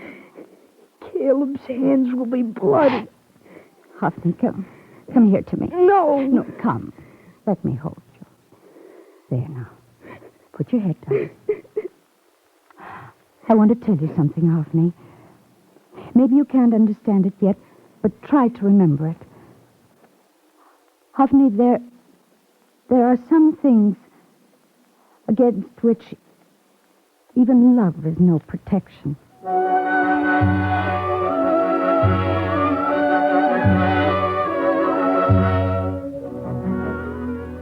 What man is he that liveth, and shall not see death? Hophni saw his calf, and he heard the wings of the angel of death. It was an awesome sound to which he listened all night long. In the morning he arose and saw that the calf was still there, and then he went to school. You're early today, Hophni. In fact, you're the first. Reb Shimon, I came to ask you, will you lend me 2 pennies? I think I can manage it. I'll sweep the schoolroom every day for a week. For a 2-penny loan, you don't have to do that. I do, Reb Shimon. Hophni, do you mind telling me why you need the money? I have 16 pennies and I need 2 more. It must be important. It's for the charity box of Rabbi Meir, the wonder worker. But why 18? Oh, I see. Because 18 is Ches Yud, and that spells Chai. And Chai means life. Reb Shimon, will you give me the 2 pennies? Of course. I can't reach it. Will you do it for me, please? Will you put all the pennies in the charity box? Hophni, to ask life, even of Rabbi Meir, is asking a big thing. You know why I'm asking, don't you? Yes. Rabbi Meir could do it if he wants to. I'm not talking of what he can do, but of what you're asking. My calf doesn't have to die. How do we know what has to be and what doesn't? I know. Then you're not really asking anything, are you, Hophni? You're really telling Rabbi Meir what you want. That isn't wrong. No. No, I suppose it isn't wrong. Should I just sit and wait until they kill him? No, Hophni. Give me the money. Only, Hophni, how many little calves there are, and how many boys.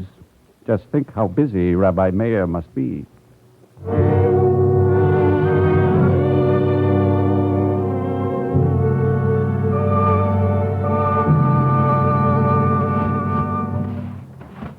I'm busy now, Hophni. You're in the way of my broom. I'll just sit here, Mama. Well, get up so I can sweep under the chair. It's a mitzvah to be kind to any living thing, isn't it, Mama? Of course. It's forbidden to be cruel. Hophni, say what you want to say. To be kind and to kill, Mama? Now stop it, Hophni. You'll make yourself sick. If he was made to be slaughtered, then why was he made so beautiful? Now stop tormenting yourself and me. What did he do that he must die so young? There is no right and wrong in it, Hophni. He was born a calf. And the babies and children that die, what about them? Hophni, it's enough of such questions. I can't help it, Mama. They come by themselves. Then put them away until you can understand. Mama, I think you're afraid to answer. What do you want me to do? Stop the world from turning? You know what I want. Now stop it, Hophni. Stop it. You don't care about my cat. I won't hear another word. Maybe you don't care about me either.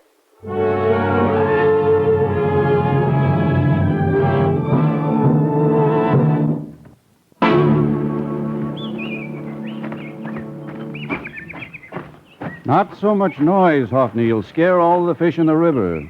I'm sorry, Reb Shimon. You don't have to whisper. Besides, whenever I go fishing, the fish aren't hungry. Sit down, take your shoes off, and put your feet in the water. I'm glad you asked me. Maybe if you try, you can smile. I don't feel like smiling. The fish was nibbling at my toe. You shouldn't have splashed. I might have caught it. I know. That's why I splashed. You're proving something, aren't you? To me, Hophni, or to your mother? Reb Shimon, it isn't my mother's fault. No, Hophni? God made the calf and gave it life. He also made my mother want to kill it. You see, it isn't her fault at all. Wait, you're shivering. I think I know whose fault it is. Take my coat, Hophni. You're cold.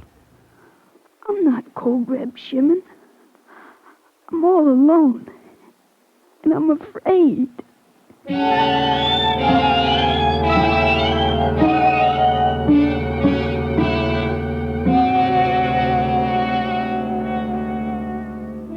Hophni was cold in the warm sun.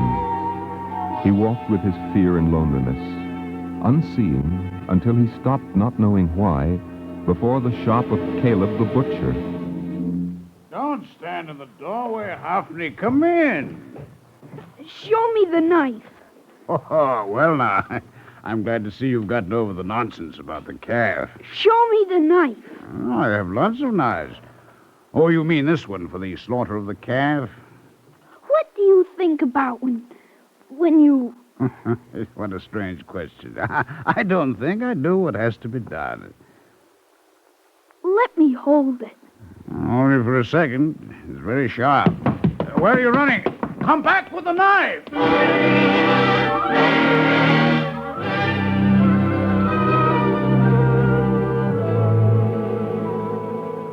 What were you going to do with the knife, Hophni? I wanted to throw it in the river.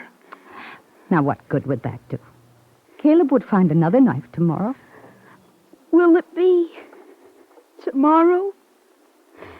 Don't think about it anymore. Mama, please. Hophni, you're a child. You can't understand these things. It's late. Go to sleep.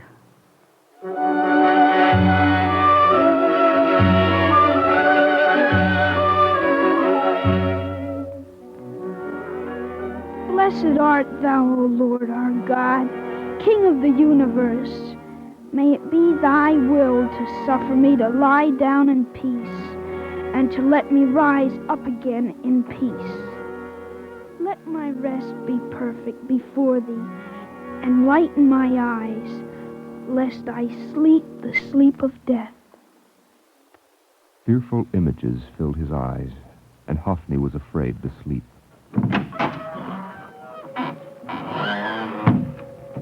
After a time, he rose from his bed and went out.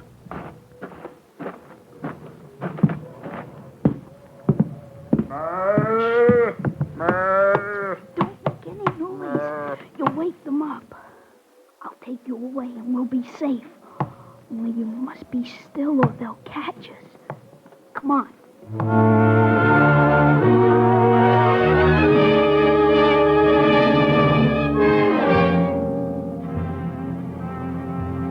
You can't run away, Hophni. If you won't help me, Reb Shimon, I can go someplace else. I think it's not the calf you're afraid for now. In the morning, they'll kill him. You can't run away from death, only from life. I don't know what you're talking about. I gotta get him away. Hophni, listen. Death isn't separate from life, but a part of it. You must try to understand. Reb Shimon, help me. You're a child. Some children have time to learn slowly. You must learn now. I want to. Then listen carefully. A long time ago, there lived a great and wise man whose name was Rabbi Judah. I don't want to hear a story now. This is not an ordinary story. One day, as he was walking through the marketplace, he saw a calf being taken to slaughter. Please, Reb Shimon. Listen, Hophni. The calf broke away and ran to Rabbi Judah as if asking for his help. And this is what he answered. Go. It was for this that you were created. I don't care if he was the wisest man in the world. He said a wicked thing. Wait, the story isn't finished. At that very instant, Rabbi Judah was afflicted with a pain that never left him day or night. He was? Why did you tell me the story? Don't you know why, Hophni? The story doesn't say that it's wrong to slaughter a calf. No, but Rabbi Judah was punished because for just that one instant, he did not have compassion for a living thing. Reb Shimon, Caleb's hands are full of blood, and he laughed at me. My mother is angry because I want to save my calf. How can I believe the story? I can't tell you how. You just have to believe it, Hophni. The center of the world is mercy and understanding, not cruelty. You have to believe that, no matter what people do. It's hard to believe. It's hard. But, Hophni, you have a promise. A promise that this is a world of life, not of death. For God spoke unto Noah, saying, It shall come to pass, when I bring clouds over the earth, and the rainbow is seen in the cloud, that I will remember my covenant, which is between me and you and every living creature of all flesh, that the waters shall no more become a great flood to destroy all flesh. And the calf, there's nothing I can do? Nothing. Reb Shimon, I loved it so. Isn't that something good in all the pain? If you want to cry, don't be ashamed. Hophni, now let's go home.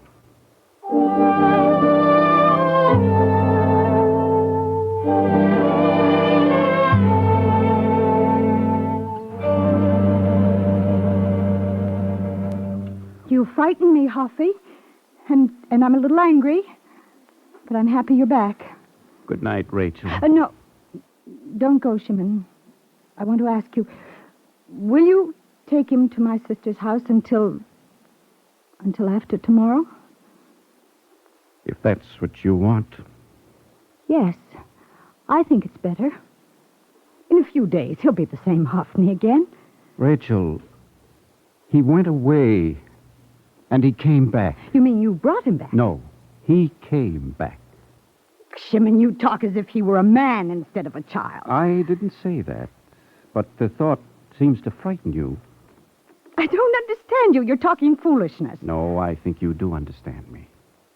You know that a child is yours, but a man is separate. He ran away and now he's back, that's all. No one returns unchanged.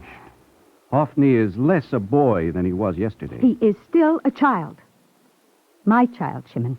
For a while, Rachel. Then he will be a man. And I think he will be a good man, because he will always have the mercy of a child. I understand him better than you. It was a childish grief, that's all. He was upset about the calf. Hophni, come to me. Now, don't sulk. Rachel, I think you are frightened. You'll see, Shimon. In a few days, he'll forget. Hophni, get ready to go with Shimon to your aunt's house. Shouldn't you ask him if he wants to go? I tell you, he's only a child. Mama. He doesn't know what's best for him or even what he wants to do. Oh, why don't you ask him? It seems so important to you. Not to me. To Hophni. All right. Hophni, you'll go to your aunt's house as I think you should. Won't you? Well, Hophni? No, Mama. I'll stay here tomorrow. I don't have to run away. I have a promise.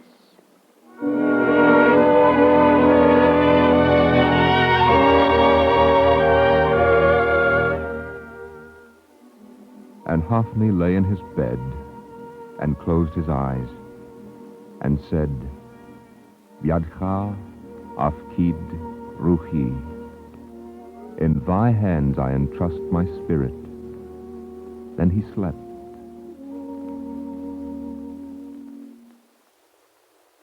And in the morning, the calf was slaughtered. But Hophni went to school.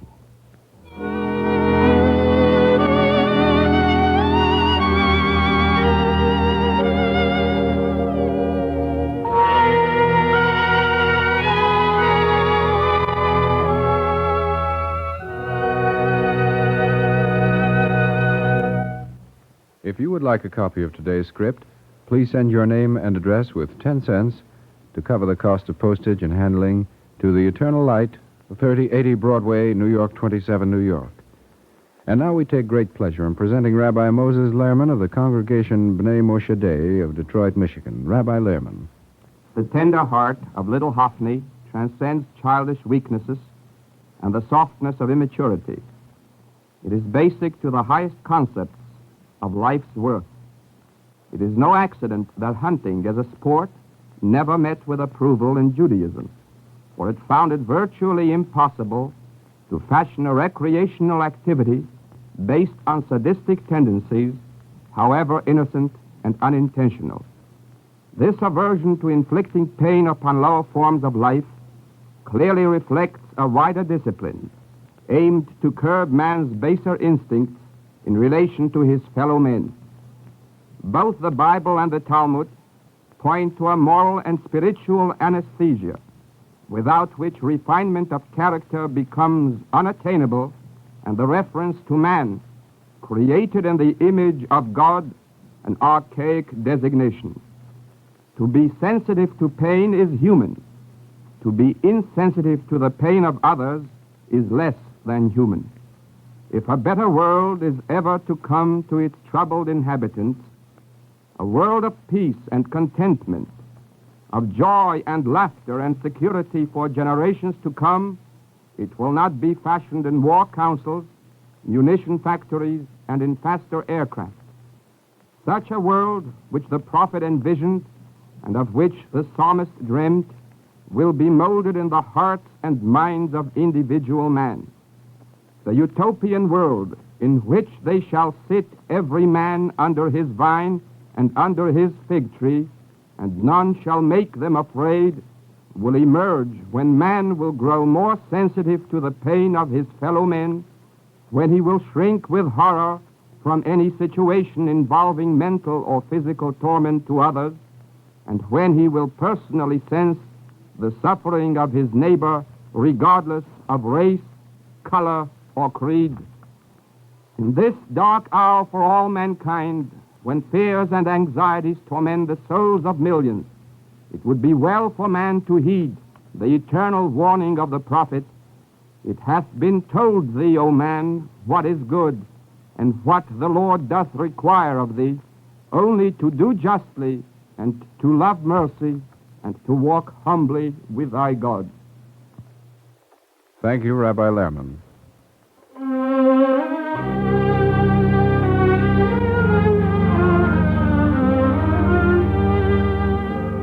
Our Eternal Light drama today, The Tender Branch, was written by Joseph Mindell.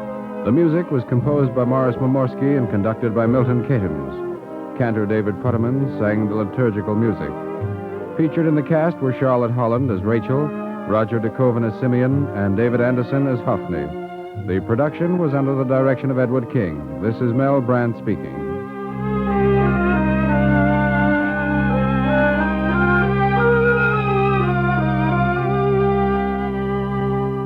Free time to present the Eternal Light is made available by the National Broadcasting Company and its affiliated independent stations. This weekly program is presented under the auspices of the Jewish Theological Seminary of America.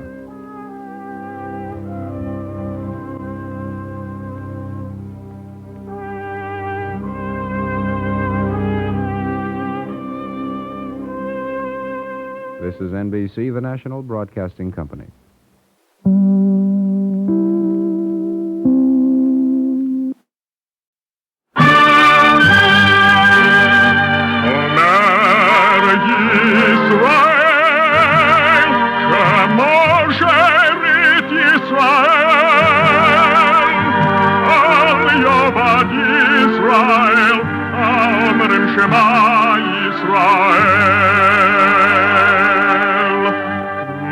And the Lord spake unto Moses, saying, Command the children of Israel that they bring unto thee pure oil olive, beaten for the light, to cause the lamps to burn continually in the tabernacle of the congregation.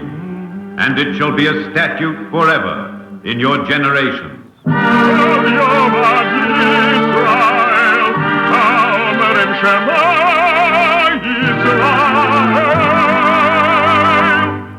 The Eternal Light.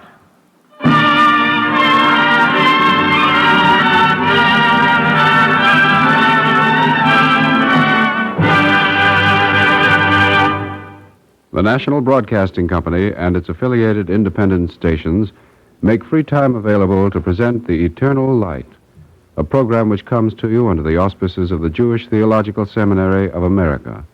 Today's program, The Choice, was written by Joseph Mindell.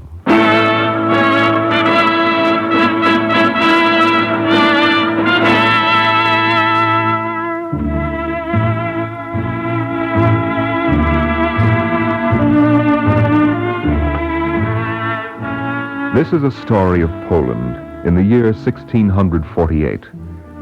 The events are past, the people almost forgotten, and yet the happenings are not 300 years removed from us, and those of another generation are nevertheless our contemporaries.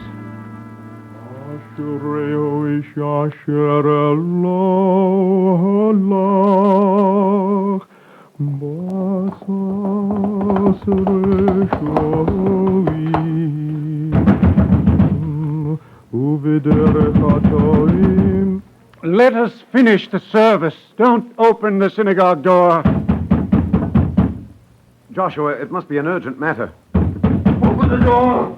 In God's name, open! Joshua! All right, Daniel, unbar the door.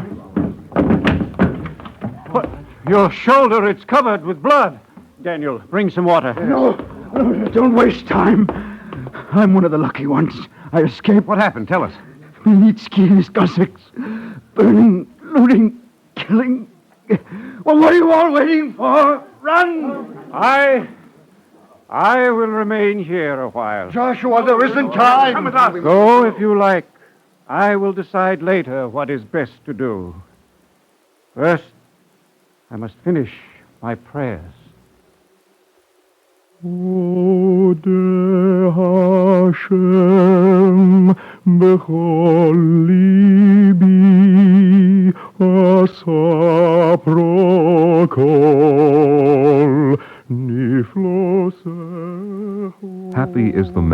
that hath not walked in the counsel of the wicked, nor sat in the way of sinners.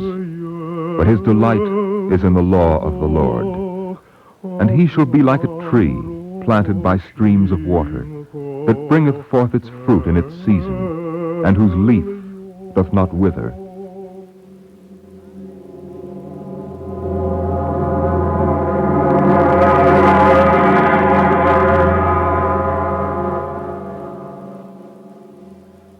His name was Joshua. He was a scholar and a man respected for his judgment and wisdom. On this day, when the Cossacks burned the neighboring villages, he recited the prayers and sang the first psalm, and the people listened. And when he had finished, he said, "Now we will talk."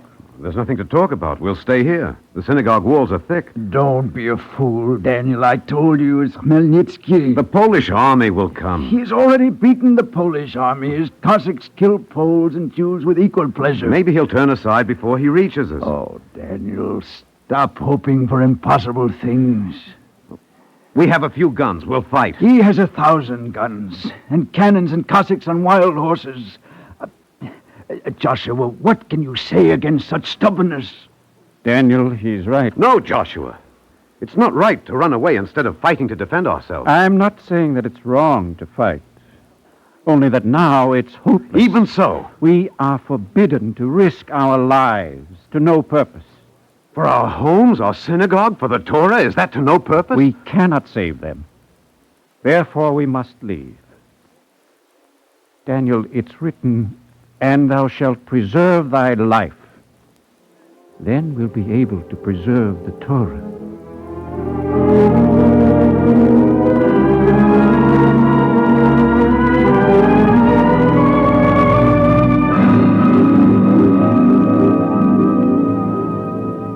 Joshua, Naomi and I, we're going with you. No, Daniel, you can travel faster without me. You don't understand. He didn't ask if we might. It's a needless risk for you. That is for us to judge. Joshua, in other matters, I defer to your judgment. This is a question of escaping from the Cossacks. We'll go with you. Thank you, Daniel. I won't say no. Good. Is this your pack, Joshua? It's heavy. My books are in it. Books? It should be filled with food. Don't complain, Daniel. He warned us. Besides, we can eat berries from the fields. Books don't grow on trees. Oh, I'm not complaining, Naomi. Here, you carry my gun. Books and a gun. I'm following your advice. Are you? Just as it's written. Thou shalt preserve thy life. You preserve the Torah.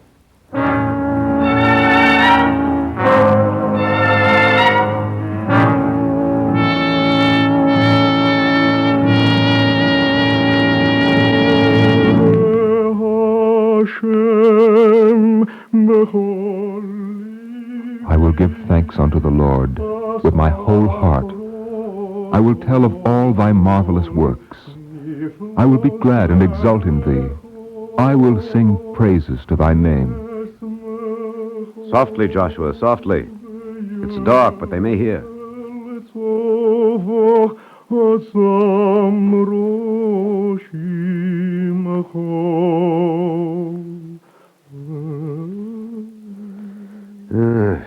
Even now you praise his marvelous works. Even now, Daniel. Then you must be blind, or else you live in another world. Last week, you sang the words yourself in the synagogue. Last week was before Khmelnytsky, before the synagogue was burned down. But even then you trembled before the Polish owner of the village and worked from before morning till after dark for barely enough to buy bread for you and Naomi. Even then you wondered if the Cossacks, without Khmelnytsky, would batter down the door during the night. Was this a world of good? Joshua... Yet last week you sang the words. Maybe I didn't hear them as I sang, or understand them. Then sing them again, and listen. And you sing too, Naomi. Daniel,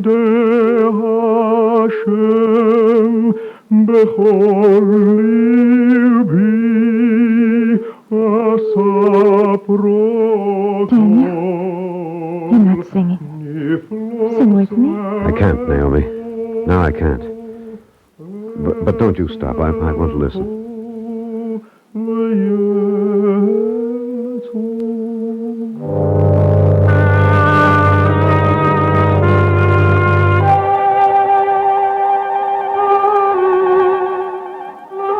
they traveled to the city of Tulchin, Joshua, Daniel, and his wife Naomi. Now this is written down. When Khmelnytsky's army came close to the city, 600 Poles and 2,000 Jews were crowded behind its high walls and watchtowers.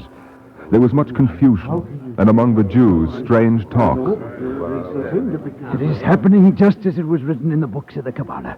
Oh, we should rejoice. I don't know anything about Kabbalah. But how can I rejoice at being torn apart by wild Cossacks? Simpleton, don't you know what year it is? All I can think is that the Cossacks fight the Poles and we are in the middle. This is the year prophesied by the Holy Ari. What year? And these are the wars of Gog and Magog. And what comes after? Well, surely you know. Oh, of course. This is the year of the redemption. The beginning of the Messianic days. Well, then there's no need to worry about Khmelnytsky. We don't have to run further. Run or stay, it's all the same. When the redemption begins, what miracles we'll see. It's certain, since it was all written in books. Long ago. I'll explain it to you. Yeah. Now, the letters, the word Zos are numerically equal... Tell me something. Huh? How can you be sure that Khmelnytsky has read the books? Joke if you like, Daniel. The prophecy was made. We ran away from our homes. I left everything behind, but I kept my gun. Now's the time to use it. Daniel, be a hero for yourself, not for us. You won't fight even to save your life. There is no need to run nor to fight. Ask Joshua. Joshua? It is in the books, Daniel. What? The miracles and the redemption. Joshua, I've taken your advice before, and it was good. But even if you command it, I won't run anymore. There's no need, I tell you. We'll stay here with faith in the prophecy, as Joshua says. You have not heard what I say. Foolish people, how can I make you understand? Do you remember, it is also written, and Isaac sowed in the land and reaped 100-fold, and the Lord blessed him. Don't you see? The harvest was not from the blessing, but from the work. You're talking about a different thing, Joshua. No, the meaning is the same. God dislikes miracles. Isn't the real miracle when men do God's work?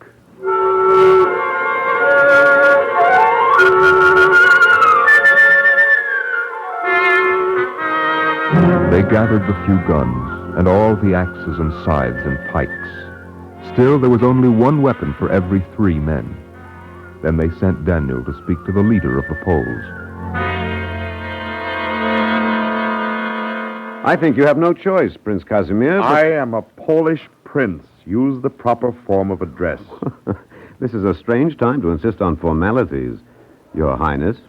That's better. Will you fight or surrender to Khmelnytsky? You know we have no choice. He hates us Poles almost as much as... Almost as much as us Jews. We Poles and you Jews will swear an oath to each other to defend the city to the last man. For us, it hardly seems necessary, but if you like, we'll swear. We're short of weapons. Will you share with us? Gladly. Look here and take your pick. What are your women doing on the walls of the city? They're piling boulders and boiling kettles of water and oil. Polish soldiers are not accustomed to such weapons. Neither are we. But, Your Highness, we expect to learn.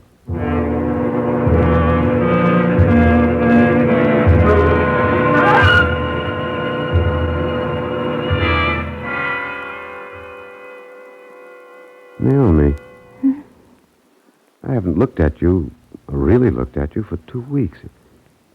You're pale. It's nothing, Daniel. I'm tired. Rest for a while. Eat something. I ate my portion for today hours ago. It's strange. Since the Cossacks surrounded the city, I've been neither tired nor hungry. There's so much work to be done. You're proud of your work, aren't you, Daniel? Joshua, the Cossacks no longer attack the walls, but wait, hoping to starve us out. They're afraid, Joshua. Afraid of Jews who used to be herded like sheep in the towns. Why shouldn't we be proud? To be proud of killing. They're ruthless, murdering Cossacks. They're men, and you're killing. You said we must fight. I still say it. Joshua, we must be practical. It's a world of wickedness and of wild beasts. Sometimes we must become a little like the beasts in order to survive. Is that what you want? Don't you? I want to survive. As a man. Daniel, how will it end? How can it end? I don't think of the end, Naomi. Only of today and what must be done. Daniel, maybe it's just that I'm so tired, but if we should be separated, look for me. Naomi, what are you saying? We won't be separated. We're ready, Daniel. I'm coming. Where are you going? To get food from Khmelnytsky's Cossacks. They drive their cattle to the river to drink. Daniel. No, don't say anything, Naomi. Joshua, look after her. Open the gate!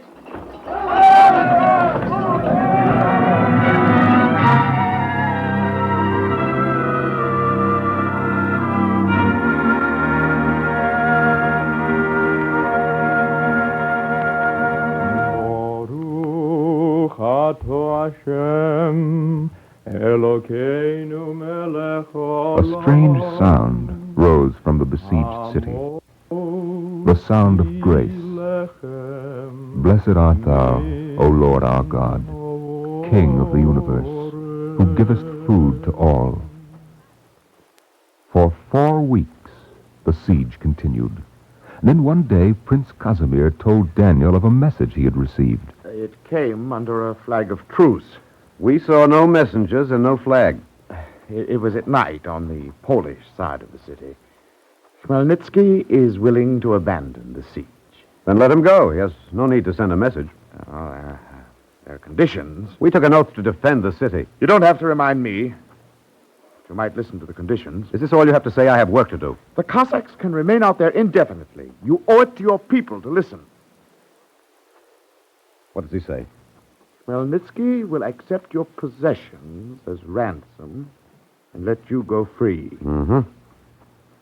And you? Huh? Oh, yes. Yes, of course. We, too, will go free. If there's nothing else, you'll excuse me. As I said, I have work to do. Don't be too hasty. We're not simple-minded. Why should we trust Khmelnytsky to keep his word? Don't you see? This opens a new source of wealth to him. If he can get ransom for all the Jews in Poland... Not the Poles? Khmelnytsky can afford to be honest about ransom. It's good business. Take the message to your people. Yes. We'll talk about it tonight. I'll bring you the answer in the morning.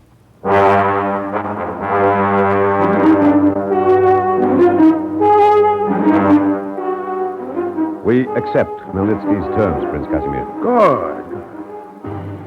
Our possessions, the ransom, is in these baskets. There's one more condition. We have nothing else. You have something else. What? Your weapons. No! What? We've been betrayed! Let him go, Daniel! You don't know what you're doing! Let him go!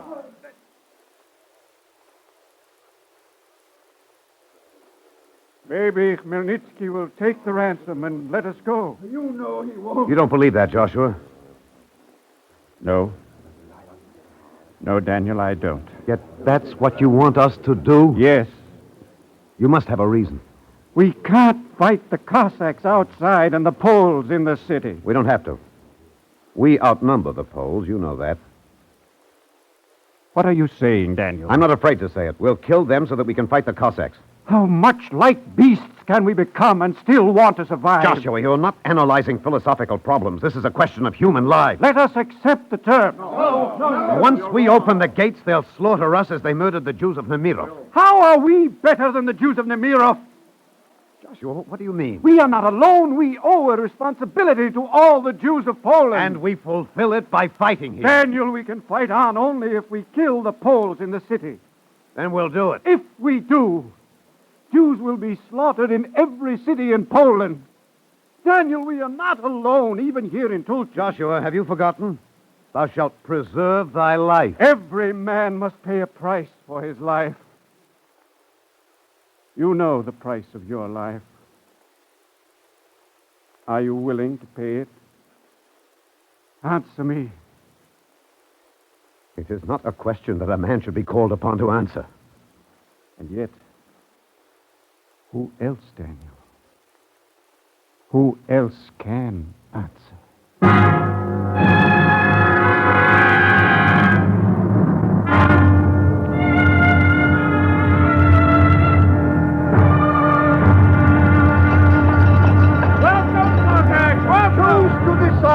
Close on the other side. Move when you're told. I'm Prince Casimir. Must I use my whip? No!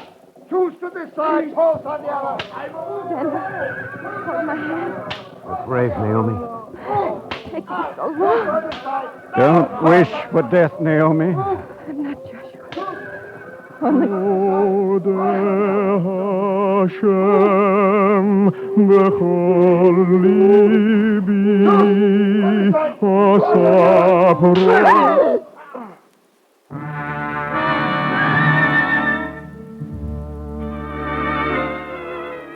The forms lay still in the fields outside the city.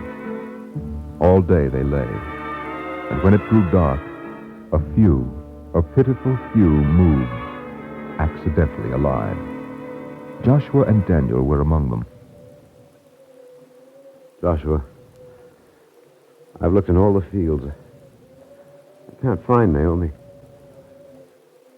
Come, Daniel. No, I look again. You've looked 3 times. You don't understand. I have to find her. It's no use. Then go. I'll stay here. It won't help. Come, Daniel. In the dark, they passed other shapes that hardly dared to breathe, that kept looking and asking in whispers. Miriam, my daughter. Have you seen her? She's only 11. Black hair and clear brow. Son, please tell him that you saw me. Her name is Naomi. She's pale. Very pale.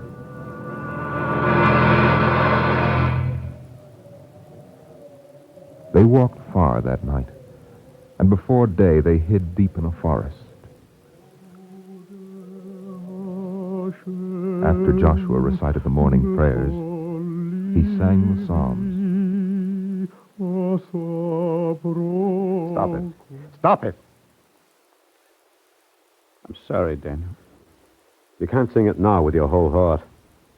I'm not saying the words for you, only for myself. Even for you, they're lies. You're deceiving God. That would be foolish, Daniel. If I can't deceive you, how can I hope to deceive God? What monstrous thing are you doing? I am choosing the kind of world in which I want to survive. It's not in your power to choose. It is, Daniel. Happy is the man that hath not walked in the counsel of the wicked, nor sat in the way of sinners, but his delight is in the law of the Lord. I can choose. But the world doesn't have to follow your choice. Even if the wicked succeed and the world is all evil, does that mean that I must be evil? I don't know. Daniel, if the Poles betray me, must I take vengeance upon them? Joshua, I think I understand what you're saying, but I can't live that way. I'm not asking you to. What I said was for myself. And what are you asking? Nothing. I'm not a saint. You don't have to be. Only, Daniel... Yes, Joshua? You must find a path to walk so that the world you live in is a world of your choosing.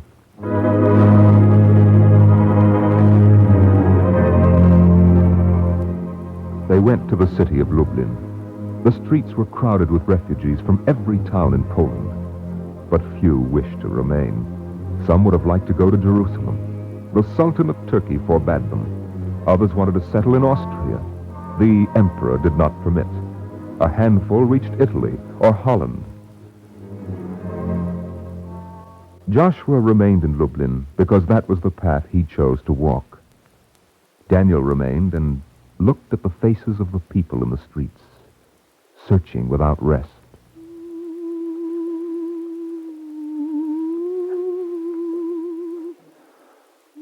On a day when the streets were strangely quiet and empty, he heard a song.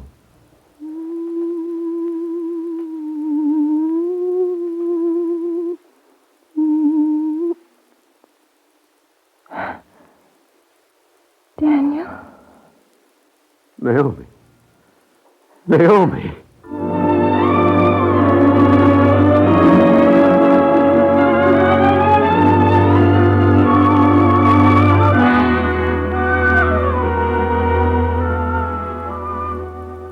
Joshua, I've brought my pack. There's no gun this time, Daniel. No. But don't think I have any illusions. A man is entitled to a few illusions. We've survived. You, Naomi, and I, a few others. We've survived this time. But there will be a next time. Are you afraid? What can I defend with my gun? My life? I gave it up once. Joshua, we've been talking, Naomi and I. And you're going to leave? No. We want to stay with you. Naomi, Daniel, I told you once before, it's a needless risk for you. I'm not concerned with safety. I think I know what you want. Do you? I only know that I don't want to live like a wild beast in a forest of beasts. And, Daniel, I think I cannot help you. Joshua, it's hard to be a man and choose your own world and live in it. But I shall learn to make my choice. And he shall be like a tree, planted by streams of water, that bringeth forth its fruit in its season, and whose leaf doth not wither.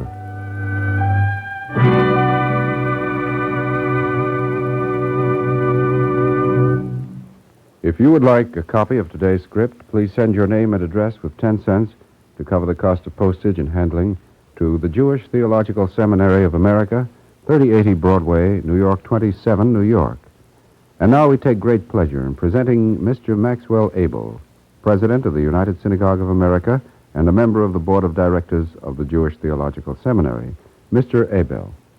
In the story you have just heard, Joshua, despite the treachery and brutality about him, insisted on his God-given right and power to choose the kind of world in which he wished to survive. The Jewish people have faced this bitter problem, now confronting the entire world, for almost 3,000 years. It has survived because of its inner strength, derived from its faith in God and devotion to the lofty precepts and ideals of its prophets, a faith and devotion nurtured through the ages by its emphasis on religious and ethical education.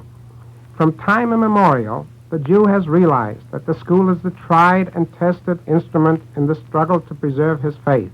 He therefore gave education a top priority above all other needs and interests. He must do so in America if the American Jew is to maintain his faith and preserve his great heritage.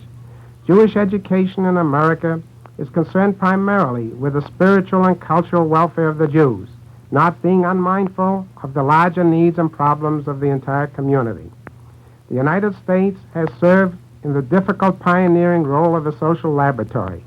It has broadened human loyalties, finding ways and means of building bridges of understanding and appreciation among its various religious and ethnic elements. Variety of races and cultures places additional burdens upon our society, but all that is worthy in American heritage has been achieved in the face of obstacles and difficulties. To evolve a truly democratic American society, there must be a readiness to cultivate broader sympathies through daily contact with various expressions of the human spirit, religion, folkways, and cultural tradition.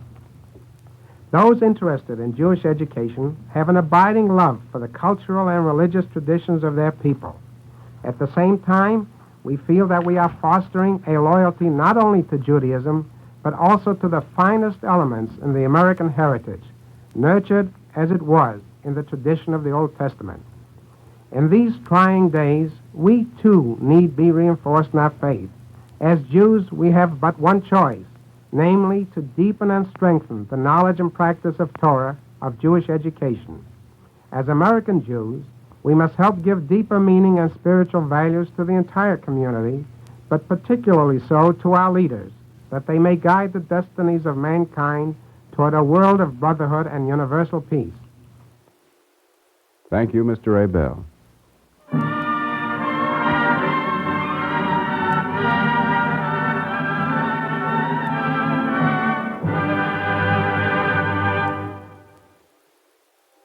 Our Our Eternal Light drama today, The Choice, was written by Joseph Mindell.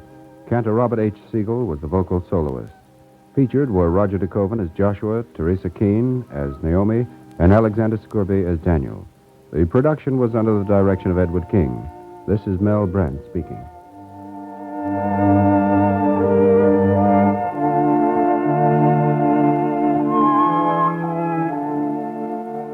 Free time to present The Eternal Light is made available by the National Broadcasting Company and its affiliated independent stations. This weekly program is presented under the auspices of the Jewish Theological Seminary of America.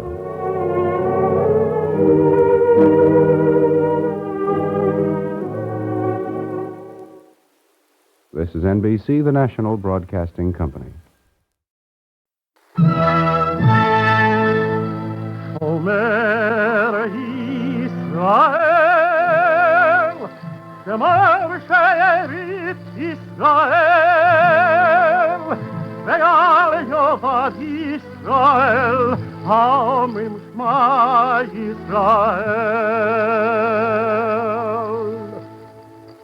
And the Lord spake unto Moses, saying, Command the children of Israel that they bring unto thee pure oil olive, beaten for the light, to cause the lamps to burn continually in the tabernacle of the congregation.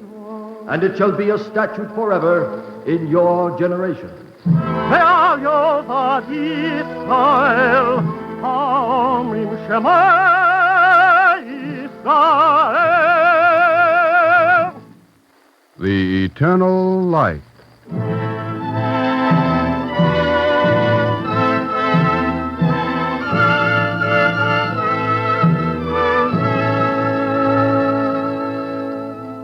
The National Broadcasting Company and its affiliated independent stations make free time available to present The Eternal Light, a program which comes to you under the auspices of the Jewish Theological Seminary of America.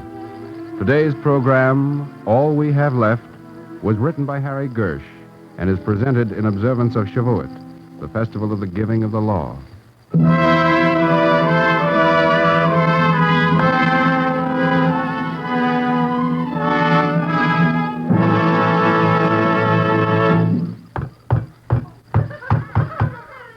Baron, my shoes. I can't go around barefoot. If those children come in, you'll start telling stories, and I'll never get my shoes. A story, Reb Aaron! It's time for a story! Tomorrow's Shavuot!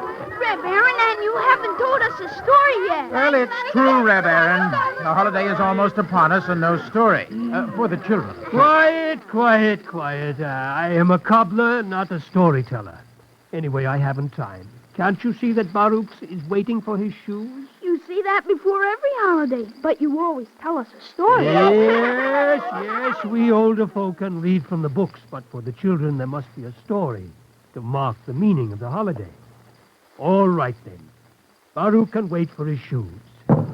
Now then, what is the holiday season? Shavuot! And what do we celebrate? The giving of the law. Yes, the season of the giving of the law. This year, I have a new story. A story that really happened here in Eretz Israel. Right here, in Kfar Gevurah.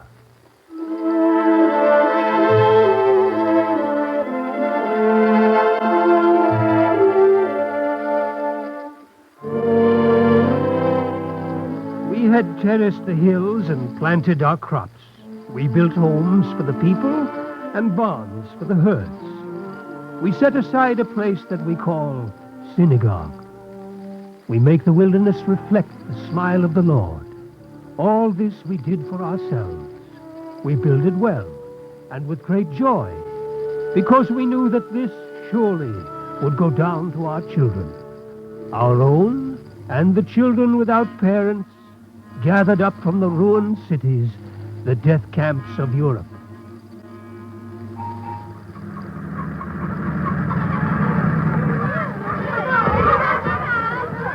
Last stop, Kfar Gevurah. You're home now, children. You're home. Climb down. We'll sort you out. That's right. Now, easily. Hello, Judith. Well, here they are. How many did you bring, Baruch? 17. 17? thought you were... I know. I was supposed to bring 12 children, but when I finally got through down there, I had 17. And we finally scraped up 12 beds. Well, there was some long story about a ship that didn't come in and a ship that did come in. I don't know. Anyway, the youth Aliyah people said that there were 17 orphans for Kafar Gavura. So I brought them. Of course. If we have room for 12 children, we have room for 17. I guess that's the history of Israel. Mm-hmm. Oh, Judith, there's one there. That little one climbing down now, carrying the dirty bundle. His name's Shimon. You'll have to take care of him yourself. Oh, something wrong? Is he sick? The doctor at Camp Elite said just to leave him alone and he'd straighten out. But what's wrong with him? Well, for one thing, he won't talk. And he won't play with the other children. And especially... Yes? That bundle. You mustn't try to take it away or even touch it. Oh, it looks like a bundle of rags. Is it his clothes? Well, they don't know. He won't tell anyone what's in that parcel. And he goes crazy if he thinks you're going to touch it. I know. I tried to help him aboard the truck. Oh, well, all right, Baruch. I'll go over and try to make friends. Shimon, huh? Yes, Shimon. And gently, Judith. Oh, hello, Shimon. My name's Judith. You're going to stay with me. How do you like Kafar Gavura? Where did you come from, Shimon? No!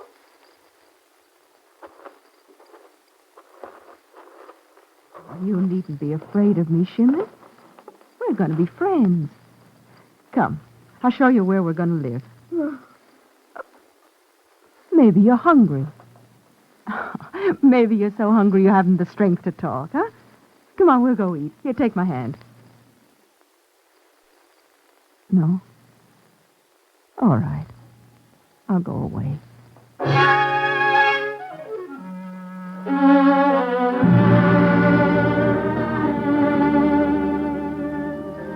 I watched them go off. Judith, who was the nurse for Kafar Gavura, amongst other things, of course, and the boy Shimon walking warily, holding tightly to a bundle that looked like dirty rags. We had no records on Shimon, no birthplace, no age, no background. But they're not important to us here in Israel. We're not particularly interested in parents, education, color, political affiliation. We don't even ask for a clean bill of health. We ask only, are you lost? Is there no home for you but this homeland?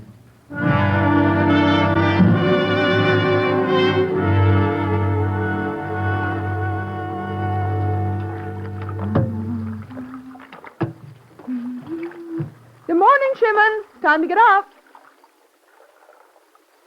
Shimon, it's time for breakfast. Shimon! Shimon, where are you? He's not here.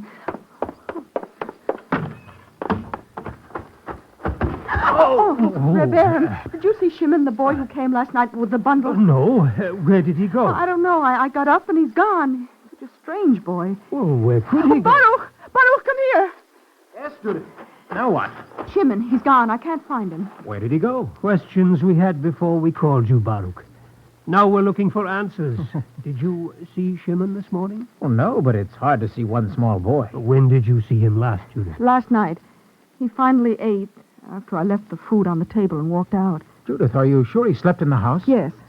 He wouldn't get onto the cot while I was there, but later when I made believe that I was asleep, he crept in and lay down with all his clothes on, clutching that bundle of his. Well, I'll go ask everyone. Are you looking for Shimon? I saw. Oh, You did? Habibi, why didn't you say so when we're worrying? Where did you see him? Behind a barn. He was going toward the north field. He was running. Oh, when, Habibi? Just now? No. Earlier?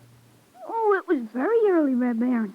I got up before everyone to see if the new lamb came. Quickly, Habibi, without lamb stories. Quiet, Baruch. Let the boy tell it his own way. To see if the new lamb came, but it hadn't. And Jacob promised that it would come last night.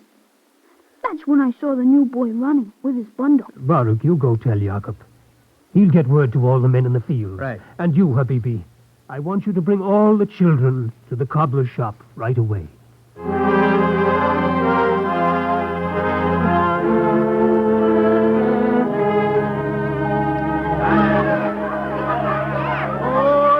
All right, children. Quiet, quiet, quiet. Do you all know the new boy, Shimon? The boy with the butler. Well, now I want to tell you about Shimon. No one was kind to him for a long time, so he hasn't learned how to be kind. No one allowed him to play, so he doesn't know how to play. Now you must be kind to him and teach him how to play, even if he's unfriendly at first. What about that In time? spite of anything, Habibi. All right, Reb Aaron. We'll show him how to play.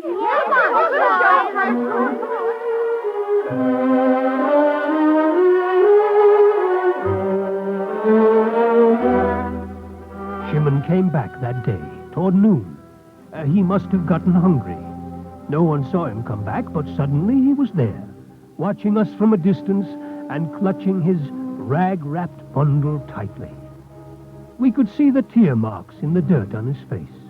He ate what Judith gave him, but he would not say where he had gone or why. It was like that for a few days. Red Aaron, come outside. I want to show you something. What, Judith? Don't tell me the lamb has been born. No, this is more exciting.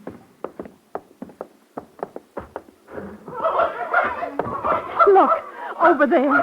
That's a little far for these eyes. All I see is the children playing. Yes, but look who's standing there. Shimon. Oh, but he's only standing. He's not playing. Oh, yes, that will come later. But for the first time, he's gone over to the other children. Come, let's walk over. Did he disappear again this morning? Yes, but only for a little while, an hour or so. You want to play with us, Shimon? I guess you don't. You're still it, David. They're trying, Red Aaron. Yes, Judith. In a peculiar way, the children understand. Perhaps better than we do. You want a sugar cookie, Shimon? Here. No. It's only a little crumpled from my pocket. I didn't do anything. Why'd she hit me?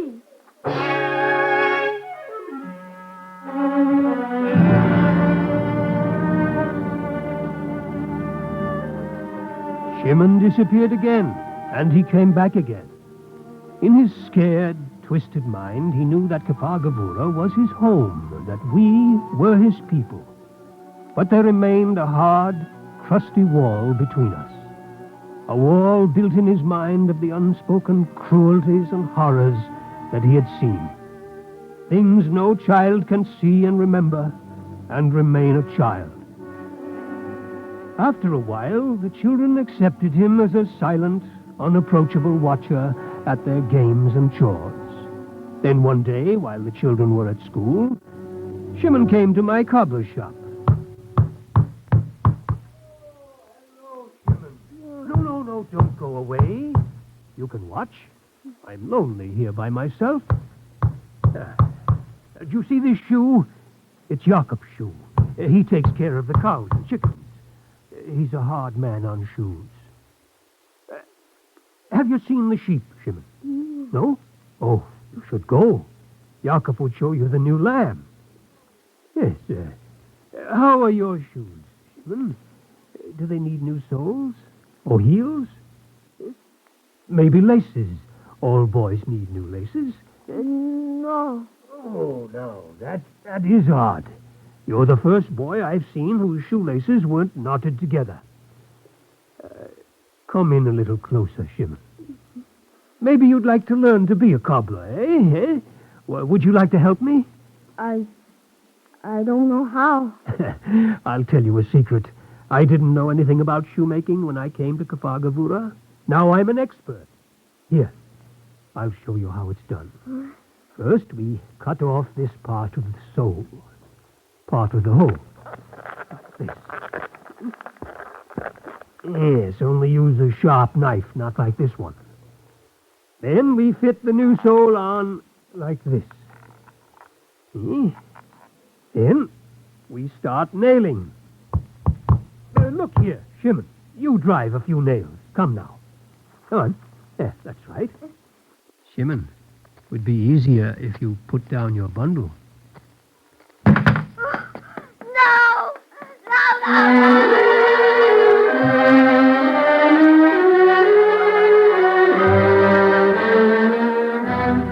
The terror of the past was too strong for little Shimon, and the past was clutched in that rag-wrapped bundle. I knew then that Shimon would become a little boy only when the bundle was unwrapped. But he would have to do it by himself. This time, Shimon was gone for only a few hours. In a way, it was a measure of his getting better. For a little while, he avoided me. But soon he was with the children, the little watcher at the games. Hey, Shimon! Come on to the game! We need one more for even sides. Shimon, come on, play. Come on, tell the donkey go away. Down, Yow. Leave Shimon alone. He only wants to play with you, Shimon. He's a good dog. Tell him to go away. Go away. Down, Yow, down. Go away. Go away. Tell him to go away. He kicked him. He kicked Yow. Yow. We have to get a doctor. What is it? We have to What take Yow to the happened doctor. here? What is it? What happened? This Shimon kicked Yow. Well, let me look. All right, Habibi. Shimon, he ran away. Quiet. Let me hold him here. Oh, he'll be all right. He's only stunned a little. No bones broken. Now, all right, Habibi. Stop crying. Where did Shimon go? He went down. He went up there. One at a time. Habibi, you tell me. He ran away towards the hills.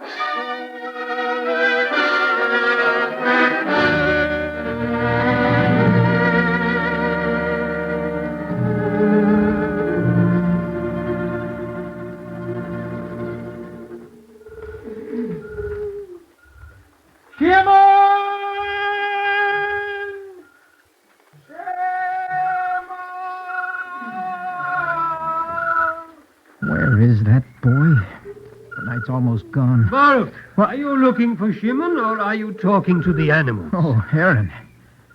What time is it? The moon has set. It must be near 4 o'clock. 4 o'clock. Well, how long does this go on? Until we find him. He's only a young boy and half scared to death by now. Listen. I'd be scared myself out alone in these hills. Well, you won't find him standing here. I can tell you Shimon isn't under that rock. Aaron, tell me, is it any use with that boy? Maybe we'd better send him to the hospital at Tel Aviv. He belongs to Kfar Gevurah now, Baruch. He brought the same investment you and I brought. Ourselves and a bundle of rags. It will only hurt him to be sent off to a new group of strangers. Yes, I guess you're right. Well, I'll look some more. Shimon!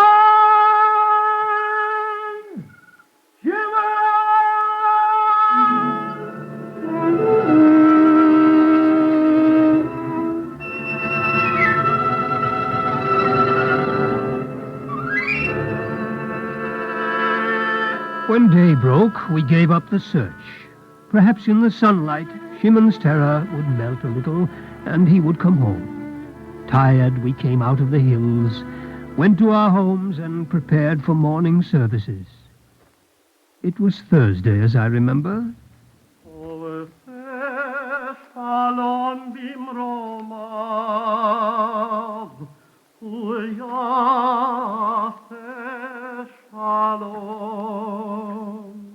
O Lord, my rock and my redeemer, he who maketh peace in his high places, may he make peace for us and for all Israel.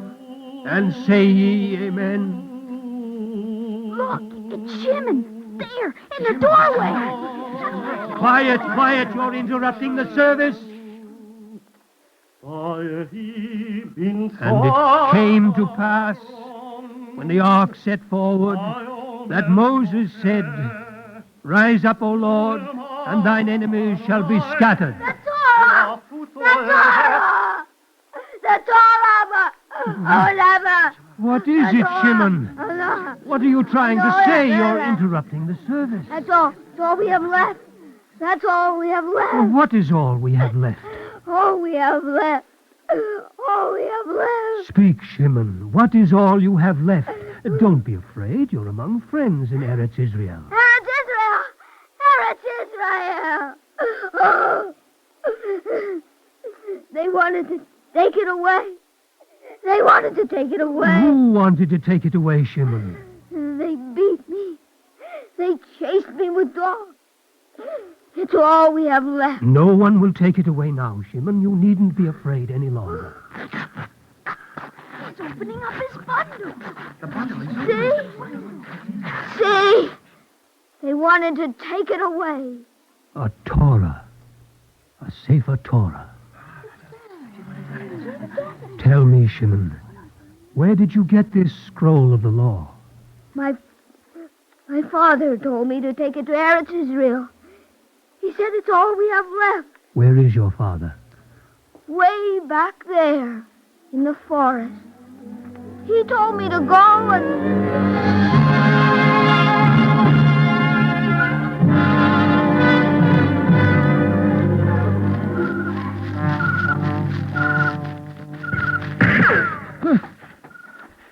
Go on, Isaac. Take your boy. Go. Come, Shimon.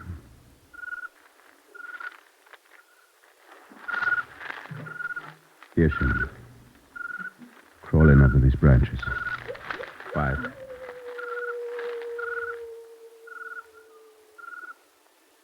Now they're just you and I, Shimon. You and I. Oh, Papa! Shimon. Shimon, you must be brave. You must be a man before your time. Yes, Papa. Shimon, you have something very hard to do now. Something very brave. Will you? Yes. I can do it, Papa. You have to go alone. No. No, no. For me, Shimon. For me and David and Mama. And all the rest of our people. Only you and I are left. Only you. In a few moments I will leave you. I'll go that way, to the left. As soon as you hear my voice start running, the other way, with the moon over your right shoulder. Do you understand, Shimon? Yes, Papa. I understand. And Shimon, here, take this. Do you know what is in this package? It is our Torah. Yes, our Torah. It is all we have left, Shimon. All we have left. We have you, a small boy, and our Torah. Take it to Eretz Israel. I don't know how, but somehow God will lead you. It is all we have left. Yes, Papa. I will take our Torah to Eretz Israel. I'll take it. I'm going away now. Remember, when you hear my voice, run quickly with the moon over your right shoulder. But wait for my voice. Goodbye, Shimon. You are the man now. And you have the Torah. Hey, Nazi! Did you lose me?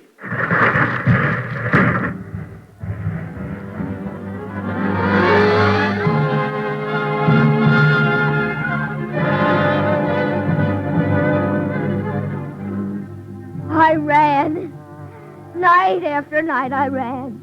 The woods were dark. Sometimes men chased me and sometimes dogs. But I wouldn't let them take it away from me.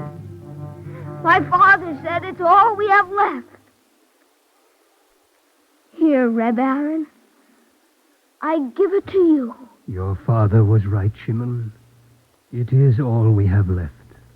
Our Torah. Shimon has brought us a legacy from our 6 million martyred brothers in Europe. the holy scroll of the law. We shall place this Torah in the ark of the congregation of Kfar Gevurah. Stand beside me, Shimon. Today we shall read the portion of the law from the Torah you brought us.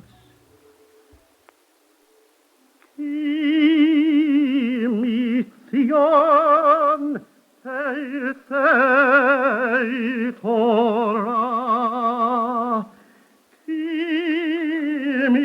Mitzion, Teisei Torah.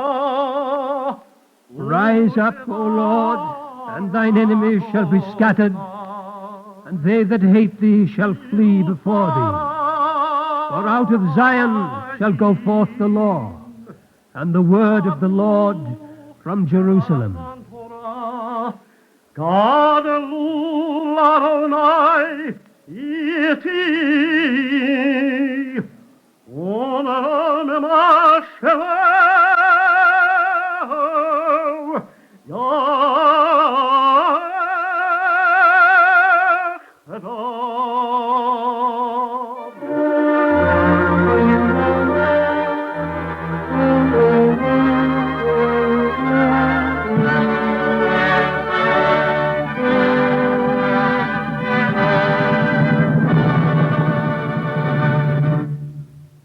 If you would like a copy of today's script, please send your name and address with 10 cents to cover the cost of postage and handling to The Eternal Light, 3080 Broadway, New York 27, New York.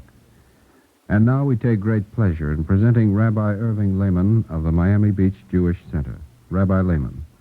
It is hard to believe that a young child torn from parents and dear ones, driven and harried, desperately weary and afraid, would yet cling with such devotion to a package, even if it did contain the scroll of the law. How often it must have seemed to impede his progress. How often he must have been tempted to relieve himself of its weight. But his father's last words constantly reverberated through his little mind and heart. Cling to it. It is all we have left. And Shimon continued to carry his bundle. What a powerful message for our times. Like little Shimon, we are all engaged in a desperate flight from the evils that beset our torn and unhappy world. We too seek a promised land where we may yet achieve our dream of universal peace, freedom from want, freedom from fear, and security for all. And we too are challenged to hold on to the precious package that has been bequeathed to us by our forefathers of generations past. The message of God, the message of faith in his goodness, of dedication to his moral law. The words of Shimon's father must be our guide today. Guard the package. It is all we have left. Yes, it is all we have left. Without it, humanity is doomed. With it, we shall have life. Thank you, Rabbi Lehrman.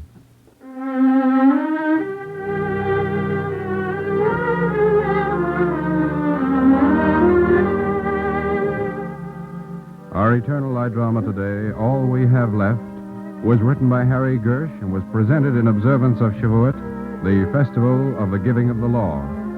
It is based on the book Habibi's Adventures in Israel, written by Althea Silverman and published by Block in New York. Music was composed by Morris Momorsky and conducted by Milton Catins. Cantor David Putterman sang the liturgical music. Sarah Fussell was featured as Shimon and John McGovern as Aaron. The production was under the direction of Edward King. This is Mel Brandt speaking. Due to the festival of Shavuot, The Eternal Light will not be heard next Sunday. It will resume its regular dramatizations the following week.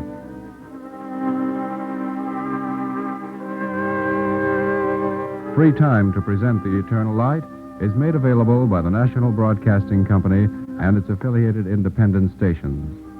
This weekly program is presented under the auspices of the Jewish Theological Seminary of America.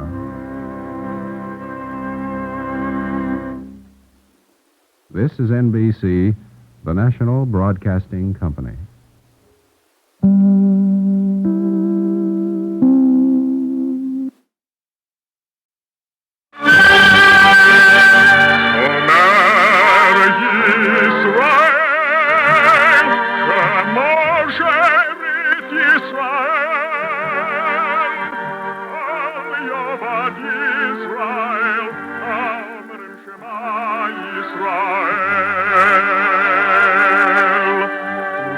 And the Lord spake unto Moses, saying, Command the children of Israel that they bring unto thee pure oil olive, beaten for the light, to cause the lamps to burn continually in the tabernacle of the congregation. And it shall be a statute forever in your generations.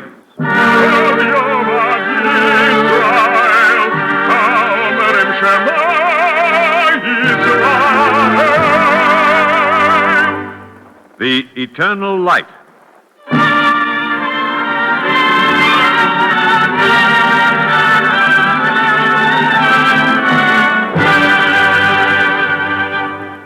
The National Broadcasting Company and its affiliated independent stations make free time available to present The Eternal Light, a program which comes to you under the auspices of the Jewish Theological Seminary of America. Today's program, The Trial of Jonathan Green, was written by Sylvia Berger.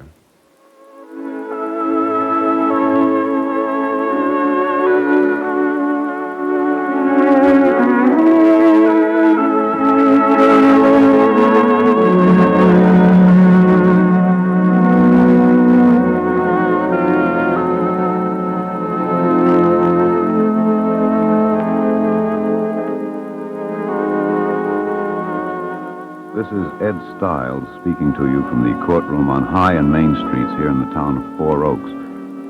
In a few minutes, the trial of Jonathan Green, charged with indifference to humanity, will resume. The courtroom is jammed with spectators, many of whom brought their lunches so that they wouldn't have to relinquish their seats during the noonday recess. As you know, of course, the trial of Jonathan Green, prominent citizen of Four Oaks, is being conducted under Statute 14 of the Four Oaks Code of Law.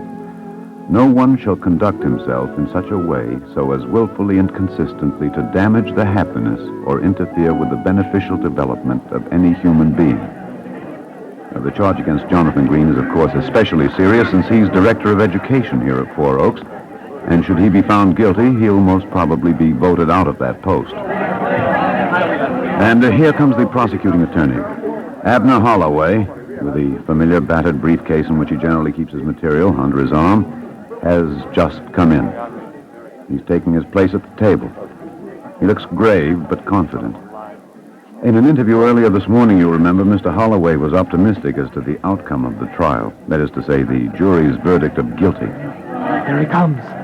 Here comes Jonathan Green. And here comes the defendant. Yeah. Here comes Jonathan Green. He's accompanied by his lawyer, by Joseph Adams, the attorney for his defense. And taking their places, Jonathan Green doesn't look the least bit worried. He's just turned to whisper something into his lawyer's ear, and he's smiling. The presiding justice has just entered the courtroom, and everyone rises. Oyez, oyez, oyez. The Court of Human Affairs, the town of Four Oaks, is now in session. The court is now in session. Judge Louis D. Manor has taken his place on the bench. The trial's about to resume. Adelaide Berry. Adelaide Berry. The prosecution is calling to the stand Mrs. Adelaide Berry, the defendant's former housekeeper. Mrs. Berry, I should judge her to be in her 60s, her early 60s, is taking her place on the witness stand. She looks a little timid, a little nervous.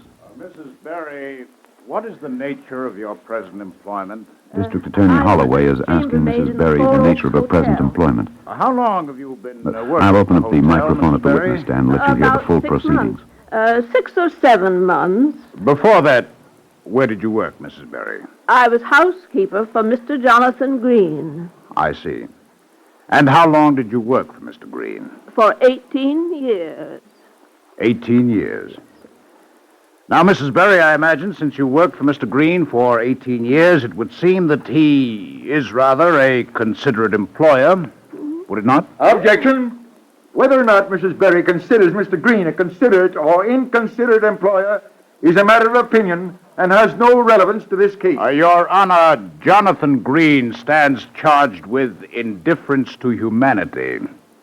Surely this woman who worked for him for 18 years is humanity. And surely her happiness is more than a matter of opinion. A human being's happiness or unhappiness is a fact. The witness may answer the question. Mrs. Berry, was Mr. Green a considerate employer? Oh, yes, sir. He's a very careful employer, sir. By that you mean that you always received your proper holidays, I presume. He granted you the proper days off. Oh, yes, sir. Mr. Green was always careful about that. Then, will you tell the court, Mrs. Berry, why, after 18 years with an admittedly careful employer, you left your position to take what at your age must certainly be a more burdensome sort of work? A chambermaid in a hotel? Well, I don't feel as if I have the right to say anything. You are in the court of humanity, Mrs. Berry. You have the right to say anything you wish. Well, it's the way he made people feel. Unfortunate, sir. In what way, Mrs. Berry? Well, I don't know. It was the way he had of treating certain kinds of people, especially if they were different from the ones that he'd invite for dinner. Well, as if their arms were in backwards. Well, what I mean is, like he'd have a different way of treating me and a different way of acting toward the cleaners, things like that. It's as if one of us was a mink and the other a squirrel and somebody else a fox. Like people were different kinds of animals, and you had to treat them according to their different furs. It was as if we all lived in a jungle.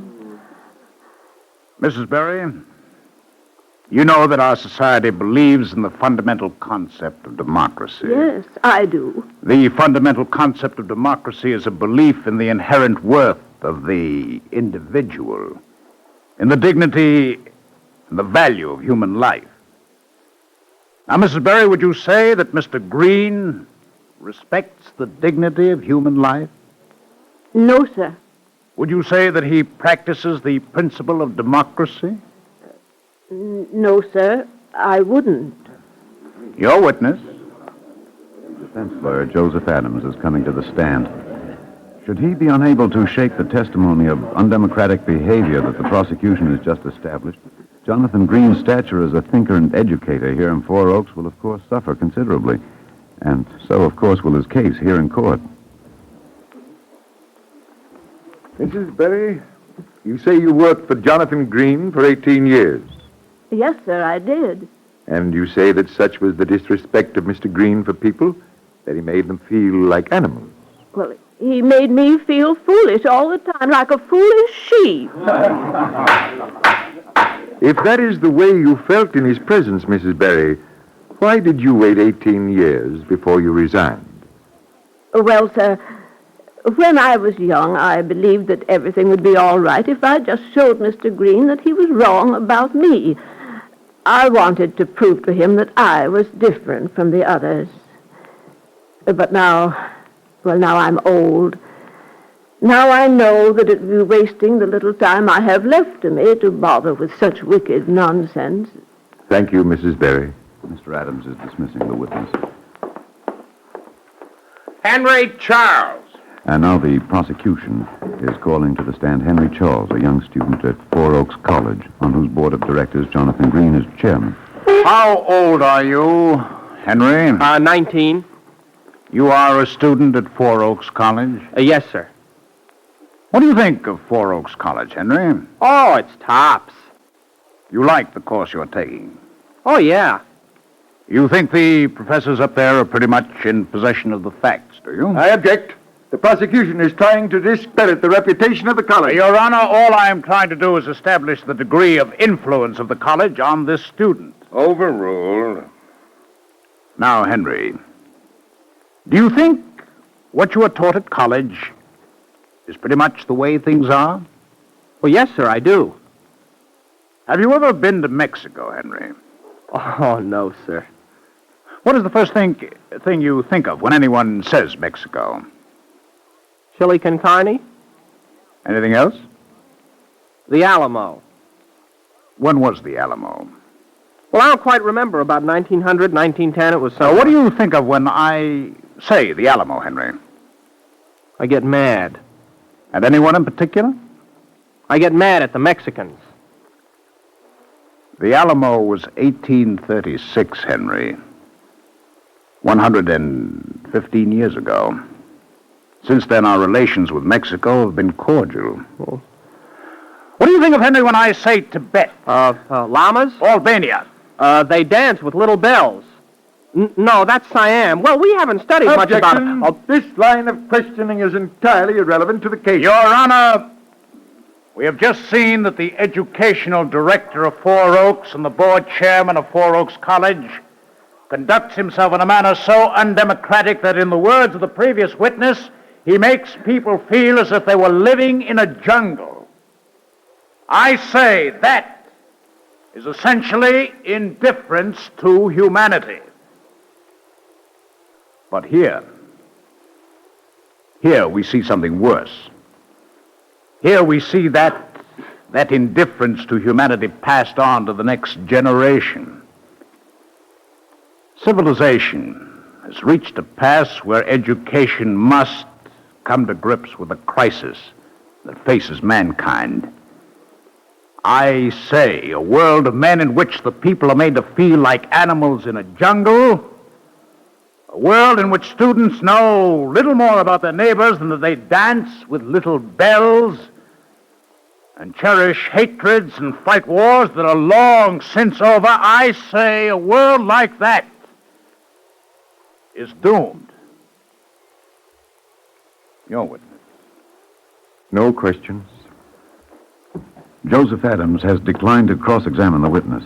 Now, whether he's planning to call him back later or whether he thinks it's safer to stay clear of testimony which may prove too damaging to the defense, we can't, of course, at this time know. Well, and now the prosecution has called Mrs. William Charles, Henry Charles's mother, the mother of the young student who's just left the stand. There's a look of quiet dignity on the face of Mrs. Charles as she takes the stand. She turns and smiles at her son, who's leaning forward, looking at his mother with grave affection. Mrs. Charles, you are the mother of Henry Charles, who testified on the stand just now? Henry Charles is my son. You love your son, Mrs. Charles? He is my only son. And of course you want to see your son happy. I want to see my son grow into a useful and happy man. Do you think education is necessary for a man to be useful and happy? The right kind of education is absolutely necessary. Do you think your son is getting the right kind of education at the college? No, I don't.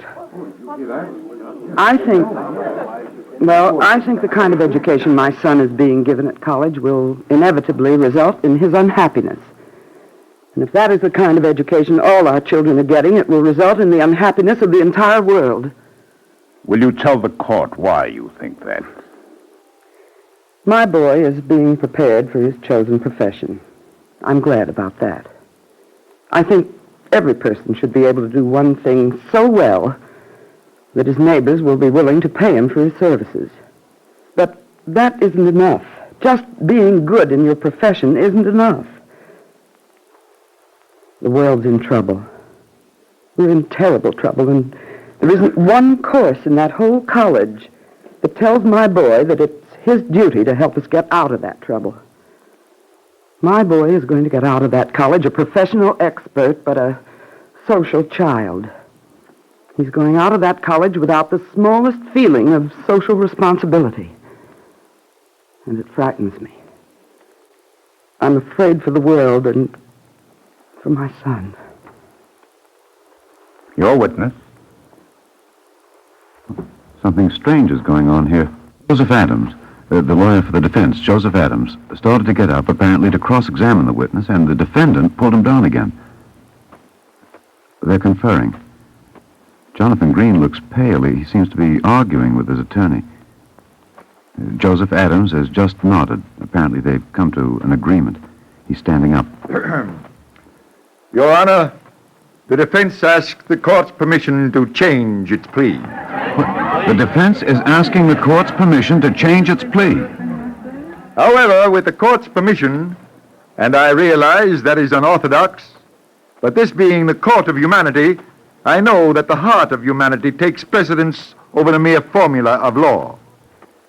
I should like the court's permission first to call the defendant himself to the stand. This is indeed a strange development. The defense lawyer, after requesting permission to change the defendant's plea, asks permission before announcing the new plea to call the defendant himself, Jonathan Green, that is, to the stand. This is unusual, but the defense is counting on the basic tenet behind the procedures in this court of humanity, where humanity itself gets priority rating over legal procedure. Permission's been granted. Yes, Jonathan Green. Granted, and Joseph Adams is calling the defendant himself, Jonathan Green, to the stand. Mr. Green, will you tell the court the positions you hold in this community? I'm Director of Education of Four Oaks and Chairman of the Board of Four Oaks College. Now will you tell the court, Mr. Green, what preparation you had for these two posts, which put you in a position of educational leader here in the community? I'm a university graduate, holding the degrees of Bachelor of Arts and Master of Arts. You have heard yourself charged today with behavior which certain witnesses called undemocratic. I have. Do you think that an educational institution which teaches, among other things, a belief in the principles of democracy should continue under the supervision of an undemocratic man? No, I do not. Have you ever thought of yourself as an undemocratic man, Mr. Green? No, sir. I never have. Do you think it's possible for a man to be undemocratic and not know he is undemocratic? I never thought so. I was educated toward a belief in democracy, and as far as I know, I always believed it. Do you think it possible, Mr. Green, that you were never really educated toward democracy? I've never thought that. When you were at college, Mr. Green, do you remember whether you belonged to any fraternal organization? I was a member of a college fraternity, yes. Do you remember how many students belonged to that fraternity? No, I don't. Do you remember whether any student could receive an invitation to belong? No. You mean no, you don't remember, or no, any student could not belong? I mean no, not every student could become a member of the fraternity. I see. What basis was used for eligibility? By that I mean, was it individual character, personal accomplishment, or was it rather more accidental, like, say, the spelling of a name? The spelling of a name. Mr. Green, have you ever seen this book before? May I? Yes. Yes, I have. Well, just to make sure, Mr. Green, let me read the title to you. Higher Education for American Democracy. A report of the President's Commission on Higher Education. And if you would like to refresh This your testimony memory is about the taking a names strange of the turn indeed. The allow me to defense seems read to them be you. examining his client almost as Rabbi, if he were the C.S. prosecution. Arthur H. Compton, Bishop G. Well, Bromley. he's now reading the names of the President members of the Eisenhower, President's Commission George on F. Higher Bush, Education. Sarah G. Blanton, As you know, on the C. 13th of July, Carmine, Henry A. 1946, Sixon, President John Truman R. appointed Kimmel, 30 outstanding Alvin C. civic Durham, and educational Douglas S. leaders Freeman, to form a Andrew commission Kennedy, which would study the Monsignor functions of higher Frederick G. education in the United States Louis W. Jones, and the Horace M. ways in Cannon, which they Fred could J. best Kelly, be performed. Murray D. Lincoln, T.R. Arthur H. McClellan, Compton, Earl J. celebrated McGrath, physicist, Martin Milton R. S. C. Eisenhower, McGuire, president of G. Kansas Meyer, State F. College, Patterson, Bishop Mark G. Starr, Bromley Oxman, Halliday Bishop Swift, Methodist Audrey Church, T. George C. D. White, Stoddard, Francis J. Rabbi Brown, Stephen S. Executive Wise, Secretary, the late prominent Barnes, Jewish religious Assistant leader, Executive and Secretary, so on to the count of and 30. George F. Zook, Chairman. Now, Mr. Green, I should like first to say for the record here that I absolutely and sincerely believe in your respect for the democratic principle. Thank you. Mr. Green, tell me, is the same fraternity to which you belonged as a student now on the campus of Four Oaks College? Yes, I believe it is. Does the same rule of eligibility for membership prevail as it did in your day? I'm afraid I'm not sure. My administrative duties as chairman of the college board are more on the executive side. Fund gathering, conferences with leaders of the community, that sort of thing. Mr. Green, I quote here from the Commission's report on higher education. Quote, the President's Commission recommends a careful review of administrative policies in institutions of higher education. Young people cannot be expected to develop a firm allegiance to the democratic faith as taught in the classroom if their campus life is carried on in an authoritarian atmosphere. Democracy must be lived to be understood. End quote. Mr. Green, what courses of study do you make available to the students at your college? All courses leading toward the Bachelor of Arts, the Master of Arts, the Bachelor of Sciences. You teach all the arts. Literature, music, painting? Yes, we do. You teach the sciences, physics, biology? Yes, we do. And you have courses in technology, drafting, calculus? Yes. I see. Does your college have any courses in social technology? Well, no. Mr. Green, you have heard the charge leveled against your college, that it was neglecting the social education of its students, education towards social cooperation and social responsibility. Do you have any courses at your college which teach these matters as such? No, not as such. We don't have courses in social technology as such. But our students are taught government, sociology, history, all of which deal with affairs of society in one way or another. In one way or another. But there are no courses at your college in which students are taught to apply the inventiveness and scientific skill which they are expected to bring to their jobs, to the curing of medical and physical ills.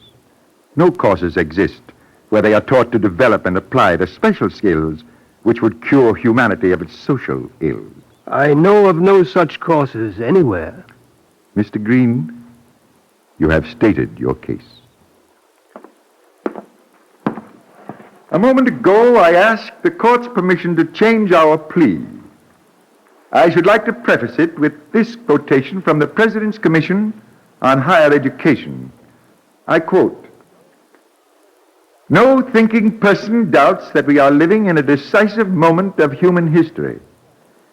Atomic scientists are doing their utmost to make us realize the fearful power for destruction possessed by the weapons their knowledge and skill have fashioned.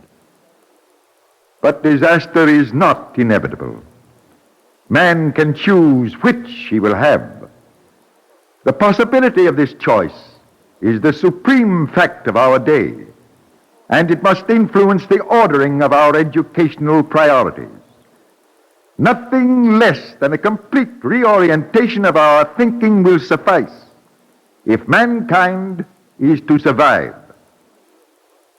We have worked wonders by the application of technology to the problems of our physical environment, but we have scarcely touched the fringes of its possibilities in the realm of human relations. Our civilization depends on the direction education takes. End of quote. Your Honor, because Mr. Green's college has shared with the colleges and universities of this entire nation in the tragic neglect of the study of humanity, my client has asked me to change his plea to guilty.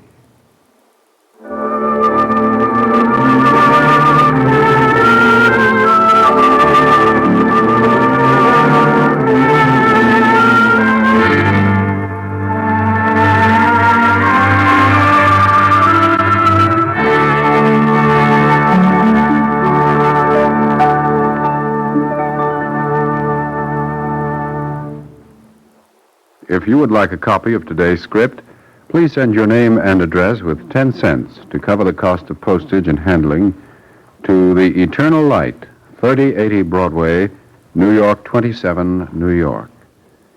And now we take pleasure in presenting Rabbi Stuart E. Rosenberg of Temple Bethel, Rochester, New York. Rabbi Rosenberg. The morning newspapers that day spoke of war. There were worried looks on faces and deep pangs in hearts. I strolled in the seaside park with this man, a friend, gray with age and insight. He sipped at his pipe, stopped, and pointed to a nearby object. It was a tree. And he said, "This tree, now here is a sermon in God's language. Leafy branches and soaring limbs, but look better at its roots. So many of us are like trees without roots. We have wisdom without deeds and minds without hearts. Noble thought without noble action is like a rootless tree. It cannot long endure. Life is too short to be little," he said. "We need big hearts for big deeds, even in little things." And looking up to the horizon, he uttered an unforgettable word. "Heaven above you is only as wide as the earth beneath you." And we trudged our way closer to the sea's edge. We saw a simple, majestic sight, a steamship sailing proudly at ease on troubled waters. "There, young friend," my companion whispered, "there is another sermon in the language of men. Men search for peace among nations, between men and in their minds, but they don't find it, for they seek the wrong kind of peace. They seek for a world or a soul without trouble or conflict. They multiply problems because they run away from problems. But all of life implies conflict. You don't achieve peace by retreating from trouble, but only by resolving conflict. Look at that ship," he said. "Outwardly it is a picture of peace. Do you know why that's so? Because deep in her hold the engines are churning, the motors are throbbing, resolving the conflict between ship and sea. Don't ever retreat to some never land where problems never grow. A world at ease is a world without peace." And taking my hand, he lifted a soft voice in a prayer that I shall always remember. "O God, to pray to thee is to make the best that is in me transform the worst around me. I pray thee for peace, and peace is not far away. For my enemy is me, born of my passive ideals, my pious lip service, my easy conscience.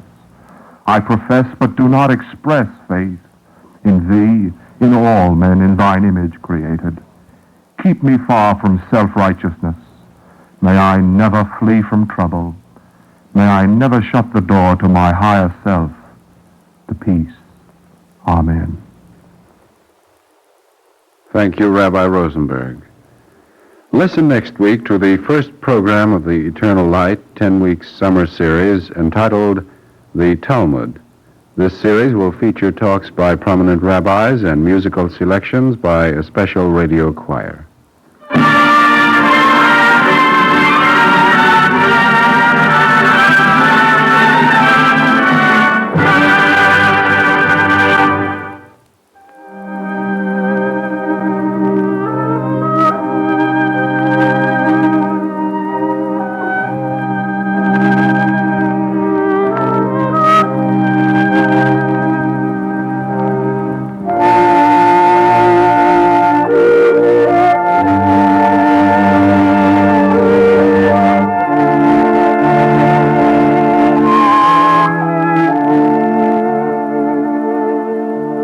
Eternal Light drama today, Trial of Jonathan Green, was written by Sylvia Berger.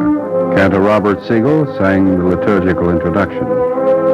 Alexander Scurby was featured as Ed Stiles, Ed Jerome as Joseph Adams, Ralph Bell as Halloway, and John McGovern as Jonathan Green.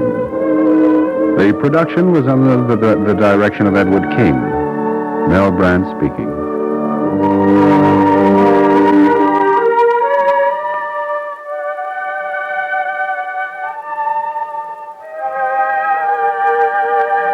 Free time to present the Eternal Light is made available by the National Broadcasting Company and its affiliated independent stations. This weekly program is presented under the auspices of the Jewish Theological Seminary of America.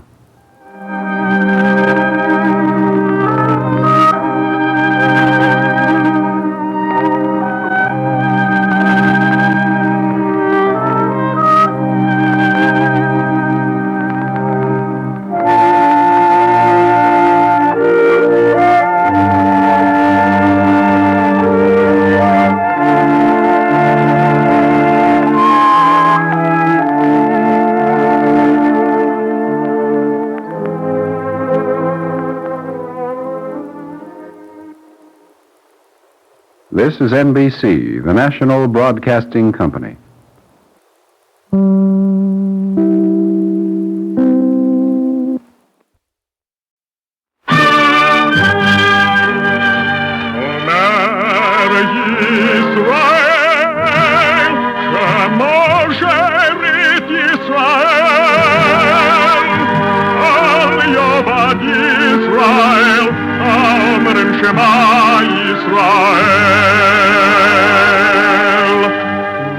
And the Lord spake unto Moses, saying, Command the children of Israel that they bring unto thee pure oil olive, beaten for the light, to cause the lamp to burn continually in the tabernacle of the congregation. And it shall be a statute forever in your generations.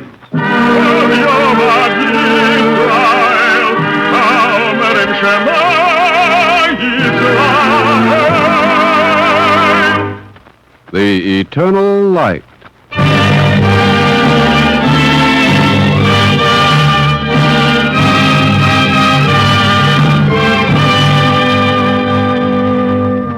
The National Broadcasting Company and its independent affiliated stations make free time available to present The Eternal Light, a program which comes to you under the auspices of the Jewish Theological Seminary of America.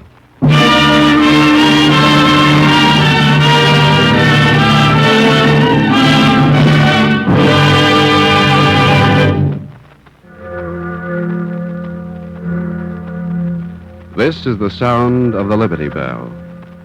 This year we celebrate the 175th anniversary of its ringing. And this year, American men and women rededicate themselves to the doctrine inscribed on the great bell, proclaim liberty throughout all the land unto all the inhabitants thereof. This month, the Eternal Light dedicates its programs to the American heritage of liberty, which is our common challenge. Our drama today is Morton Wishingrad's Valley Forge.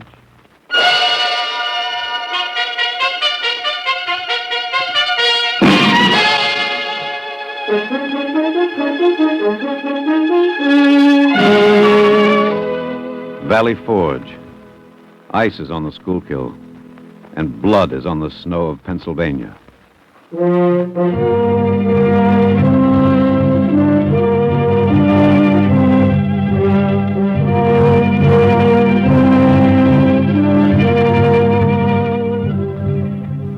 A fine dust of hail runs before the wind and covers the bloody footprints. But always the blood reappears, confirmation in crimson that the army remains. In the valley lie the naked, starving rabble of the Continental Army of His Excellency, the Commander-in-Chief, General George Washington.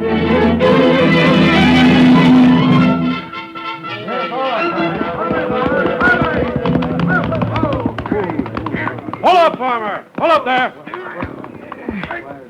What do you want? There's meat in the wagon, Captain. Pull it out, Burger. Yes, sir. That meat belongs to me. Up with it, Henry. It's veal, Captain. Fine veal. Put it down, you blackguards. That meat belongs to me. Does it, farmer? I say the meat belongs to me. Good. Then we can talk business. Where are you bound? That's my business. You go to Philadelphia, farmer, don't you? I said that's my business. You'd sell to Lord Howe and leave us to starve. Burger, man, easy. I said easy.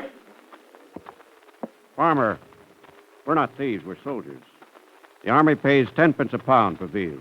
It's a good price. The British pay 10 shillings. You dirty profiteering dog. Pull back, Burger. I say pull back. Well? Yes, Captain. Back, girl, back. Farmer, you're an American. You'll not sell to the enemy and see your own soldiers go without. I don't know anything about that. Have you silver? No, but we've good continental currency. Continental currency, do you say? Give me a wagon load of your continentals, I'll give you my veal, pound for pound. Let's dump the wagon and take it. None of that, Burger. I say dump it. I say no, do you hear me? No! We're soldiers, you hear? All right, farmer, you can go. But we shan't forget. Back to camp, men. Burger, I said back!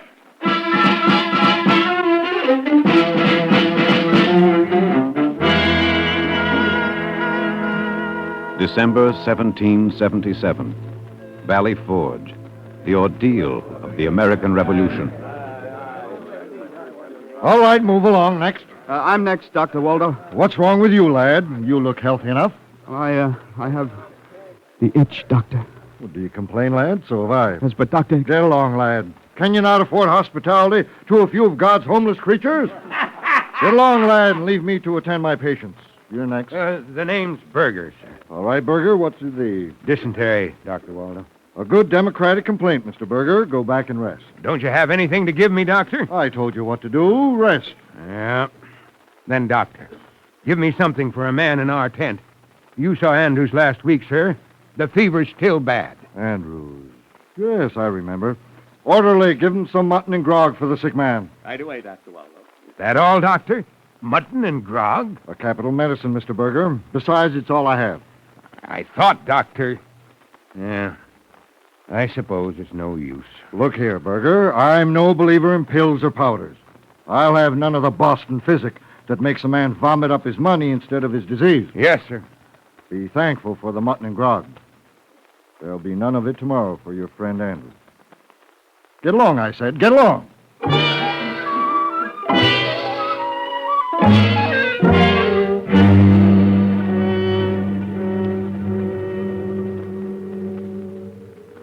What kept you so long, Henry? Where have you been? Berg, I'm freezing.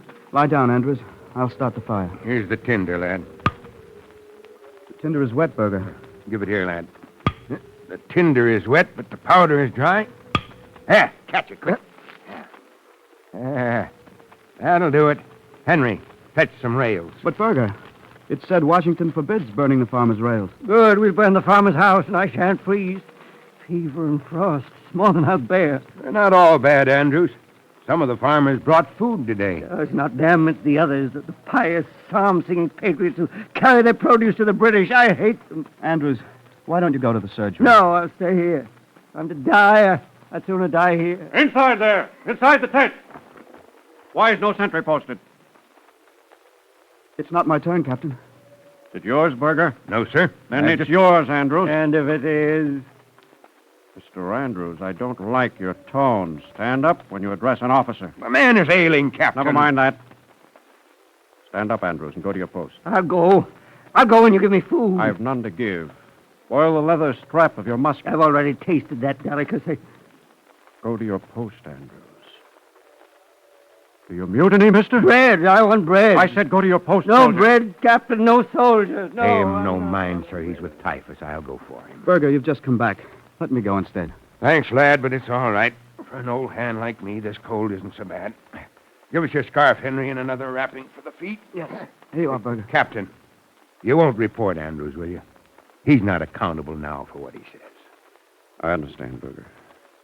You're a good man. I won't report him. Go to the post.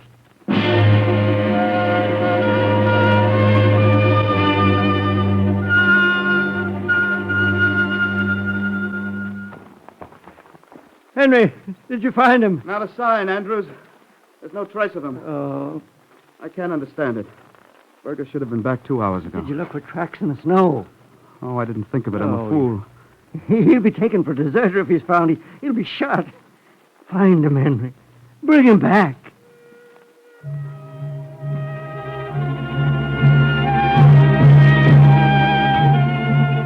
Berger!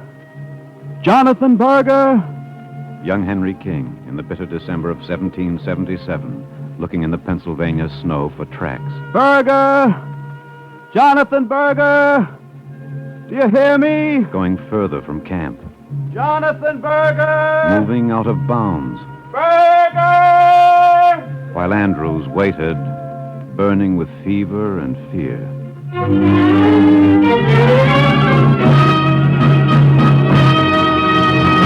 Berger! Huh? Oh, thank God! Quiet! Why did you follow me, lad? You'll be reported missing. They'll take you as a deserter. Me? Are you crazy, Henry? Then why? Look there. What? On the road. Deer tracks. It's a deer run. Meet, Henry. Meet for Jack Andrews. Shh, Berger. Someone's coming. Well, I've nothing to hide. Stay right with me, boy. Captain. Oh, there. Who goes on the road? It's us, Captain.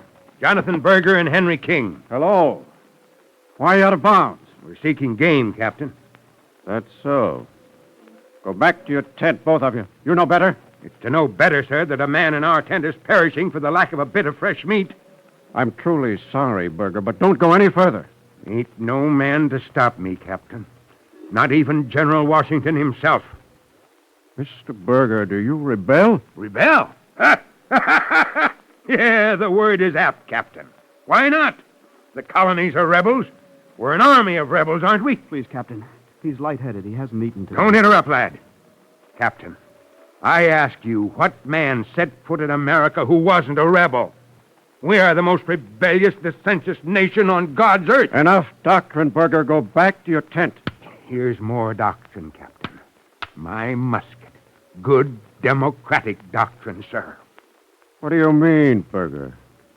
There's a charge of gunpowder in my musket, Captain. That's what I mean. It makes me the equal of his lordship. Mister, do you threaten me? I don't threaten anyone, Captain. But you will observe that I carry my musket, and the lad here his. I observe. And, sir, you have only your sword. For the last time, go back to your tent.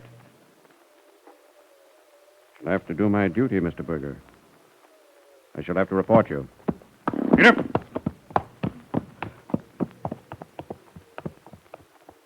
He'll report us for desertion. Not him. For insubordination, maybe, but not desertion. Now, let's go, Henry. The game won't wait for us, nor will Andrew's fever.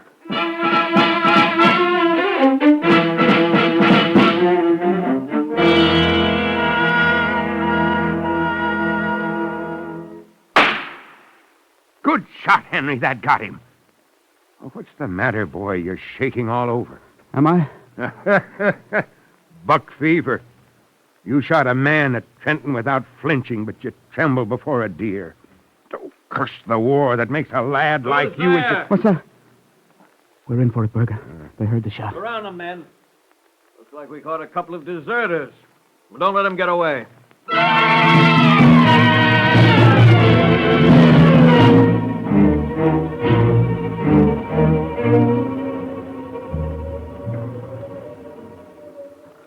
Corporal, I give you these prisoners in charge.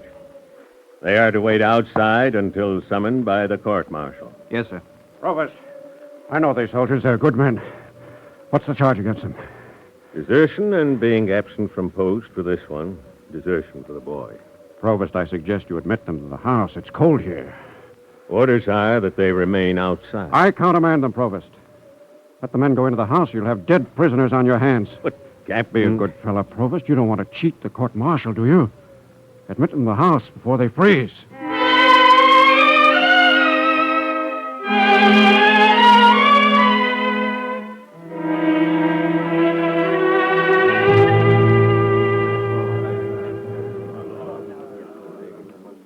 Those are the charges against them, General Washington.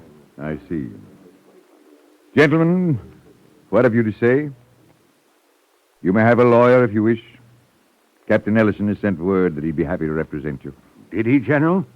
We won't forget that. But if you don't object, General, I'd like to speak for myself and the lad. I have no objection.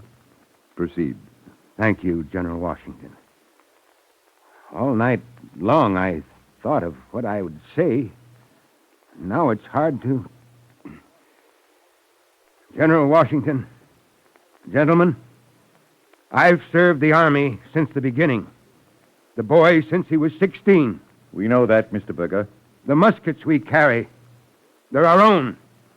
The uniforms, our own rags, sir. We haven't been paid. We've been sick. We've been in hunger. Yet I think I don't complain of that. Yes, I've complained about a good many things like the other men. But complaint for an American is no sin. Well spoken, Mr. Berger. Thank you, sir. The lad and me fight for the colonies. We know there are many in the colonies who side with the enemy and oppose us. I think perhaps we complain most of that. But whatever we think, sir, we've never thought of desertion.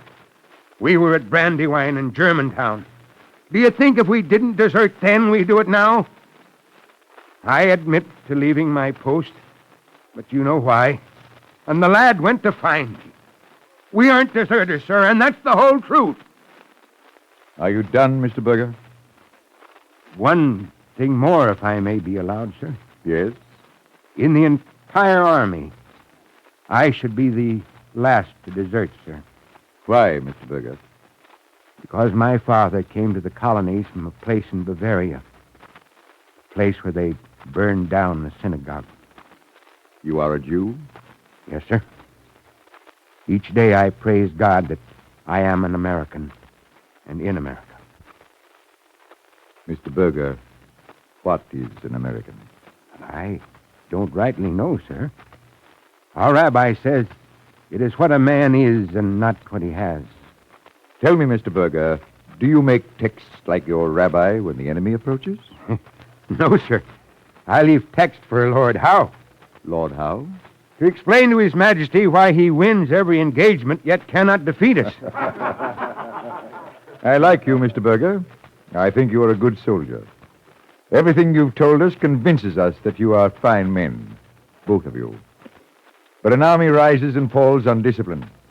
I'm sorry, Mr. Berger, but for the good of the army, we shall have to make an example of you.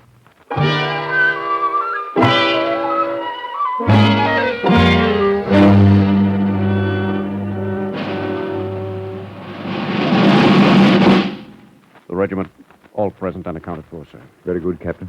What is your muster? 200 men, sir. Where are the others, Captain? Your orders are to march the whole regiment. The others are unfit for duty, General Washington. I should have known. Is the provost ready? Yes, sir. This is a dirty business, Captain. I'm sick of it. All right, Captain. Whenever you're ready. Yes, sir. Drummer! It is the order of the court-martial that for the offenses committed, the prisoners are each to receive 20 strokes of the lash. I warn the men present against any demonstration or outcry. Provost, the lash.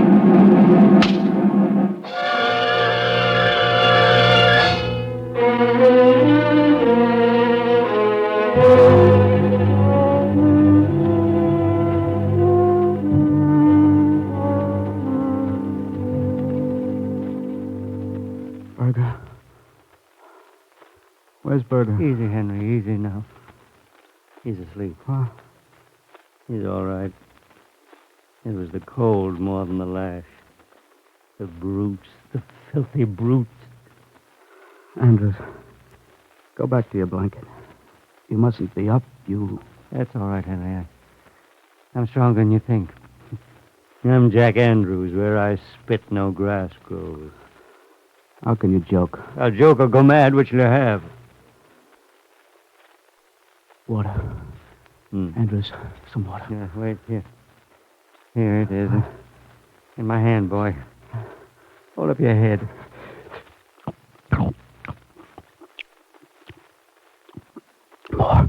More, Andrews. No more. He'll get sick. Why did he have to go off for the deer? Dumb, subtle-faced fool. You knew? Andrews, first time I've seen Washington so close. His nose is pitted with pox. But he laughed. You could see he was pleased by what Berger said. The greater the crime, then. I hate the army. I'm not going to stay another day. Henry, let's go. Let's get out. Let's quit. What? Andrews, you don't mean that. I'm sick. Sick to you here. I'm not going to die in this tent. Better in the snow where a man can fall asleep and think he's warm. Andrews! Oh. I thought you were asleep. No. Just too weak to talk. Throw a stick on the fire and go to sleep. I'm glad you heard. My mind is fixed. If you and Henry won't go with me, there are others who will. Andrews, you can't quit now. They whipped you. It's no skin off your back. You let them beat you, and then you say that? Are you mad, Jonathan Berger? Will you snivel and smile and give a kiss for a lashing? You're sick, Andrews. But I'm not mad. You are lashed. I had a fair trial. Your back isn't so fair. It will heal. Go back to your block. No, I'm going out. You're going to stay Why? here. Tell me why. You belong here, that's why. Men like you don't run from a fight. The fight follows. Then you have to fight alone. What's the difference? You know what it is. No single man can make the fight, but all men together. Andrews, you can't run from the fight and find what you look for.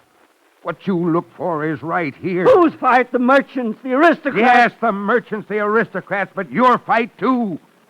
One thing at a time, Andrews. Curse you, Jonathan Berger. May heaven curse you. Then you'll stay. May you have the black pox. But you'll stay. I hope your teeth rot with the scurvy. But you'll stay. Yes. I'll stay. I'll stay. Because you believe me? Quit it, will you? Don't plague me. I said I'll stay. What more do you want? Andy, I want you to stay, only if you want to stay. It must not be otherwise. Quit! Quit! I want to stay. You know I do. I'm no deserter.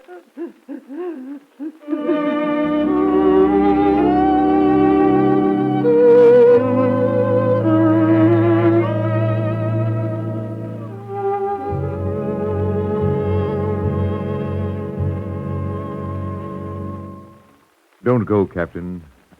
I want to talk. You need sleep, General Washington. Let Lord Howe sleep. I'm depressed. I'm tired and weary and depressed. Mrs. Washington sought to comfort me. She sent me her Bible. Look at the comfort. It opened in my fingers to the book of Job. My breath is corrupt. My days are extinct. The graves are ready for me.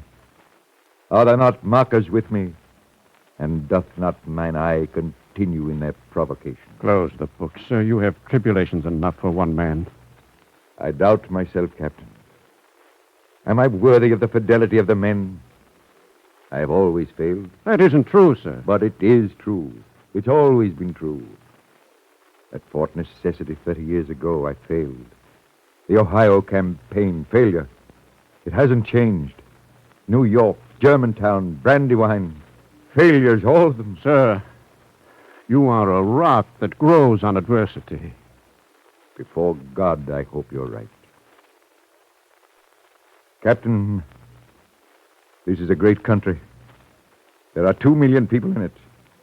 Something will come of them in spite of our failures, in spite of the Congress that sits and talks and sits and talks and promises. We need a miracle, Captain. Where is there a miracle? Where?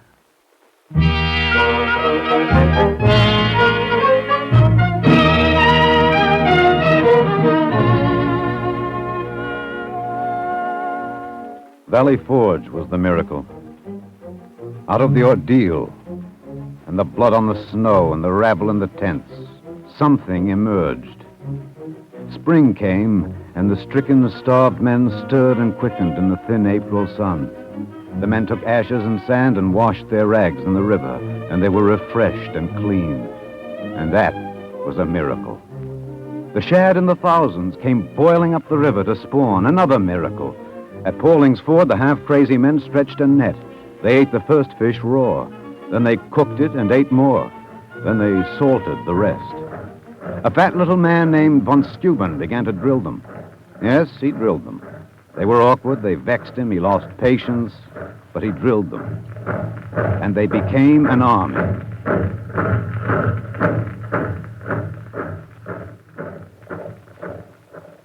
The army of human freedom that marches still. We hold these truths to be self-evident, that all men are created equal, that they are endowed by their Creator with certain unalienable rights, that among these are life, liberty, and the pursuit of happiness.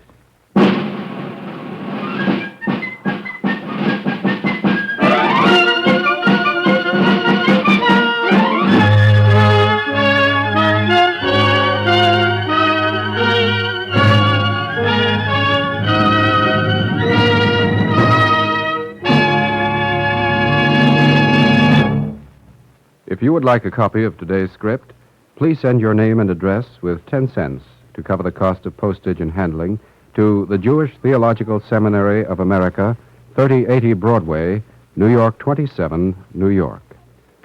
And now we take great pleasure in presenting an address by Congressman Emanuel Seller of New York. Congressman Seller. Here and there, the waves of history toss upon the shores of mankind a document so challenging, so compelling, that it reshapes the forces of history itself. Such a document is the Declaration of Independence. It was and is the universal expression of the universal heart and mind in its simplicity, its brevity, and its timelessness. Each age seeks life, liberty, and the pursuit of happiness. But for our age, a troubled and trembling time, the Declaration of Independence contains the clarity of definition to hold us steadfast. It defines independence as, 1, the dignity of the individual, not the trappings of state, not the 1,000-year reign which was the Nazis' boast, but the dignity of the individual. 2, the courage to defy tyranny. 3, the maturity with which to analyze and criticize, the eagerness and urgency of the inquiring mind. This is not a document for the cringing and the fearful. This is a declaration of independence. From country to country, from generation to generation, the Jew has sought the way of life in which he could really identify himself. Be not merely tolerated, but be a part of the whole, living as individuals in dignity and integrity. The tradition of the Talmud is to question, to fathom, and to fashion the answer accompanied the Jew wheresoever he went. The tradition of philosophy, the sacredness of learning, all are part of the personality of the Jew, and give to him the appreciation of the Declaration of Independence. The Jew will continue to find new meaning and new application in this declaration as age follows into age. This also is the way to peace. Thank you, Congressman Seller.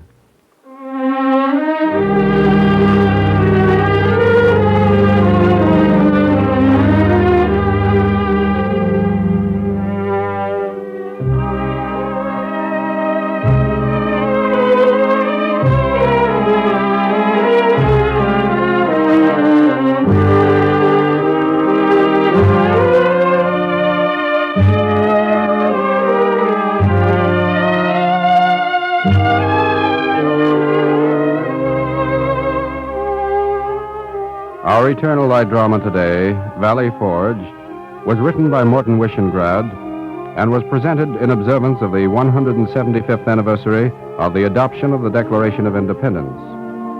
Featured in today's cast were Cameron Prudhomme as Jonathan Berger, Edgar Staley as Andrews, John Sylvester as Henry King, Roger DeKoven as the captain, and Alexander Scorby as the narrator. The music was composed by Morris Momorsky and conducted by Milton Catons. Cantor Robert H. Siegel sang the liturgical introduction. The production was under the direction of Edward King. This is Mel Brandt speaking.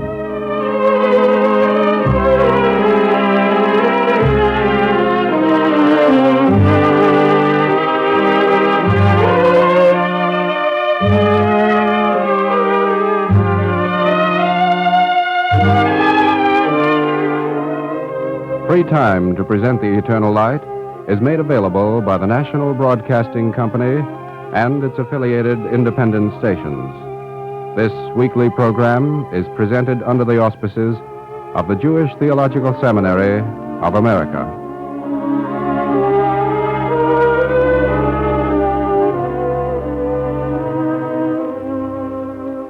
This is NBC, the National Broadcasting Company.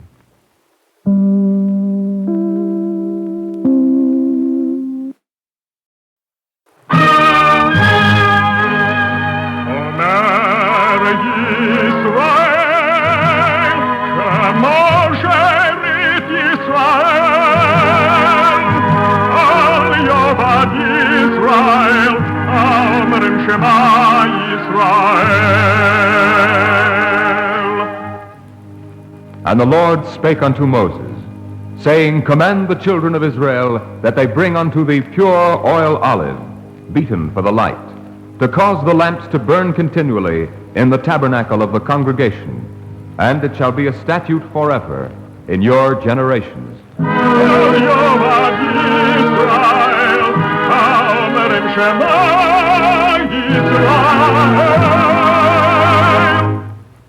The eternal light.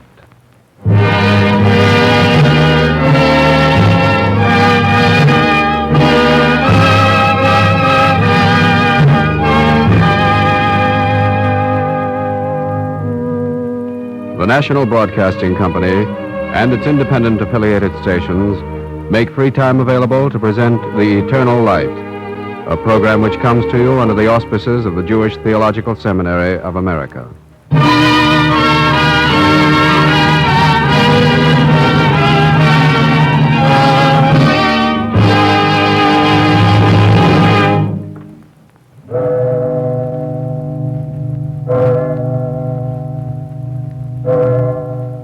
This is the sound of the Liberty Bell.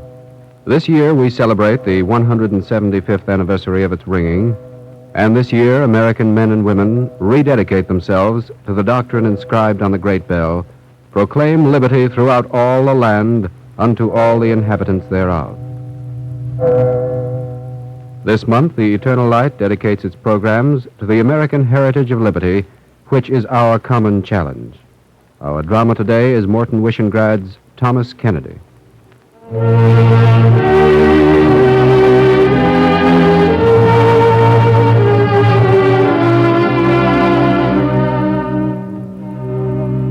Blessed art thou, O Lord, who hast kept us in life and sustained us unto this day.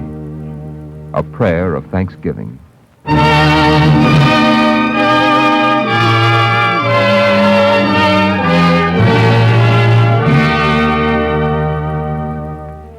Offer thanksgiving on this day for the uniqueness of America. Offer thanksgiving for the nameless heroes who took the words of the fine declarations and believed them and fought to make the word a deed. Offer thanksgiving to the memory of men who were not ashamed to be good, who sought no refuge in cynicism, who did not fear to stand alone. Listen, this is your story. 1818, the House of Delegates, Annapolis, Maryland, the clerk of the House. Mr. Speaker, I have the credentials of the elected member from Washington County. Are they in order, Mr. Clerk? They are, Mr. Speaker. His name, if you please. The Honorable Thomas Kennedy. Come forward, Mr. Kennedy, and take the oath. Do you, Thomas Kennedy, solemnly swear or affirm that you will protect and defend the Constitution of the state of Maryland? I do. Upon the true faith of a Christian? Complete the oath, Mr. Kennedy. I should like to, Mr. Speaker, but I'm rather troubled by the form of the oath. I was not aware that there is anything in the oath to cause difficulty. Mr. Clerk, are you troubled? Well, not at all, Mr. Speaker. Proceed, then. Unless Mr. Kennedy is not a Christian. Mr. Speaker, I was born in Scotland. The sect in which I was bred is the Presbyterian Church. I have no doubt a person may get to heaven that way. We are gratified to hear you say that, Mr. Kennedy, but let us get on with the oath, shall we?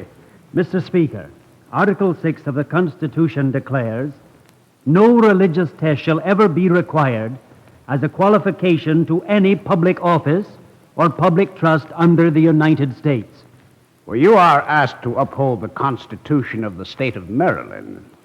I might inform the gentleman from Washington County that the Constitution of Maryland is older than the Constitution of the United States. Sir, this oath of office makes it impossible for citizens who are not Christian to be seated here.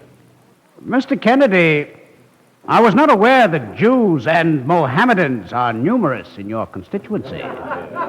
Sir, is it the custom of this body to insult new delegates? Well, not at all, Mr. Kennedy. I was merely making an observation.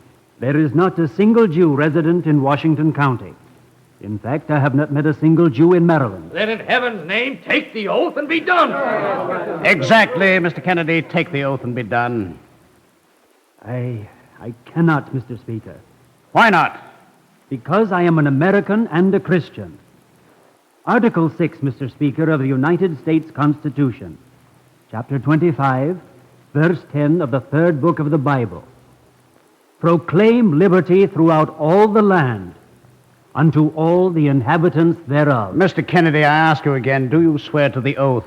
You ask me to hold my hand on the Bible that declares the oath to be false and injurious.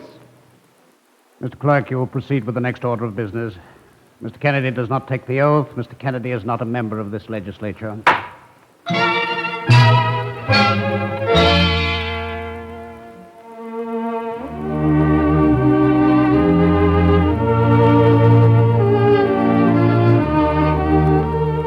Incident in the House of Delegates in the town of Annapolis, Maryland, in the year 1818. But an incident that was not closed. It could not be closed. For a man called Jefferson had said, "We are not to expect to be translated from despotism to liberty in a feather bed." Jefferson said it, and Thomas Kennedy was of the party of Jefferson. The incident was not closed. And now Thomas Kennedy received a visitor. The name is Sullivan, Mr. Kennedy. Jeremiah T. Sullivan. And what can I do for you, sir? Go back to the House of Delegates and take the oath. Mr. Sullivan, I don't know why you came, I don't know who sent you, but I'll trouble you to mind your own business. Spoken like a man. A fine temper like that, and you're not Irish. What a pity. You ask me to mind my own business. I do, Mr. Sullivan. This is my business. It wasn't so many years ago a Catholic couldn't sit in the House of Delegates.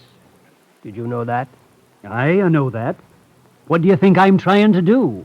Kennedy, in Maryland, just before the Revolution, a Catholic, because he was a Catholic, paid twice the land tax. A Catholic servant from Ireland paid a tax of 20 shillings. If a Catholic man died, the law said his children could be taken from the widow. You see, Mr. Kennedy, I'm minding my own business. Well, it's not altogether clear, Mr. Sullivan. I'm coming to the point. Why did it take so many years to change the law? You tell me. I'll do that. Because laws are written and changed in the legislature. You can't change a law when you don't sit in the legislature. That's why you want me to take the oath. That is why. It's a good reason, Mr. Sullivan. Think it over. All right, Mr. Sullivan, I'll think it over. I'll shake your hand now. One more thing. Yes, Sullivan? Kennedy. That's a fine name. I thank you. You're sure now? Sure? Sure of what? Was it Scotland you really came from and not Ireland? Are you sure, Kennedy?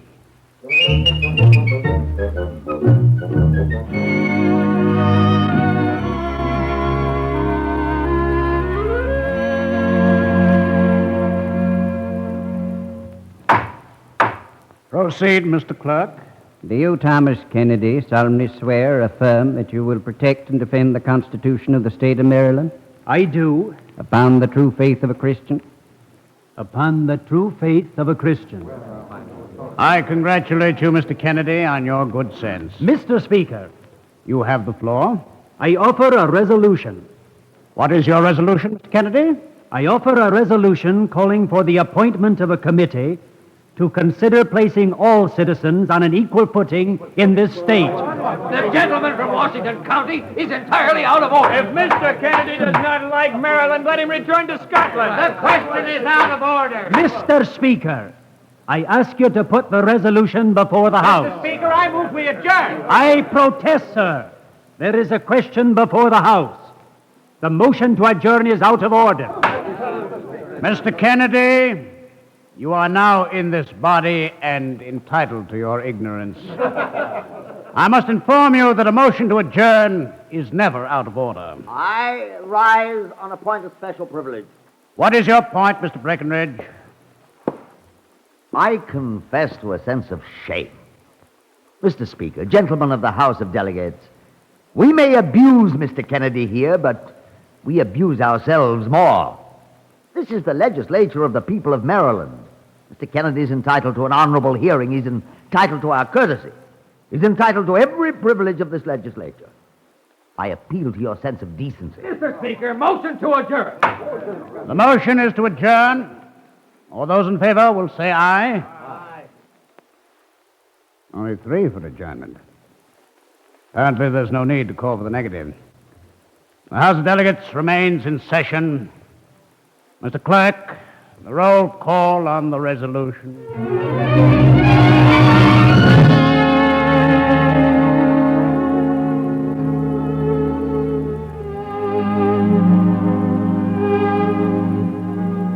The resolution carried.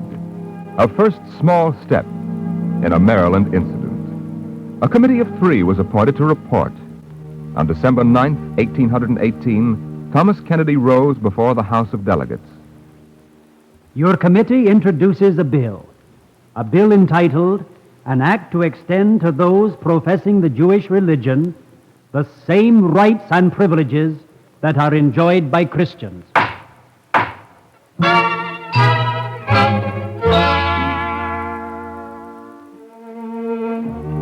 Incident in the Maryland legislature, and an incident which was not closed. The bill was defeated. Yes, Jefferson was right. We are not to expect to be translated from despotism to liberty in a featherbed. During the session of the legislature in the following year, once again the bill was introduced. Once again it was defeated. Kennedy and Breckinridge continued the work of the committee.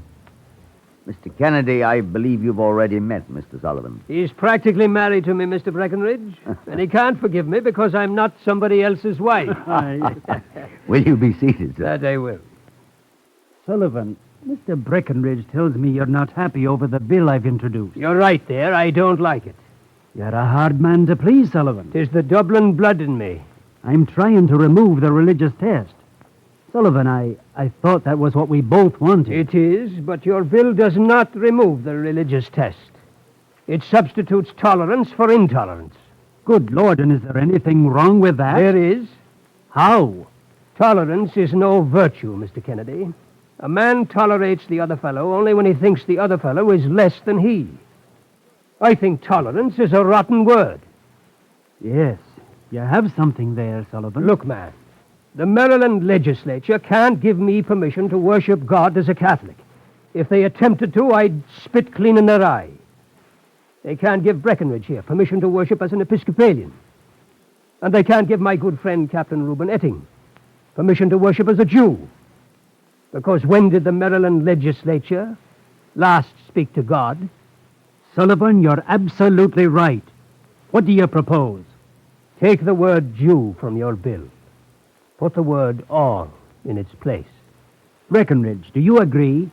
You better go slow, Kennedy. You'll be attacked as irreligious. I won't let them. Religion is in my bones. It's in the Declaration of Independence. It's in the American Constitution. Breckinridge, I'm a religious man. Government without the spirit of religion is like a bird without wings. But by heaven, we're not going to allow the legislature to make a political club out of religion. Kennedy, now don't deceive a believing man. Are you sure it's Scotland you come from?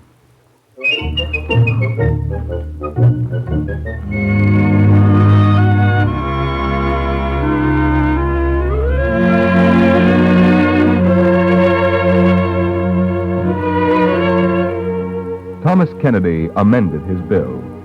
For the 3rd time, the bill came before the House of Delegates, and for the 3rd time, the bill was defeated. Then Thomas Kennedy returned to Washington County to stand for re-election, and now he was a marked man. I tell you, Tom Kennedy wants to strike from our laws the last protection of true religion. Look here. This bill is the spawn of the devil. That's what it is. Where does he come from? Scotland. A country flooded with infidels. But I'll tell you where he's not going. He's not going back to the legislature. Good for you, Galloway. Give them both down. I tell the people of Washington County, I tell you, Tom Kennedy is half Jew and the other half ain't Christian. Shut up, Galloway. Who said that? Oh, shucks. I don't mind that he's Kennedy's man. And what do you expect from a pig but a grunt? He's not my man, Galloway. Not your man. I don't need anyone to talk for me. Mr. Gabby, you can put down that shotgun. I've got no weapons on me. You too, Joe Merrick. Seems to me our state has been advancing backwards for a long time. We seem to get one day older and 2 days worse. Kennedy, I don't like you and I don't like your bill. Mr. Galloway, that's your inalienable right as an American. Now get out. I'll say what I have to first. I said get out. Let him talk, Galloway. Thank you. I want you to understand that I'm against the religious test because I'm an American. That fact reminds me that I'm a Protestant and that another man is a Catholic. That test divides us. That test justifies the Massachusetts Puritans who drove out the Quakers. That test justifies the Virginia bigots who drove out the Catholics. Are you done, Mr. Kennedy? No, I'm not done. Galloway, go home and pick up your Bible and show me one word in it that justifies the proscription of any man because of his religious sentiment. Don't tell me to read the Bible, Kennedy. Galloway, at Christmas time you say goodwill to men. To what men? Galloway, it's either to all men or to no men. Kennedy, now we've heard enough. No, you haven't. You can't take a religion which flames with justice and make it an excuse for bigotry. You can't use it to cover the narrowness of your own heart. All right, Galloway, it's your meeting.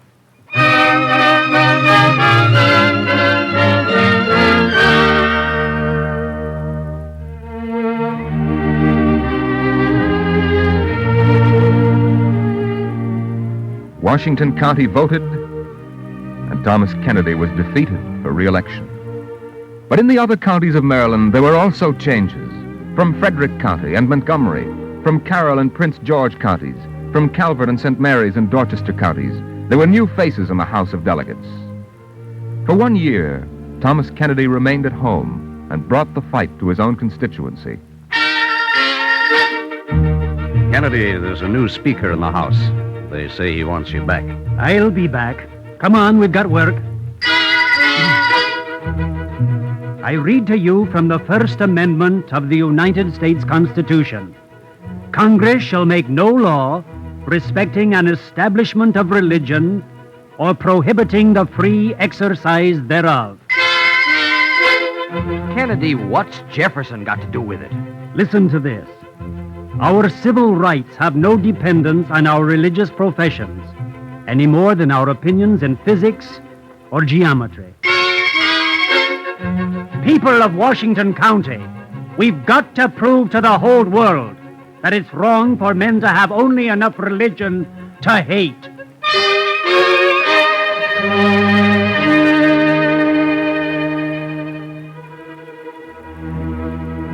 The citizens of Washington County returned Thomas Kennedy to the Maryland legislature.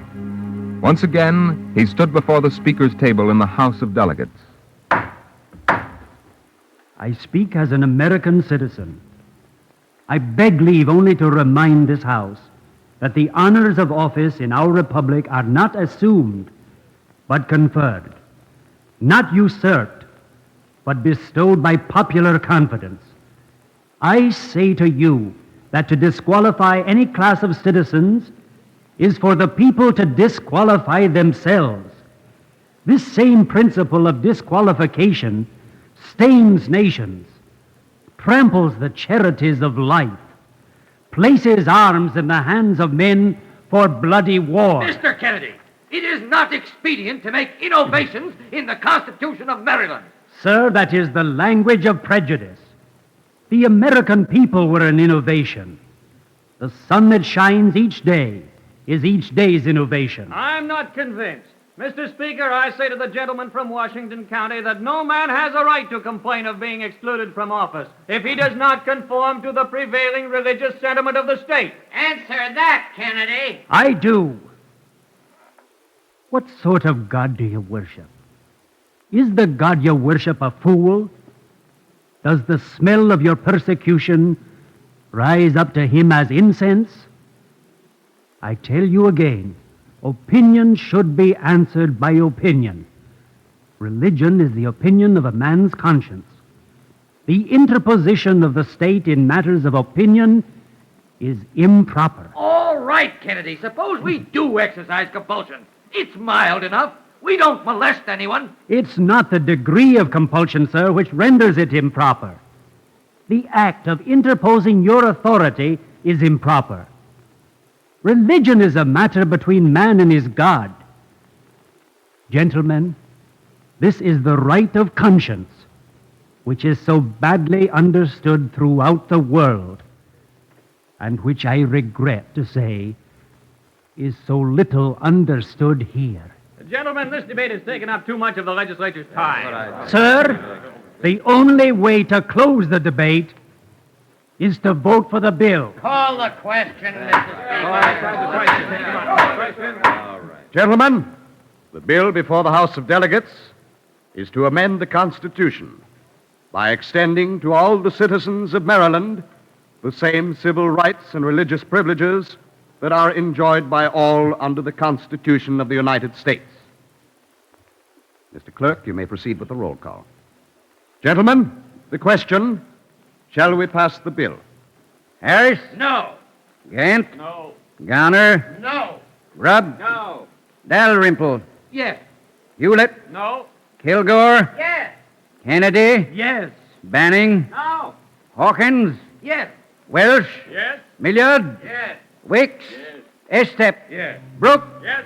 Smith? Yes. Chapman? Sims? Yes. Rogerson? Yes.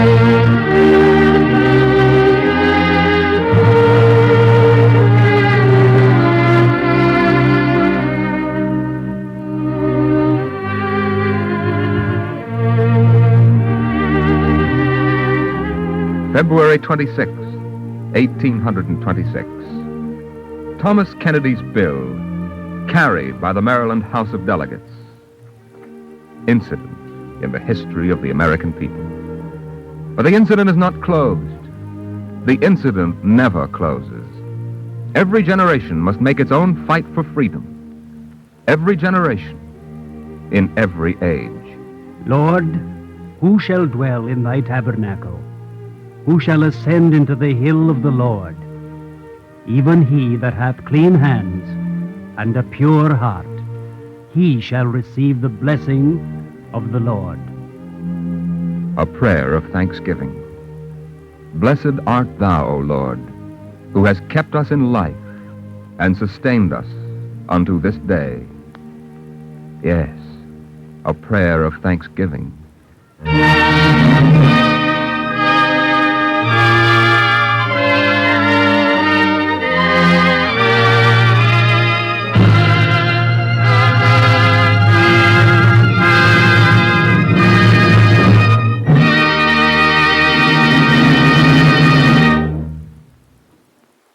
If you would like a copy of today's script, please send your name and address with 10 cents to cover the cost of postage and handling to the Jewish Theological Seminary of America, 3080 Broadway, New York 27, New York. And now we take great pleasure in introducing the Honorable John Fine, one of the founders of the Crusade for Freedom and the Governor of Pennsylvania. Governor Fine. I am very happy to participate in the Eternal Light program, which is doing such a magnificent job in furthering the high ideals of religious freedom and understanding among peoples. Ours is a glorious heritage. Our forefathers planned well, and they built on solid ground. The events of 175 years since the signing of the Declaration of Independence have attested to their wisdom and foresight. For out of the materials they supplied has been molded our American way of life, based upon the freedom of the individual and the essential dignity of man. This is the most crucial time in our history. Peace, freedom from enslavement, and in fact the very salvation of civilization are at stake in the turmoil and strife now prevalent in the world. What we do, or what we fail to do, will determine the destinies of our nation, and indeed of all mankind. In a war of ideologies against lusting hordes of godless people, such as we are now engaged in, economic might and military power alone are not sufficient. We need once again the fierce faith of the Crusades. We must maintain a moral and spiritual commitment of life to the great concept that all men are created equal and endowed by their Creator with certain inalienable rights to life, liberty, and the pursuit of happiness. Only in that way can we maintain our position of leadership among free men everywhere and aid their undying quest for the high ideals of justice, equality, and freedom. As governor of Pennsylvania, I solemnly join in this crusade for freedom. I urge every American to cease bargaining with their faith and to seek today a rebirth of freedom with full force and vigor. Thank you, Governor Fine.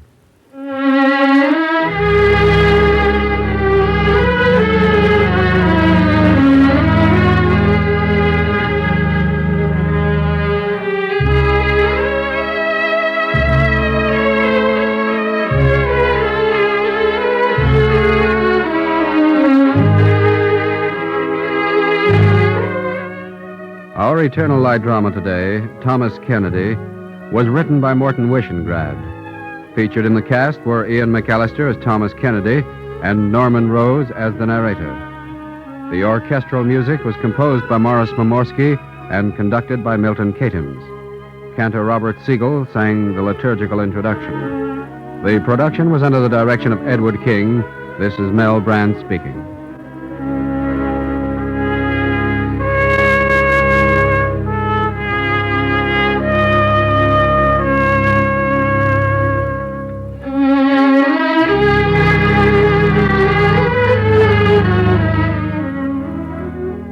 Free time to present the Eternal Light is made available by the National Broadcasting Company and its affiliated independent stations. This weekly program is presented under the auspices of the Jewish Theological Seminary of America.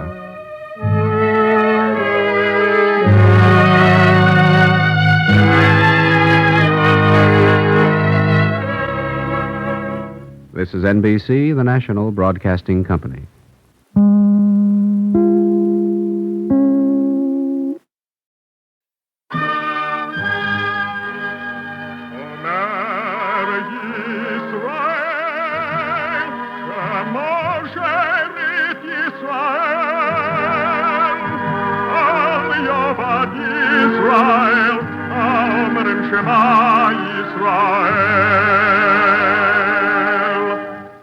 And the Lord spake unto Moses, saying, Command the children of Israel that they bring unto thee pure oil olive, beaten for the light, to cause the lamps to burn continually in the tabernacle of the congregation. And it shall be a statute forever in your generations.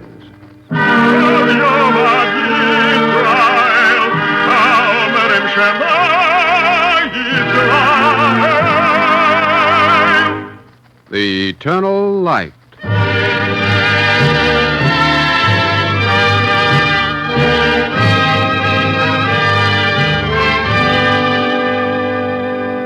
The National Broadcasting Company and its independent affiliated stations make free time available to present the Eternal Light, a program which comes to you under the auspices of the Jewish Theological Seminary of America.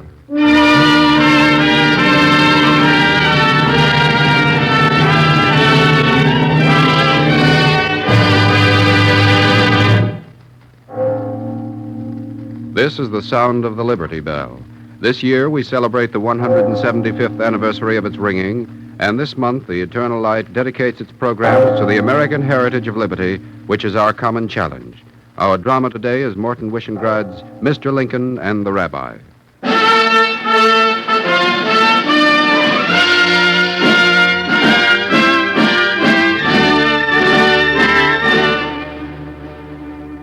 In the spring of 1860, few men could foresee the terrible harvest of the year's end. Benjamin Zold was my name. I was the rabbi of the congregation Ohev Shalom in the city of Baltimore. 1861. I shall tell you a story of that year. A story of a man called Simeon Marx and another man called Abraham Lincoln.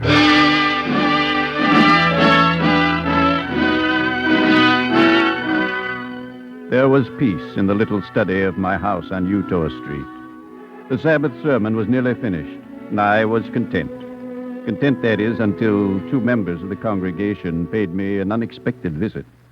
Rabbi Zolt, we don't want you to deliver that sermon. That's curious, Simeon. You don't want me to deliver a sermon you know nothing about. We can guess what's in it. Jacob's right. Here in Maryland, we're Southerners, Rabbi Zolt. We don't like slavery any more than you do. But we're Southerners and won't see the South attacked. You're quite right, Simeon. It is a sermon against slavery. Tear it up, Rabbi Zolt. Stop preaching against the law of Maryland. It's no crime to own a slave in this state, and you know it. Yes, I know. What is called law we've made into an assassin.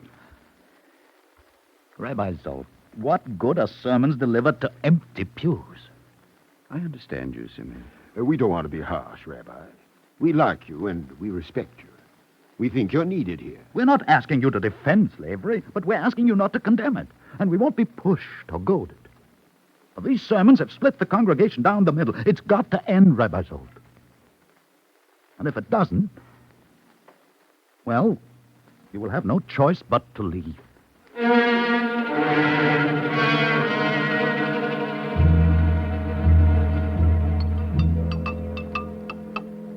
Drink your tea, Benjamin. Don't let it get cold. No, it's all right, Sophie. I just want to think.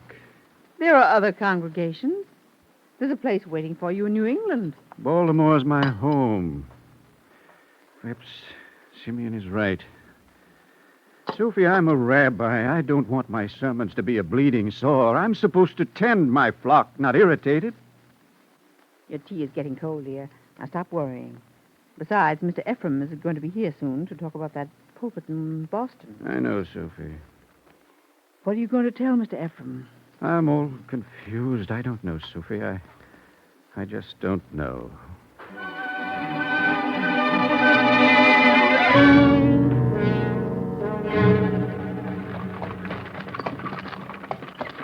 Yeah, nice country this, Rabbi Zold. Warmer than Boston.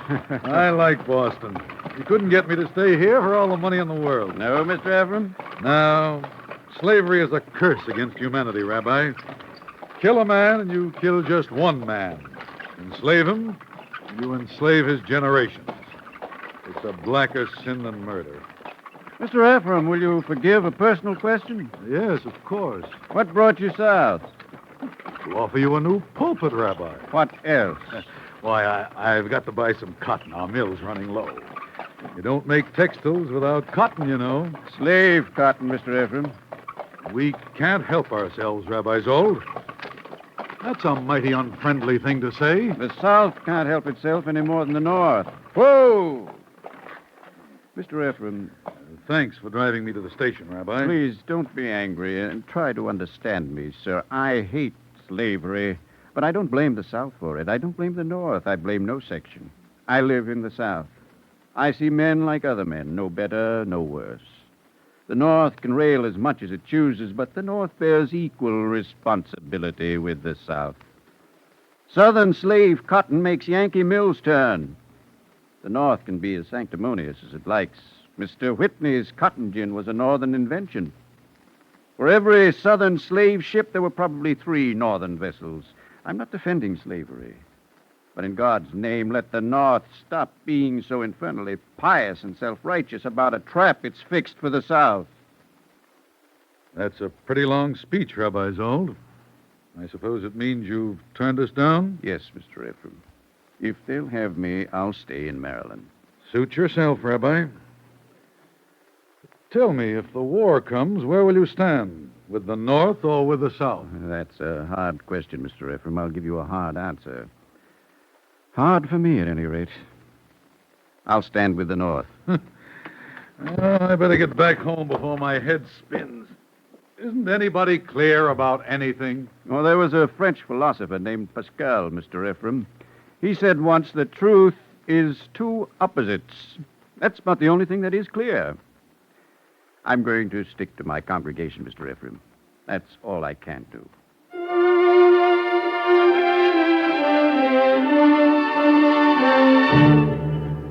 The sermon Simeon asked me not to deliver was in my hand.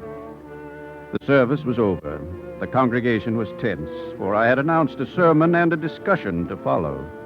Sophie sat in the first pew watching my face. Simeon watched also, and there was a plea in his eyes, a plea which I had to disregard. I have chosen for my text a verse from Isaiah. I, the Lord, have called thee in righteousness, and will hold thy hand, and will keep thee for a covenant of the people, to open the blind eyes, to bring out the prisoners from the dungeon, and them that sit in darkness out of the prison house. Members of the congregation, I'm reluctant to be a cause of dissension in your midst. Yet it seems to me that not I, but the word that we live by is that cause.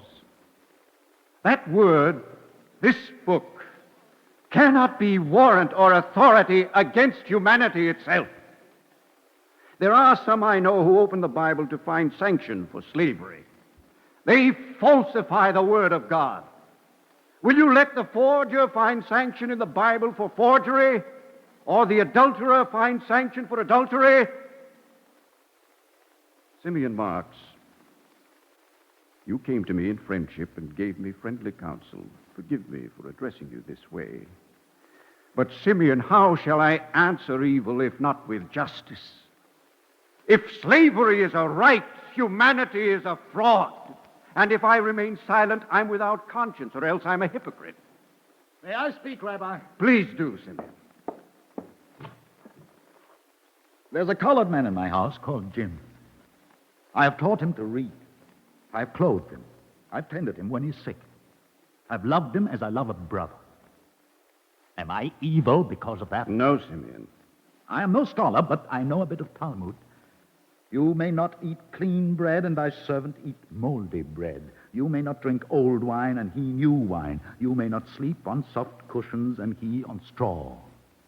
But is that how I have treated Jim? I do not think so. You're a master who is kind to a slave. There is evil in that, Simeon. But I am not responsible for the system. I was born in the South, and I'm proud of that fact. And, Rabbi, you know in your heart and soul that there is more understanding and consideration for the Negro here than there is in the North. You beg the question, Simeon. I don't see that. Your kindness is a scourge more bitter than the whip. In the name of God, how can you say that, Rabbi? I say it because it is true.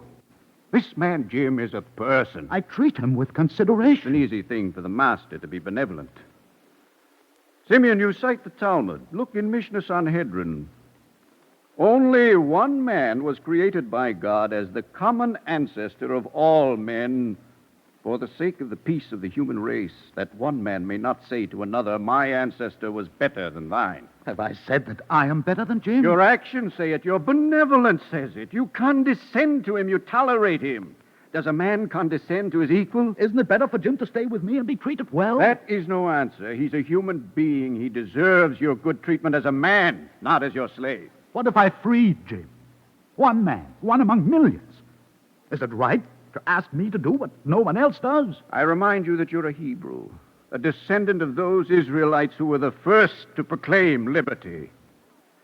There is a consuming fire beneath our feet. I must speak. I must warn you. What is it you want from me? A platitude? Cantor, I think it's time for us to sing Yigdal.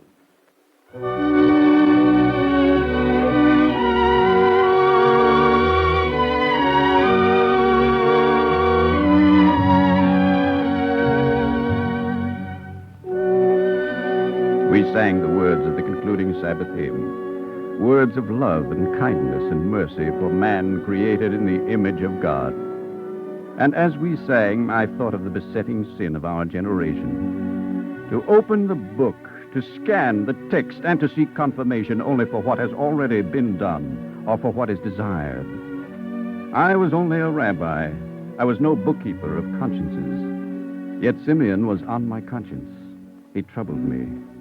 He troubled me a great deal in the days that followed. And not only Simeon, but the man Jim, Simeon's slave. And then one night, there was a knock on the door of the house in Utah Street. Oh, I'll see who it is, Benjamin. Oh, is something wrong with Simeon? Please, ma'am. Please, ma'am. You've got to let me in quick. Oh, Jim, what's happening? Please, ma'am. Please close the door. Of course. Oh, Reverend. Reverend, you mustn't let them take me. I came to you because I heard speak of you. You can't let them find me. I'd kill myself first, Reverend. Sophie, go and tend to the baby. But Henrietta's fast asleep. Please, Sophie, wake her. Change her diaper. Do something. Yes. Thank you, Sophie. You're sending your wife out. You're sending her to tell him about me. No, Jim, believe me. Jim, you've run away, haven't you? I won't be taken. No one's going to send me back. Tell her. I ask you to believe me, Jim. Swear it on the book. Oh, I'm sorry, Reverend.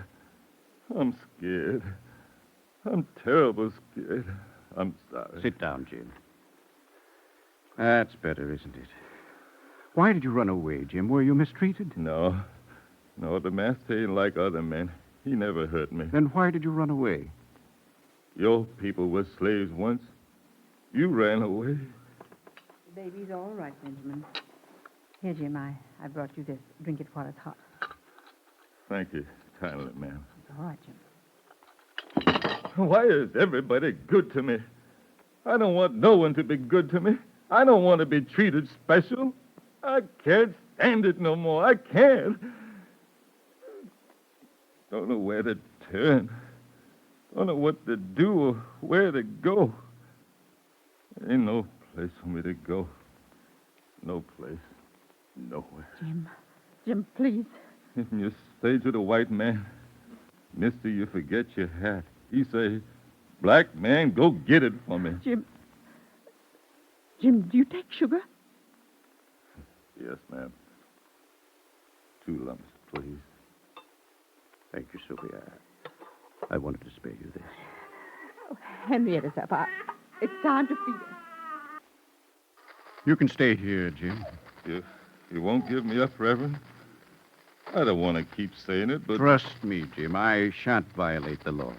Then you are going to give me up. That's the law. Oh, no use. No use at all, I guess. Please trust me, please. Jim, I obey an older law than the fugitive slave law, the law of the Bible. Thou shalt not deliver unto his master the servant which escaped his master unto thee. We'll find you a blanket, Jim. Please try not to worry. You'll be safe here.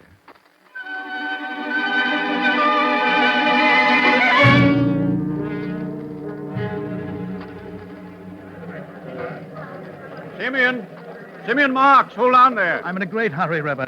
Something's happened.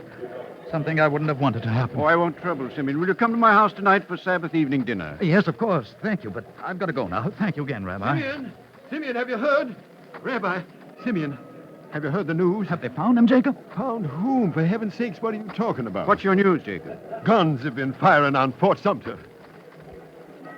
It's come. War between the states.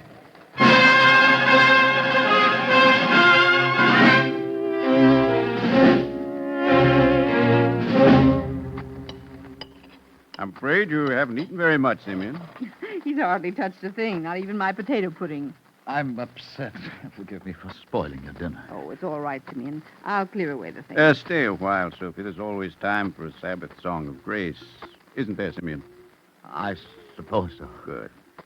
Tzur Michelo. And a little less vibrato this time, Sophie.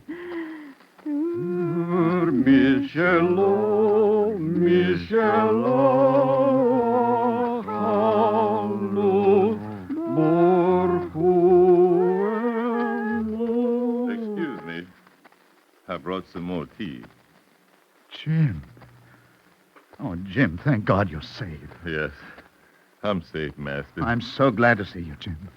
I've missed you terribly. I've missed you, Master. Why did you run away from me? Well, I didn't run away from you. No. No, sir. I ran away from being a slave. Will you come back, Jim? I've stopped being a slave. Come back, Jim. Come back as a free man. You're free. You mean that, Mr. Simeon? I've never lied to you, Jim. No, sir. You never lied to nobody. I'll be mighty glad to work for you, sir. Mighty proud.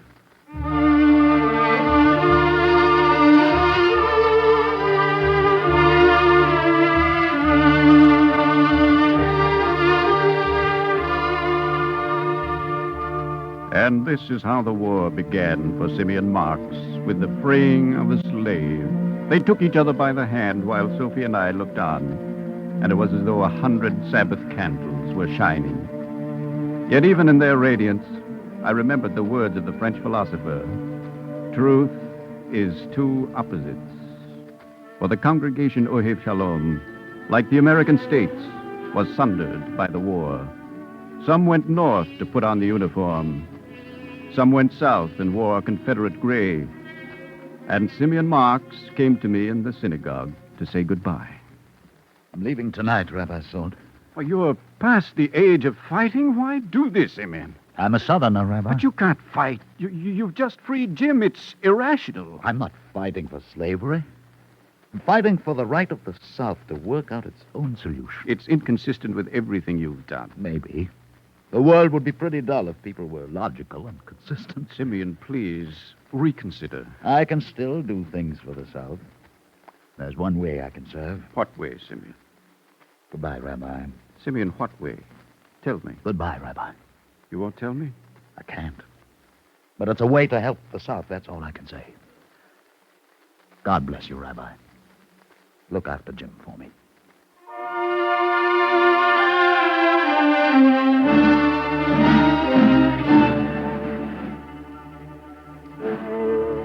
The battles of Bull Run were fought, and the sick and the wounded were brought back. We tended them. Men in soiled blue, men in bloody gray. We tended them as best we could. And Sophie and I looked into the sightless eyes and the bleeding faces, looking for Simeon. The months passed, and the war was a terrible sickness and an agony, and we continued to look and to search. Then there was an end of searching. Rabbi, this letter came. Mr. Simeon asked me to tell you.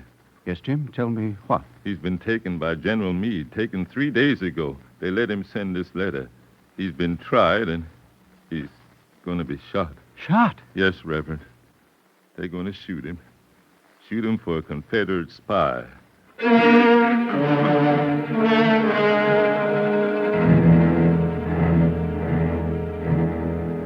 Mr. Lincoln can see no one, Rabbi. The cabinet is meeting. A man's life hangs in the balance. Mr. Hay, I must see the president. Sorry, Rabbi. My orders are strict. Well, then please give Mr. Lincoln a message for me. All right. I guess I can do that. You'll find paper and pen on the desk. No, give him this Bible. Let me mark this passage. Yes. Have mercy upon me, O Lord, for I am weak. Take this in, Mr. Hay. Take this to Mr. Lincoln.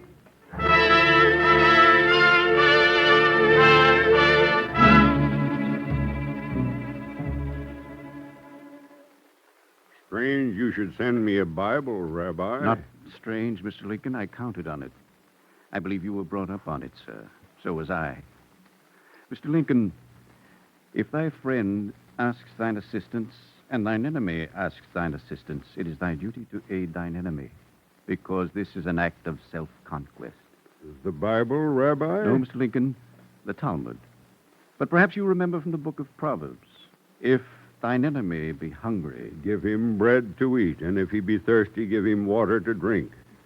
I try not to forget, Rabbi. Then pardon Simeon Marks. I cannot. I cannot help him. I am the leader of an army, and he is my mortal enemy. Rabbi, war has its own justice. If this man is a good soldier, he understands that. Look, Rabbi Zold. The silk flag I have kept in this drawer for many months. A man by the name of Abraham Cohn sent it to me. The city clerk of Chicago, I believe. I think you know the Hebrew text he has sewed on it.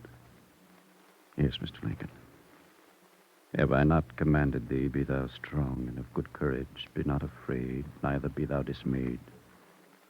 For the Lord thy God is with thee whithersoever thou goest. I hope the Lord will also be with this spy, Rabbi Zold. I'm very sorry.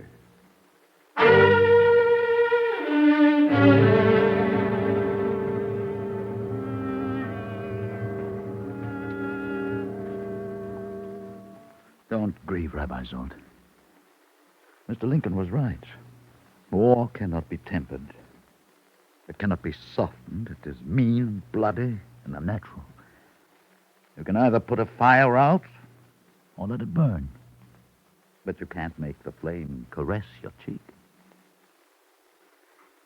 I'm ready, Rabbi Zold. Jim's in this for you. My prayer shawl. Thank Jim for me. I will, Simeon. I, the Lord, have called thee in righteousness. You see, I remember your text. To open the blind eyes, to bring out the prisoners from the dungeon. I hope it's true. Rabbi. Yes, Simeon. I'm a coward. I'm afraid to die. I'm afraid of pain. Terribly afraid. There's so much pain in the world. I hope there will be less now. I hope something good comes out of this war, out of all the pain. I've worked for the South, but whoever wins, I pray to God it's for something better. I pray to God. And I will give thee for a covenant of the people to open the blind eyes, to bring out the prisoners from the dungeon, and them that sit in darkness out of the prison house.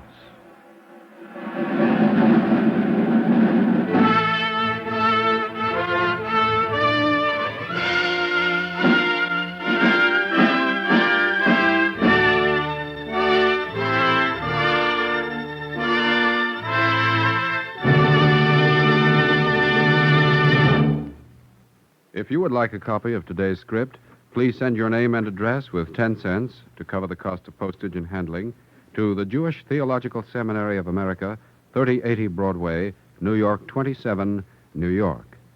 And now we take great pleasure in introducing Dr. William H. Kilpatrick, Professor Emeritus at Columbia University and forthcoming guest lecturer at the Institute for Religious and Social Studies of the Jewish Theological Seminary of America. Dr. Kilpatrick. The American promise foresees a nation devoted to freedom and equality. This means the equal chance for each individual to make the best possible of himself, irrespective of race, color, creed, land of origin, or status of ancestry. It means further a way of life based on respect for the worth and dignity of the human individual as such. That each institution, including the state itself, exists to serve the individual, not he it.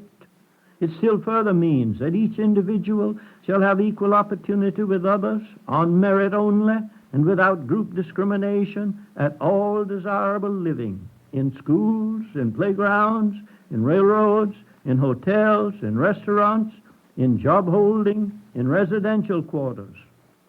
This American promise has been essentially stated in the Declaration and in the amended Constitution, but more significantly, its general trend is even now being built in new and effective degree into the active ideals of the American people, and this especially within the past 10 years. Even with the treatment of the Negro, definite progress is now being made, as Walter White forcefully shows in the current Saturday Review of Literature. But prejudice and discrimination are not confined to the Negro, as many who hear me know only too well. What about the American promise here? This promise, I believe, will win out. There is among our people a moral attitude which sooner or later asserts itself. The world criticism of the American treatment of its minorities has forced sensitive Americans to rethink its whole minority problem. As never before, our people are thinking of their own conduct. The American promise may be distressingly slow in fulfillment, but I believe it is certainly on the way. As a promise, it will be kept. Thank you, Dr. Kilpatrick.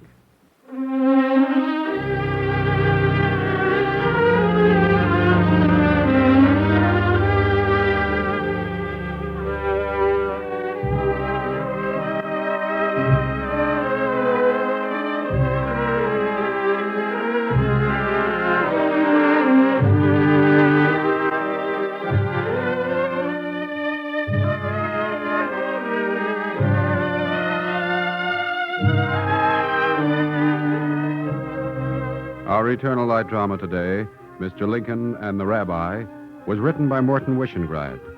Featured in the cast were Roger DeKoven as Rabbi Zold, Peter Capel as Simeon, Maurice Ellis as Jim, William Adams as Abraham Lincoln. The orchestral music was composed by Morris Momorsky and conducted by Milton Catons. Cantor Robert Siegel sang the liturgical introduction. The production was under the direction of Edward King. This is Mel Brand speaking.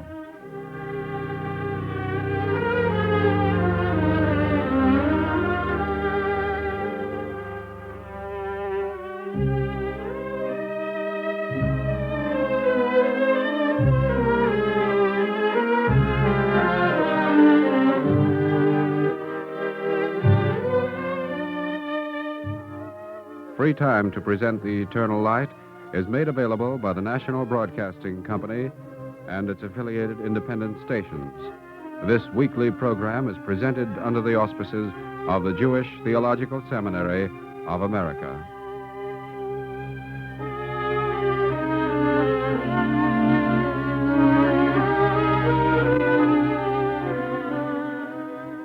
This is NBC, the National Broadcasting Company.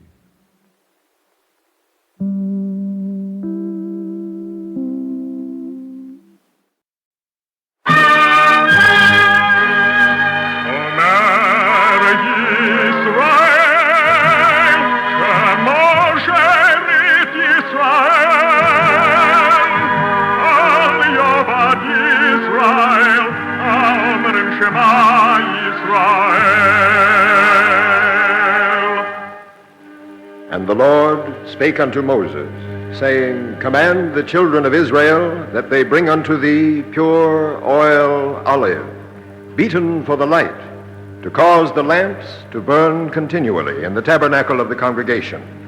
And it shall be a statute forever in your generations.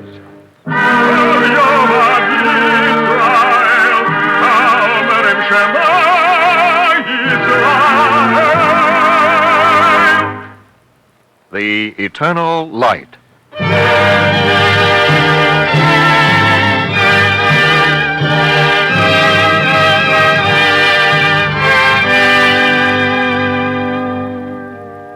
The National Broadcasting Company and its affiliated independent stations make free time available to present The Eternal Light, a program which comes to you under the auspices of the Jewish Theological Seminary of America.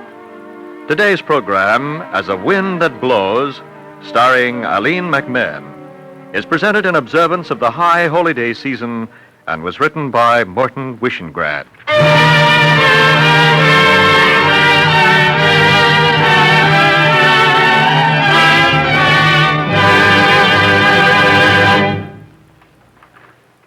Mirosh Hashanah Yekatevun, Vyom Tzom Kippur Yechatemun. On New Year's Day, the decree is inscribed, and on the Day of Atonement, it is sealed.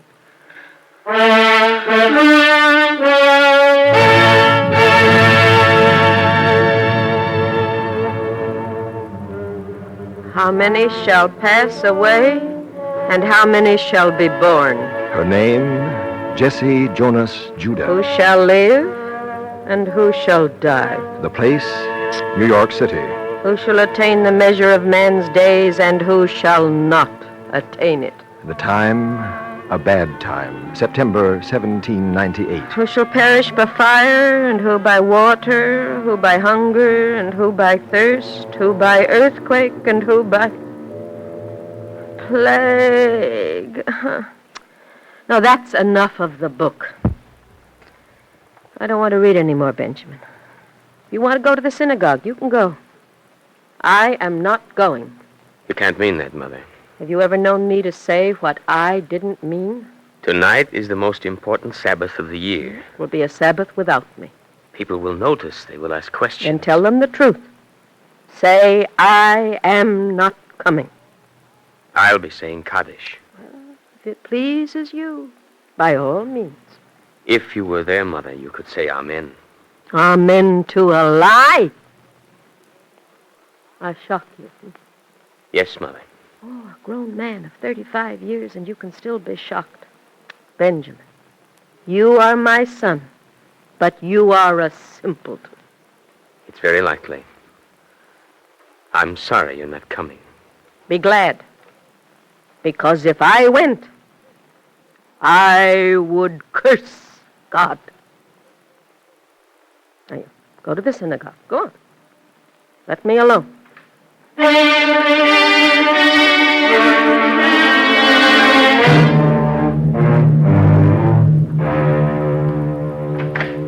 Is that you, Benjamin? It's me. What is it? Did you decide not to go? I've gone and come back. Rabbi's come with me. I didn't ask for you, Rabbi. Your son made that clear. I have nothing to discuss with you. Mrs. Judah, I understand your feelings. I haven't come Benjamin, here why did you bring this man? Mother, this man, as you call him, is our rabbi. Oh, so now you would teach me courtesy. I would remind you what you taught me. That's a good answer. Well, Rabbi, did my son tell you his mother is a blasphemer? What he did tell me was that you wouldn't attend Sabbath service. Nothing else. He said if you came to the synagogue, you would come only to curse God. Come, Mrs. Judah. Don't you believe me, Rabbi? I am a man of faith, Mrs. Judah. I believe.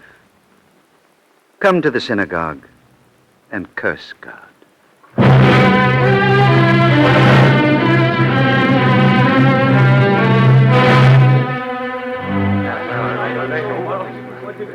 Friends, on the Sabbath of penitence, just before the mourner's prayer, it has been our custom that the rabbi say a few words. With your permission, on this Sabbath, I wish to violate custom. I call Jesse Jonas Judah to the altar. Rabbi, this is something entirely without precedent. It is. Come up, Mrs. Judah. Spain and Portugal, such a thing was unheard of. Quite so. Therefore, let this be another innovation in a new country. Step up, Mrs. Judah. Take my hand. You may regret this, Rabbi. Yes, I may. Members of the congregation, I ask you to bear in mind that a synagogue is a place for the worship of God. And I hope you remember also that if God is the source of life, he must also be the source of death. And that while most of us praise him with our good intentions, some must praise him with their evil intentions. What difference so long as we praise him with whatever truths are contained in our humanity? I ask you to listen to Jesse Jonas Judah, to whatever she may say. I am here to blaspheme God. Well, why not? How is it put in the Kaddish? His glory is beyond all praises, all hymns, all blessings that man can render. Therefore, his glory should also be beyond my cursing. Rabbi, look, you tell the women there are no witches and no devils, except possibly in themselves. And they don't have to cover their faces against me. Rabbi, how long must we tolerate such language? As long as it is spoken. Rabbi, this is the Holy Week between Rosh Hashanah and Yom Kippur.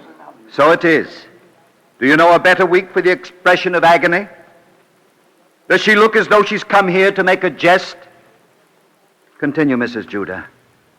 There will be no further interruption. Kind of you. Since coming to New York, I've kept a good deal to myself, haven't I? Now, you women over there at the side, you've resented me, haven't you? I've borrowed neither sugar nor flour. I've lent no gossip. You counted me hard, haven't you? Why not? It's been hard to live. While my husband was alive, I was a shrew. I confess it. A mother of 12 children and a shrew. I confess it without apology.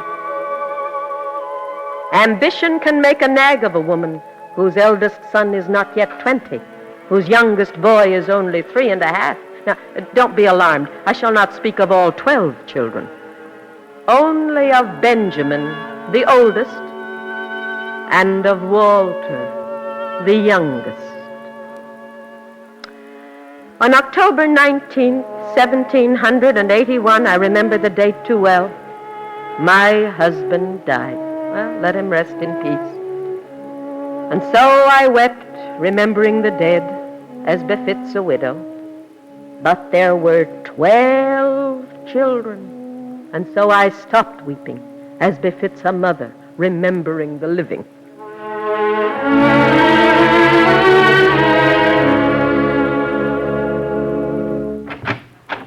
Mother! Mother, it's good to cry. Don't let me stop you. I mean, crying would be good for you. I don't have the leisure for it. There's the matter of feeding, clothing, and housing you, your brothers, and your sisters. Now, sit down. I want to talk to you about them. About their schooling? About their going to work. We are in debt, Benjamin. Dying is expensive. It costs money. We owe a good deal of money. You've come to tell me I can no longer think of studying to be a doctor. Among other things, yes. It was Father's dearest wish that his sons be learned men. Your father had a good many wishes. He betrayed them all by dying. There is something irresponsible about a man who rushes off to die before his children are fully grown. Mother, if it makes things easier for you to be bitter, then be bitter, but... But what? Nothing. Very well, I shall go to Dr. Bunon and tell him I can no longer be his student. The girls and I will find work to do. We can sew, we can make candles, we can do a good many things. You and your brothers must find whatever work you can. Mother, try not to worry. No, that's impossible. We're young, we're strong. We'll manage. Mother, you mustn't worry. Benjamin, I too had some hopes for my sons. Now I take you away from your books to squander the learning years of your youth to earn pennies for bread. Not all your sons. Walter is still a baby. Maybe when he grows up... We'll have to work for it. Hard. As hard as necessary, Mother. Do you mean that, Benjamin? We will work for Walter. When he grows up, he's going to have a chance.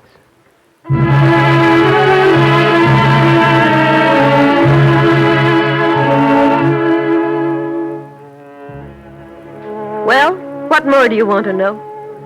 Shall I tell you how my young sons left their schoolrooms in order to earn $1 a week? How my young daughters labored with me into the night so that their father's debts could be repaid? No, you don't have to know these things. Poverty is a bore, yet allow my small boast. My house was clean, my children were clothed, there was food on our table, we were sufficient unto ourselves, and we took pride in Walter, who was the youngest and the best. Now, Rabbi, it was you who told me yourself that our pride was not misplaced. He is doing well in his studies, I'm glad. but not surprised. No, Rabbi. The boy has a mind, Mrs. Judah. Would be a pity to take him from school. You assume that I will. You took his brothers out, not that I blame you. Kind of you, Rabbi. This one is different. Walter has the temperament and the aptitude for scholarship. What do you propose? That he be allowed to continue with his studies. Toward what end? He could become a rabbi. 2 of his grandfathers were rabbis. One of his grandfathers was a physician. And you prefer medicine? No, I'm not interfering. Medicine is what Walter wants. I will encourage anything he wants and is willing to work for. It has been good to talk with you. I'll be getting along, Mrs. Judah. Rabbi, is conversation with me such a strain? You are a strange woman, Mrs. Judah. You mean I am what people call a hard woman? Possibly. Now, why is it, do you suppose? You have a disconcerting habit. You tell the truth. I suppose it's one thing to be severe on yourself, but quite another thing to be severe on your neighbors. And you're not a stupid woman, Mrs. Judah. Rabbi, are you so formal with all your congregants? My name is Jesse. Thank you. Don't worry about Walter. Something will become of him. We've all worked for it, deprived ourselves for it. All the opportunities denied to his brother will be given to him. Do you know, Jesse, I wonder if that's such a good thing.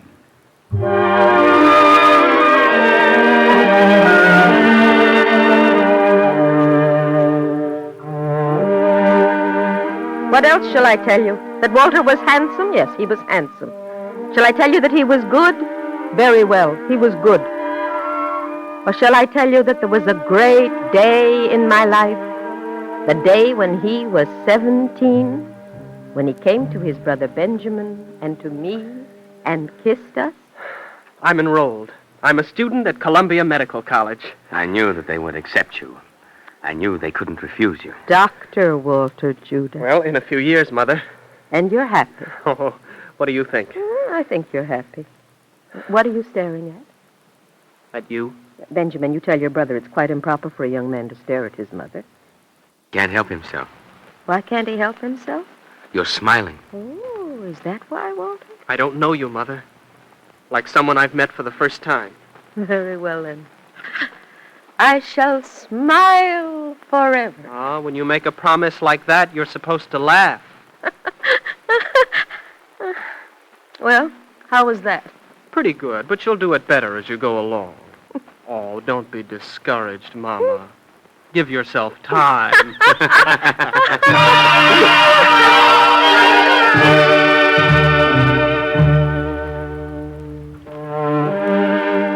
He attended the medical lectures of Dr. Bunon and Dr. Hosak. He came home boasting new gods like Galen and Vesalius and Malpighi. He cluttered his room with pills and potions and ointments in jars and canisters and boxes. He jabbered Latin. His speech was anatomical structures. He was drunk on learning. And he read. Always he read. Mostly to himself, but sometimes to us. No, he didn't read quietly. No, he did it with passion. There is no codex of medicine, no complete handbook of which one may base all theory or practice. What confusion when we regard the therapy of different nations. The French bleed, use purges, water, always want to dilute. The English give salts and herbs. The Viennese praise their new remedies, the good effects of which no one else can confirm. And the Germans mill about, trying first this and that, collecting, compiling. Mama, am I boring you? Yes. But this is fascinating stuff. To you. Look, there's a passage on the spleen and the pancreas I particularly want to read to you. I particularly don't want to hear it. People must thirst after knowledge. Somewhere along the line I misplaced my thirst. Very well, Mama. I'll read them myself. An excellent solution. Walter. Yes, Mama. You've taken to calling me Mama. I suppose I like it. Someday. Not now, someday when I'm older. I'll be able to tell you how much I love you.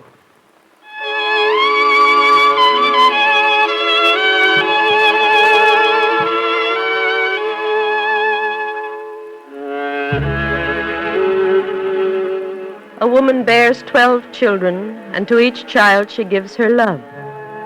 But for good or for evil, there is always something about the eldest child and the youngest child. Shall I tell you the rest now? Well, you know how it began. On August 12th, 13th, and 14th, there were torrential rains. On August 18th, there were reports of serious illness in the tenements near the East River. On August 20th, the Reverend Mr. O'Brien called at my house. You are Mrs. Judah? I am. It's rather urgent that I see your son. No, he's not at home at the moment. Are you ill, sir? Not I, madam. Several families of poor Scottish immigrants living on Cherry Street. My son is not a physician. He's a medical student. He's been highly recommended to me by his teachers at Columbia College. Dr. Hosack assured me that these poor immigrants would be very well attended by your son. Will you notify him, madam? I believe it to be urgent. Yes, of course. Reverend? I've written the address down here. Please ask your son to lose no time.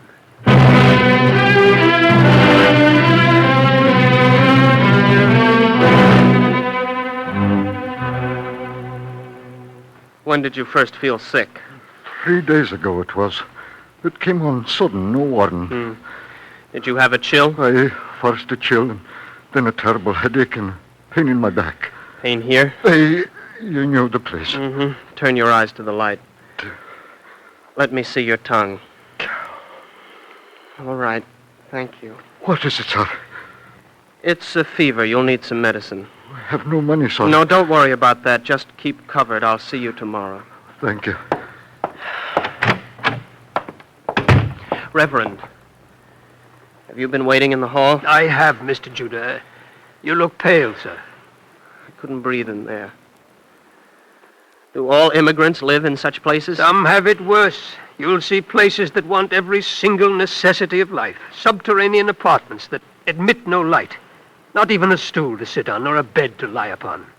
Crowded like vermin into one small room. Oh, what sickness does the man have? His pulse is very slow. His eyes are yellow with jaundice. And his sickness? I'm not certain. If tonight or tomorrow the fever leaves him for a while, and then if the fever comes back, as it may, with more jaundice and vomiting. Yes? It'll be yellow fever. Is there no medicine? I'll bring what I can. For what it's worth, maybe. There are more than 20 who are sick in this building alone. I'll bring enough for all of them. Mr. Judah, they cannot pay you. Neither can I. I understand that, Reverend. I'll be here tomorrow.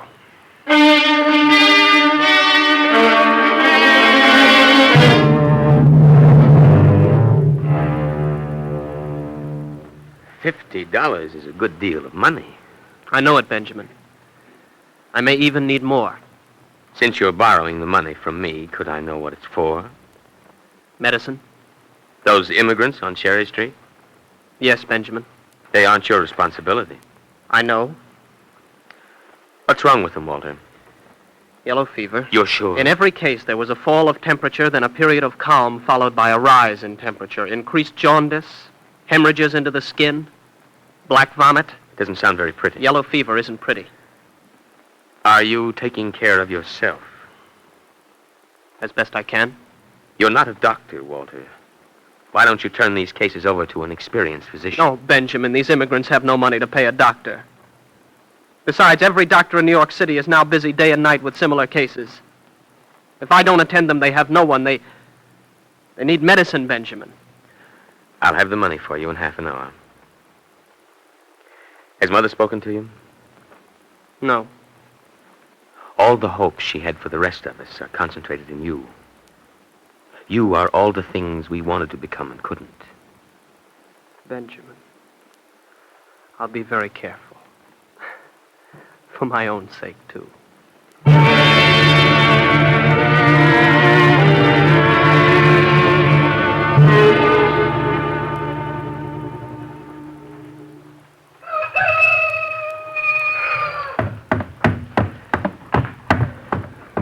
You don't have to sneak out. Mama! Oh, tea is hot. Here, drink it. Take some bread and jelly. I thought no one heard me. I've heard you every morning for a week. You can't go on an empty stomach. Now, sit down, have something. You haven't slept much, have you? Now, don't be concerned with me. When you decided to become a physician, I knew there would be risks. I accepted. Drink the tea while it's hot. Oh, you look tired, Mama. With the plague spreading, it's terribly important for people not to get tired. Mama, I'm worried about you. How can a man of 20 years and 5 months be so artless? So you worry about me? Yes, Mama. You put more jelly on that bread. Chew your food now. Don't bolt it. Yes, Mama. You said the plague is spreading? Thousands of people have it now. The poor have it worst. How many are dying of those you are tending? Many. How many is many? I saw Dr. Hansuk last night. In the last week alone, 589 have died. I've put some meat and some bread in a paper. Now, at noon, you sit down somewhere in the sunshine, and eat. Look, see that your hands are clean. I'll remember. Mama, I'm not a doctor yet. I don't have to do this. If you say the word, I'll stop. Have another slice of bread. Thank you, Mother.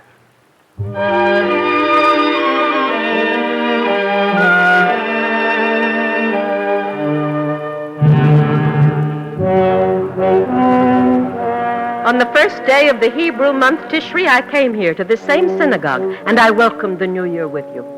5 days ago, I sat there, near the wall. I opened the same book you opened. I read the same prayer. In the book of life, blessing, peace, and good sustenance, may we be remembered and inscribed before thee. But while I said it, my son Walter lay in fever on his bed. Oh, Lord, great God of pain, jaundice, fever. My son lay dying in his bed, dying of his own mercy, his own innocence, his own love. God of Israel, I am a mother who yesterday buried her youngest son, and I will not praise you for it. I will stand in judgment of you. How long will ye judge unjustly? How long will you respect the persons of the wicked while letting the godly to sicken and the innocent to die? Answer me! How long? Until the day of judgment, Jesse. Then let us rise and bless God, the source of all death. And the source of life. They go together, Jesse.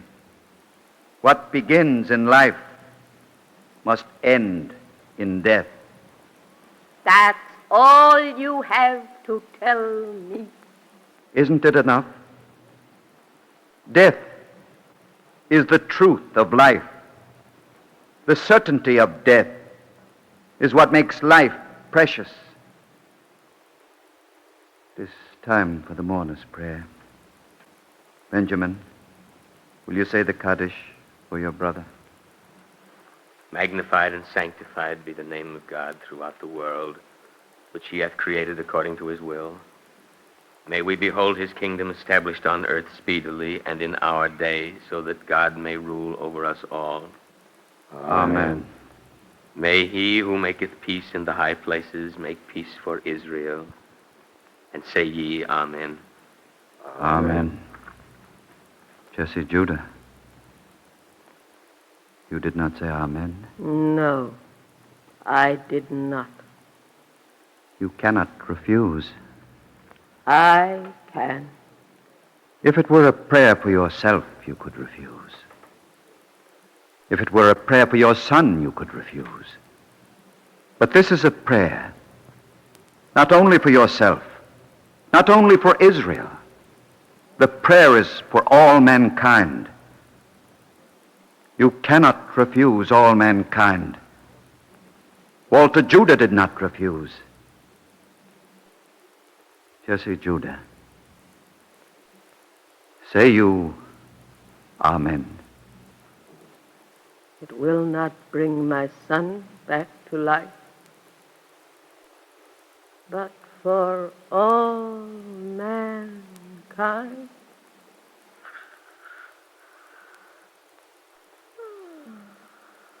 Very well. I say, Amen.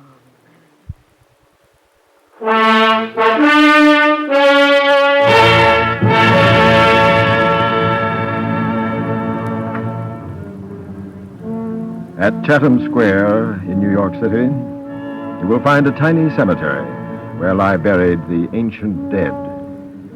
And there amid the graves you will find the tombstone of Walter Jonas Judah, student of medicine, who died on September 15th, 1798, in the service of mankind. As a fleeting shadow, as a passing cloud, as the wind that blows, as the floating dust, as a dream that vanishes. Keep faith, O Lord, with them that sleep in the dust.